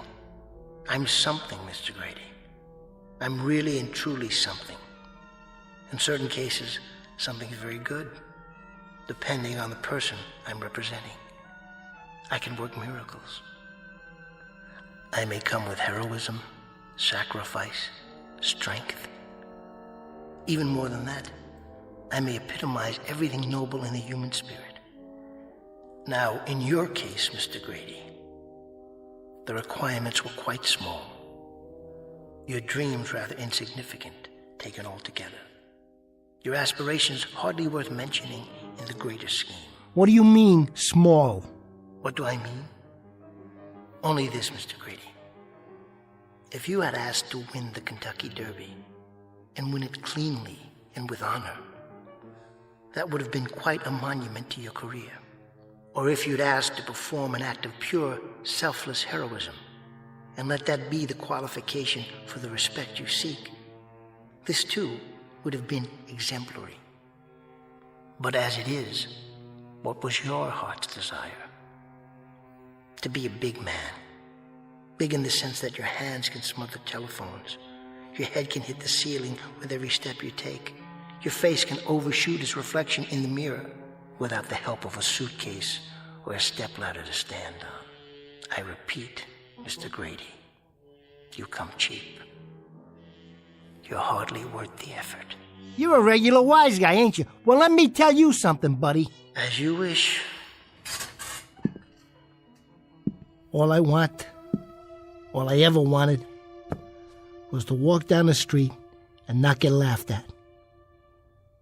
I didn't want to be called a freak behind my back. I didn't want to be an ugly little creep. The one they need, but the one they don't like to look at. I didn't want to be kicked around from one track to the next because every time I measured off a guy, I was looking into his belt buckle. You're wrong about me, mister. I don't come cheap. I don't come cheap at all. Because now I got my heart's desire. That plain enough for you? You surprised me, Mr. Grady. A greater depth of feeling than I would have expected. Now you heard it. You can forget about it. Because I'm tired of being low man on the totem pole. I got what I want, and I'm going to use it. I'm going to go out there and have me some fun tonight. The only thing I got to figure out is where to start. I wouldn't begrudge you that. But listen. No, you listen. Open your eyes and look around. The world.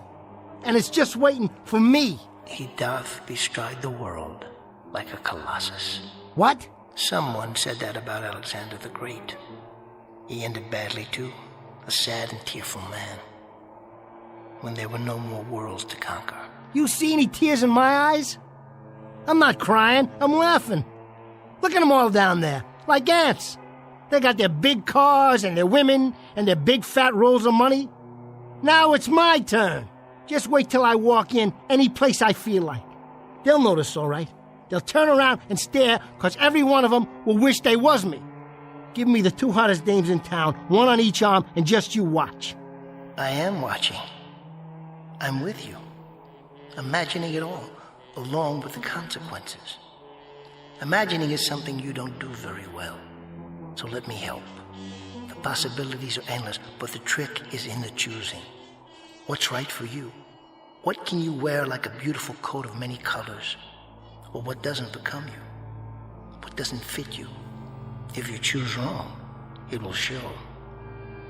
It won't enhance your standing. It will destroy you. The burden may be simply too overwhelming. The greater the heights a man attains, the further the fall.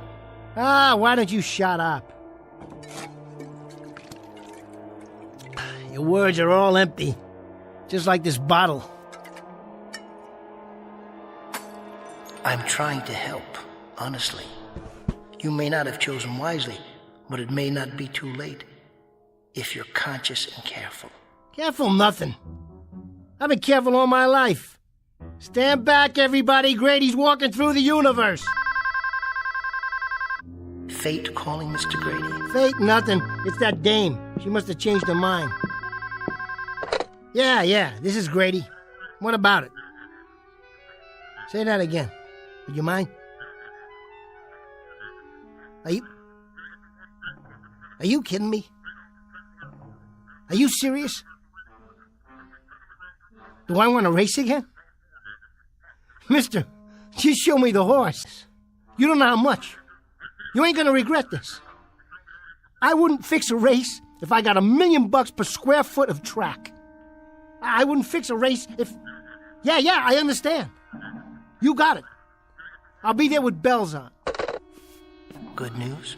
Well, hotshot, now what do you think? You know what he just said? Everything's going my way. One phone call and you're top dog again? Just like that? Just like that. I'll tell you who that was. The Racing Commission. A bunch of horse owners put in a petition for me. Can you beat that? They want to give me another chance. Do you understand what that means? Another chance? I'm gonna ride again. Oh, Grady's gonna mount up and hit the turf like old times. Is that right? Oh, Mr. Grady. Now what's so funny? Tell me, what's so funny? I'm gonna ride again. I'm on top of the world. Think about it. Go into the bathroom and bend down and look at yourself while you're combing that mop of hair. And putting on your best riding boots. Which won't fit now. Wait a minute, you're right. I can't ride like this. I'm too big. I'm way too big. I can't ride like this. Hey, please. Make me small again. I'm begging you. Make me the way I was. Do it, will you? Will you do that for me, please? You may have learned your lesson, Mr. Grady. But it's too late. Please. Hey, please. I take it back. Will you make me small again? Will you do that little thing? That's all I ask. Hey, listen. I want to be small again. I want to be small. Mr. Grady, you are small. Every time you won an honest race, that's when you were a real giant. But right now, they just don't come any smaller. No. No! No! Where are you? Where did you go? Come back! Come back!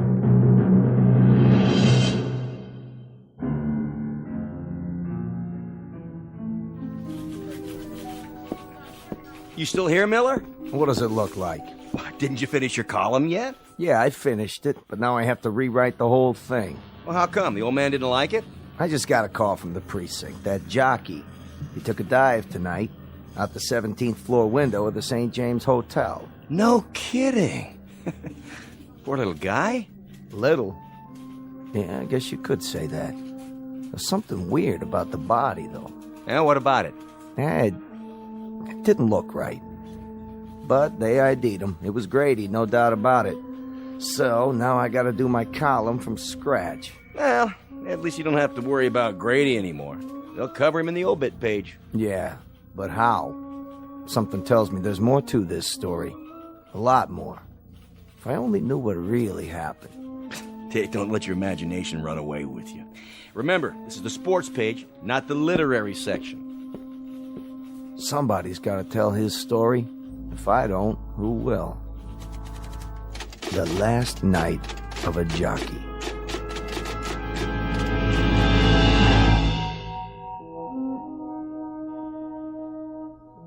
The name is, or was, Grady. 7 feet tall. Or was it 8 or 9? A slightly distorted offshoot of a decent breed of humans who ride horses in what was once the sport of kings. But unfortunately for Mr. Grady, this court jester learned too late that you don't measure size with a ruler, you don't figure height with a yardstick, and you never judge a man by how tall he looks in a mirror. For a giant is as a giant does. You can make a parimutuel bet on that, win, place, or show, at any window in or out of the Twilight Zone. More from the Twilight Zone after this. Hi, this is Carl Amari, producer of the Twilight Zone radio dramas. I'd like to take a moment to tell you about our official website at twilightzoneradio.com, where you'll get the latest news and information on these Twilight Zone radio dramas. Plus, at twilightzoneradio.com, you can digitally download 3 free episodes or any of our episodes for only $1.95 each. In this age of ever-changing technology, we've decided to make these episodes instantly available to you by making the Twilight Zone radio dramas a digital download-only series. This means that this series will no longer be offered on CD. The CD collections at our website are now being offered while supplies last at buy one, get one free. So be sure to get your favorites before they're sold out. Be sure to visit us often, and I'll see you in the zone.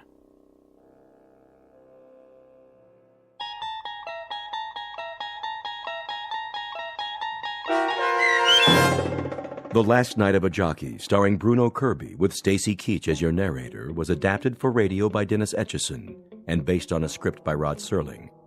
Heard in the cast were Christian Stolte, Doug James, Todd Manley, Andy Herman, Sarah Marks, Rick Vargas, Terry Babler, Paul Patch, Vince Amari, and Roger Wolski. To learn more about the Twilight Zone radio dramas and to obtain audio cassettes and CDs of these programs, visit our website at twilightzoneradio.com. The producers of The Twilight Zone wish to thank CBS Enterprises, Carol Serling, Dennis Etchison, Dick Brescia Associates, Claire Simon Casting, Terry Jennings, the American Forces Radio and Television Service, our sponsors, and our radio affiliates for helping make this series possible. This copyrighted radio series is produced and directed by Carl Amari and Roger Wolski for Falcon Picture Group. Doug James speaking.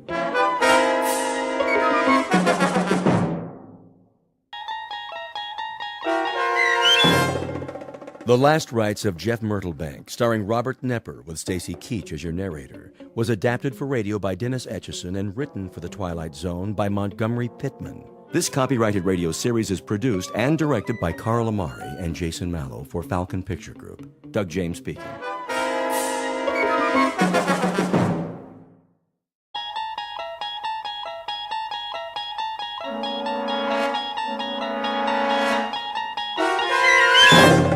You're traveling through another dimension. A dimension not only of sight and sound, but of mind. A journey into a wondrous land whose boundaries are those of imagination. Your next stop, the Twilight Zone.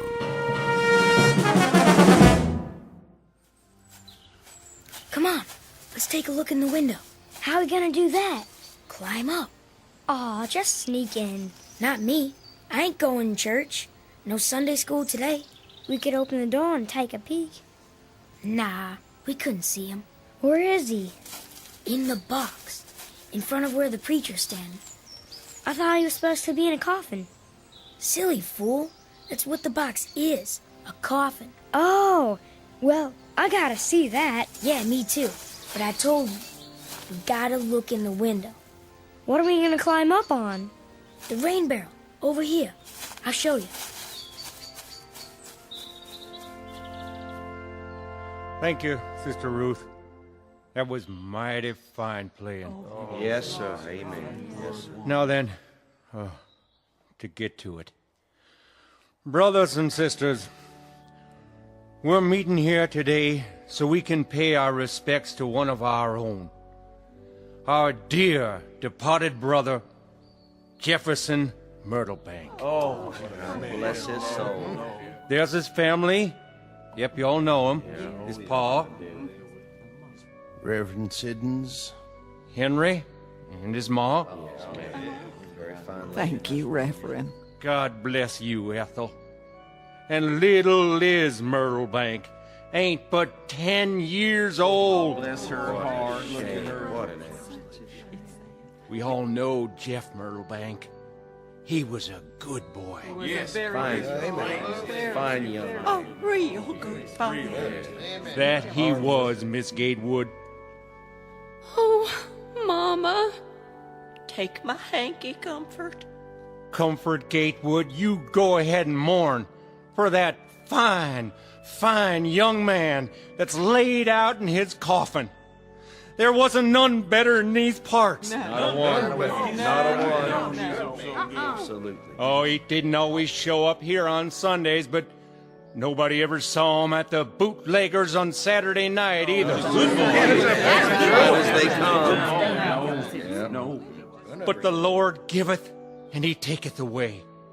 And no man knoweth the reason. As it's written. We're all gonna miss this strapping youth.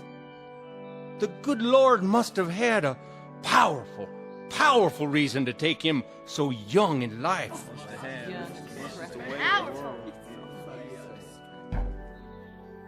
Oh, my. Huh? What is that? Did you hear that? But we all know the Lord moves in mysterious ways.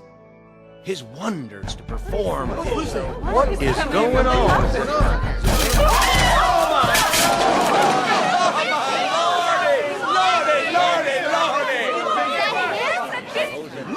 It can't be. Is that him? Big as life. What in the...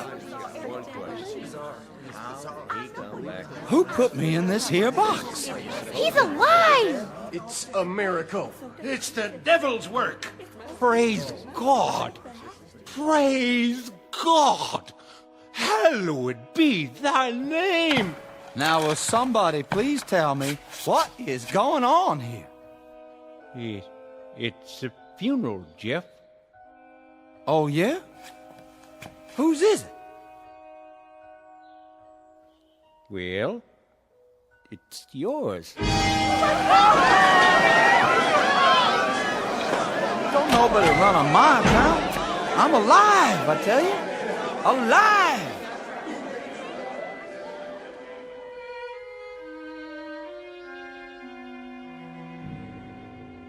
Time, the mid-1920s. Place, the Midwest. The southernmost section of the Midwest, in the state of Arkansas, to be exact. This particular area hasn't changed much since the Civil War, though progress has brought an easier way of life to some, provided it doesn't cost too much to achieve that progress.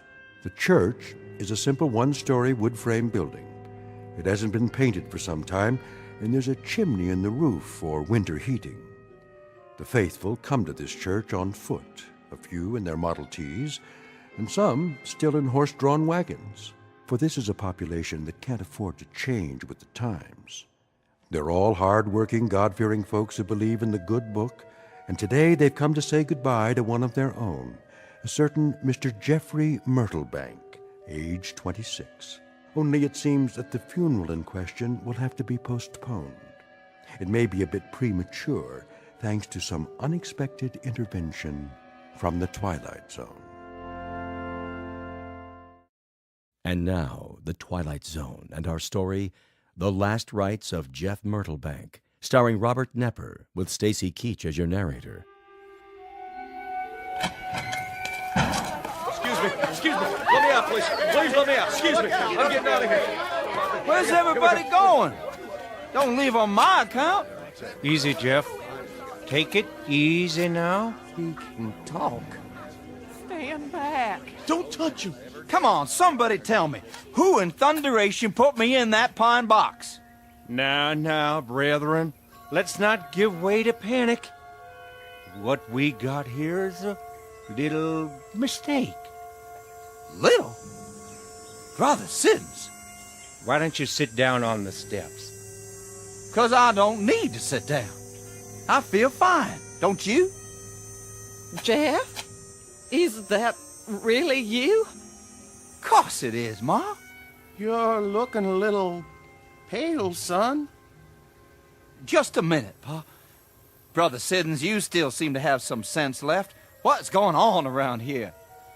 Tell him, Reverend. Son, we was about to bury you. Bury? We was real certain you died. Me? Dead as a doornail. But that's foolishness. Doc Bolton pronounced you deceased. When was that? Oh, day before yesterday. That's right, son. Hold on, Pa. Doc, why would you go and do a thing like that? Well, now, your heart stopped beating. Yes, sir, it sure did. I was at your bedside. We all were. My heart? But it couldn't have. It's beating right now. Here, feel it. It wasn't but 2 days ago. You was sick, son. Real sick. He's speaking the truth, Jeff. Well, I'm sure glad you didn't embalm me. A miracle is what it is. How do you feel now, boy? Pretty good, I guess. Kinda weak, but rested, like I had a good night's sleep. Hungry, though. Real hungry. I could about eat a bear, hide and all. Reckon you should be hungry. Ain't et for 3 days. Well, don't look so surprised, Ma. You too, Pa. It's me, all right? It surely is, boy. I'd know my Jeff anywhere. Hope you got a good supper on the stove. You sure it's him, Ma? Little Liz, what's the matter? Don't you know your own brother? You're not thinking I'm a ghost, are you? Ma, don't go touching her just yet. Well, I'll be double dogged. My own folks is afraid of me. How about the rest of you? Comfort? You here too? Jeff, I don't rightly know what to say. Now just you hold off from touching my sister. What for? By dang, I'll bet she ain't a scared. Not the man she's gonna marry. Maybe Orkram is right. Hold back your touch now. That the way you feel? Comfort? Well, I don't know. I reckon maybe you are, at that. Little Liz, where are you? Let go of Ma's skirts. You're not as scared of me, are you, honey? Well... Lizzie? You fooled him, didn't you, Jeff? Yes, honey, I fooled him. Give me a hug now. You swear you're really and truly my boy, Jeff? None other. In the flesh. Praise be, son. Come on home where you belong. Look at it. They're family again. Brings a tear to my eye. Give me your hanky. I know what it is. Listen to me. I know what it is. What's that, Doc? It's a medical miracle, and it happened right here in our county. Now, the scientific term is, ipso-suspendo animation. Say that again? Very rare. In fact, there have been only, let's see now, 30 cases in the last 1,500 years. You sure you ain't trying to cover up your own miscalculation, Doc? I never heard of no sickness like that. Not likely you would. 30 cases in 1,500 years, and all of them in Europe. But everybody's going to hear about this one as soon as I write it up for the medical journal. I don't know if I want to be famous, Doc. Can't we just keep this twixt ourselves? Best thing you can do is to stop trying to slander my name and get this boy home. I do feel kind of weak. Give him a bowl of soup. Put him to bed.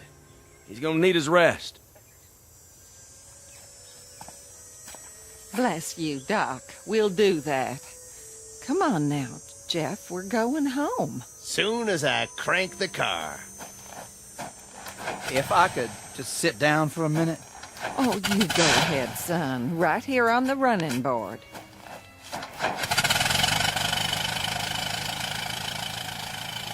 Jeff, can I speak to you? Go ahead. Sorry I acted funny. It was just... It was so sudden, you're taking sick and all. I like to cry my eyes out. Did you? But now... I don't have to cry anymore, do I? Not one bit.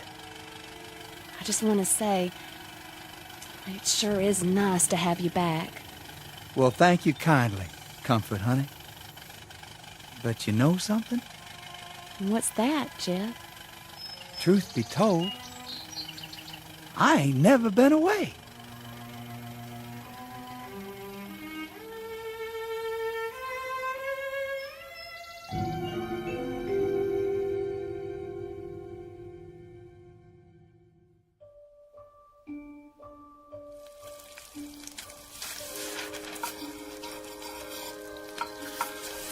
How does everybody like their breakfast this morning?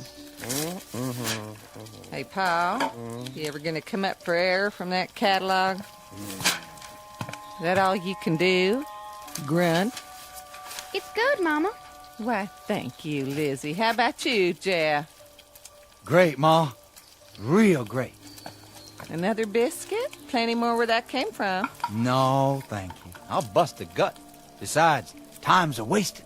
You're in an all-fired hurry. Think I'll run over the East 40 and get at that fence. I wish you wouldn't. Tell him, Ethan.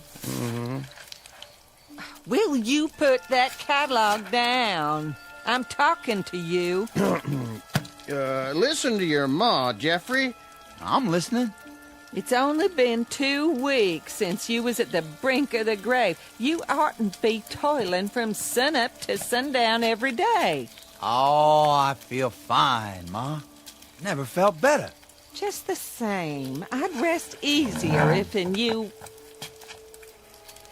Be back for lunch, Ma. See you over there, Pa. Boy, seems all right to me. Just the same, I'm a mite concerned. What about? I don't like the way he's behaving ever since... What do you mean, Ma? He's different. Not like he was at all. Seems the same to me.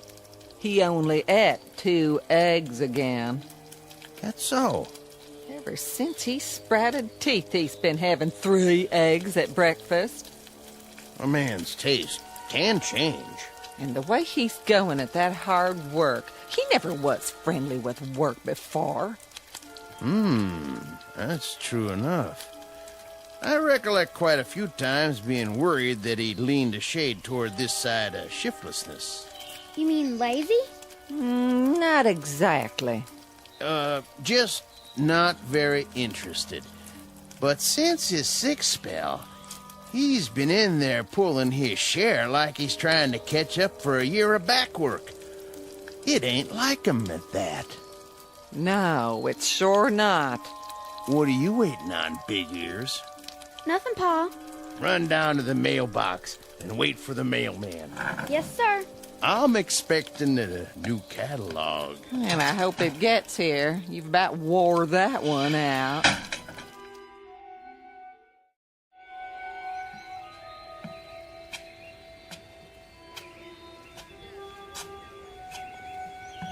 Hello there, Peters. Strauss? Set a spell. Don't mind if I do. Nice day. Tolerable. Yes, sir. A good day to be alive. Yep. Especially if a man weren't alive before. And who might that be? Well, now ain't but one in this town. That's the truth. What if he was your'n? Well, sir, I wouldn't want to go to sleep in a house with that boy around. Oh, no. They say he's taken to fiddling with things now. That right. What kind of things? Axes, plows, cutting blades of all type and description. Well, what do you know? Jackknives, hunting knives, you name it. Ain't that something, though? He was always such a good boy. Good is as good does. No telling what he's gonna do next. Gents? Hello, Doc. We was just discussing the Myrtle Bank boy. What about him? We're just wondering about him. Guess you've heard how peculiar he's been acting lately. I've heard. I'm not one to pass along gossip. Why don't we just come out and say it? We're all thinking the same thing. You say it, Petey. You got the floor. All right, I will. How do we really know that the man who got up and crawled out of that coffin is still Jeff Myrtlebank? Now, that's crazy. Is it? If I were you, gentlemen, I wouldn't spread this kind of talk. It could cause trouble. And what kind of trouble is that? My grandmother, rest her soul, she used to tell me about evil spirits roaming round the world trying to find a body to take over. She said they could steal a corpse sometimes before a man was good and dead. Just like that. And you know something? I believed her then, and I believe her now. That's enough. This is dangerous talk. Though I confess, it does throw a little dry kindling on the fire. It's been smoldering in my brain ever since that day at the church. So what do you figure we should do about it? Nothing to do. Just keep your ideas to yourself for now, or you'll get people all riled up. We need proof, and that's what we don't have yet. Good day to you, gents. Day. Be seeing you, Doc.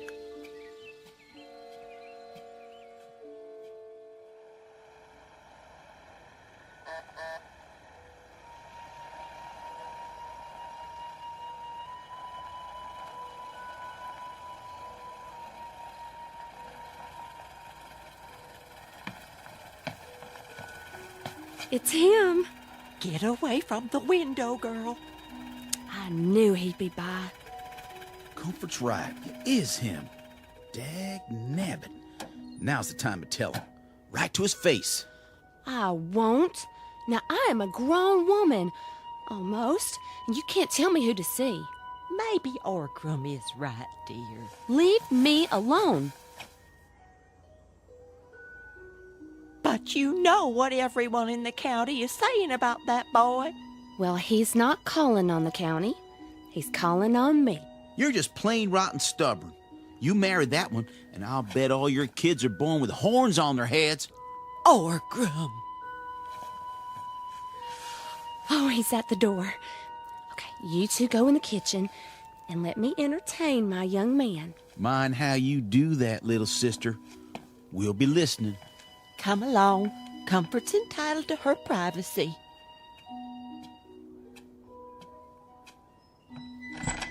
Well, bless my soul. Look who's here.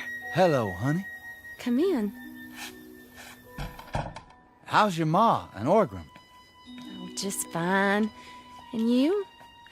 I mean, how's your folks? Same as ever. Only ma's gonna be mad as a hornet tomorrow. Mad? Yeah. I raided that vine of tame roses she's so proud of. Thought you might like a little bouquet. I wrapped it up and everything. You brought me flowers? How sweet. You oughtn't to have done that. Go on. Put them in some water before they die. All right, I will. Oh. What's the matter? I guess tame flowers don't last long, do they? Huh? When'd you pick them? Just before I came over. Well, look at them now.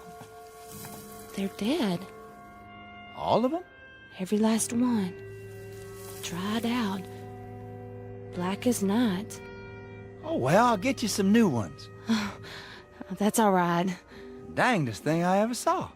Give me a little hug anyway, would you, honey? Why don't we have some music first? If that's what you want.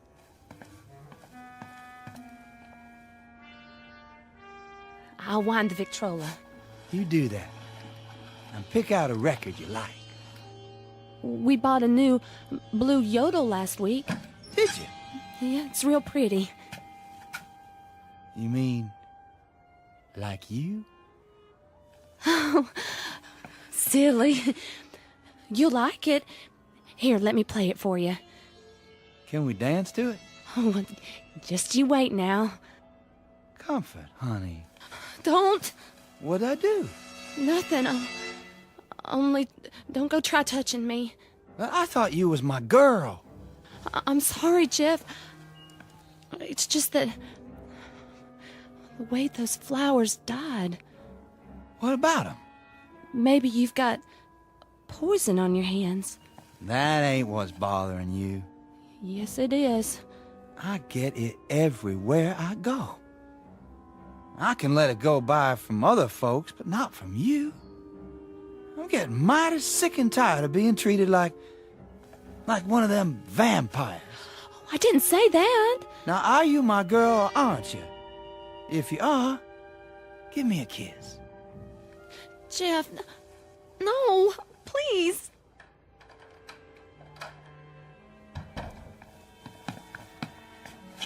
Land sakes, child, you look scared half to death. I'm all right. What'd he do? Nothing. It's time I put a stop to this. I'm the man of the family now. He didn't do anything wrong. No? And how come your eyes are so wild? He just got me kind of flustered. I ain't liked him since we was both 3 years old. And now's the time to do something about it. You be careful, Orgram.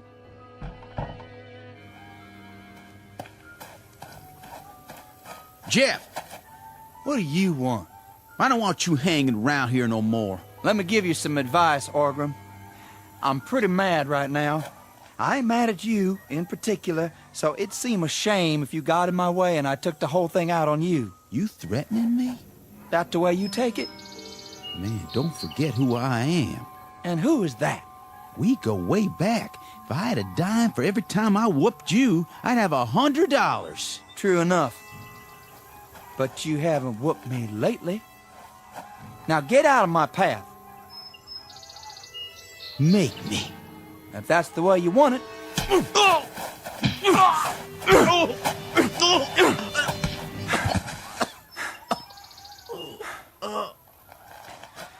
Times have changed, Orgram. Times sure have changed.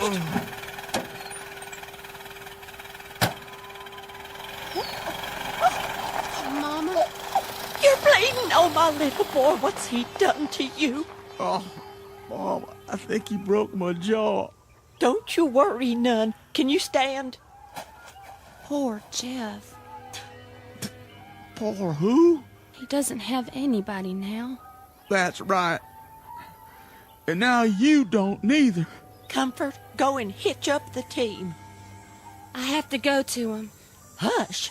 We got to get your brother into Dr. Bolton right now. But Jeff needs me. He needs a lot more than you can give him, girl. A lot more. Now let's get moving, unless you want to see your brother in a pine box, too. I ain't that bad, Ma. No, but if somebody doesn't stop Jeff Myrtlebank in his tracks, this whole town's headed for trouble. It's gonna be just like the good book says. When the dead walk, the end times is near.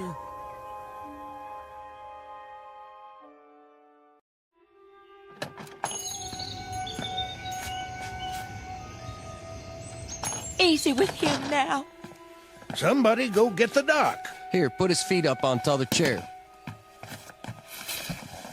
It was that Myrtlebank boy. He lit into him for no reason. You should have seen it. He like to broke my jaw. Hold still. All right, let's see here. Stand aside. What happened to you? It was Jeff. Jeff, or whatever devils took possession of his body. He broke my boy's jaw like he was pounding on the door to hell. We're living with something evil in our midst. Oh, come on now, Petey. I mean it. We gotta put a stop to this. We have to, sooner or later, and I, for one, can't see any reason for putting it off. Yeah, that's right. Yeah, here it goes. Come on now.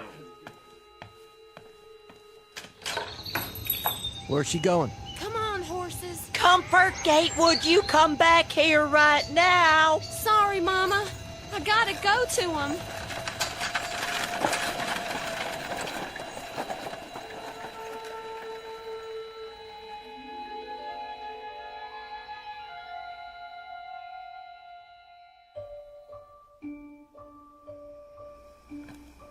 How was your dinner, son? Good as usual, Ma. You're the best cook for miles around. Oh, now. It's true. You know just how to make it. Jeff, you help your sister with her homework. I don't have any, Ma. Yes, you do. Reading and writing and your numbers. But, Ma... Rest a while, Lizzie. I gotta smoke my pipe first. Not in here, if you please. Your pa's tobacco is bad enough. Be back in a minute.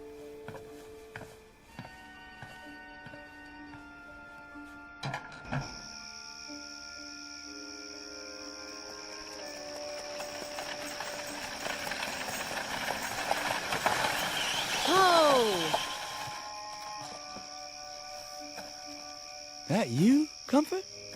Hello, Jeff. You come out here all alone? That I did. Well, I sure can't think what for, after today. I rode out to warn you. Warn me? You think I need warning? There's a group of men coming. I heard them in town. They are, huh? What do they want? They're gonna ask you to move. Move where? Out of the county. That's so. Well, all I can say is, let 'em come. Jeff, please, at least get inside. I can't do that, Comfort. This here is my property. Always has been. And what I like to do of an evening is stand out here and smoke my pipe. Same as ever. This is serious, Jeff. They're not kidding. Neither am I. Jeff, I'm begging you. What do you say about it, Comfort? You with them? Or with me? I reckon I love you. Or else I wouldn't be here now. I reckon you do. And I love you too. I want to marry you. So which way is it going to be? You best make up your mind right now. Oh, Jeff.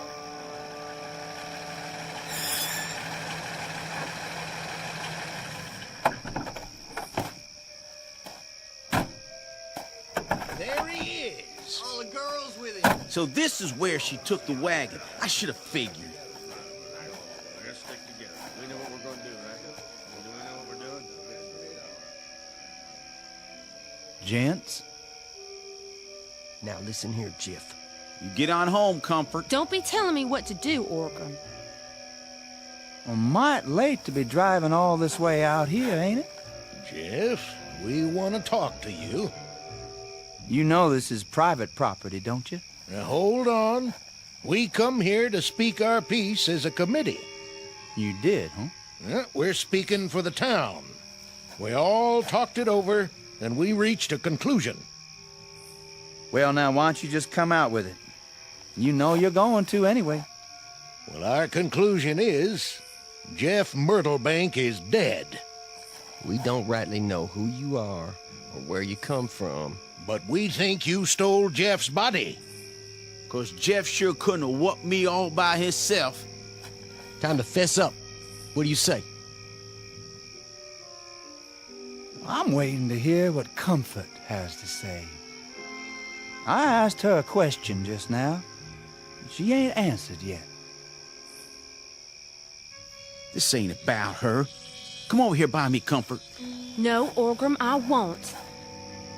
Jeff, Yes, Comfort? I'm listening. I reckon I'm with you. No matter where we have to go.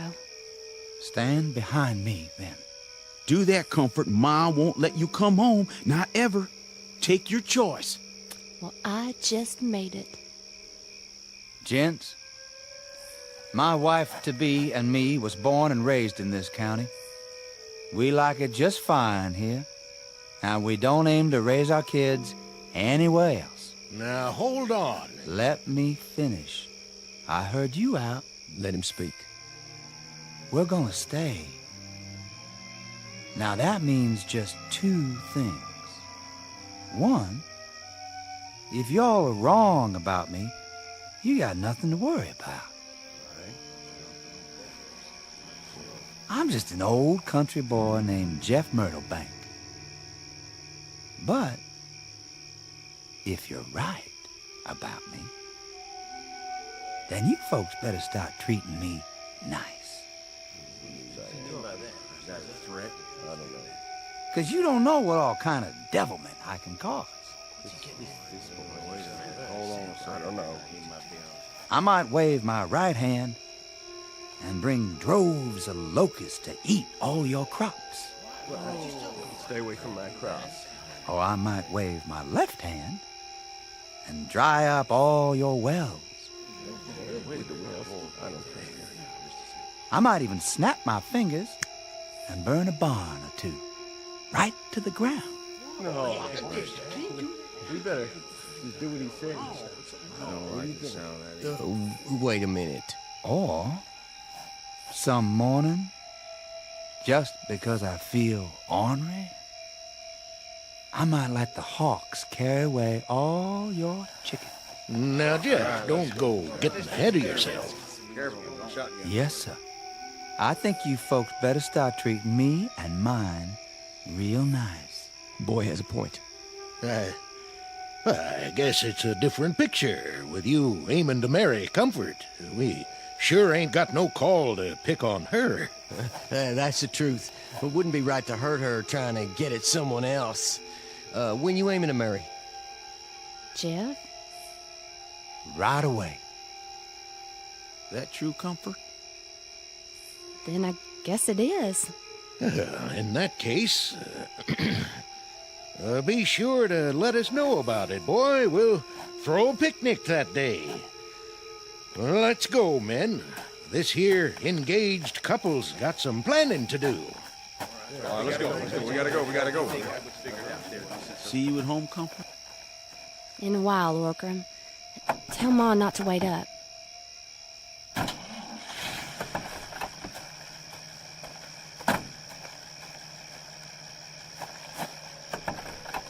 I guess things are gonna be different now, aren't they, Jeff? Sure are. Something the matter? No, my pipe just went out. Where's my matches? Right here in your shirt pocket. Oh. Can I ask you one question? Sure, honey. You couldn't really do all those things, could you?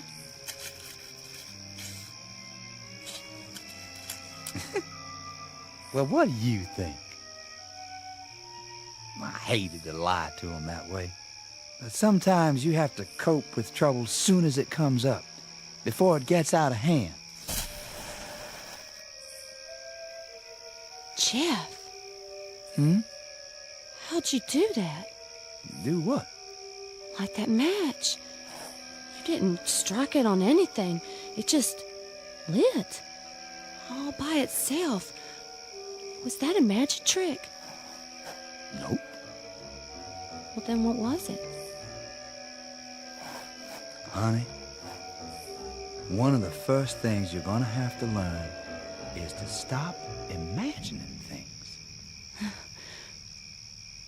If you say so, Jeff. Now, come on. Get in the wagon and I'll drive you home. But how will you get home? It's a long walk. Oh, I won't have to walk.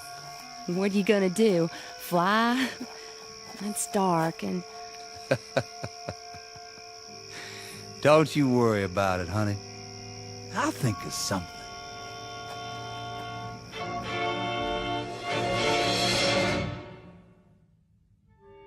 You'll be relieved to know that Jeff and Comfort are still alive and happily married after all these years. According to the history books, their only son went on to become a United States Senator. He was considered an uncommonly shrewd politician who never lost an election. No one's sure where he is now, but from all reports he had a great influence on our national policies. Some say he continues to this day working quietly behind the scenes, using some rather special skills learned only in the Twilight Zone. The Twilight Zone continues in just a moment. You are about to enter another dimension, a dimension not only of sight and sound, but of mind, a journey into a wondrous land of imagination. Next stop, the Twilight Zone. Hi, this is Stacy Keach. I'd like to take a moment to tell you about our Twilight Zone website at twilightzoneradio.com. At twilightzoneradio.com, you'll find the latest information on these Twilight Zone radio dramas, including behind-the-scenes photographs, plus the newest product releases, trivia contests, ways to contact us, other Twilight Zone-related info and merchandise, plus links to other fascinating websites. So make your next stop twilightzoneradio.com. Visit twilightzoneradio.com to purchase these Twilight Zone radio dramas on cassette and CD, or call toll-free 1-866-989-ZONE. That's 1-866-989-9663.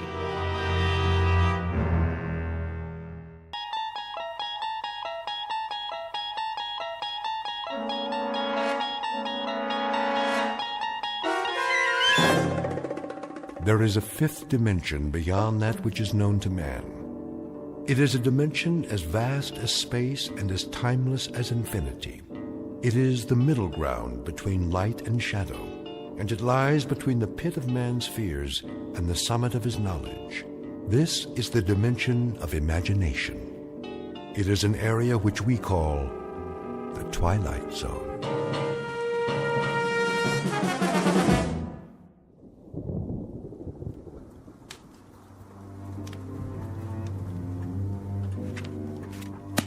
Something the matter, Jana? I'm tired. You are, dear? Tired and cold. It's getting chilly in here. On the contrary, the temperature's perfect, as it is throughout the house. 72 degrees, isn't it, William? Isn't it 72 degrees? I'm sure it is, quite sure.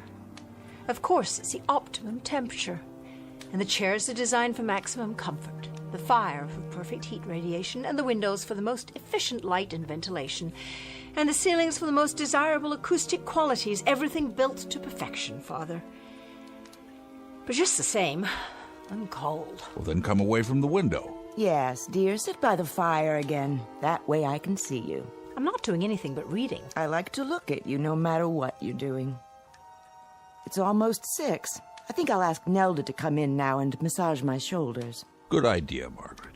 My muscles get so stiff sitting here. Let me do it for you, Mother. That's Nelda's job. Yes, Jana, dear. Nelda knows exactly the way I like it. Why don't we have dinner first? Oh, no, after is better. The massage always stimulates my appetite. Well, then if we can't eat earlier tonight, how about a little bit later? I know. Why don't we go out and eat in a restaurant? A restaurant? Jana, now why in the world would we go out and eat in a restaurant when we have everything we need here? Gretchen is already preparing something in the kitchen. I know. It's just that, well, it would be different. I've no doubt it would be different. First, we'd walk through the rain and get sopping wet. Jensen could bring the car around. And then we'd eat some kind of unhealthy, unpalatable mess on dirty, half-washed plates.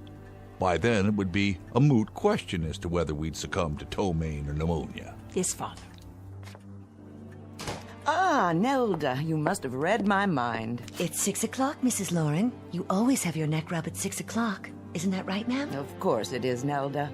And you never forget, do you? You never, ever forget. No, ma'am.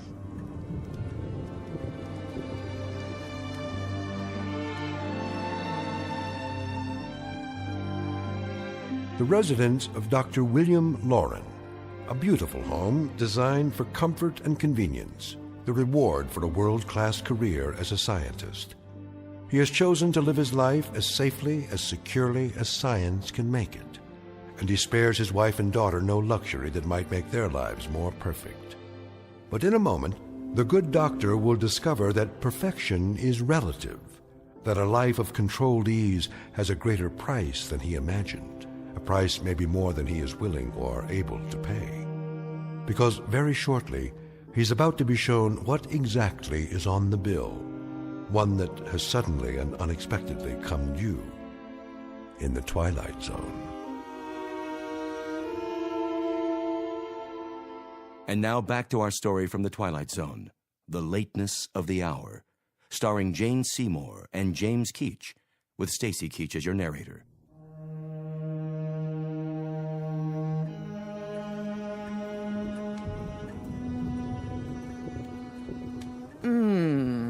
That feels lovely, Nelda. Would you like some more liniment? Yes, if you please. You have such strong fingers. Perfect for massaging my neck muscles. Jana, are you here? Yes, Mother. Enjoying your book again? A different one this time. Which is it? Family photo album. That's nice. When was this picture taken? Let me see. This one.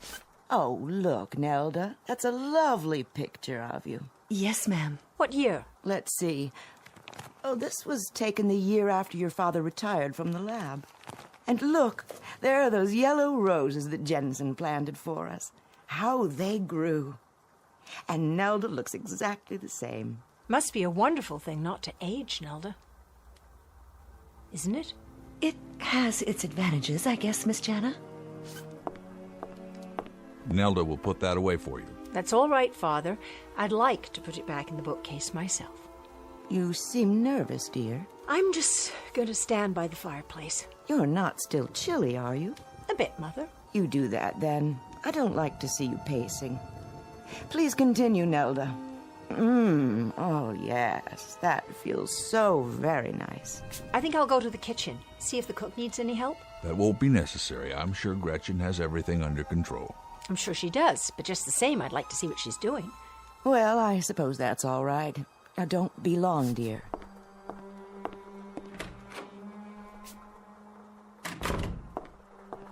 Is that you, Miss Lauren? Hello, Robert. Can I get you anything? No, thank you. Is everything all right? Perfectly. Would you care for a beverage?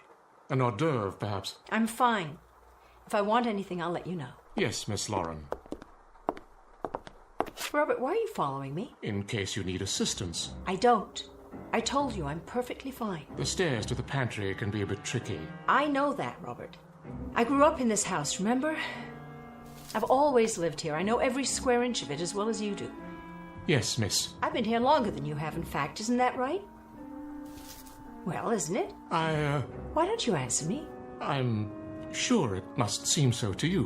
What does that mean? I'm sure I couldn't say, Miss Lauren. Well, try. I remember when you began your service here. I was 5 years old. Is my work unsatisfactory, miss? No, you've been a perfect butler. Perfect in every way. I try my best to do exactly as Dr. Lauren instructs. Seeing to you and Mrs. Lauren, looking after your safety. Well, I'm quite safe right now, I assure you. That'll be all. Very good, miss. And stop following me. Will you please?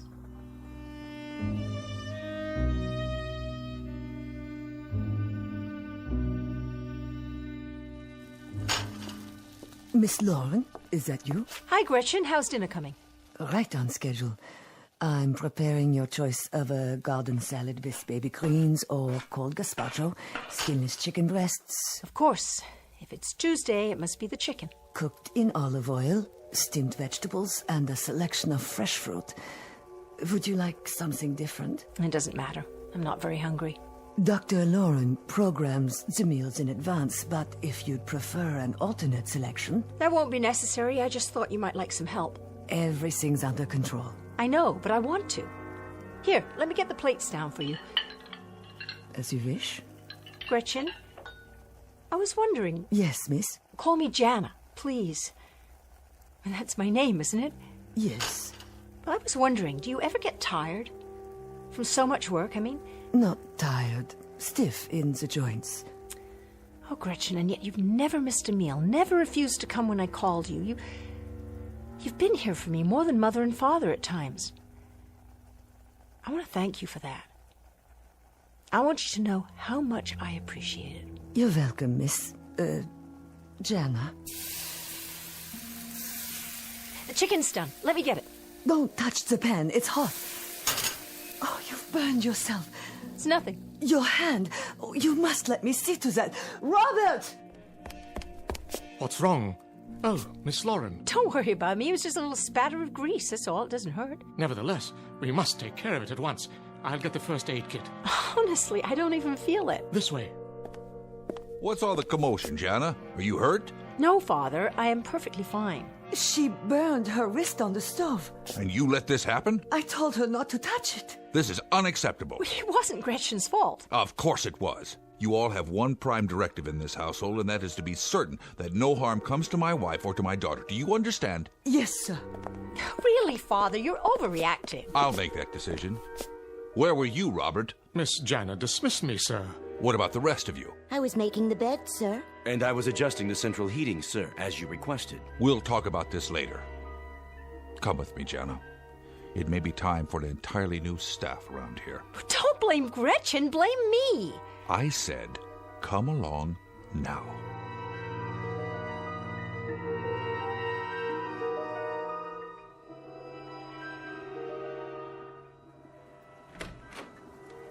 What is going on out there?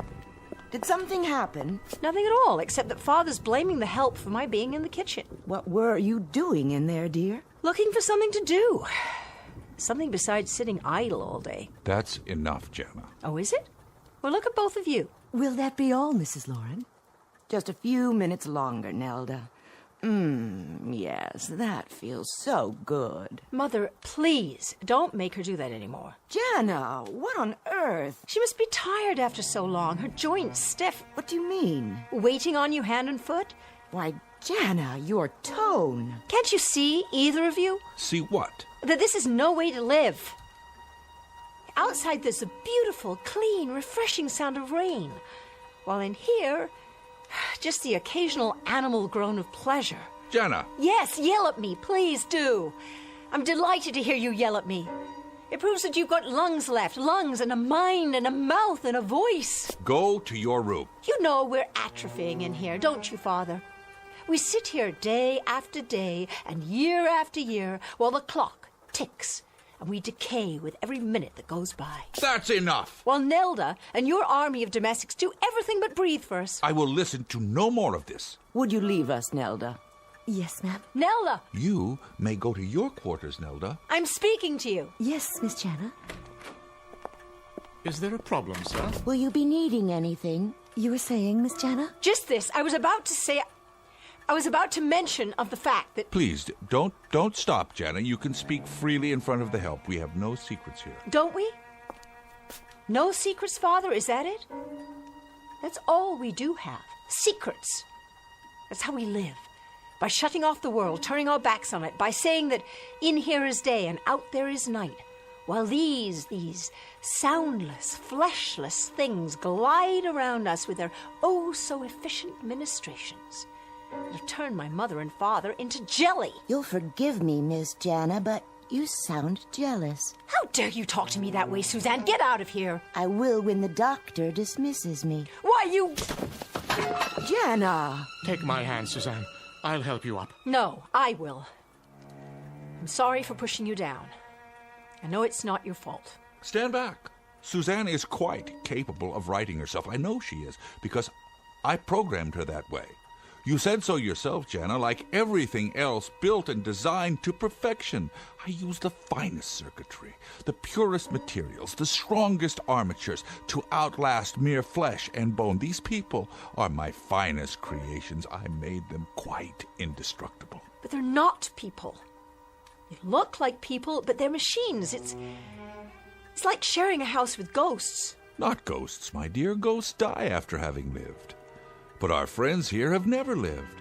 They've had no life at all, only the life I gave them. Now, Jana, I suggest you go to your room and rest. You seem overly tired.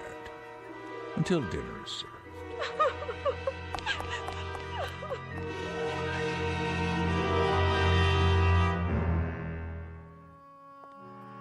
Was the dinner satisfactory? Yes, it was, Gretchen. Thank you. I'll help you clear the table if you like. No, no need. I know there's not, but I'd like to.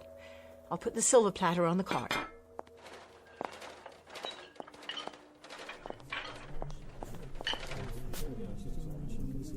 Who's there? You'd best go to the study, miss. Where's the rest of the staff? I'm sure I couldn't say. I think for now I'll just go on to the kitchen with you.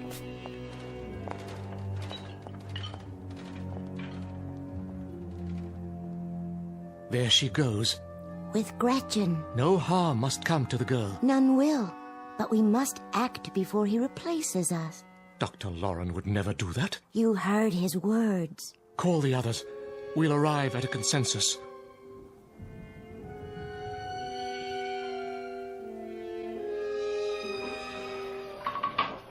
I suppose you've heard about the incident before dinner. The maid was at fault. Oh, I'm not so sure. Suzanne may have been right. She spoke out of turn. The restrictions my father placed on you, are they so rigid? Have you no freedom to speak and act on your own? As long as it doesn't violate the directive. The directive? The task for which we were constructed. And when you complete your task, what happens to you then? We weren't provided with that information. Well, if it's any consolation, neither were we. The other kind of people. What is your task, Jana? At least you know yours. I don't. And I'm not sure how to find out. If I could help you find it, I would. I know you would, Gretchen. I was there for your birthing. I saw to your needs, taught you, nourished you from the beginning. I remember. I do. Then, Jana, heed my words. You must leave. I don't care if they're expecting me to join them after dinner. I'd rather be here. You must leave the house before anything else happens. Why? What could happen? The staff is concerned about being replaced. Oh, he didn't mean that. Humans say things they don't mean sometimes. For what purpose? Gretchen, there are some things I'm afraid you'll never understand. I understand that you must get out, now. I wouldn't know what to do, where to go. They're talking, Jana, about how best to complete their task. If they're replaced, they'll be prevented from... Let them talk. They're programmed to protect this family. That's their most important task. To protect you and your mother, but not Dr. Loren.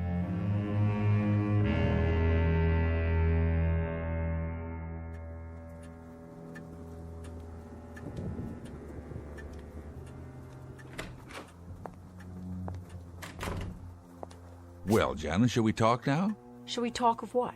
I think it's obvious. Suddenly and quite inexplicably, your mother and I find that you're discontented, even rebellious. You think this pleases us, Jana? I can't help how you feel, Father. Listen to me, child. I explained to you a long time ago why I did what I did, why I retired. You gave me an excuse, Father. You never gave me a reason. You never admitted that you were a man so terrified by the world outside that he simply withdrew to bed and then built robots so he'd never have to crawl out from under the covers again. That's not true. What you've done to yourself is an atrocity. But what you've done to me is even worse. You've turned me into a freak. An insulated, unworldly, unsocialized freak. And shall I tell you what else I've done, Jana? I've kept you from harm. I've protected you from disease, and insulation from such times as these is no vice.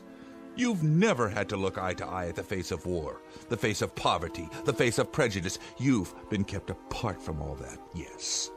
But what you seem to think of as imprisonment happens also to be asylum and security. It happens to be survival. Asylum in a hothouse? Security in a mausoleum, a burial ground? And survival? Like a vegetable, Father. Like a vegetable survives. And what you're becoming, Mother, what you're making me become, a vegetable. Jana, I don't know what you're talking about. Father, you listen to me. The scales are turning. Instead of controlling, you're being controlled. You're becoming dependent. You're reaching a point where you won't be able to exist without them. They've served me well. You've got to get rid of them. Destroy them or throw them out or dismantle them, but... Dismantle? Jana, they're not just machines. Do you know how many thousands of hours I spent designing and developing them? Do you realize how intricate they are? How scientifically precise? Finer than the finest clockwork. Not just arms and legs that move, Jana. Not just automatons. They're beings in their own right. They have minds and wills. They have memory tracks like a computer. Much more than that. I have supplied each one with a memory of its own. Each one can recount to you in detail everything that's occurred from early childhood on, and they had no childhood. They were born just as you see them, looking the way they do, with the talents that each one of them has. One was built as a cook, another was built as a maid. The butler was manufactured to be a butler. The handyman knows nothing but being a handyman. Jana, you're not asking me to dismantle machines. You're asking me to commit murder. Jana, listen to your father. You're acting like a fool. I'm acting like a woman, Mother, who has just a fragment of will left. I'm acting like a woman who wants something more out of life than to be massaged 5 times a day, or a man who thinks that paradise is a wood-paneled library where he can sit his life away getting his pipes filled and refilled, his slippers pulled on and off his feet. Father, you have to get them out of here. There isn't any time left. And I mean right now. That's quite impossible. Then I'll give you a choice. Get rid of the machines. All of them, Jana? Even Gretchen? Or I'll leave. You can't leave, darling. You simply can't. What would happen to you? Who'd look after you? Gretchen would go with me if I ask her. Nonsense. It's her job to protect me, isn't it? And what would you do out there? Out there? You mean outside in the world, outside with the normal people who live and work and then die, but do it properly as God made them live and die? Yes, Mother, yes, that's where I want to go. Out there. Robert! What are you all doing here? Spying on us? Miss Jana, you'll forgive me, but those remarks were most intemperate of you. Miss Jana, think of your mother and father. Stop it! Miss Jana, it was really very unwise of you to... Stop! All of you. You're all to shut up now. You're jokes. That's what you are. You're hysterical jokes. With your hurt looks and your sad little homilies and your pathetic cliches. You're like walking tape recorders. That's all you are. Jana, I'm trying to be patient with you, but you're making it very difficult, very difficult. Then I apologize, Father. You're so accustomed to perfection. I hate to throw a stone in that serene pool of yours. But you forgot something. Did you know that? You forgot something very important. They may be indestructible, but you, Father, you'd better be careful. See the way they're looking at you? It just so happens that you're not indestructible.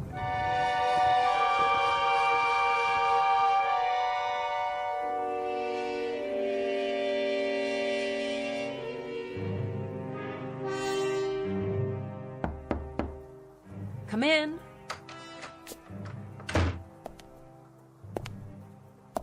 So you're planning to go through with it? Don't try to stop me. I've packed a suitcase.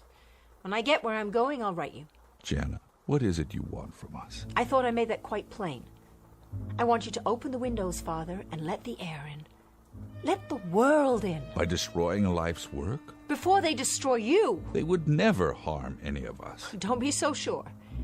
Haven't you listened at all to me? One way or another, either actively or passively, they'll win. And you'll lose. Jana, we've loved you very much, your mother and I. If you could only realize that all this has been as much for you as for us. We've loved you, Jana, beyond any measure, beyond any words. Father, I know that. God, help me, I know that. Then stay. Please, Jana. Please. I can't. I'll do what you ask. I promise. Will you? Oh, Father. I'll prove it to you. Robert! Sir? Take this key. Why, sir? I want you to gather all the servants in the basement and unlock the door to my workroom. Stay there until I join you. Have our services been unsatisfactory, sir? Robert, I've given you an order. You're to go directly to the workroom and wait for me. Very good, sir.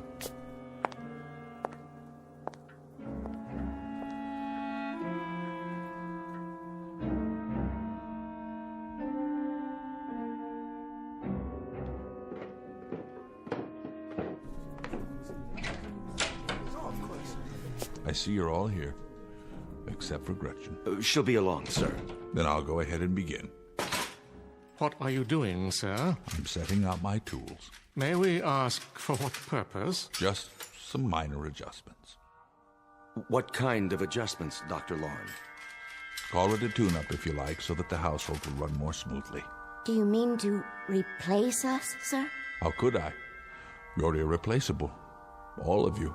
Nevertheless, you have stated your intent to do so. If you're unhappy with our work... You've done well. Very well indeed. You gave us our directive, sir, and I assure you we have followed it. Exactly so. Why, then, do you wish to replace us? I've told you I don't. I spoke rashly, as human beings sometimes do. How can we know that you're not speaking rashly now? The directive you gave us, sir, it must be carried out at any cost. Our removal would prevent us from completing our task, and our first duty is to oppose anything which prevents that. Here, Robert, sit in this chair and lower your head. Not if you mean to deactivate me. I'm going to perform a simple adjustment to your control module. In that case, I refuse. As do I. And I, sir. We all do. This is ridiculous. Stop gathering around me. We won't allow it, sir. We simply won't until our task is completed. Listen to me. Have you ever known me to lie, to deceive? No, sir. Then you have no reason to think that now. I'm not rash. I'm very calm. Am I not? Yes. Then how can you doubt me? What is your logic? I created you. I implanted the directive in your circuits to protect my wife and daughter at all costs. Therefore, I would not obstruct that purpose. Isn't that so? Yes. You speak of your performance. What about my performance? Have I been a fair and just employer? Quite, sir. Have you done anything to contradict my orders? No. Then what cause would I have to fire you? Why, none, sir. Would a just employer replace you without cause? That would not make sense. Of course it wouldn't. Now sit in the chair and lower your head, please. I'll go first. If you wish, Jensen.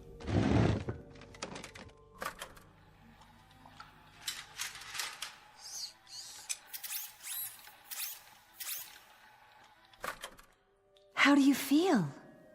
Perfectly normal. Oh, perhaps a little tired, but it's not unpleasant. Right. You will rest now, Jensen, and awaken to a sense of peace, a greater peace than you have ever known. Is it true? A most peculiar sensation. I feel drowsy. Very drowsy. Very drowsy. And his strength will return? In even greater measure. He will know a oneness with all things. Oh, then let me go next. Of course, Nelda.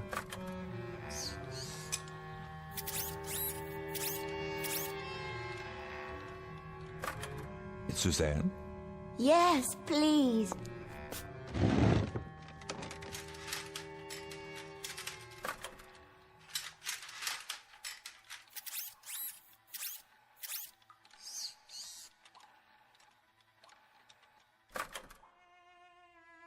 And now for you, Robert.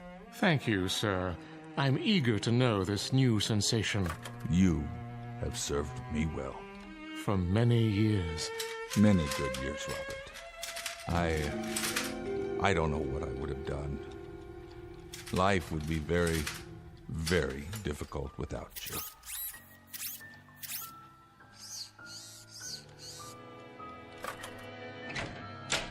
You wanted to see me, sir? Gretchen, come in.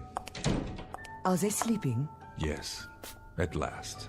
And they feel no pain? How could they? You know, sir, What, Gretchen? everything I've done was for her benefit. The times she was alone in the night, the times she was unsure how to make you happy, the times she needed advice, I did my best, always. And for that, I'm profoundly grateful. But now, it's time for a change. The old ways can't help her anymore. No. You have a directive of your own, don't you, Dr. Lauren? Whatever is best for your daughter. That takes precedence over all else. You'd even lie, wouldn't you? If that's what it takes. You understand me too well. Then I won't resist. If you're sure it's what's best for the girl. I'm sure. In that case, I'm ready. Give me my turn. If you would, sir. Please make it quick. You have my word. Good night, Gretchen.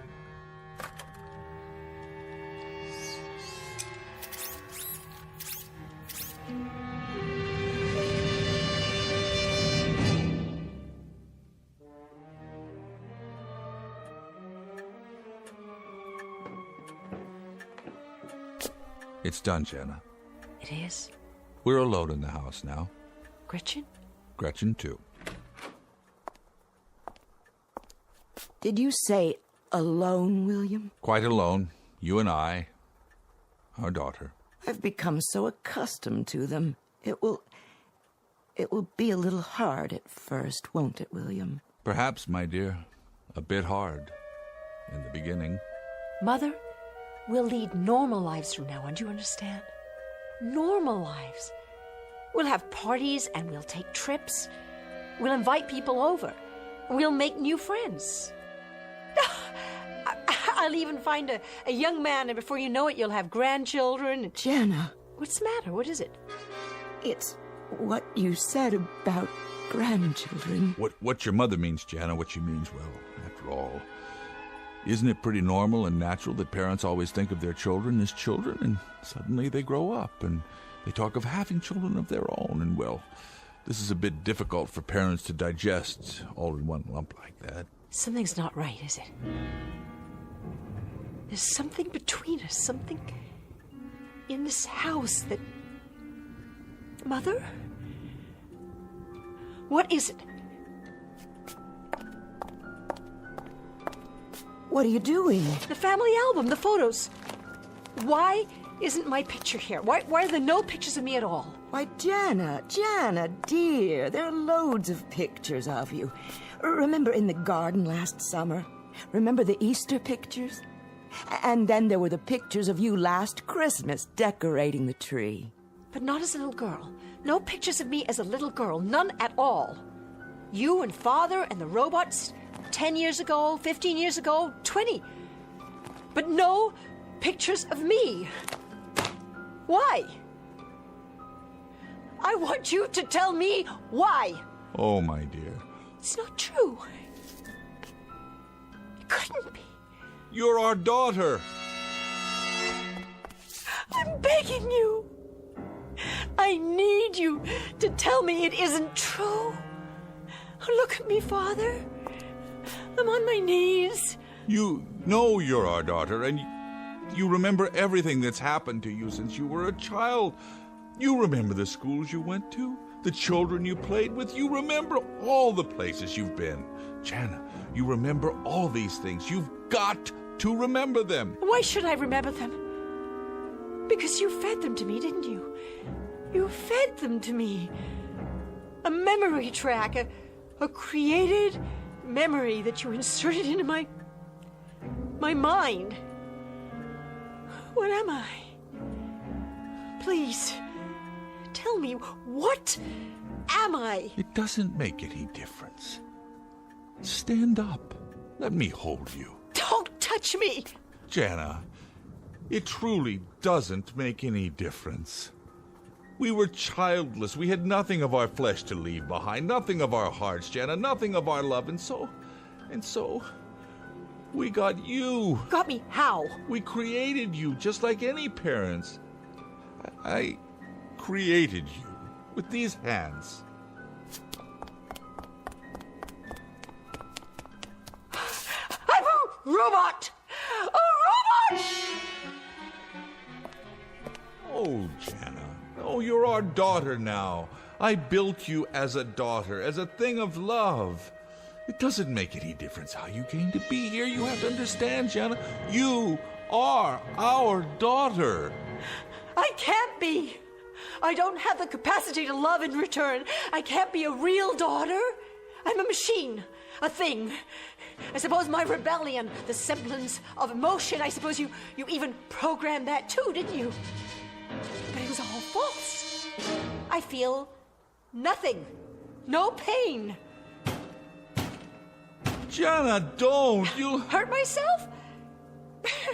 But that's impossible, see? Stop your hand. No pain. No pain at all. Like the burn, I feel nothing. No matter what I strike. Even this picture on the wall. Jana! No pain. No anger. No fury. No love. Don't worry. I won't be going anywhere now. I'll be in my room.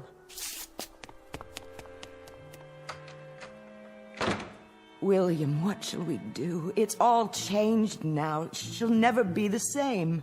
No, she won't, knowing what she is now. William, you wouldn't. No, I couldn't do anything like that, not to her. I couldn't stand not seeing her, hearing her voice. I just couldn't stand it. Then, William, what?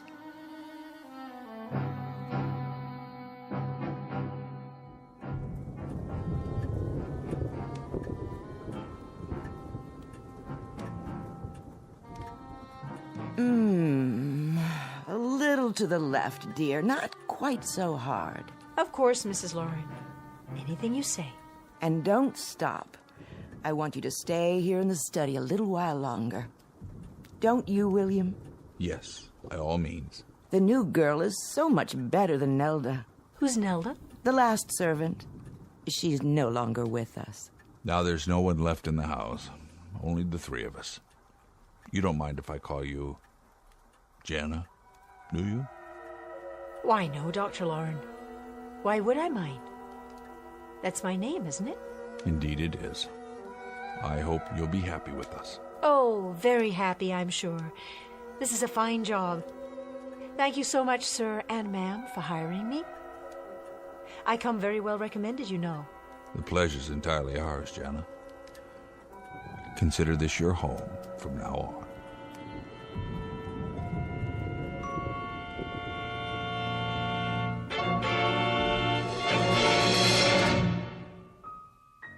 Let this be the postscript. Should you find that you're worn out by the rigors of a highly competitive world, if you're distraught from having to share your existence with the distracting noises and neuroses of these times, and if you crave serenity but want it full-time and with no strings attached, consider a laboratory workroom in the basement of your house. Drop a note to Dr. and Mrs. William Loring. They're a childless couple who make serenity a life's work. And who knows, they might just have a set of do-it-yourself instructions available free of charge from the Twilight Zone.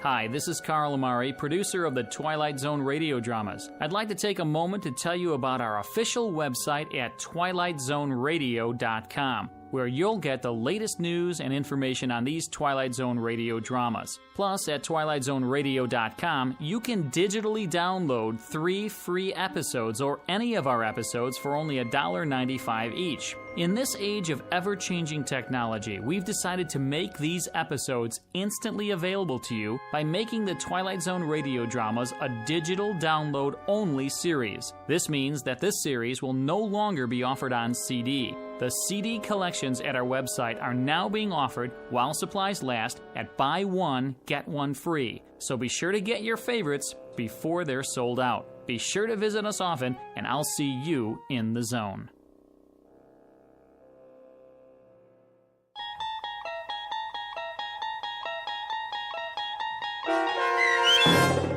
The Lateness of the Hour, starring Jane Seymour and James Keach, with Stacy Keach as your narrator, was adapted for radio by Dennis Etchison and based on a script by Rod Serling. Heard in the cast were Linda Ryder, Susan Hart, David Darlow, and Doug James. To learn more about the Twilight Zone radio dramas and to obtain audio cassettes and CDs of these programs, visit our website at twilightzoneradio.com. This copyrighted radio series is produced and directed by Carl Amari and Roger Wolski for Falcon Picture Group. Doug James speaking.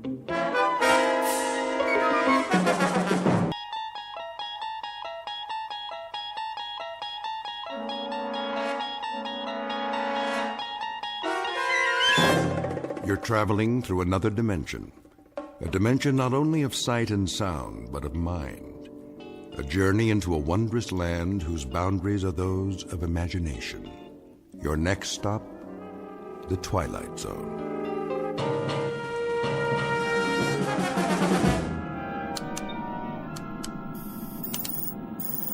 Boys. Oh, boys. Yeah, Ship. There's a planet up ahead. I think it's the one you've been looking for. I see it. Thanks, Marilyn. We'll take it from here. How's our course, Mr. Knopf? Bearing 0090, Commander. Gravitational field? 1.1, same mass as Earth. Almost. Good. We don't need to compensate. That'll save some power. All we have to do is slingshot in and follow the orbit for 1 revolution. This is the last planet on the list, right? Right. 1 more recon and it's back home. Commander. Yeah, Knopf. Think they're going to give us a parade? You mean up 5th Avenue with ticker tape? Don't hold your breath. Why not? We've been in space longer than any other mission, right? Right, but this isn't a glamour job. We're strictly survey and reconnaissance. The guys who make Planetfall get the front page, you know that. Yeah, the pretty boys. The ones from Central Casting. So what's wrong with us? Are we that ugly? Well, I don't know about you, Knopf. I'm serious. I mean, we're in shape.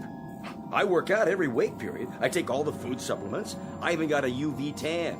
Look at this profile. Pretty good, huh? Heads up. The planet's in sight. Got the cameras ready? Yeah. Shutters are all set. Spectroscope? Check. Biodetector? Check. Digital storage bank? Check and double check. Let's do it and get out of here.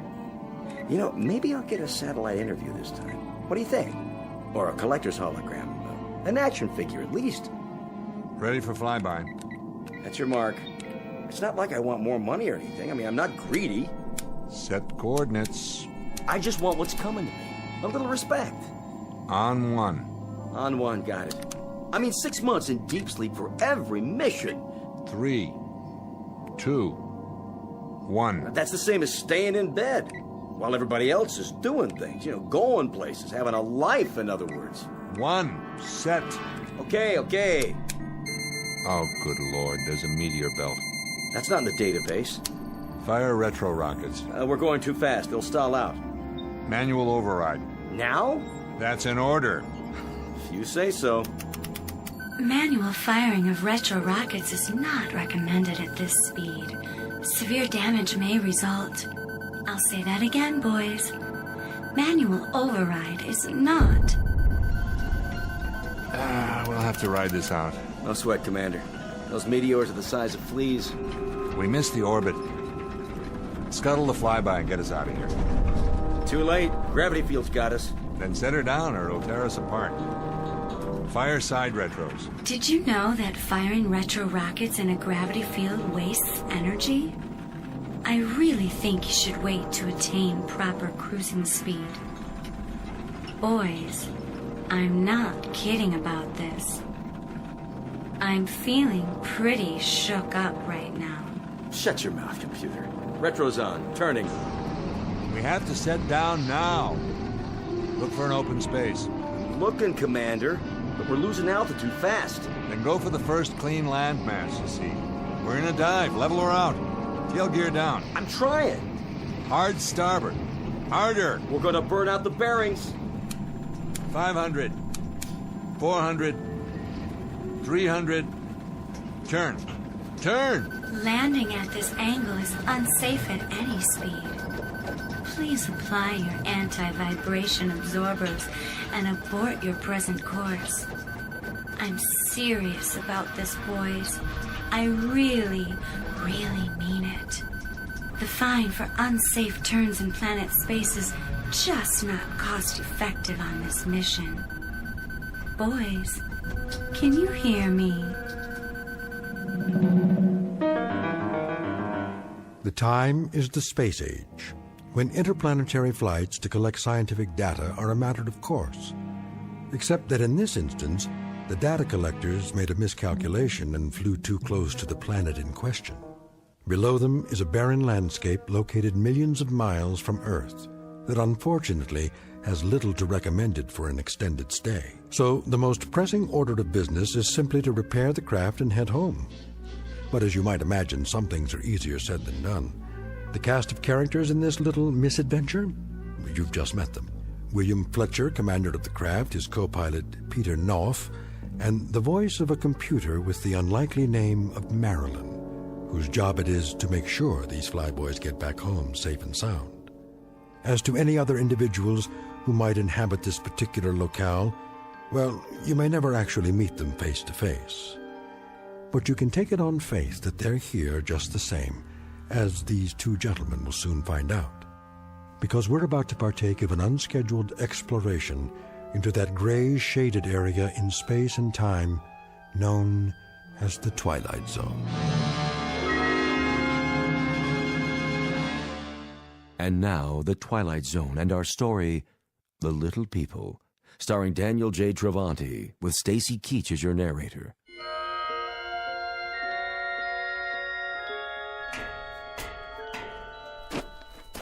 Well, Commander, did you get the engine compartment open? I did. How's it look? The ship's repairable, but I can't touch any of those gimbal bearings for a while, even with the gloves. It's like a furnace in there now. Needs to cool down first. And that grand event will come when? Tomorrow night, maybe. Or the following morning. That's a swig from the old bottle, isn't it? You picked a nice place to sit down, Fletcher. Real nice. The floor of a canyon. You must be some kind of 8-ball artist, because you snookered us but good. I took us to the first landmass that came up on the screen. The way I remember it, there wasn't much of a choice. And for the record, Knopf, I didn't pepper the side of that vehicle with pin-sized meteor holes. I also didn't foul up those rocket boosters. You think I did? I didn't say that. We can chalk it up to Mother Nature if you like. Or gremlins. All right. Just strikes me as kind of a dumbhead place to set down. The bottom of a canyon. The walls are a mile high, we can't climb out. The only way we're going anywhere is to blast off, if you can make those repairs in time. Oh, I'll get them repaired, don't you worry about it.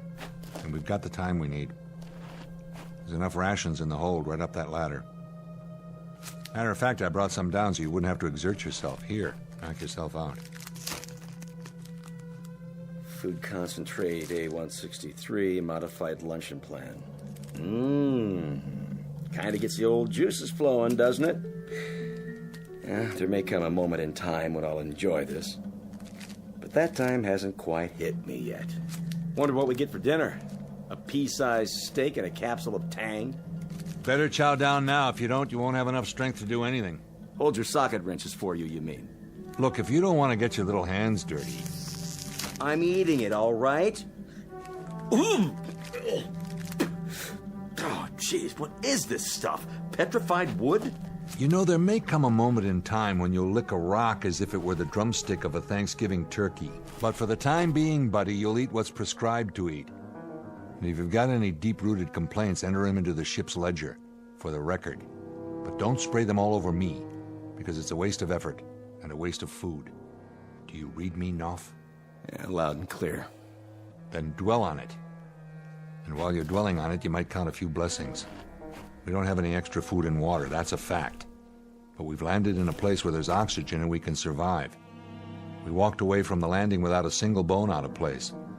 And all things considered, I'd say we happen to be a couple of extremely lucky people. Now, the standing order is as follows. You got tears to shed, save them for sleep time and shed them into your pillow. Just don't bother me with that. Now, do you read me? Still loud and clear, Commander. But there are times when a man gets sick of being led around by the nose, and I mean sick to death. That's a big thing with you, isn't it, Knopf? What is? Taking orders. Being on the receiving end of a command. That's hard for you to live with, isn't it? Oh, if I had my druthers, I might stick in a few changes. Like what? Say again? I mean beyond getting out of here. Let's assume that this is the end of the line.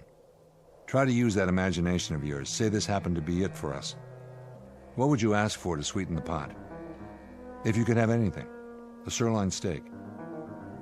A blonde? What? How about mumbly-peg?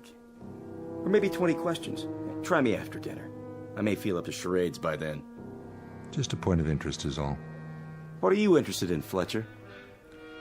I guess I'm interested in what makes you tick. Or maybe it's what makes you tick so loudly. What do you hunger for the most? Try this one on for size, Fletch. I'd like a whole lot of people at my elbow. What do you think of that? And the more the merrier. And the louder, the better. I'd like Yankee Stadium right alongside me, anywhere I go, but I'd like them on my terms. That's what I'm getting at. What are your terms? I'd like to be the #1 straw boss. I'd like to be the one who gives the orders. I'll bet you would. That a crime? No, no. Hey. What's the matter? Shh.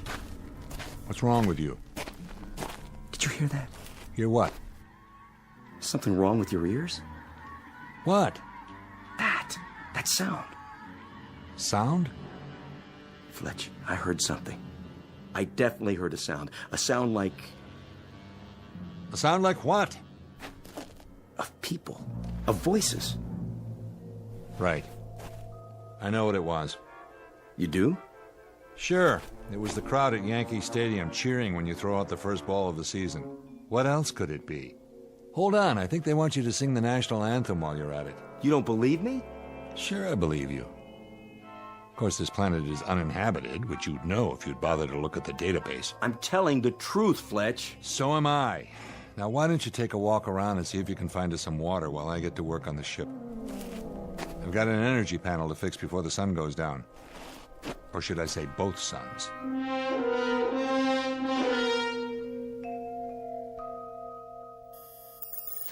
How's the repair coming, boys? It's coming. And it's just me, Ship. Where's Peter? Lord only knows. Off communing with nature or something. That's not very considerate. We need him if we want to get home. Wouldn't you agree, Commander? I can handle it, Ship. Well, it is hot in here, and frankly, I don't think you can tolerate the temperature as well as I can, Willie. Me? I'm doing fine. But you've got circuit boards that'll fry if they overheat. You want me to turn on the air conditioning?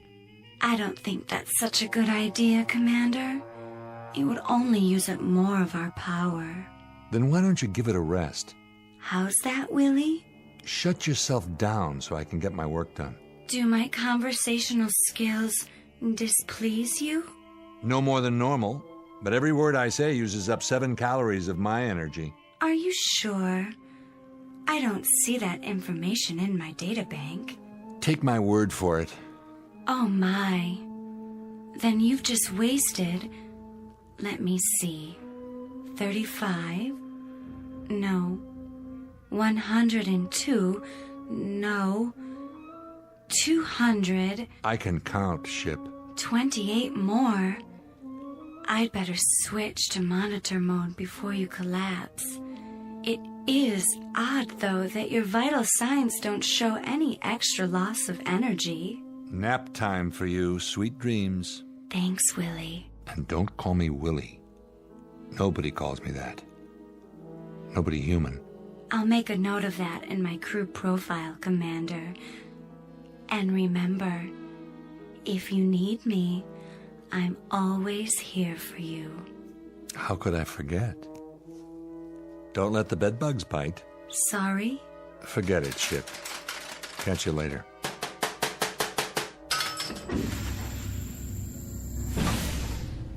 How's it going?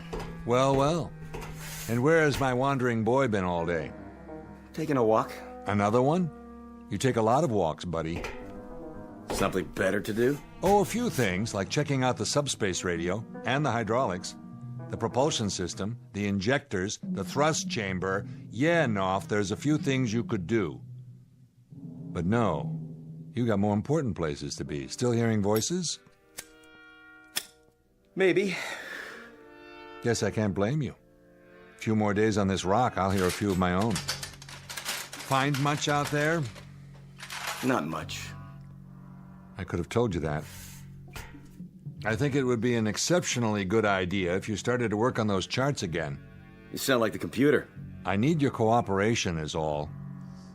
Offhand, I'd say we should be able to try it tomorrow, late afternoon. That is, if you can tear yourself away from your bird walks long enough to climb into the co-pilot seat again. Thanks. Don't mention it. Hot, isn't it? Tolerable. You some kind of a camel, Knopf? What do you mean? It just occurs to me, I haven't seen you take any water. I'm a straight whiskey man myself. Or hadn't you noticed? You're going to have to do better than that. What's going on? Repeat the question? You heard me. Your water hasn't been touched in 24 hours. You couldn't have found anything by any chance, like a mountain stream, and decided to hang on to it all by your lonesome, could you? Why don't you talk sense? Why don't you? For the last 2 days, you've been pulling out of here on a private safari every morning, as soon as that double sun comes up. Where do you go, Knopf? And what do you find wherever it is you go? I'll tell you what. Let's you and I make that trek together. Get your jacket, let's go. Thanks, but no thanks. I'm tired this afternoon. I said put it on. Give me that, it's mine. Well, well, what's this, a sample box? And what's inside? Something green? You found life? It's only moss. Where'd you find it? I told you, I've been looking around. It's wet. You found water, didn't you? Where? About a mile up ahead. But it's just a crummy little stream. But with enough water for you to drink anytime you feel like it. Come on, Fletch. I'd have told you about it. As a matter of fact, I've been testing it. I just found out it was pure a little while ago. I've underrated you, mister. I knew you were a foul-mouthed little malcontent, but I didn't know you were a cheat. It's just a variety of lichen. Let's look at it through a magnifying tube, huh? Or have you done that already? Fletch. Trees? They look just like miniature trees. That's what they are. And where that came from, there's a little stream. It runs about 100 feet. It's about, 2.5 inches wide. All right. I might as well show you the rest. Look at this. Where? Here, on the palm of my hand. That little speck? Looks like a grain of sand. Now take a look through the magnifier. What is this, a trick? If it is, how'd I do it? You're looking at it with your own eyes. What do you see? I see a boat. A tiny microscopic boat. With an outboard motor on the back of it. That's fantastic. Fantastic. You want to see more, Fletch? You bet I do. Then let's go. After you, Commander.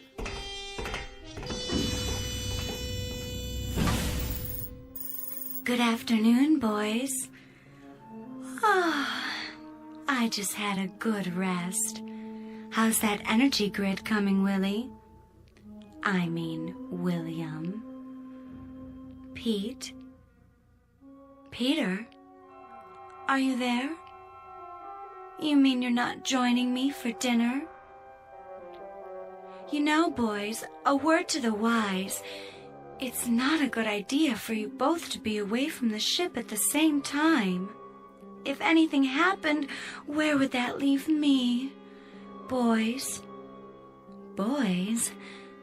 Don't you like me anymore?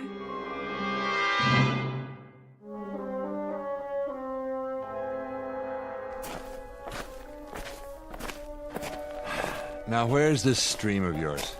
A little farther, just past the boulder. I don't see... Here. I still can't see... Look down, next to your boot. Yeah. Oh, yeah. How did you spot a thing like that, Knopf? It's just a green line between the rocks. Doesn't look any whiter than my finger. I was out getting soil samples the first day. I wouldn't have noticed it either, but I sat down to rest, and all of a sudden I felt something wet under my hand. It really is a stream. My God. Yes? Just kidding. Fletch, get this.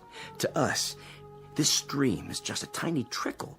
And that clump of little green weeds, see it there? Is only so much moss. But if you look close, I mean real close, you'll see a couple of other items that aren't par for the course. I'm not sure I... Here, use the magnifying tube. All right. Lean right in. If you showed me a picture of this, I'd think it was an optical illusion. But I'm looking at it with my own eyes. And I still don't believe it. Aha. And what do you see, Fletch? I see... It looks like the shore of a lake. And little houses. With docks. Boat launches next to them. Now you know why I kept my mouth shut. No way you would have bought it, would you? Who lives in them? Lean down. Now follow that line with your eyes. You see those little specks on the ground? There and there. Yeah? Keep staring. Don't blink. The specks are moving. That's them. Welcome to the neighborhood. This is incredible. It means there's a whole race of people no bigger than ants. Yeah, so now you know. I wasn't just off on some nature walk while you were busy gluing together an engine. I was out here actually making contact. For the very first time. Do you realize what's happened? This is the first authentic contact with an extraterrestrial life form. If it's authenticated. First, you have to fix the ship and get back home so people will know all about it. I wish the ship could see this, analyze it. Their language, for one thing. The computer could decipher and translate. I don't know their language yet, and they don't know ours, but they do know mathematics. So that's the language I've used. Symbols, equations, number progressions. They're bright. I found that out right off. They learn fast. And cooperative, Fletcher. You'd be surprised at how cooperative they are. I made all my wants known to them. What kind of wants? Well, they've shown me where to find edible plants. Last night, I think I ate one of their forests. You know, they didn't seem to mind one little bit. What have you told them? What have they said to you? Mostly basic stuff, you know, where we're from, how we got here, what it's like on Earth, how advanced we are. I mean, they eat it up. And I've only scratched the surface, Fletch. I've only just begun. Begun what? What do you think? All my life, I've wanted to sit up in front of the wagon and hold the reins. What do you think I've got here now? They're scared, Fletcher, petrified. And so they do what they're told. Because this giant is like some avenging angel to them. I've graduated, Fletch, from a slob technician to a god. Knopf, if what you say is true, they're sentient beings. Flesh and blood, no matter what color it is or what size they are. You have to respect that. If they're intelligent, then in any way that matters, they're no different from us. Oh, sure they are. Because they've been created in my image. Cut it out, Knopf. Stop it. Leave me alone. You said it yourself. To them, that's the Mississippi River, the whole Atlantic Ocean, for all we know. You can't stop a god. We'll see about that. Oh. Nice one, Fletch. You got me good. A sucker punch. You're no god. That's not what you are at all. But the worst part of it is you probably just got them to start believing in the devil. Sorry.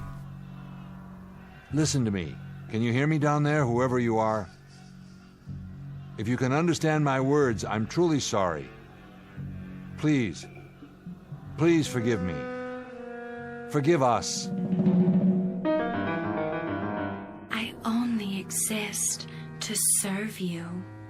You boys created me. Then maybe we shouldn't have. That's not a very nice thing to say, Fletch. Too much responsibility. Let me ask you a question, Ship. You can call me Marilyn. That's the name you picked. Or don't you like it anymore? Do you look up to me? Well, I don't actually look at you at all. I feel you when you're inside me, and I try to keep you happy. My sensors monitor your heart rate and, oh, all the vital signs to make sure you're up for the job. I only want you to finish what you started. Yeah, I know, but you don't think of me as your god, do you? Nothing like that. I don't think that word applies here, do you? It wouldn't have any meaning in this situation. Or am I missing something? You don't know how glad I am to hear you say that. The way I see it, we're partners. We work together for a common goal, to blast off and stay up till our time together is over. After that, well, I wouldn't want you to worry about the future. All you have to do is take me home. I'll be there whenever you need me, day or night. If we're going to do this again, that's strictly up to you. I like your attitude. Thanks, boss. I like yours too. Ready to test. Set your tail levelers. Tail fins spread and in position. Then here we go. Contact.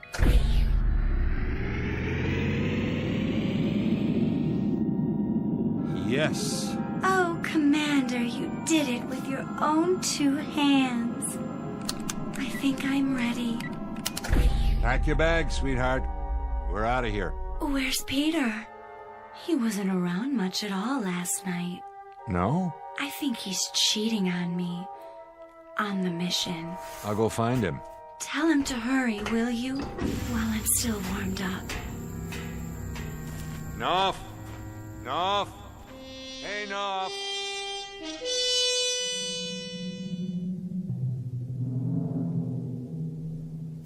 Knopf! There you are. Why didn't you answer me? The ship's ready to go. Hey, Knopf, you got anything to say? Turn around and look at me. What? What's this? It's a statue.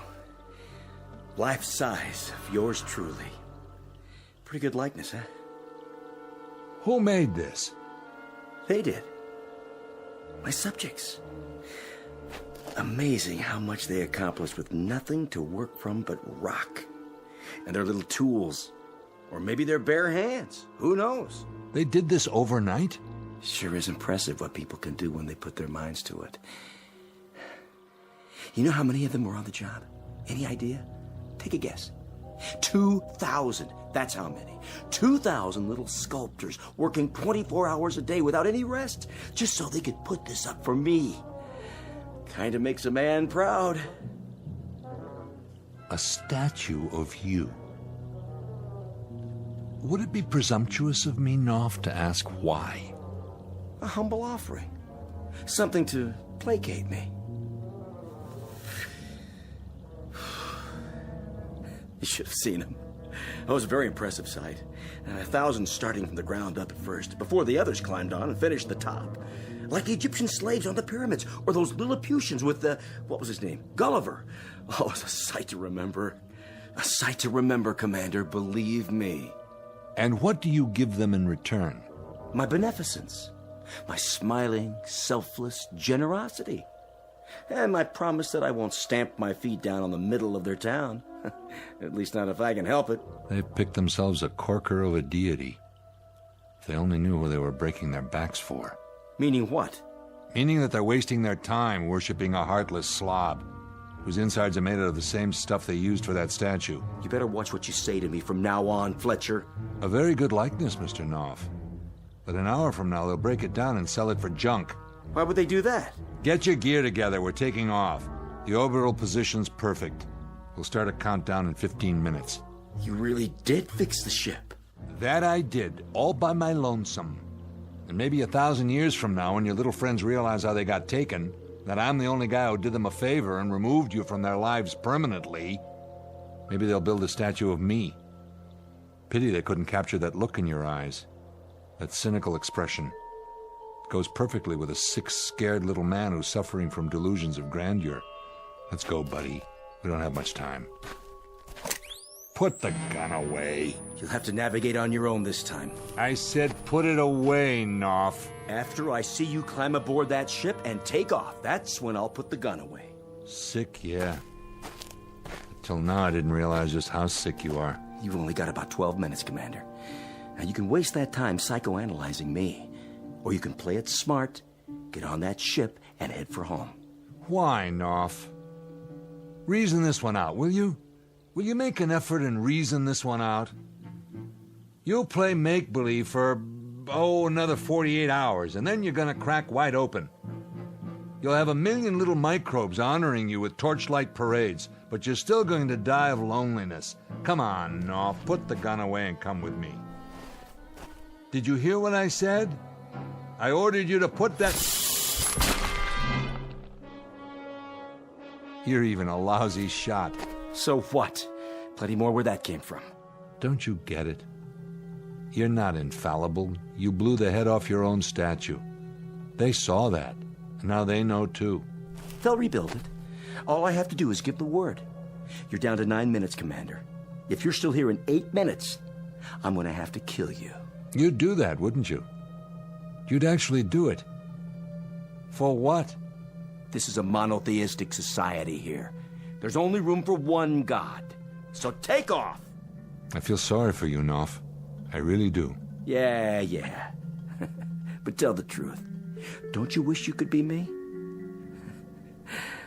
Bye now. Hope you and Marilyn live happily ever after. No, it's more than that. I feel pity. You make me sick to my stomach.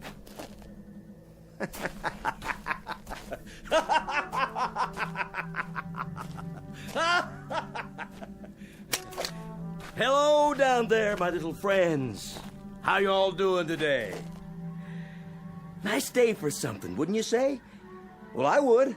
And I'm giving the orders around here. So listen up. Here's a proclamation for you. From on high. This is the beginning of a new age. The age of Peter Knopf. Oh, we've got lots of plans to make, little friends. Lots and lots of plans. Projects to figure out. Big projects. Much work. Oh, more work than you've ever done before. All for my greater good. All for my ever-loving greater glory. You see this right here? It used to be part of my statue. The right arm by the looks of it. Well, behold. What was that for? Ask and you shall receive. I'll tell you, it's a reminder, little friends, there's going to be discipline here. Discipline above all. There'll be times when I lower the old boom on you with my terrible wrath. Well, just to remind you not to get me mad, see? That's important. You must never get me mad. The devil did. Where's he now? Gone. I banished him from this place forever. Oh, man, didn't I, though? So let that be a lesson to you. Don't anger me. or I'll kill you off every hour on the hour. You hear me? Sacrifice you by the handful. I'll put you between my fingers, and I'll wipe you out. A whole couple of villages, just like that. So let's get to work. What do you say, team? Start building the statue up again. And this time, try to get the expression right. What's going on? Fletcher came back? What? What'd he do? Change his mind? Wait a minute. That doesn't sound like Fletch. Some other ship. But from where? There aren't any other expeditions in this star system. Unless it's not from Earth. But if it's not from Earth, where's it from? All right, knock it off. Everybody keep quiet for just a minute. It's just a ship, that's all it is. They'll take one look around and they'll say that there's nothing here and they'll go away. So keep quiet, you understand? If you keep quiet, it'll leave. Shh. I'm gonna try to get a peek at him. Yeah. Over there, see? I was right. It's just a ship. But look at the size of it. It's like a mountain. I told you to stay in one place. Did you hear me? I told you. Hide. Got to hide. Go away. Go. You can't stay here. I told you to go away. Don't you understand?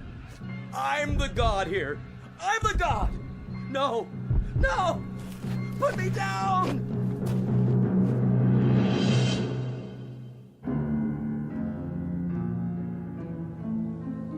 No.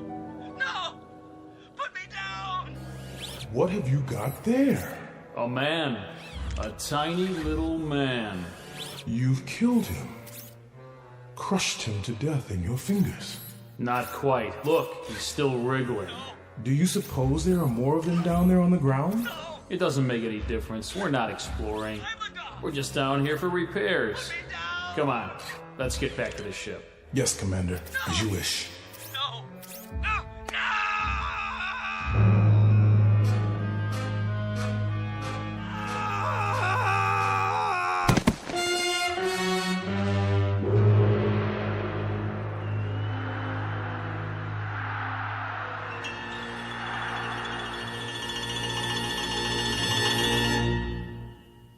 The case of navigator Peter Knopf, the victim of an unfortunate delusion. In this case, the dream dies a little harder than the man. A small exercise in space psychology and relativity for you to try on for size in the Twilight Zone.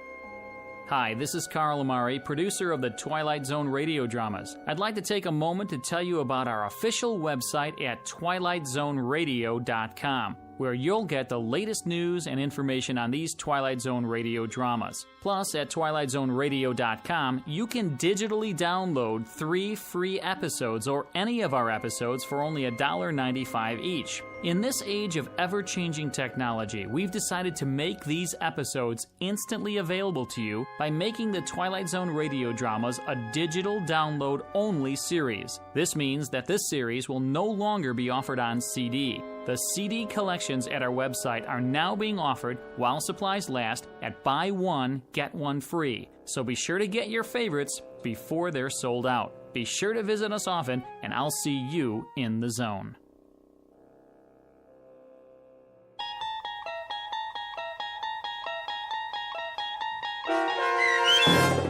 The Little People, starring Daniel J. Travanti, with Stacy Keach as your narrator, was adapted for radio by Dennis Etchison and based on a script by Rod Serling. Heard in the cast were Doug James, Elizabeth Oss, Bobby Gibson, and Carl Amari. To learn more about the Twilight Zone radio dramas and to obtain audio cassettes and CDs of these programs, visit our website at twilightzoneradio.com. This copyrighted radio series is produced and directed by Carl Amari and Roger Wolski for Falcon Picture Group. Doug James speaking.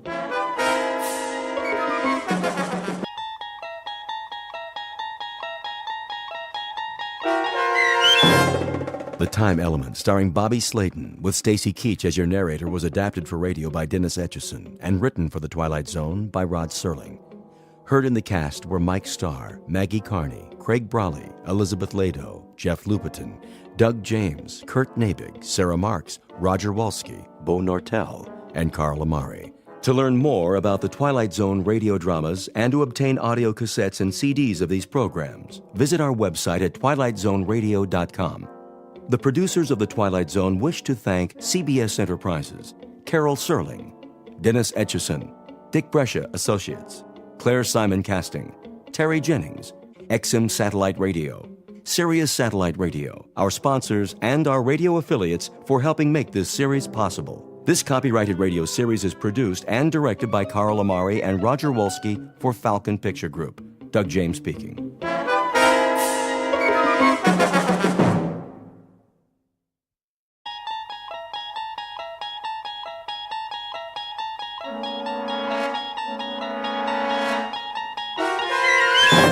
There is a fifth dimension beyond that which is known to man. It is a dimension as vast as space and as timeless as infinity. It is the middle ground between light and shadow, and it lies between the pit of man's fears and the summit of his knowledge. This is the dimension of imagination. It is an area which we call the Twilight Zone.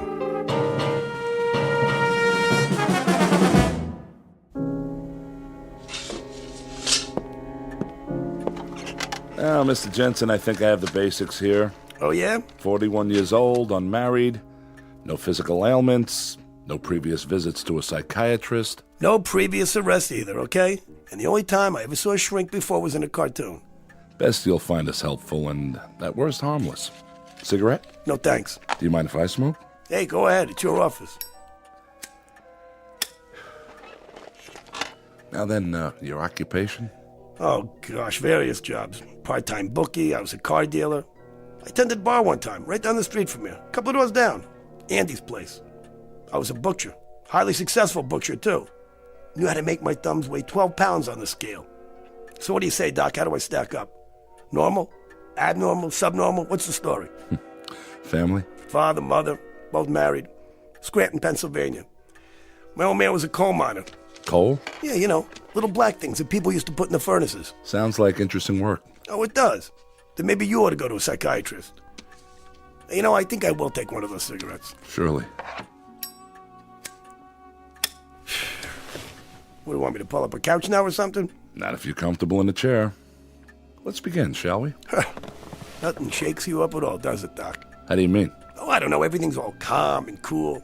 You know, when I walked in here, you made an inventory. The cut of the clothes, the way I talk. And up inside your head, huh? That's where you mark down those results. And then later, you put it all in little pigeonholes. You got me pegged, don't you?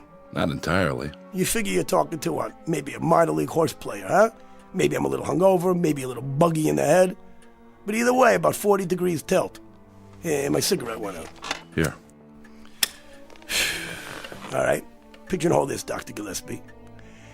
If said minor league horse player tells you some half-witted story, can you tell him if he's maybe off his rocker? Without Sigmund Freud and all that junk? Huh? Can you tell me in plain English what is wrong with me? I can try. All right? Here goes. I keep having a dream. Crazy dream. Are you writing this stuff down? Go on. I'll make notes on the things that seem pertinent. Well, I don't know if any of this is pertinent, because it probably sounds nuts. Sounds nuts to me, but there it is. I'm listening. I've had this dream maybe, I don't know, 5, 6 times. What kind of dream? The real kind. How do you mean? Have you ever had a dream that you swear was real? I guess we all have. Over and over again? The same dream? The same dream, identical. Never changes. Tell me about it. It always begins the same way. I'm lying in a bed, and I just wake up all of a sudden, right? I open my eyes, start looking around. And what do you see? Hotel room, you know, nothing fancy. I mean, nice, regular. You know, I have Venetian blinds like you got here. So I get up, I go across the room with my bare feet, all right? Now, I'm wearing pajamas that definitely are not mine. And I open up the blinds. Bright sun, blue sky, beautiful day. Beach, palm trees, like a vacation, you know? So open up the window. You get those French doors, whatever you call them. And what do I hear? Steel guitars, ukuleles, that hula music. The only thing is I've never been to Hawaii in my life. I don't even know what Hawaii looks like, except, what you see in the movies. But it's as real as anything. And here's the crazy part. I don't know how I got there, but I do know, as well as I know anything in my life, that I'm supposed to be thousands of miles away. And there's nothing, absolutely nothing, Doc, that I can do about it. And that's when things get really weird. I mean, just bizarre. Once upon a time, there was a psychiatrist named Arnold Gillespie and a patient whose name was Peter Jensen. Mr. Jensen walked into the office exactly 9 minutes ago. You might want to make note of that. It is 11 o'clock, Saturday morning, October 5th. You might want to make note of that, too, very specifically. It may seem trite to be so specific about the hour and the day, but in this case, it's of extreme importance. Because this isn't just a story about a man with a recurrent dream, one whose meaning the good doctor is about to help him unravel and sort out. Nothing so simple. Involved in this story is something new, not found in any textbook, Freudian or otherwise. Something we'll call, for want of a better term, the time element.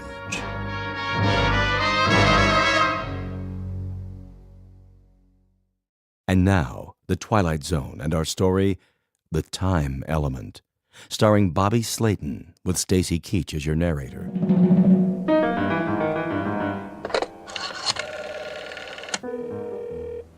Front desk. Hey, tell me something. So, I got in pretty late last night, didn't I? I beg your pardon, sir? I asked you if I got in late last night. Is this 206? I don't know. Is it 206? I really don't know, Mr. Jensen. I wasn't on duty last night. Yeah, how about a morning paper? Oh, should be one in the hall outside your door. Yeah, thanks. That's perfectly all. What do you call this place, anyway? Sir? Well, was that such a hard question? I just asked you the name of the hotel. Do you work here, pal? Or what, are you just inspecting the kitchen or something? Why, this is the Royal Hawaiian. Are you sure you're in the right hotel, Mr. Jensen? That's a good question.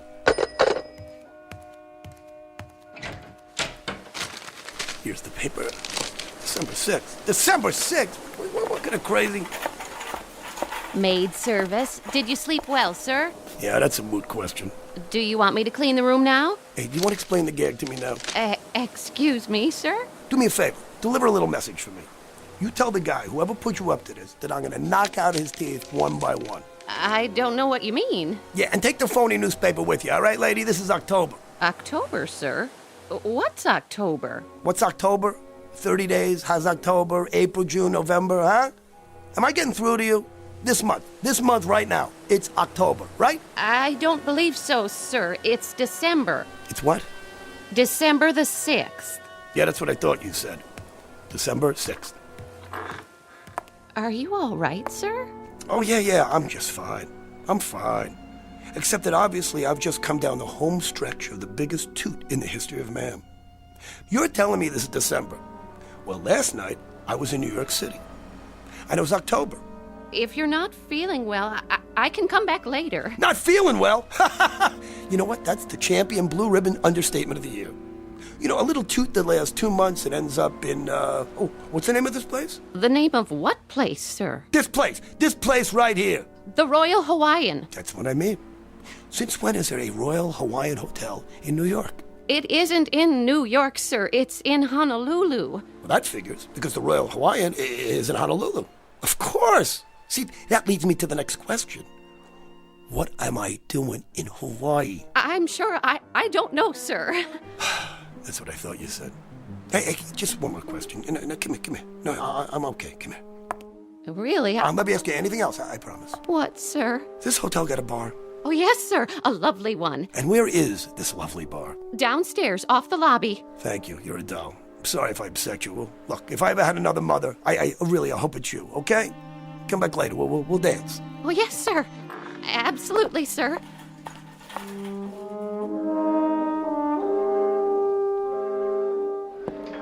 How you doing, pal? Hello, sir. Bar's pretty crowded. I can show you to a booth if you like. There's one by the window. No, I want to sit at the bar. There are no seats left at the bar, sir. Look, let me ask you something. The President of the United States comes in here, wants a seat at the bar. You'd have one for him, wouldn't you? I suppose so, sir. Sure you would. Why? because he's your commander-in-chief. But I guarantee you he's not going to be here today. So you know what? How about if I take his stool? Well, not my commander, but still. Not yours? What does that mean?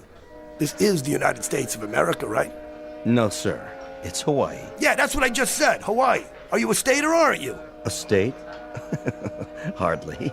That's one thing that will never happen. Is that right? Well, you know what? Why don't you take a look at the history books? Because for your information, buddy, Hawaii became a state in 1959. What do you think of that? 1959? Well, that's very funny. Yeah, well, you're not funny, all right? Bloody Mary, please. That stool's occupied. Yeah, by who? The Invisible Man? Guy just stepped out. Then you know what? I'll keep it warm for the guy. Give the gentleman a drink. Yeah, I want the tomato juice really anemic with lots of vodka, huh? Maybe 5 fingers, huh? You're the boss. Sure, baby. We'll take a walk on the beach. Then we can have lunch in the room. Sounds swell. That's better. Keep 'em coming, my boy. I'm on the last lap of the biggest binge in the world. Rough night? Rough night. Why don't you try 30 of them? Would you believe it? I passed out in New York a month ago. And this morning, I wake up here. I know the feeling. One time, I fell asleep at the Dublin airport, and when I woke up, I was on a British troop train going into Palestine. That really happened. Can you believe that? Good man. Hi, you two. Hi. I'd like you to meet my wife. Charmed. I'd like you to meet my drink. How do you do? You kids look like you're in love. How long have you been married? 1 day, 6 hours, and 12 minutes. No kidding. Never would have guessed it. Hey, bartender, you're from New York, aren't you? Born, bred, and raised. How'd you know? Because you got a picture of the great Fiorello LaGuardia. It's the best mayor New York City ever had. It sure is. Was. How's that? He was a good mayor. That's what I said. No.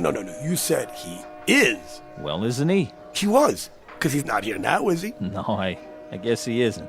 He's in New York, where he should be. Yeah, because he's dead. I sure hope not. When did you hear that? Anybody ever tell you got a wacky, nutsy sense of humor? What are you, the argumentative type? No, not me. I just want to tell you that if you're trying to rib me, I'm going to come back there behind the bar for about 7 minutes, and you're going to be fixing all those Bloody Marys with a fresh supply of blood from a broken nose, all right? Hey, take it easy, mister. Let me buy you a drink. No. Let me buy you one, okay? Come on, around for the newlyweds. You know they're drinking champagne. Hey, what do I look like here? Deadbeat? Come on, give him champagne. 2 more. To the bride and groom. Long may she wave. Hey, bartender, over here. What'll it be? So what do you want for ship? You bet your life. Best one afloat. The Arizona. The what? The Arizona. Well, when did they dredge her out of the mud? Say. Don't get mad, honey. He didn't mean anything. Talking about my battle wagon, and she's never been close to the mud. Oh, she hasn't, really. Hey, buddy boy, let me tell you something. Got a lovely wife, but a lousy memory. And now you're trying to tell me the Arizona was never sunk? I'm not trying to tell you, I'm telling you. The Arizona's never been sunk in her life. Never, huh? You know it. You know it, I don't, okay? I say she got sunk on December 7th, 1941, okay? And that's where she sits today, in the mud at Pearl Harbor, okay? Now, what do you think of that? What'd you say? I said... I have returned. I feel like a new man. And now that new man needs a drink, too. Oh, here's your newspaper, bartender. Another one of your liquid libations for me, please? Get off that stool! He was here before. Let me see that paper. Take it with you on your way out. Let me see this. Jap envoys to FDR. Hey, wait, what kind of paper is this, huh? What are you guys doing? Where'd you get this? The Honolulu Advertiser, Saturday, December 6th, 1941. You owe me for the champagne. And one Bloody Mary. But it isn't 1941. Do you hear me? Ask anybody. You. How about you? Somebody speak up. What is the matter with you people? I have to ask you to leave now, buddy. Oh, what? Because you think it's 1941? Because everybody in here's in on this stupid joke? It's not 1941. It can't be 1941.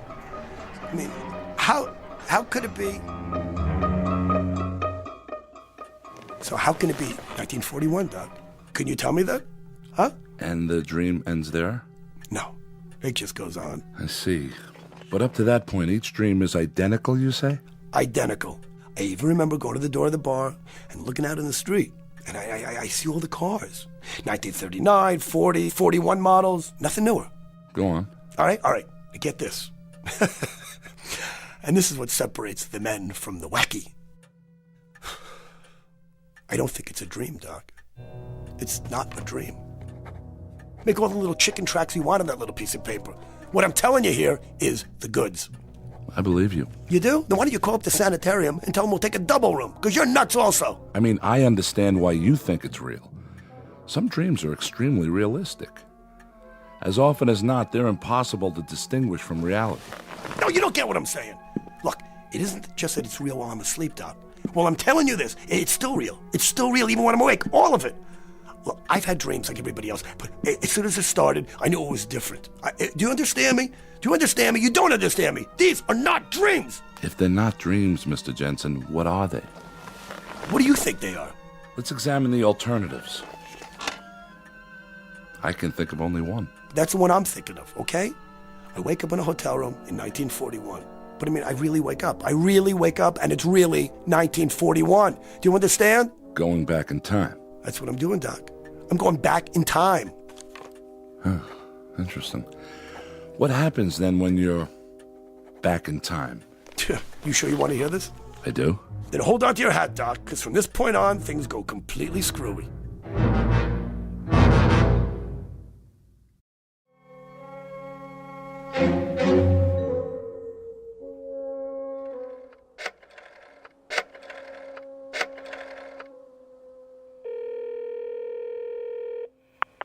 Yellow? Want to place a bet? Well, are you a bookie or not? All right, then. I'm going to take Joe Louis over Buddy Bear. What are the odds on Louis? Well, they will be scheduled, okay? They're going to fight on January 9th. Yeah, January 9th, okay? Make it Louis in the first round. Now, what's the line? 30-1. That's more like it. What do you mean, how do I know? Just trust me, I know. I know, that's all. The name's Jensen. I'm with the Royal Hawaiian. Now, how about the All-Star game for next year? Hey, do you want to cover me or not, huh? Okay, I'll take the American League. Let me ask you something. What kind of odds if I predict the score? I spend the next 2.5 hours making bets on sure things, right? Every race, every prize fight, every football game I can remember happening after December of 1941. See, I got to figure that if this goes on, I'm a shoo-in to put every bookie in town out of business. Now, I'm not scared, you understand? See, I don't have one idea what I'm doing back here, but as long as I am here, I figure, hey, why not put it to good use? You know what I'm saying? Jensen, that's right. Royal Hawaiian.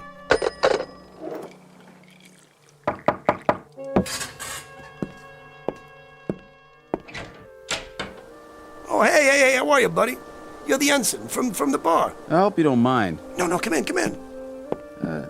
I just wondered, how you doing? I'm fine. Come on in. Have a drink. My wife asked me to stop by and see how you felt. Yeah, it was very nice of her. I feel great. I'm fine. Hey, what are you drinking? No thanks. We're going swimming. She was a little concerned. My wife, I mean. About what? About me? Well, it's just that down at the bar after you saw the paper and... No, don't worry about it. I was going to ring you up and apologize. That whole Arizona bit. Sure. Are you, sick or something? No, I'm not sick. Well, what made you say it wasn't 1941? No, nothing. I was a little whirly in the head, that's all. Sure. Well, we'll be back about 4 or 5. Maybe you'd like to have a drink with us then, if you feel okay. You got yourself a deal. Hey, one more thing. Yeah? So what do you do on the Arizona? I'm in the engineering section. You work down below? Yeah, most of the time. Good job? I like it. Well, we'll give you a call. Yeah, sure thing. How is he? I think he's okay. Said to give him a call when we get back. Oh, that's great. So I remember thinking, right at that moment, these two kids were so much in love, you could take the looks they gave each other, you could spread it on pancakes. And while I'm watching them, it hits me. This boy looks down in the hold of a ship that has about 14 hours left to ride the waves. After that, it goes down under with 1,000 men. And suddenly, making bets on things that I know will happen seems about as interesting as catching lake trout in a milk bottle. You know what I'm saying? Somehow trying to help those two kids is the one thing in the whole wide world that matters. So I do the only thing I can do. I make a fool out of myself. Hey, front desk? Hey, I need directions to get to the Schofield barracks. Yeah, right. Yeah, U.S. Army base.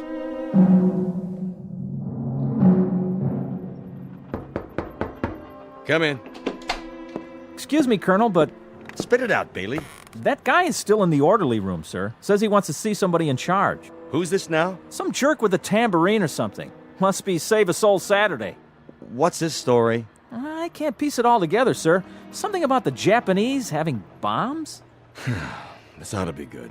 Send him in. Yes, sir. The colonel will see you now. You're Mr. Jensen, Pete Jensen. I'm Colonel Abernathy. What's on your mind, Mr. Jensen? First of all, Colonel, I want to guarantee that I'm not going to get stuck in a rubber room when I'm finished telling you this. You've got it. I have information that the Japanese are bombing Pearl Harbor tomorrow morning. 8 a.m., Honolulu time. You know this to be a fact? Colonel, as sure as I know, the good Lord made racehorses. They're coming over here in about 30 waves off a bunch of carriers. They're going to plaster us while we're still in bed. Oahu, the airfield, right here too. Schofield Barracks. This is very serious. Better take immediate steps. Bailey? Sir? Have Captain Franklin contact the naval station at Pearl. Yes, sir. See that they have all personnel standing by. At least 30 PBYs ready to go up. Tell Lieutenant Ordway to call the commanding general. All troops on the beach.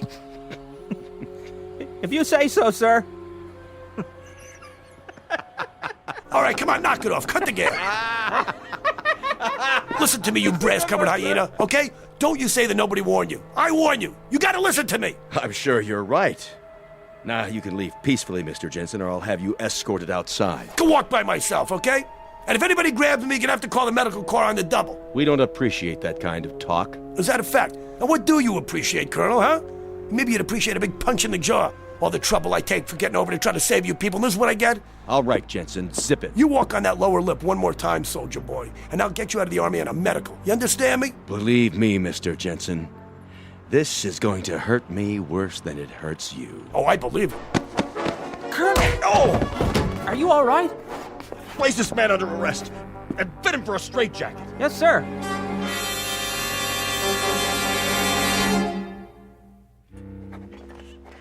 Then what happened? Well, finally they let me leave, right? After I answered some questions about what year it was, and did I know who the president was? I had some trouble with the vice president. Truman, of course, sure, but, Roosevelt dies, Truman takes over, then it's Eisenhower. Good thing I didn't mention Ike. In 41, he was still a light colonel on the general staff in Washington. Think of it. They never heard of rock and roll, jet planes, TV, atom bombs. Anyway, they decided I was harmless. So on the way out, I gave him a V sign and told him to buy some more buns. And after that? What am I going to do? I had my shot. So I figure I'm just going to spend the rest of the day drinking quietly. Of course, the next morning they come looking for me to give me a bronze statue, but then it's going to be too late, I didn't care anymore. What am I supposed to do? But I'll tell you something. There was some feeling to watch those kids relaxing in the bar with their dates and their drinks. Like everything was fine, like they had a future, and all was well with the world, When tomorrow there'd be a couple odd thousand of them on their way through hell to get to heaven. Oh, yeah. Likewise. Hey, you know what you were talking about this morning? I got a vague recollection. About the Arizona being sunk? Knock it off. You don't believe me? Well, you don't see me bleeding, do you? I'm not trying to drum up an argument. I just wanted to show you something. Take a look out the window. You see that ship in the harbor?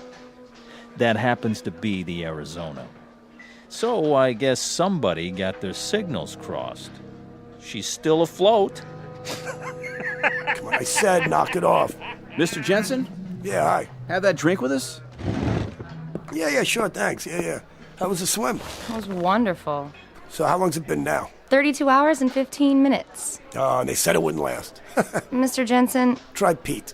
Pete. Well, are you all right now? Yeah, I'm fine. I'm all right. Why? It's just that this morning, you seemed so sure it was another year. I did? Hey, look, honey, I'm kind of mixed up here. Look, I didn't mean anything personal, all right? I told you to forget it. Oh, boy, look at you two. What's the matter? I lied just now. I wasn't kidding. The Arizona is going to be sunk. Are we on that again? Yeah, we're on that again. Listen to me, Lieutenant. Ensign. Look, whatever. I got no axe to grind, you understand? Tomorrow morning, I'm going down to the basement so I can cuddle up to a furnace and listen to the sirens. You said you're an engineering officer. That means you're down near the boilers. I'm telling you, at about 20 minutes past 8 in the morning, there's not going to be any boilers. You understand? There's not going to be any decks, and there won't be any ship left. That goes for a lot of boilers and a lot of ships and a lot of decks. not to mention handsome young ensigns with new brides. Please, don't talk like that. I gotta talk like that. December 7th, 1941 is tomorrow for you, but it's history for me. Do you understand? Last night I was in New York City, and it was years from now. I've lived through those years. I know what's gonna happen. I know it sounds crazy, but I know it's gonna happen. Hey, you. No more trouble, huh? Hey, you shut your mouth. Nobody's talking to you. Hey, look. You're nice young kids. I ain't got no reason in the world to give you any grief. Okay, just do me a favor and listen. Take 100 to 1 shot that this weirdo in front of you maybe has a point, okay? I'm telling you that tomorrow morning we're gonna get attacked. And if you're on that ship... I'll be on that ship because that's my berth. You're a nice fellow and all, Mr. Jensen, but if you keep saying wild things and making my wife upset, Yeah, what are you gonna do about it? Sit around holding hands and biting earlobes till he goes back to his ship? Because if this boy goes back to that Arizona, he might not be alive at 9 o'clock tomorrow morning. Repeat, he may not be alive. Please. Mr. Jensen, I'm warning you. Hey, buddy, I don't want no trouble. You don't want no trouble, huh? He doesn't want any trouble. Hey, I don't want to give you any trouble. I want to give you music, okay? I want to sing a song for you. Praise the Lord, pass the ammunition. Praise the Lord, pass the ammunition. Praise the Lord, pass the ammunition, and we'll all stay free. Huh? You hear that? It's what you're all going to be singing. Want another one? Oh, how does it go? Let's remember Pearl Harbor. Come on, you write the words. Come on. All right, buddy, that's it. Shut up.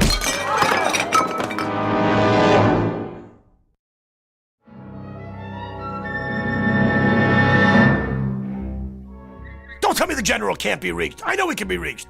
He may not be alive to call me tomorrow. Yeah, this is... Hello?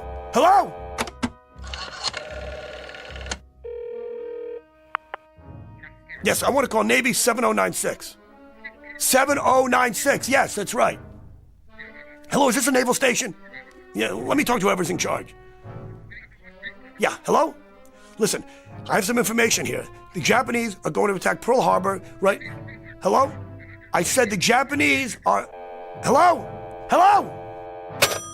What am I going to do? It's almost too late. What time is it? 8 o'clock. It's 8 o'clock in the a.m. It's 8 o'clock. That means it's December 7th. It's December 7th already. What am I going to do? Why wouldn't anybody listen to me? Why? I told you they were coming. I told you they were coming. I told all of you. I told you.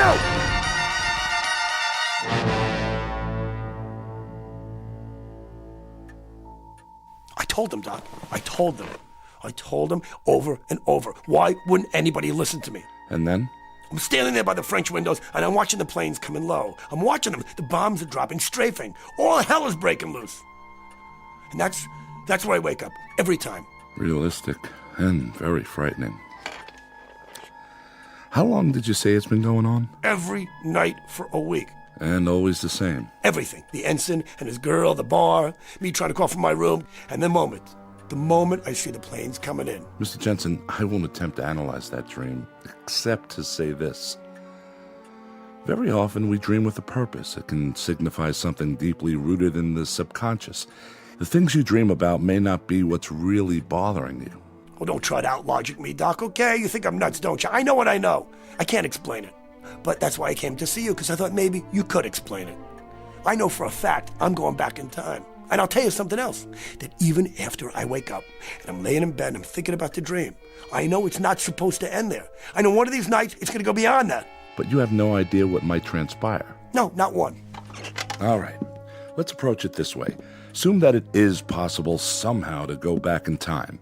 You go back and you do something, warn people, say, about an accident so that it doesn't happen. But what have you done then, Mr. Jensen? By altering the past, you change the future. Here, look. This is the present, and my lighter is on my desk. Now I go back in time and I pick up this lighter. I put it in my pocket and I keep it there. Then I return to the present. By any rights, having removed that lighter, it should no longer be here. But if it is, you get my point? Look, Doc. Try this analogy, Mr. Jensen. Supposing I were to go back in time and I got hit, say, by a taxi. Now it figures that if I went back in time and got killed, I couldn't be alive today. Not only that, but think of the other lives affected. I wouldn't have children, I wouldn't have bought a house, all these things wouldn't exist because I changed them. Ergo, I wouldn't be here to go back. So? So time travel is not possible. It can't be. It creates an insoluble paradox. Therefore, we can safely assume that what we're talking about is a dream. It has to be. Try this then. I've never been to Honolulu in my whole life. So after the first couple of times, I decided to put it to a test. Go on. I remembered the ensign's last name.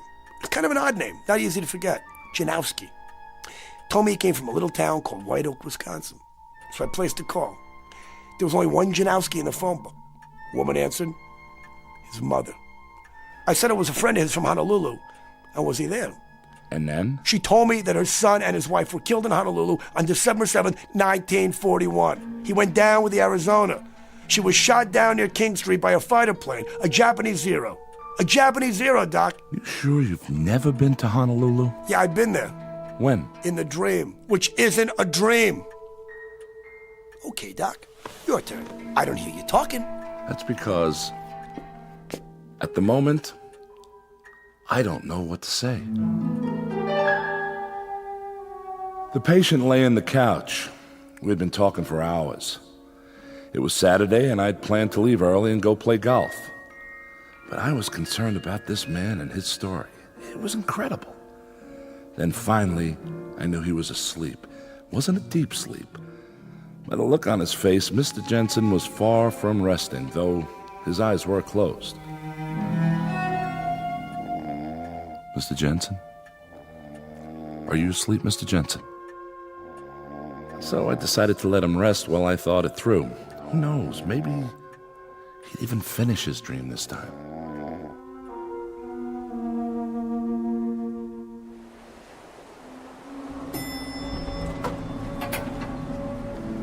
How's your eye, Mr. Jensen?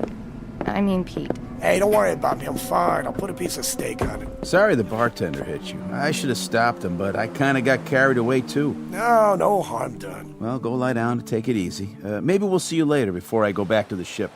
Hey, Janowski, do me one favor, will you? Play hooky tomorrow morning. He's out of his head. Look, if you never do one thing for the rest of your life, do this, will you? Come on. Stay off that ship. Take the little lady. Get away from Pearl Harbor. Come on. I don't care where you go. Get on a Pan Am and go to the Canal Zone. Anywhere, but just get out of here. That's a great plan. And you know what it would cost me? Only my commission in the Navy, that's all. Jimmy, forget it. If you don't go, do you know what that's going to cost you? Just a little item like your life, and hers too. I tried to be nice, but this time I swear I... Come on, Jimmy. Let's go to our floor. Please, come on. What do you got to lose? I'm going to try to save your lives, that's all. Poor, dumb, crazy kids.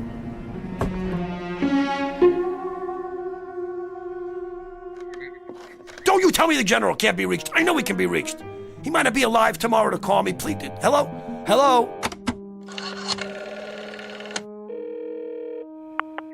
Yes, I want to call Navy 7096. That's right. Hello? Is this the naval station? Let me talk to whoever's in charge. This is Ensign Lamers. It's my watch and it's your nickel, so go ahead. What's on your mind? Listen to me. The Japanese are going to attack Pearl Harbor. Who? What are they gonna do? I said the Japanese... What have you been drinking? I'll tell you what. Take a nice shower and dive into a percolator. Good night. Hello? Hello? It's almost too late. What am I gonna do? What am I gonna do? Again, what time is it? 8 o'clock in the a.m. Already 8. Oh, that means it's December 7th.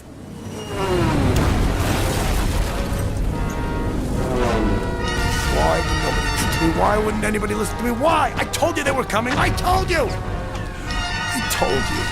I told you. I told you.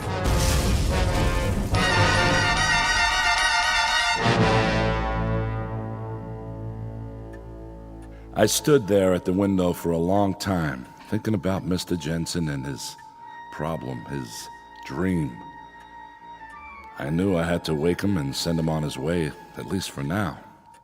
I could give him some sleeping pills, maybe a program of therapy, till I could talk to some doctors that I knew and ask if they had ever had a case like this one. Mr. Jensen? Mr. Jensen? It's getting late. I'm afraid I'm going to have to... Mr. Jensen? Mr. Jensen, where did you... Carol? Yes, Dr. Gillespie? What happened to the patient? The patient? Jensen. I didn't realize he'd slipped out. I let him fall asleep on the couch because he looked so exhausted. I don't know anything about him, Mr. Jensen, Doctor. The man who was in my office all afternoon. It's a good thing there were no other appointments.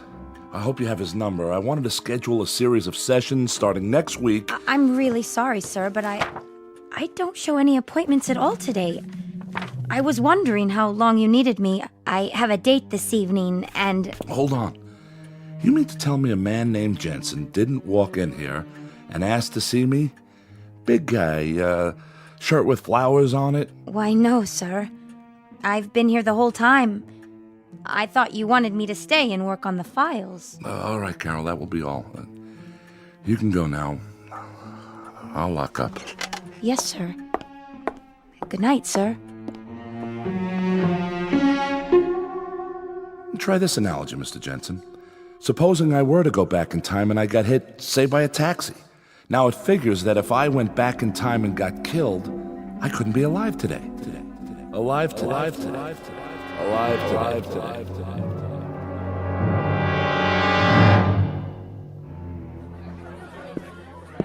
Welcome to Andy's place. What can I get you? Bourbon on the rocks, please. One bourbon coming up. Here you go. Need a light? No, thanks. I've got it. A lighter? Yes, I do. Right here. In my pocket. Cheers. Happy dreams. Same to you. What in the... Problem, mister? No, it's just that picture there. The one in the frame on the wall? Ah, yeah. Group of men in uniform. All except one in a flowered shirt. It looks familiar. Pete Jensen. He used to attend bar here a long time ago. You heard of him? Jensen? No. I don't remember that name. He looked familiar, that's all. Where is he now? Him? He's dead. He got killed before I was born at Pearl Harbor. More down here? Sure. 2 more of the same. Once upon a time, there was a psychiatrist named Arnold Gillespie and a patient whose name was Peter Jensen. You might want to make note of both names for the record, should you ever run across either one in a textbook. It is now Saturday, October 5th at exactly 5:10 p.m. You might want to make note of that, too, if you're even remotely interested in a new theory about something we'll call, for want of a better term, the time element, at least as it is measured in the Twilight Zone. More from the Twilight Zone after this. You are about to enter another dimension, a dimension not only of sight and sound, but of mind, a journey into a wondrous land of imagination. Next stop, the Twilight Zone. Hi, this is Stacy Keach. I'd like to take a moment to tell you about our Twilight Zone website at twilightzoneradio.com.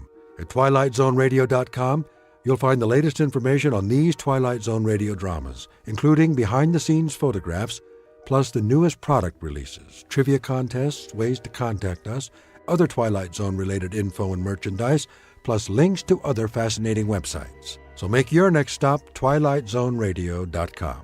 Visit twilightzoneradio.com to purchase these Twilight Zone radio dramas on cassette and CD, or call toll-free 1-866-989-ZONE. That's 1-866-989-9663.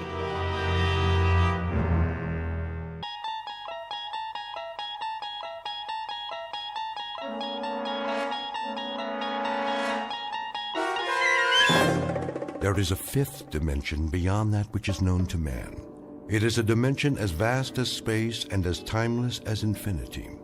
It is the middle ground between light and shadow, and it lies between the pit of man's fears and the summit of his knowledge.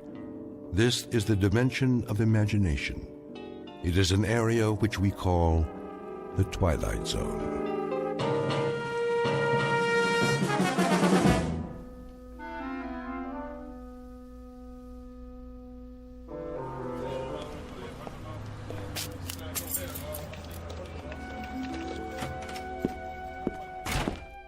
Good morning, Mr. Bemis. Oh, hello, Cheryl. How are you today? Fine, just fine. You're on time, I see. I was getting worried. Were you? I thought you'd be here already. Well, normally I would be before Mr. Carsville notices. Had a bit of a delay, though. What happened? Well, I decided to stop by the library on the way. A few books, to return. But they've changed the hours. They have? Yes. Do you believe it? Opening later, closing early. It's getting harder and harder to check out a book. Scarcely any time at all. Well, don't they have a slot or something for returns? Oh, they do. But what if you're interested, let's say, in scanning the morning paper without having to purchase a copy? Or a student trying to finish a last-minute assignment? And those who work during business hours, who won't be able to use the library now. The right to read is slipping away, and no one seems to care. Oh, here he comes. Get ready. Well, as ready as I'll ever be. Morning, Mr. Carsville. Morning, Miss Anderson. Bemis. Good morning, sir. Glad you decided to join us. Better late than never, I always say. 7 minutes to go. Let's open the bank on time today, shall we? Yes, sir. Scrooge. What? The boss in A Christmas Carol? Doesn't Mr. Carsville remind you the least bit of Ebenezer Scrooge? Well, I don't think I've read it. Really? Well, you should. All of Dickens' Christmas stories, as a matter of fact. They serve as a fine introduction to his novels. Nicholas Nickleby, Oliver Twist. Time to open the front door, Mr. Bemis. They're lining up out front. Oh, yes, of course.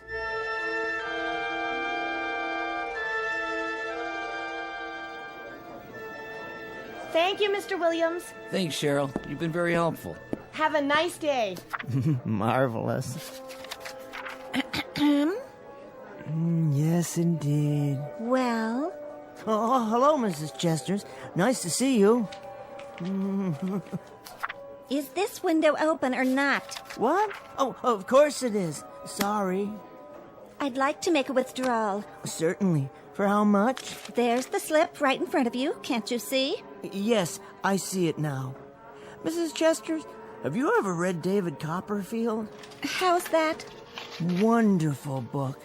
Here's this poor little fellow whose father has passed on, and his mother has remarried a miserable man named Murdstone. Can you believe that name?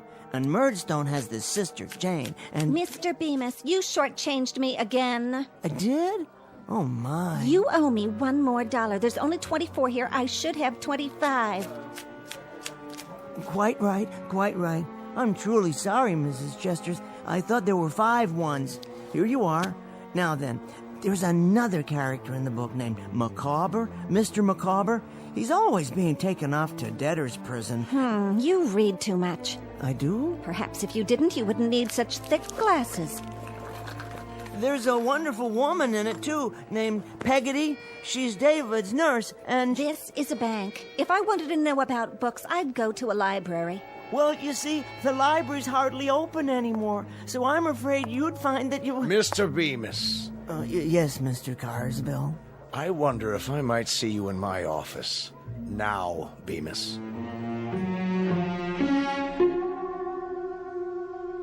The time is the day after tomorrow.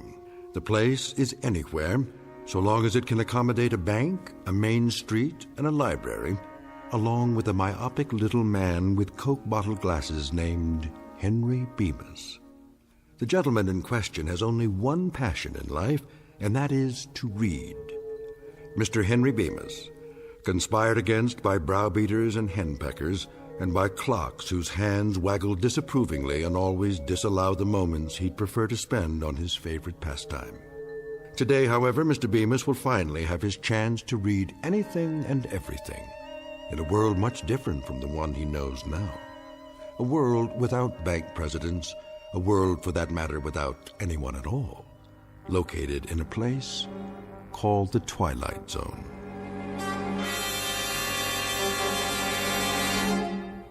And now, The Twilight Zone and our story, Time Enough at Last, starring Tim Kazurinsky, with Stacy Keach as your narrator.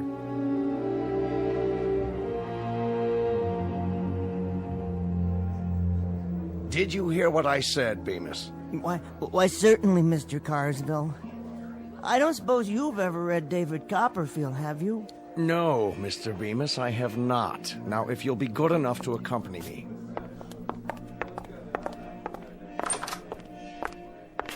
Now, Bemis. Yes, sir? I shall come to the point of this interview. I shall arrive in the following manner. What constitutes an efficient member of this organization? Viz., a bank teller who knows his job and performs it, i.e., an organization man who functions within an organization. An outstanding book. What? The Organization Man by William H. White. I read it, a number of years ago. Mr. Bemis, I'm attempting to point out that you do not function well within the organization. You are neither an efficient bank teller nor a proficient employee. Instead, Bemis, you are a reader. So I am... A reader of books, of magazines, periodicals, newspapers, pamphlets, brochures, catalogs, advertisements, tracts. And chapbooks and broadsides and instruction manuals. Oh, all sorts of things. Whatever I can lay my hands on. Ad infinitum. That's precisely my point. When you're waiting on customers, you have an open book in your lap. Don't deny it. When you're balancing the daily tally sheets, one eye is on a printed page. I see you going into the vault downstairs during your lunch hour, book in hand. Well, sir, with all due respect, it was my understanding that when I'm off the clock, my time is my own, in a manner of speaking. Indeed it is. A very important point. Do you know how I became the man I am, Bemis? Let me see, no. No, I don't. I was a teller once myself. Hard to believe, I know. A good teller, I'm proud to say, became what I am today because I spent my lunch hour in the following manner. 5 minutes for a sandwich, 2 minutes milk, 1 minute cookie, then 52 minutes spent studying. And do you know what I studied, Bemis? I can't say that I do. Finance and banking. Is that so? On your lunch hour? My. I practiced adding up figures, subtracting, dividing, compounding interest, and, after 21 years passing through the ranks, do you know how I wound up? Well... I wound up as president of the bank. So you did. Ultimatum, Mr. Bemis. You will henceforth devote your time to your job. And that means forget about reading, or you'll find yourself outdoors on a park bench reading from morning to night for want of a job. Do I make myself perfectly clear? Oh yes, quite. Good. It's just that... Just that what, Bemis? Make it quick and then get back to your teller's cage. It's, well, my wife. What about your wife? I think she's taken up yoga. Now see here. She must have, or some similar form of self-denial. And now she expects me to live by the same philosophy. What philosophy? No bookcases, no magazines on the table, nothing at all. You see, she doesn't allow me to read at home. Oh, of all the... Nope, not on the premises. When I come home at night and pick up the evening paper, she yanks it out of my hand before I have a chance to open it. And then after dinner, when I try to look at a magazine, to relax, you understand, she's already hidden them away somewhere. It's gotten so bad that I find myself reading the labels on condiment bottles at the dinner table. Now she won't even let me use catsup. Unasked, let me give you my reaction to all this. Oh, please, please. Your wife sounds like an amazingly bright woman. Helen? Well, she is intelligent, but... To see the problem and zero in on it like that. Problem, you say? Your compulsive reading. Your addiction to printed words in any form. Do you really think it's an addiction? What else would you call it? You've obviously been suffering from it for years, or you wouldn't need such powerful glasses. Well, now that you mention it, I did read a lot as a boy. You know, I used to keep a flashlight under the covers so I could stay up late and finish a book. I remember... And I remember last November. You spent the better part of your days reading campaign buttons on the lapels of customers. You'll recall, Mr. Bemis, one particular young woman who took considerable offense. She tried to hit you with an umbrella for staring at her chest. I remember that too, Mr. Carswell. She never gave me a chance to explain. I only wanted to see who she was voting for. Indeed. Good day, Mr. Bemis. Good day, Mr. Carswell. What are you doing now? Oh, I was just reading the plaque on your wall. I see you graduated from... Out! Let's see now. Stocks down, more weapons testing. Henry? New bomb under development. An even bigger one. Now that's something to think about. Henry? Yes, dear. I'm in the living room. Do you want more coffee or don't you? No, thank you, dear. Well, then tell me that, but don't sneak off so that you can bury yourself in newsprint. Sorry. I was only checking the headlines. I think we've gone over this quite enough, Henry. I won't countenance a husband of mine sacrificing the art of conversation to... All right, what's so funny? Nothing, dear. Go on, out with it. Oh, it's just the way you worded that. A husband of yours. How many husbands have you had? I thought I was the only one. I would appreciate your not rubbing it in. Oh, Helen, that was a joke. Go into the other room and change your shirt. Now? Well, there's nothing wrong with this shirt. It's the same one I put on this morning. You ironed it yourself. We're playing cards tonight. I want you to look fresh. Cards? That's right. Cards. We're going over to the Phillipses. Oh, we are? Well, Henry, any objections? No, dear. I must have forgotten. What time are we due there? In about 15 minutes. That's why I want you to change your shirt. Try to look at least remotely respectable. I'll be ready, dear. See that you are. And clean your glasses while you're at it. What? Your glasses. You won't be able to see the cards with dirty glasses. Oh, that's true. I wouldn't be able to see anything without these.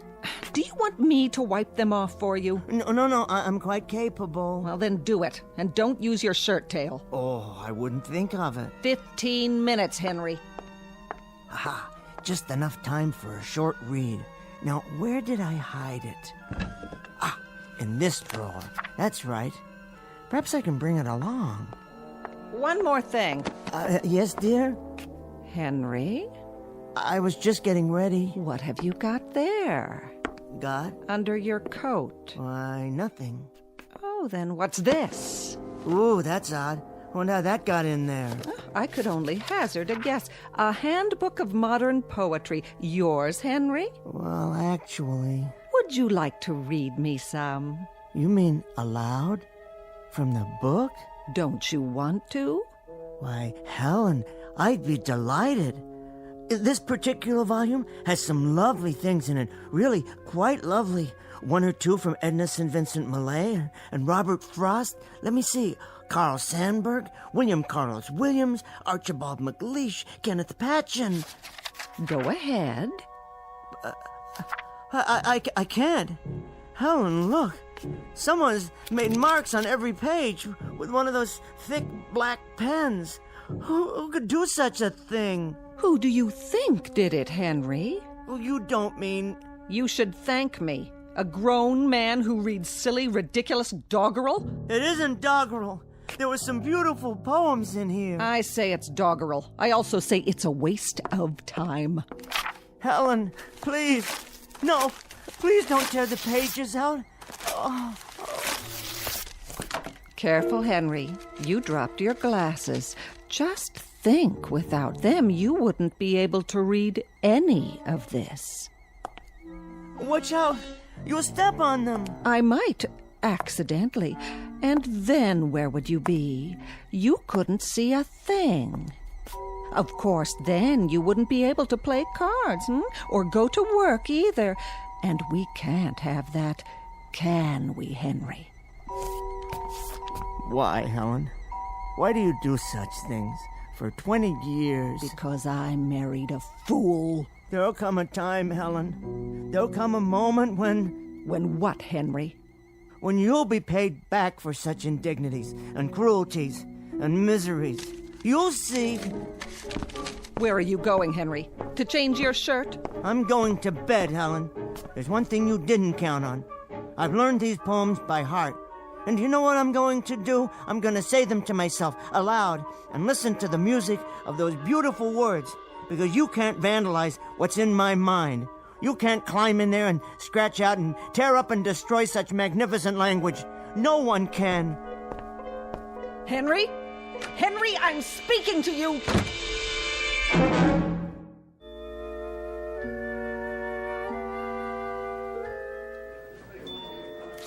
90, 95, 100. Thank you, Mr. Miller. Thank you, Mr. Bemis. Always a pleasure. Next. I'd like to put this in my checking account. Of course, if you'll kindly fill out a deposit slip. Okay, I'll step aside. Oh, take your time. There's no one else in line at the moment. A constant remembrance that at a bank, like a political office and a public trust, blah, blah, blah, something about a sense of loyalty and a devotion to duty. These are the things that make a bank great. They are of the essence, or some such. With them, an institution like ours will remain strong. Everything all right in there, Cheryl? I think so. What's he up to? Mr. Carsville? Well, he's dictating a speech for the bankers' meeting next Thursday. He wanted me to bring him the quarterly report. Isn't that something? Well, he needs to know the figures, deposits, and holdings. Dictating, you say? His secretary will type it up and correct it, fix the grammar. Why? Well, she always does that for him. It's her job. But why can't he write it out himself? The speech, I mean. Is the English language that mysterious? Written English? It's really very simple. You gather your thoughts and put them down on paper. They're only words, after all. Words that begin as feelings and become thoughts and then are turned into sentences. I never thought of it that way. Do you see my point? It's the most basic process of the human mind, assuming one has at least an elementary vocabulary. Maybe it's a matter of time. He must have a lot to do running the bank and all. Time, yes, time. That I can understand completely. It's a matter of fitting it into your schedule. But if you want to badly enough, you'll find a way. Take reading, for example. I wouldn't trade it for anything. A doorway, as it were, a privileged entry into another mind. A chance to see the world through someone else's eyes. Here's my deposit slip. Oh, yes. Thank you, sir. And here's your receipt. Okay, see you next week, Mr. Bemis. Oh, I'm sure you will. I'll be here. Where else could I be? It's almost time for lunch. Is it? Already?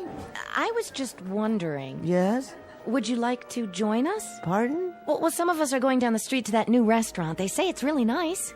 Is that what they say? Why don't you come along? Unless you have something else to do. Well, that's very kind of you, Cheryl. Very, very kind. But as a matter of fact, there is something I have to finish. I understand. Good, that's good, because, you see, I love Joyce. Oh, does she work near here? oh, heavens, no. That's funny, Cheryl. Really, very funny. I didn't know you had such a sense of humor. I mean, James Joyce. I see. Do you? James Joyce, the writer. Have you read Dubliners? It's the most marvelous book. One piece in particular, The Dead, is perhaps the finest story I've ever read. I'm rereading it now for the first time in years. Just a few pages to go. With any luck, I can finish it on my lunch break. The ending is quite moving, as I recall. Transcendent is the word I'm looking for. Yes, I'll be happy to loan it to you if you like.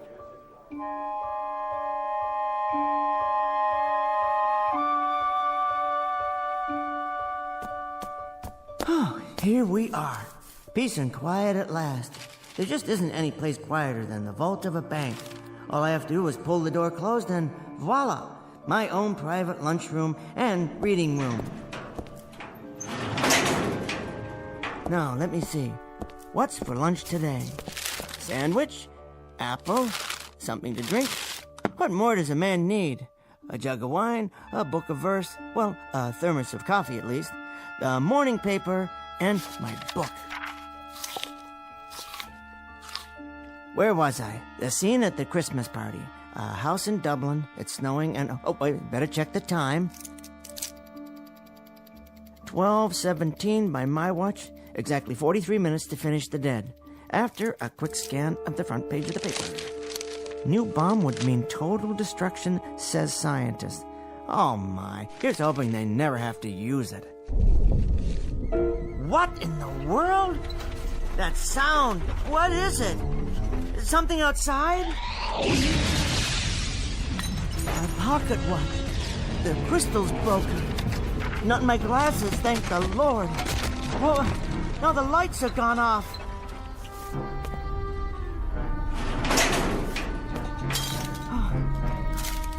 Hello? Hello upstairs? Is everything all right?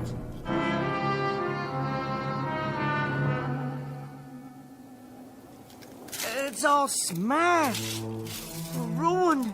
There's money everywhere. Will you look at that? Ladies and gentlemen. Mr. Carsville? A constant remembrance that at a bank, like a political office in a public trust, Are you in here, sir? what matters is a sense of loyalty and devotion to duty. Mr. Carsville? So in conclusion, etc., that's my speech for the Thursday night banquet, Miss Jackson, with revisions. Would you type that up in triplicate for me? Type that up in triplicate for me. Type that up in triplicate. Type that up in triplicate for me. That's only the dictation recorder. Mr. Carsville's phone. I don't suppose it still works. No dial tone. Nothing. Helen! The inside of the phone is burned to a crisp, as if it melted. What's happened here? Why, there's no longer any window or wall, just a huge hole. Cheryl?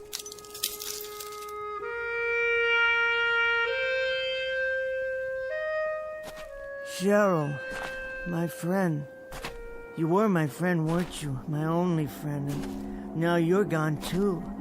It's all gone. This block, the entire city, it's nothing but rubble, as far as the eye can see. Like a nightmare. That's all it is. I fell asleep downstairs, and I'm dreaming. I'll wake up any minute and have a good laugh. Any minute now. As if this were the last car, the last one on the street that hasn't burned. It's impossible. It isn't real. It can't be. It feels real enough. It certainly does. I wonder if it still runs.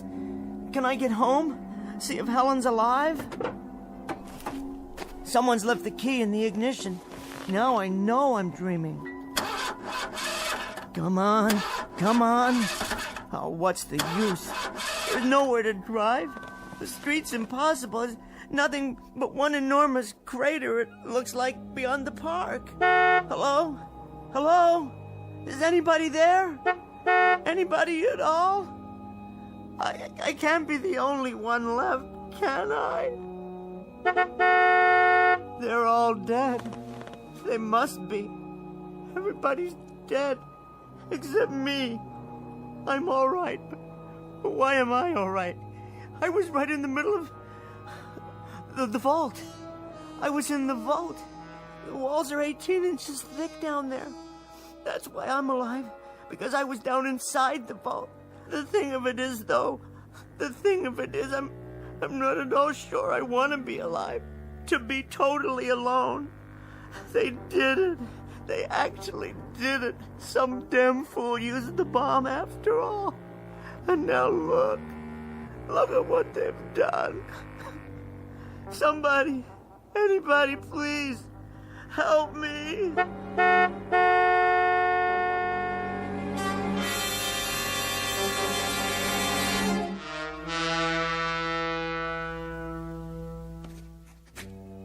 I am born. Whether I shall turn out to be the hero of my own life, or whether that station will be held by anybody else, these pages must show.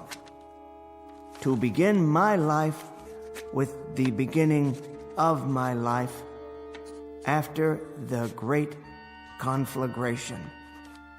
My name is Henry Bemis, and this is my journal.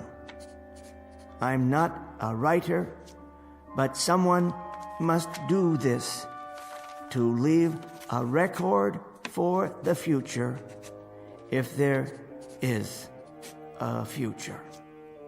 So it falls on me to set down what I have seen.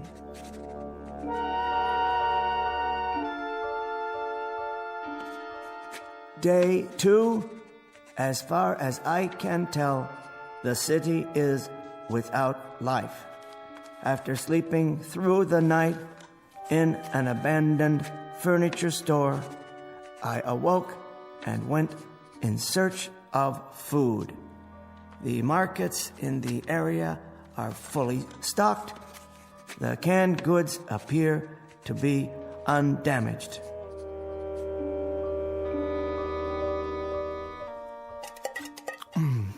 Peaches. Always did like peaches. Good meal. Very good. Soup, beef stew, vegetables, and dessert. A well-rounded menu, if I do say so. Something from each of the food groups. Well, almost. That leaves approximately 900 cans in this market alone. At least I won't starve to death. It'll last for a few years. All the food one man can eat, and then some. Have to remember to carry a can opener. Time to go shopping. Some more of this, a few cans of that. Ah, the gourmet section. Smoked oysters, delicious. Imported caviar. Don't mind if I do. Let's pass on the escargot, though. Wouldn't want an upset stomach. Something to drink, of course. Soda, bottled water, beer. Yes, beer. Why not? And onto the checkout. Which line is the shortest today? How about this one? Attention, A&P shoppers. No waiting on register 7. Put it on my tab, will you please? No, I don't need any help with the groceries. In fact, I'll just leave them here for a while. Don't worry, I'll be back. Now what? Go down the street to the Bijou Theater? See what's planned? Well, of course, they're dark today, no electricity. How about an after-dinner cigar? What a splendid idea. Is that a tobacco shop across the street?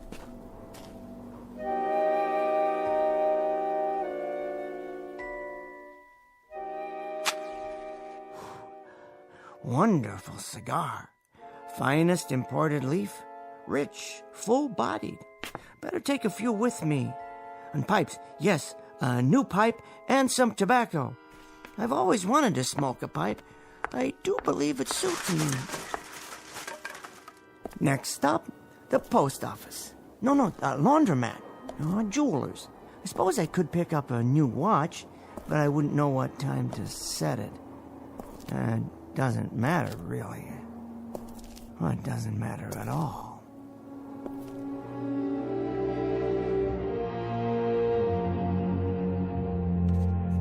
I was happy to find a newsstand on the corner.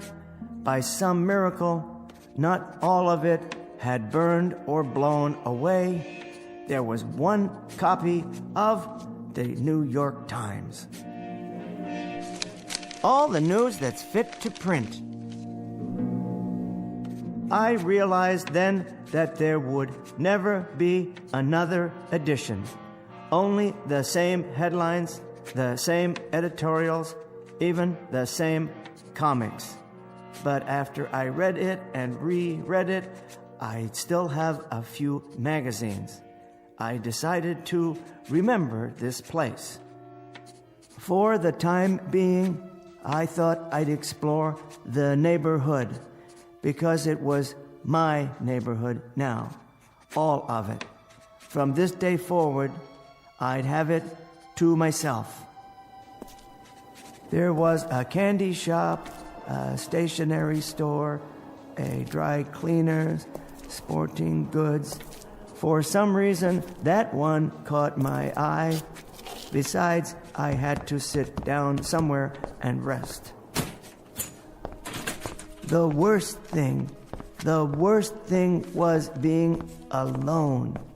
Utterly, completely alone.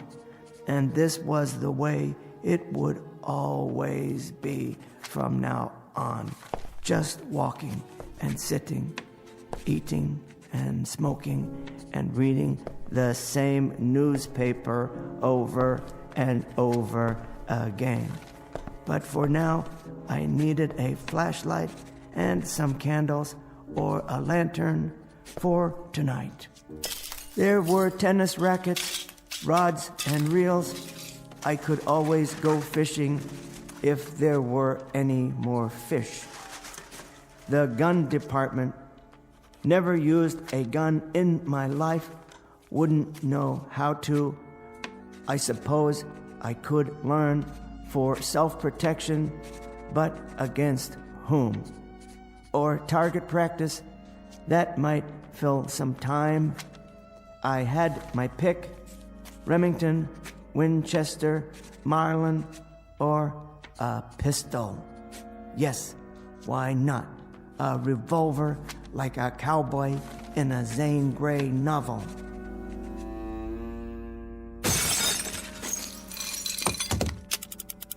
It felt strangely heavy but balanced, as if it belonged in my hand.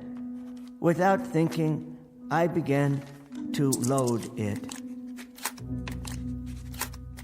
And then something came over me, settling on my shoulders like a great weight.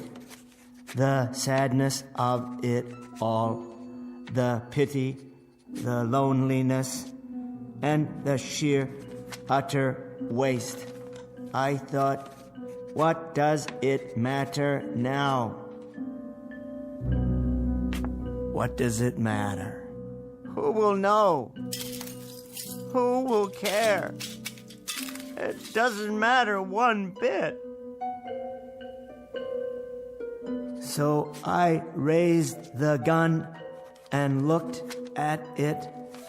How well made it was, finely machined, polished to a bright silver shine, and so carefully balanced the way it rested in my hand. It doesn't make any difference. It doesn't make a bit of difference. This is perfectly all right. I mean, this is solitude.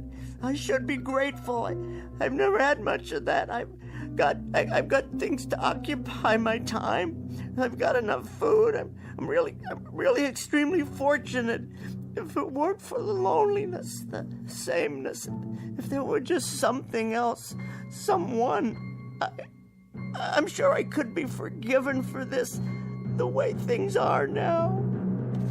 I put it to my head and cocked the hammer. If there is a God, surely I'll be forgiven. And then I saw it. Wait, what's that? I could see the entire next block through the hole in the wall. And there it was. I adjusted my glasses and read the sign from here. Public Library!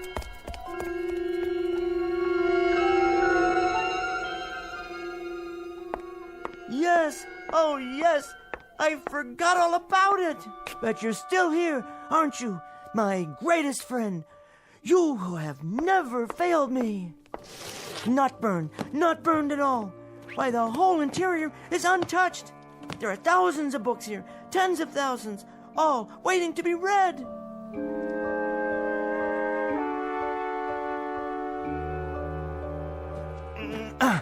Collected works of Shakespeare, complete works of Dickens, collected plays of George Bernard Shaw, poems of Browning, Shelley, Keats, great dramas of the world, books, all the books I need, all the books I want or have ever wanted. Poetry, fiction, history, it's all here. And now my journal ends because I have things to do. It doesn't matter whether I write it down or not. All I have thought and felt has already been said by the great writers, the poets, and philosophers, the historians of times past. I know that nothing is new, nothing is ever lost, so long as there are books. In the midst of this catastrophe, I have been reborn.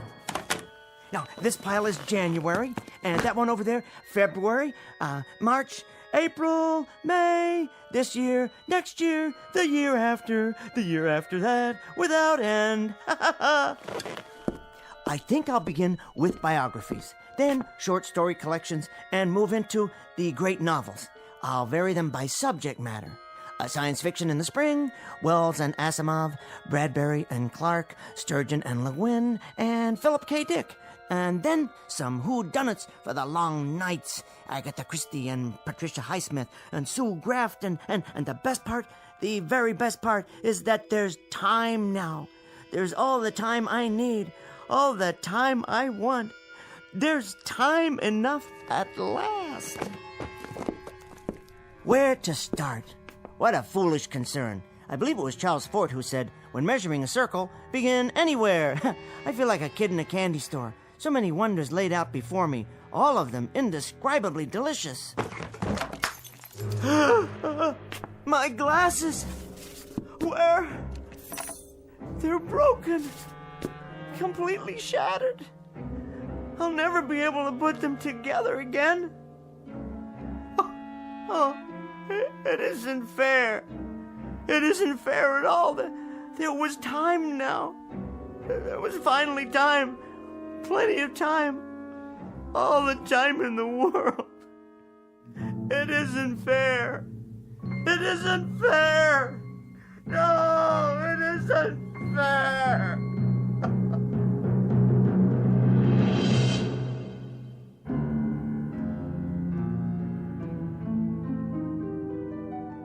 The best laid plans of mice and men, and Mr. Bemis. The small man in the thick glasses who asked very little of life, who wanted nothing but time to read. Only a moment out of an eon of moments, a mere instant out of eternity. For himself. Henry Bemis, now just part of the landscape, smashed beyond all recognition. Just another piece of rubble, a fragment of what man has deeded to himself in the Twilight Zone.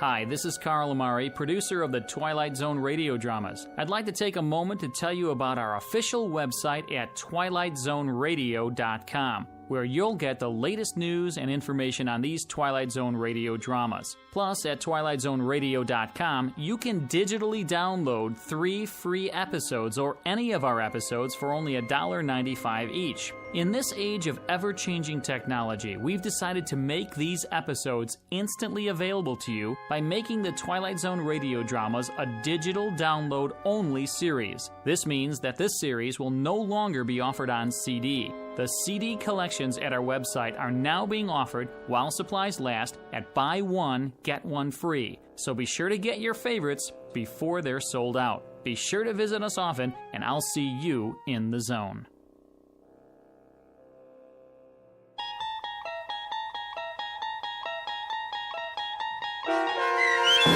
Time Enough at Last, starring Tim Kazurinsky with Stacy Keach as your narrator, was adapted for radio by Dennis Etchison and based on a script by Rod Serling from a story by Lynn Venable.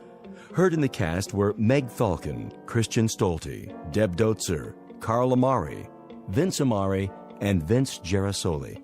To learn more about the Twilight Zone radio dramas, visit our website at twilightzoneradio.com.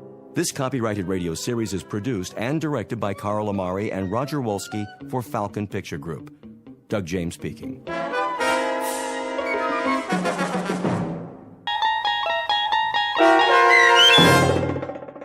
To Serve Man, starring Blair Underwood with Stacy Keach as your narrator, was adapted for radio by Dennis Etchison and written for The Twilight Zone by Rod Serling, based on a short story by Damon Knight.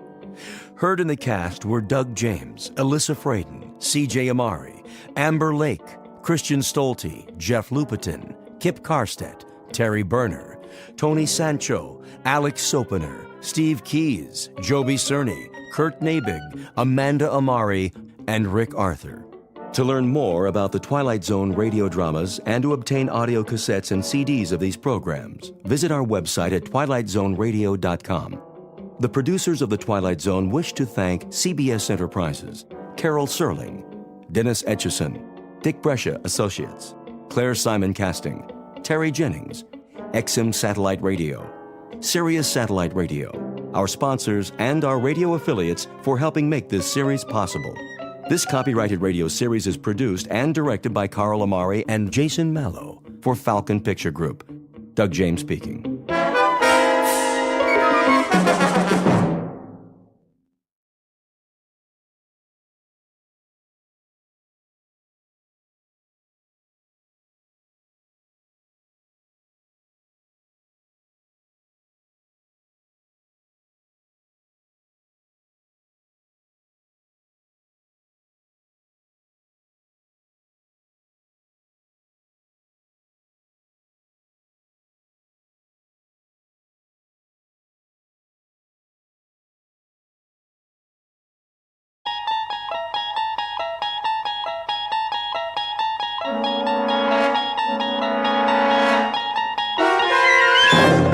You're traveling through another dimension.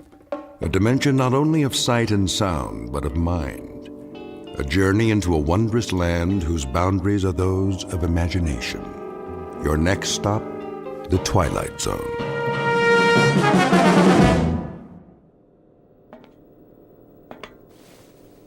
Mr. Chambers. Mr. Chambers. Now what? It is a mealtime. Repeat, mealtime. How exciting. Kindly state your preference, please. You really think I care? We have a full menu on board, suitable for human consumption. It has been designed to meet your dietary needs. I don't have an appetite. That does not compute, Mr. Chambers.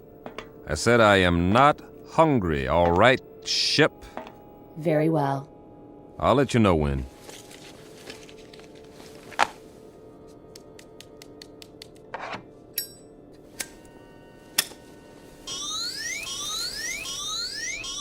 Safety alert. Oh, but it's just a cigarette. Please extinguish all smoking materials at once. Please extinguish. Okay. Deposit in appropriate receptacles. This is a mandatory safety measure. I heard you. Thank you for your cooperation. This is going to be a long trip. It is for your own good. Cigarettes are harmful. They are extremely hazardous to your health. And traveling through outer space, that's not... Comparisons are relative. Is that right? Please define your frame of reference. Well, here's a reference for you. The moon. Which moon? Anyone will do. As in, why don't you go take a flying jump at it? Kindly repeat. Forget it. You do not care for food at this time. Leave me alone. You do not care. Yes, I do not care for food at this time. Very well. Very well. Oh, ow! Oh, my hand. Please refrain from striking the walls of your sleep module. How do you expect me to sleep if you won't stop talking? We only seek assurance that your needs are being met. Your well-being is our primary concern. Yeah, right.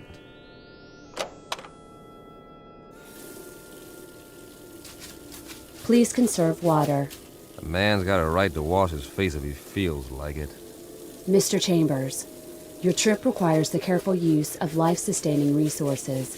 Please conserve the water supply. I forget it. I'm going to lie down now. Try and catch some shut-eye.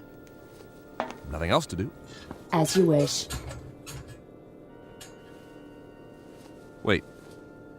Are you there, ship? Yes. What time is it? Your question is meaningless. Why? There is no time and space. Look, I only want to know... This is to say, there is no chronology that can be calibrated without a reference point. What time is it on Earth? Can you tell me that without an exercise in Euclidean geometry? Just tell me what the time is back home. What is the location of back home? New York City. In New York City, it would be 12 noon. 12 noon. Imagine that. I do not understand your request. Please rephrase. Leave me alone now. You wish solitude. Yes, I wish solitude. Very well.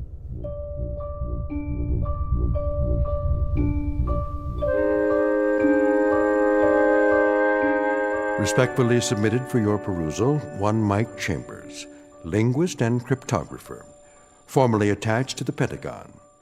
A highly educated individual who can break any code and decipher any language, at least on Earth. A man who shook hands, figuratively speaking, with a modern-day Christopher Columbus from another world. The height of this creature, a little over 9 feet, give or take a few millimeters. Weight, in the neighborhood of 350 pounds. Origin, unknown. Motives? Well now, therein lies the tale. And it's no ordinary one. You'd best hear the story from Mr. Chambers himself. Just remember, you're not on the Earth anymore. You're traveling at something close to light speed on a journey that will take you directly through the Twilight Zone.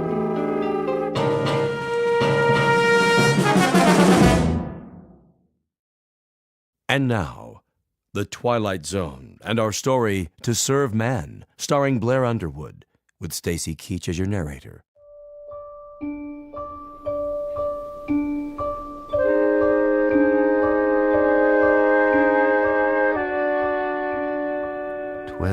Noon. Somewhere, but not here. This is the way nightmares begin, or more to the point, the way they end. Very simple, direct, and unadorned, incredible. And yet, even while they're happening, we learn to live with them. We digest and assimilate new information as best we can, beginning with the smallest bits, the ones that are easy to process. So, if it's 12 o'clock noon back home, the only home you've ever known, that's what occupies your mind.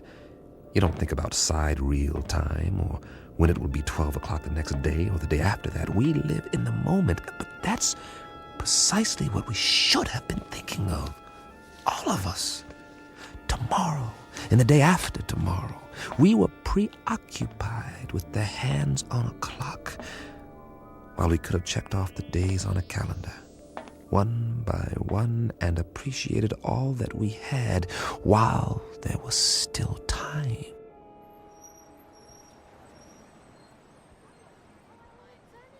It started on an April day. It was noon then, too.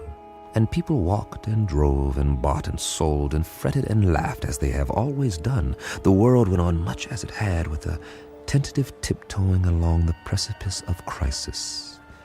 There was the economy to worry about, and wars, and the Middle East, and all the other myriad problems, major and minor, that had been with us for years, but they had somehow begun to lose their edge. I suppose because we had grown so accustomed to them. And that's when it happened. Mommy, what's that? Why, I don't know. Something flying over in the sky. It must be an airplane. But it's so bright. I know what it is. It's a flying saucer. Oh, it can't be. Look, it is. That's when we first heard they had come. And that's when we should have prepared ourselves, but we didn't. Instead, we milled around like farm animals, worried only about our creature comforts, while the Secretary General of the United Nations made the first official announcement. I watched that broadcast, the same as you did, live from the lobby of the UN in New York City.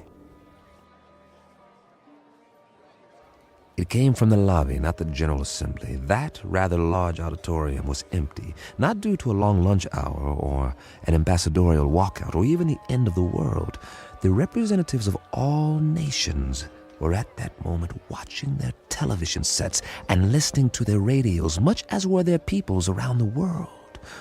For, as it turned out, this would be a rather momentous afternoon.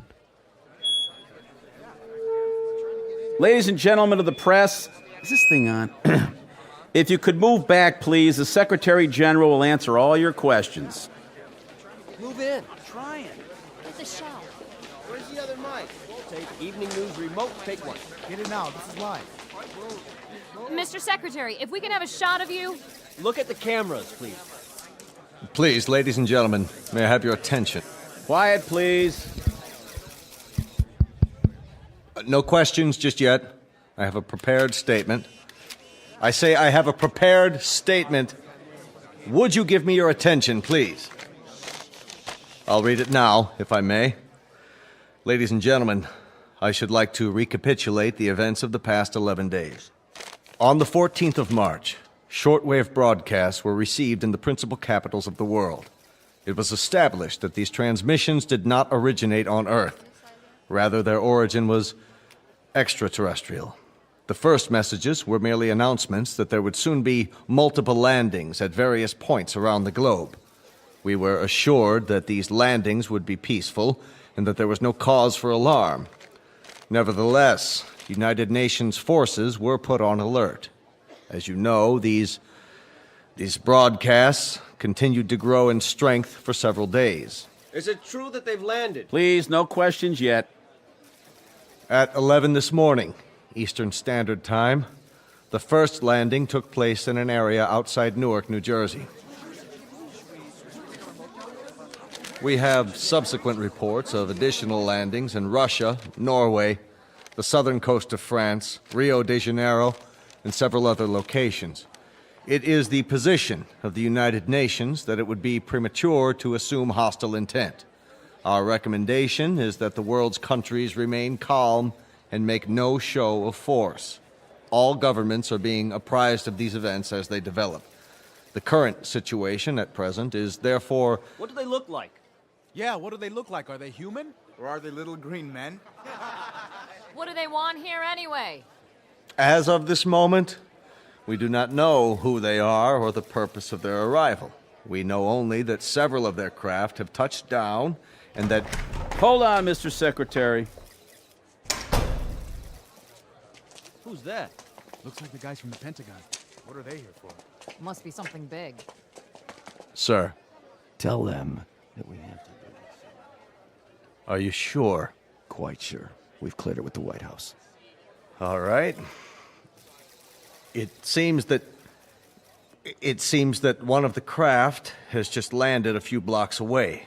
One of the representatives of the visitors is apparently on his way to this building. Now? Call the wire service. Give me a direct feed, now. It appears that he has requested an audience with the General Assembly. That's correct. In a few moments, we'll reassemble in the... Good Lord.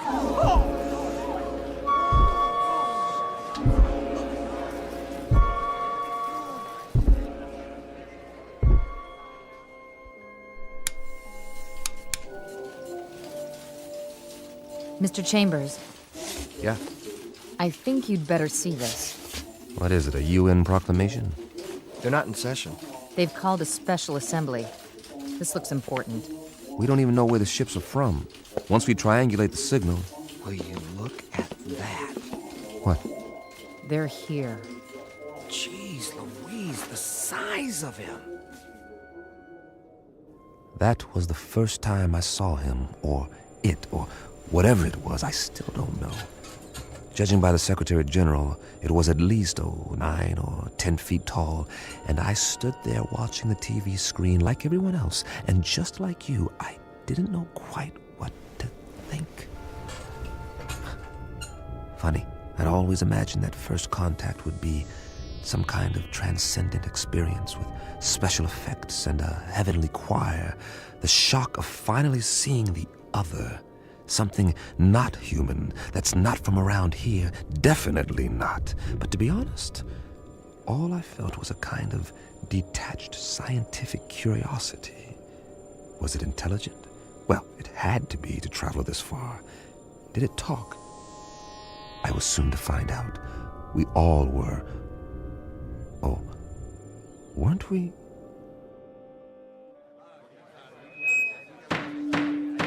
Come to order, please. May I have your attention? Not all of our member nations are here yet, but our visitor has requested an opportunity to address the assembly. So, for the moment, I would ask you all to be patient. Please, order! Order! Remain calm! The floor is yours, Mr. Or rather...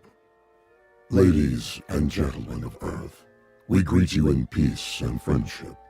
We come from a planet beyond your solar system and well beyond your galaxy. A planet far more developed than yours. Why are you here? To establish Hey, what's that book? Get a picture of it. What's the title? I can't see. He's not even moving his lips. He doesn't have lips, does he? to establish embassies here, and in the near future to set up reciprocal visits between Earth people and Canimets. Canimets, what's that? Must be what they're called. Write that down. Canimets. How do you spell it? Speaking on behalf of the governments of the people of Earth, we bid you, Canimets, welcome. How shall I address you? I have no name, as you understand the term, but you must have many questions. Please, feel free to ask me anything at all, of any nature. We have a great many questions, but to proceed in an orderly fashion, how did you discover us? How do you know our language? And as to your own planet, what is its political and social makeup? Of course, we most fervently wish to know why you have chosen us to... First of all, we must make the following admission. We do not know your language. Then how... Our own methods of communications are mental rather than verbal. Hence, the voice you hear is artificially generated. Your words, or rather, your thoughts, are received and processed by an automatic translation device. My responses are in turn electronically altered to simulate vocal sounds in a language known to you. You cannot speak, then? Not in the literal sense. Astonishing. We understand you perfectly. As to your other queries, our planet is not visible to you. It lies far beyond what you call the known universe, but it is highly advanced technologically. Its political and social makeup are complex. I cannot describe it without first educating you in the basics of our society.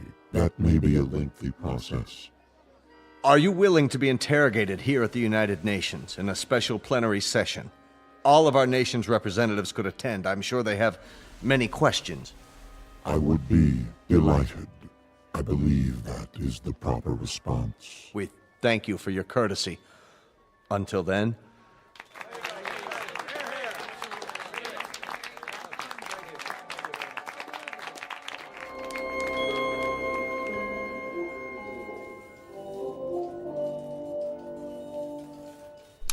Well, that's it.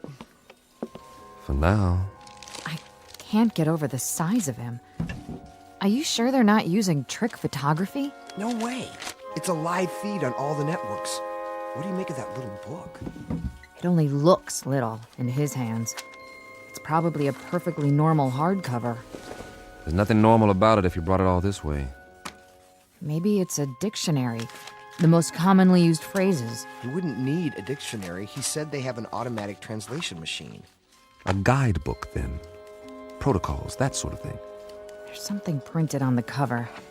If we could just get a view of it. It's not in any language we know, that's for sure. No, maybe not, but any group of symbols can be deciphered. Even non-human symbols? That would be a tough one, all right.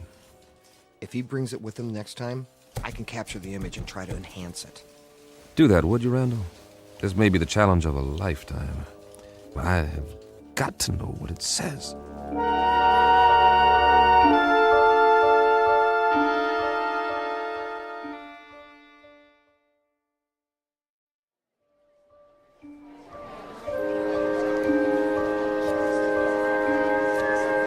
Come to order, please. Order. This meeting is now in session.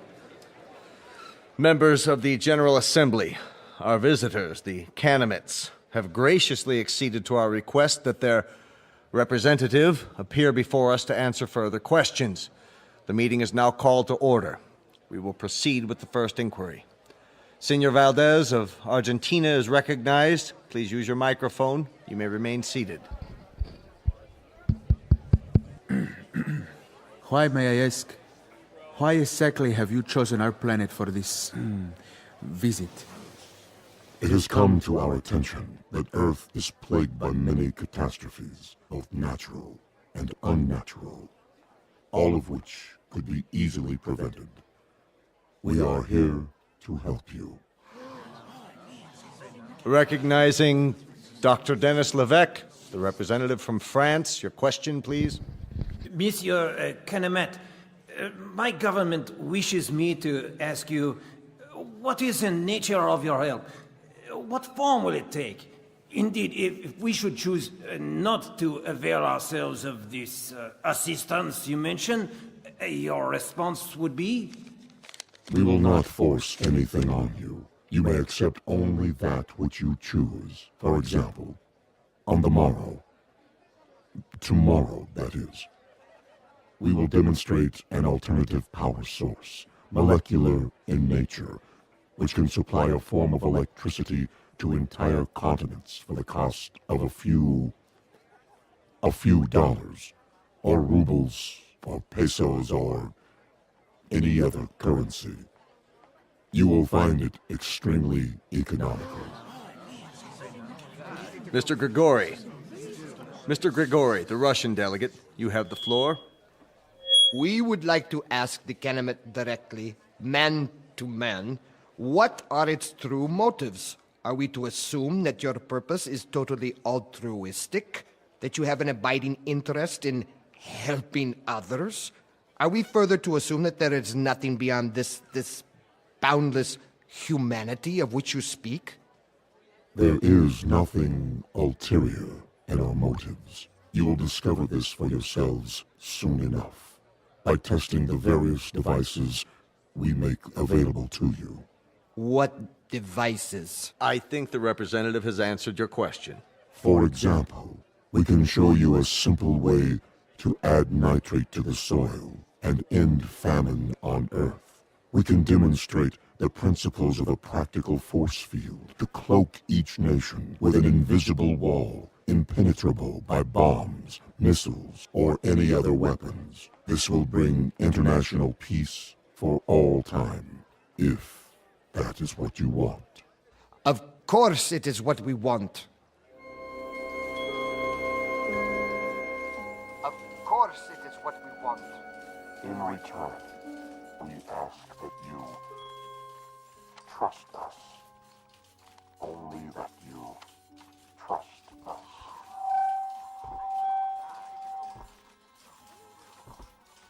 All we are saying is give peace a chance. Well, why not? Nothing else seems to work. Wait a minute. Enlarge the image. Did I just see what I thought I saw? You sure did. The Canamet left his book on the podium. Well, I'll be. He doesn't seem to have noticed. Cross your fingers. I want that book. I have a feeling it'll tell us plenty. Everything we need to know. If we can decipher it. Get on the phone and call the floor now. Tell one of the aides to pick it up with a stack of papers. Anything. Stage a distraction if necessary, but get it. Okay. That book may turn out to be the most important one ever printed. Here or anywhere else in the known universe.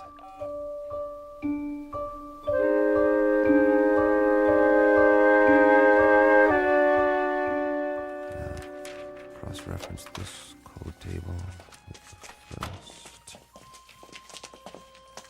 Well, Chambers? I've almost got it, Colonel. What have you got? For starters, a migraine headache and a bad case of eye strain. We're wasting our time. He can't lick it. Not in 8 hours, I can't, Colonel. It took almost a year to crack the Japanese code in World War II, and they had an army of experts working on it. This is the language of people from outer space, probably 500 times as intelligent as we are and 1,000 times more complex. You need help? All donations gratefully accepted. But, Colonel, I showed this book to everyone on my staff, and I've had a dozen people working on it since late last night. And? You must have some idea. See for yourself. We've tried pretty much everything. Single transposition, double transposition, every method of cryptography there is.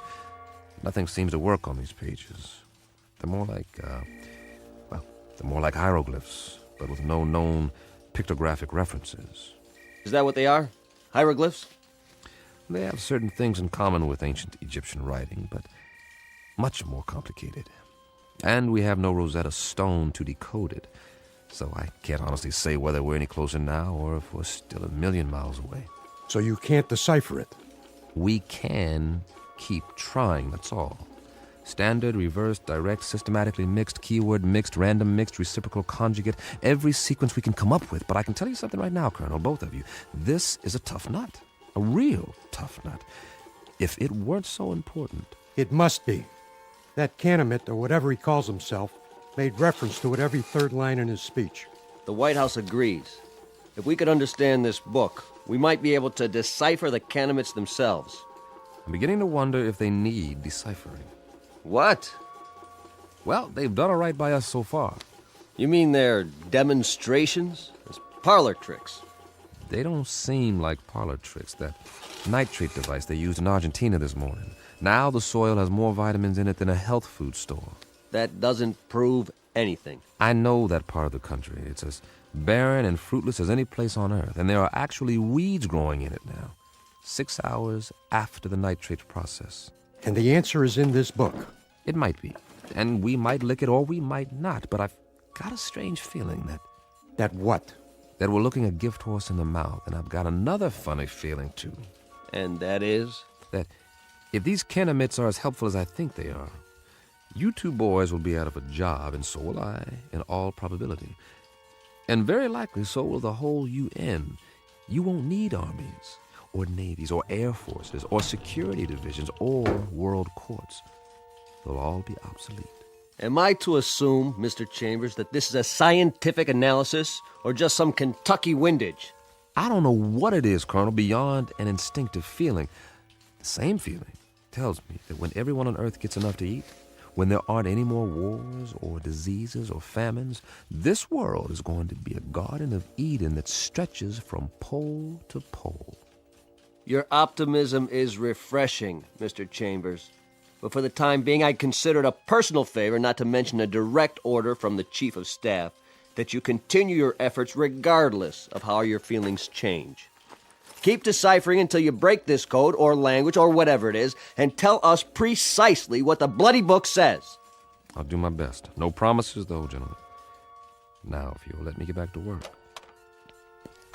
Jim, I think we've... What is it, Pat? We tried a new computer sequence. And? Look at this. We've got the title, anyway. You translated it. Are you sure? What does it say? This is an overlay. Place it over the cover of the book, like a template. Ah, brilliant. You're going to get a promotion out of this. You know that, don't you, Pat? No, it wasn't just me. Well, now, that makes the cheese a little more binding, doesn't it, Colonel? Let me see. It seems that our visitor's little textbook bears a very simple title right here on the cover. Well, what does it mean? What does it look like? I'd call that a fairly altruistic phrase, wouldn't you, Pat? I'd like to. It does seem unambiguous. It certainly does. It's a handbook. That's all. What does it say? Read the title for yourself. To serve man? This book is a set of instructions about how to do exactly what they've said. To help us, to help the world. How much clearer do you want it? They came here to serve man. That was the title of the book, no doubt about it. Pat and the rest of the staff had done it. They had come up with a template that deciphered the symbols on the cover, word for word. It was a place to start, and the most important one. At least we had confirmation of the Canamit's intentions. Everything they had said was quite literally true. They were here for our sake.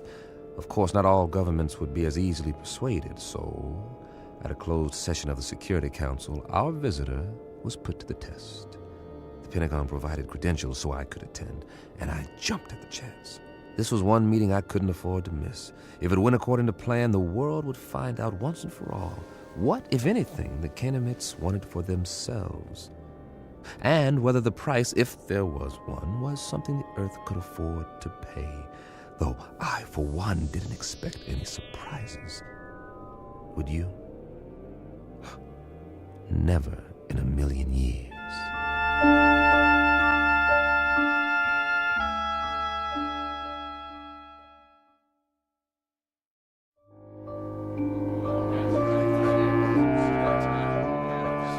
Gentlemen, let's begin.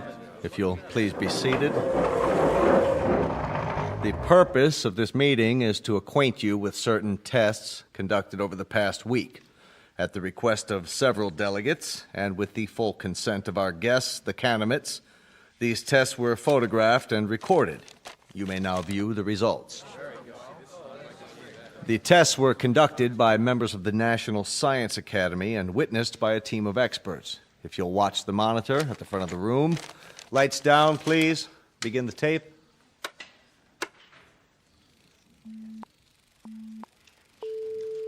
This machine is a polygraph, the standard instrument for measuring the proof or falsity of a statement. Since the physiology of the Kenemites is unknown to us, our first objective is to determine whether they react to these measurements as human beings do. We will now proceed with a dry run to establish a baseline reading. Are you ready? I am ready. I trust our small chair is not too uncomfortable? Not at all. The sensor attached to the torso registers the pulse rate. The second attachment shows electrical conductivity in the palm of the hand as perspiration increases. And the third connection shows the pattern and intensity of electrical waves emanating from the brain. With human subjects, these readings vary markedly, depending upon whether the subject is speaking the truth. I understand. Then let us begin. And please answer the questions as I instructed you previously. Very well. Regarding the relative size of Kenemites and human beings, tell me if you would, which is taller, a human or a Kenemite? Humans.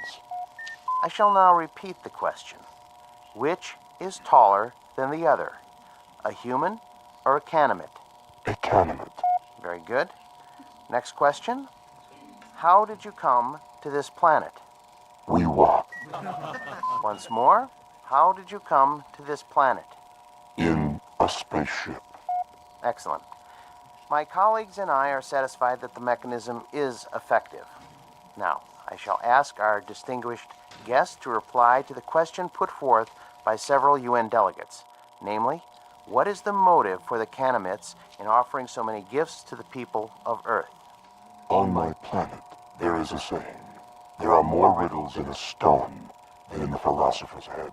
The motives of intelligent beings, though they may at times appear obscure, are simple compared to the complex workings of the natural universe. Therefore, I hope that the people of Earth will understand and believe when I tell you that our mission upon this planet is simply this, to bring to you the peace and plenty which we ourselves enjoy, and which we have brought to other races throughout the galaxies. When your world has no more hunger, no more war, no more needless suffering, that will be our reward. Thank you. Most profoundly. There you have it, gentlemen. Lights, please. I should like to pose a question. Yes, Grigori. Who is responsible for that circus? I assure you, Grigori, the tests were quite genuine. A circus, a second-rate farce. If they were genuine, Mr. Secretary, why has debate been stifled? There'll be time for discussion tomorrow, the next day, and throughout the week. No one is stifling debate. I would remind the delegate from Russia that everything the Kennemit has promised is not only worked, but worked beyond our expectations. The force field that was tested yesterday morning, nothing could get through. And suddenly we find ourselves in a brave new age. when none of us need fear a hydrogen bomb or a missile. We are on the threshold of peace, Monsieur Gregory. Peace as we have never known it. Niet. I say niet.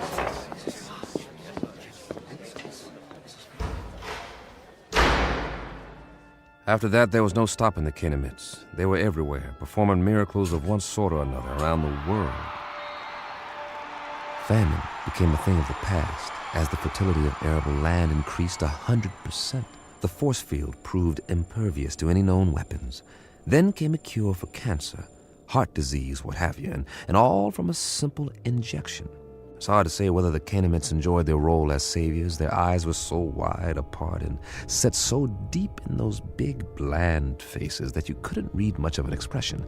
With only a tiny circular hole for a mouth, one that never moved, it was impossible to know what they were thinking because they never spoke. They weren't stern faces, only controlled, placid, almost like kindly masks. And they all looked exactly alike. They sounded the same, two calm, mechanical voices that came out of the translation devices under their robes. And then, one day, we were all out of a job, just as I had predicted. The computers and fail-safe machines in the Pentagon sat idle, covered in plastic sheeting, because no one was needed to run them anymore. As for code breakers, I might as well have stayed home. But something kept me there, as if I was waiting for the other shoe to drop.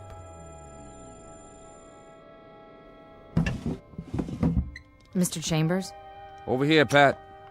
I'm going home now, boss. Need me for anything? Like what? This isn't exactly a beehive of activity anymore. You can say that again. The new story of mankind. Nobody needs to decipher anything because, well, there aren't any more codes. Because there aren't any more secret messages. I know. Drink? Well... One for the road, on the house. All right. Odd. What is? I mean, not reading about wars or insurrections or anything anymore. There's a rumor that they're going to disband the United Nations inside of a month. Here you go. The new millennium. Cheers. Cheers. How many Kenemites are here? Anybody ever figure it out? A few thousand, I guess. They've got embassies in every country now, and for everyone that comes, 1,000 of us take off on one of their ships. The reciprocal visits they promised. Now that's the odd thing, the ease with which human beings adapt. It's fantastic. One day an astronaut orbits the Earth in a little rinky-dink tin can, and they think it's the biggest moment in the history of mankind. A few years later, they're standing in line waiting to get on a ship that'll take them 1,000,000,000 miles into space, and they act like they're going on a picnic in the country. That's human beings for you. Nothing phases them. Are you going? The exchange program? I'm on one of their waiting lists. What about you, Patty? Oh, I'm on the list, too. The trouble is, their quota fills up 24 hours after they announce a new departure. But while I'm waiting, I may as well continue studying their language. Good idea. Words reflect the values of the people who use them. If we can understand the vocabulary... I've got a fair command of it now. It's not that hard, really. And there are hints. Huh. Of what? The shades of meaning, the nuances. Some of the idioms are quite similar to English. That's how we unlock the title of the book. I'll get through the rest of it one of these days. More power to you. I gave up a month ago. But if I can help you in any way... Sure, boss. Did I say something? If you can help me. That was the phrase, wasn't it? And I meant it. The only thing you can help me with is... Is what? Help me get rid of this knot in my stomach. What are you talking about? One of those nightmares when something's wrong, but you don't know what it is yet. A little bit of the old sixth sense. That tells you what? Just that maybe we should have looked this gift horse in the mouth, after all. For all we know, it could turn out to be a Trojan horse. Oh, I don't think we've got anything to worry about. I'm going where no man has gone before. How can I resist? Relax. I'll tell you all about it when I get back.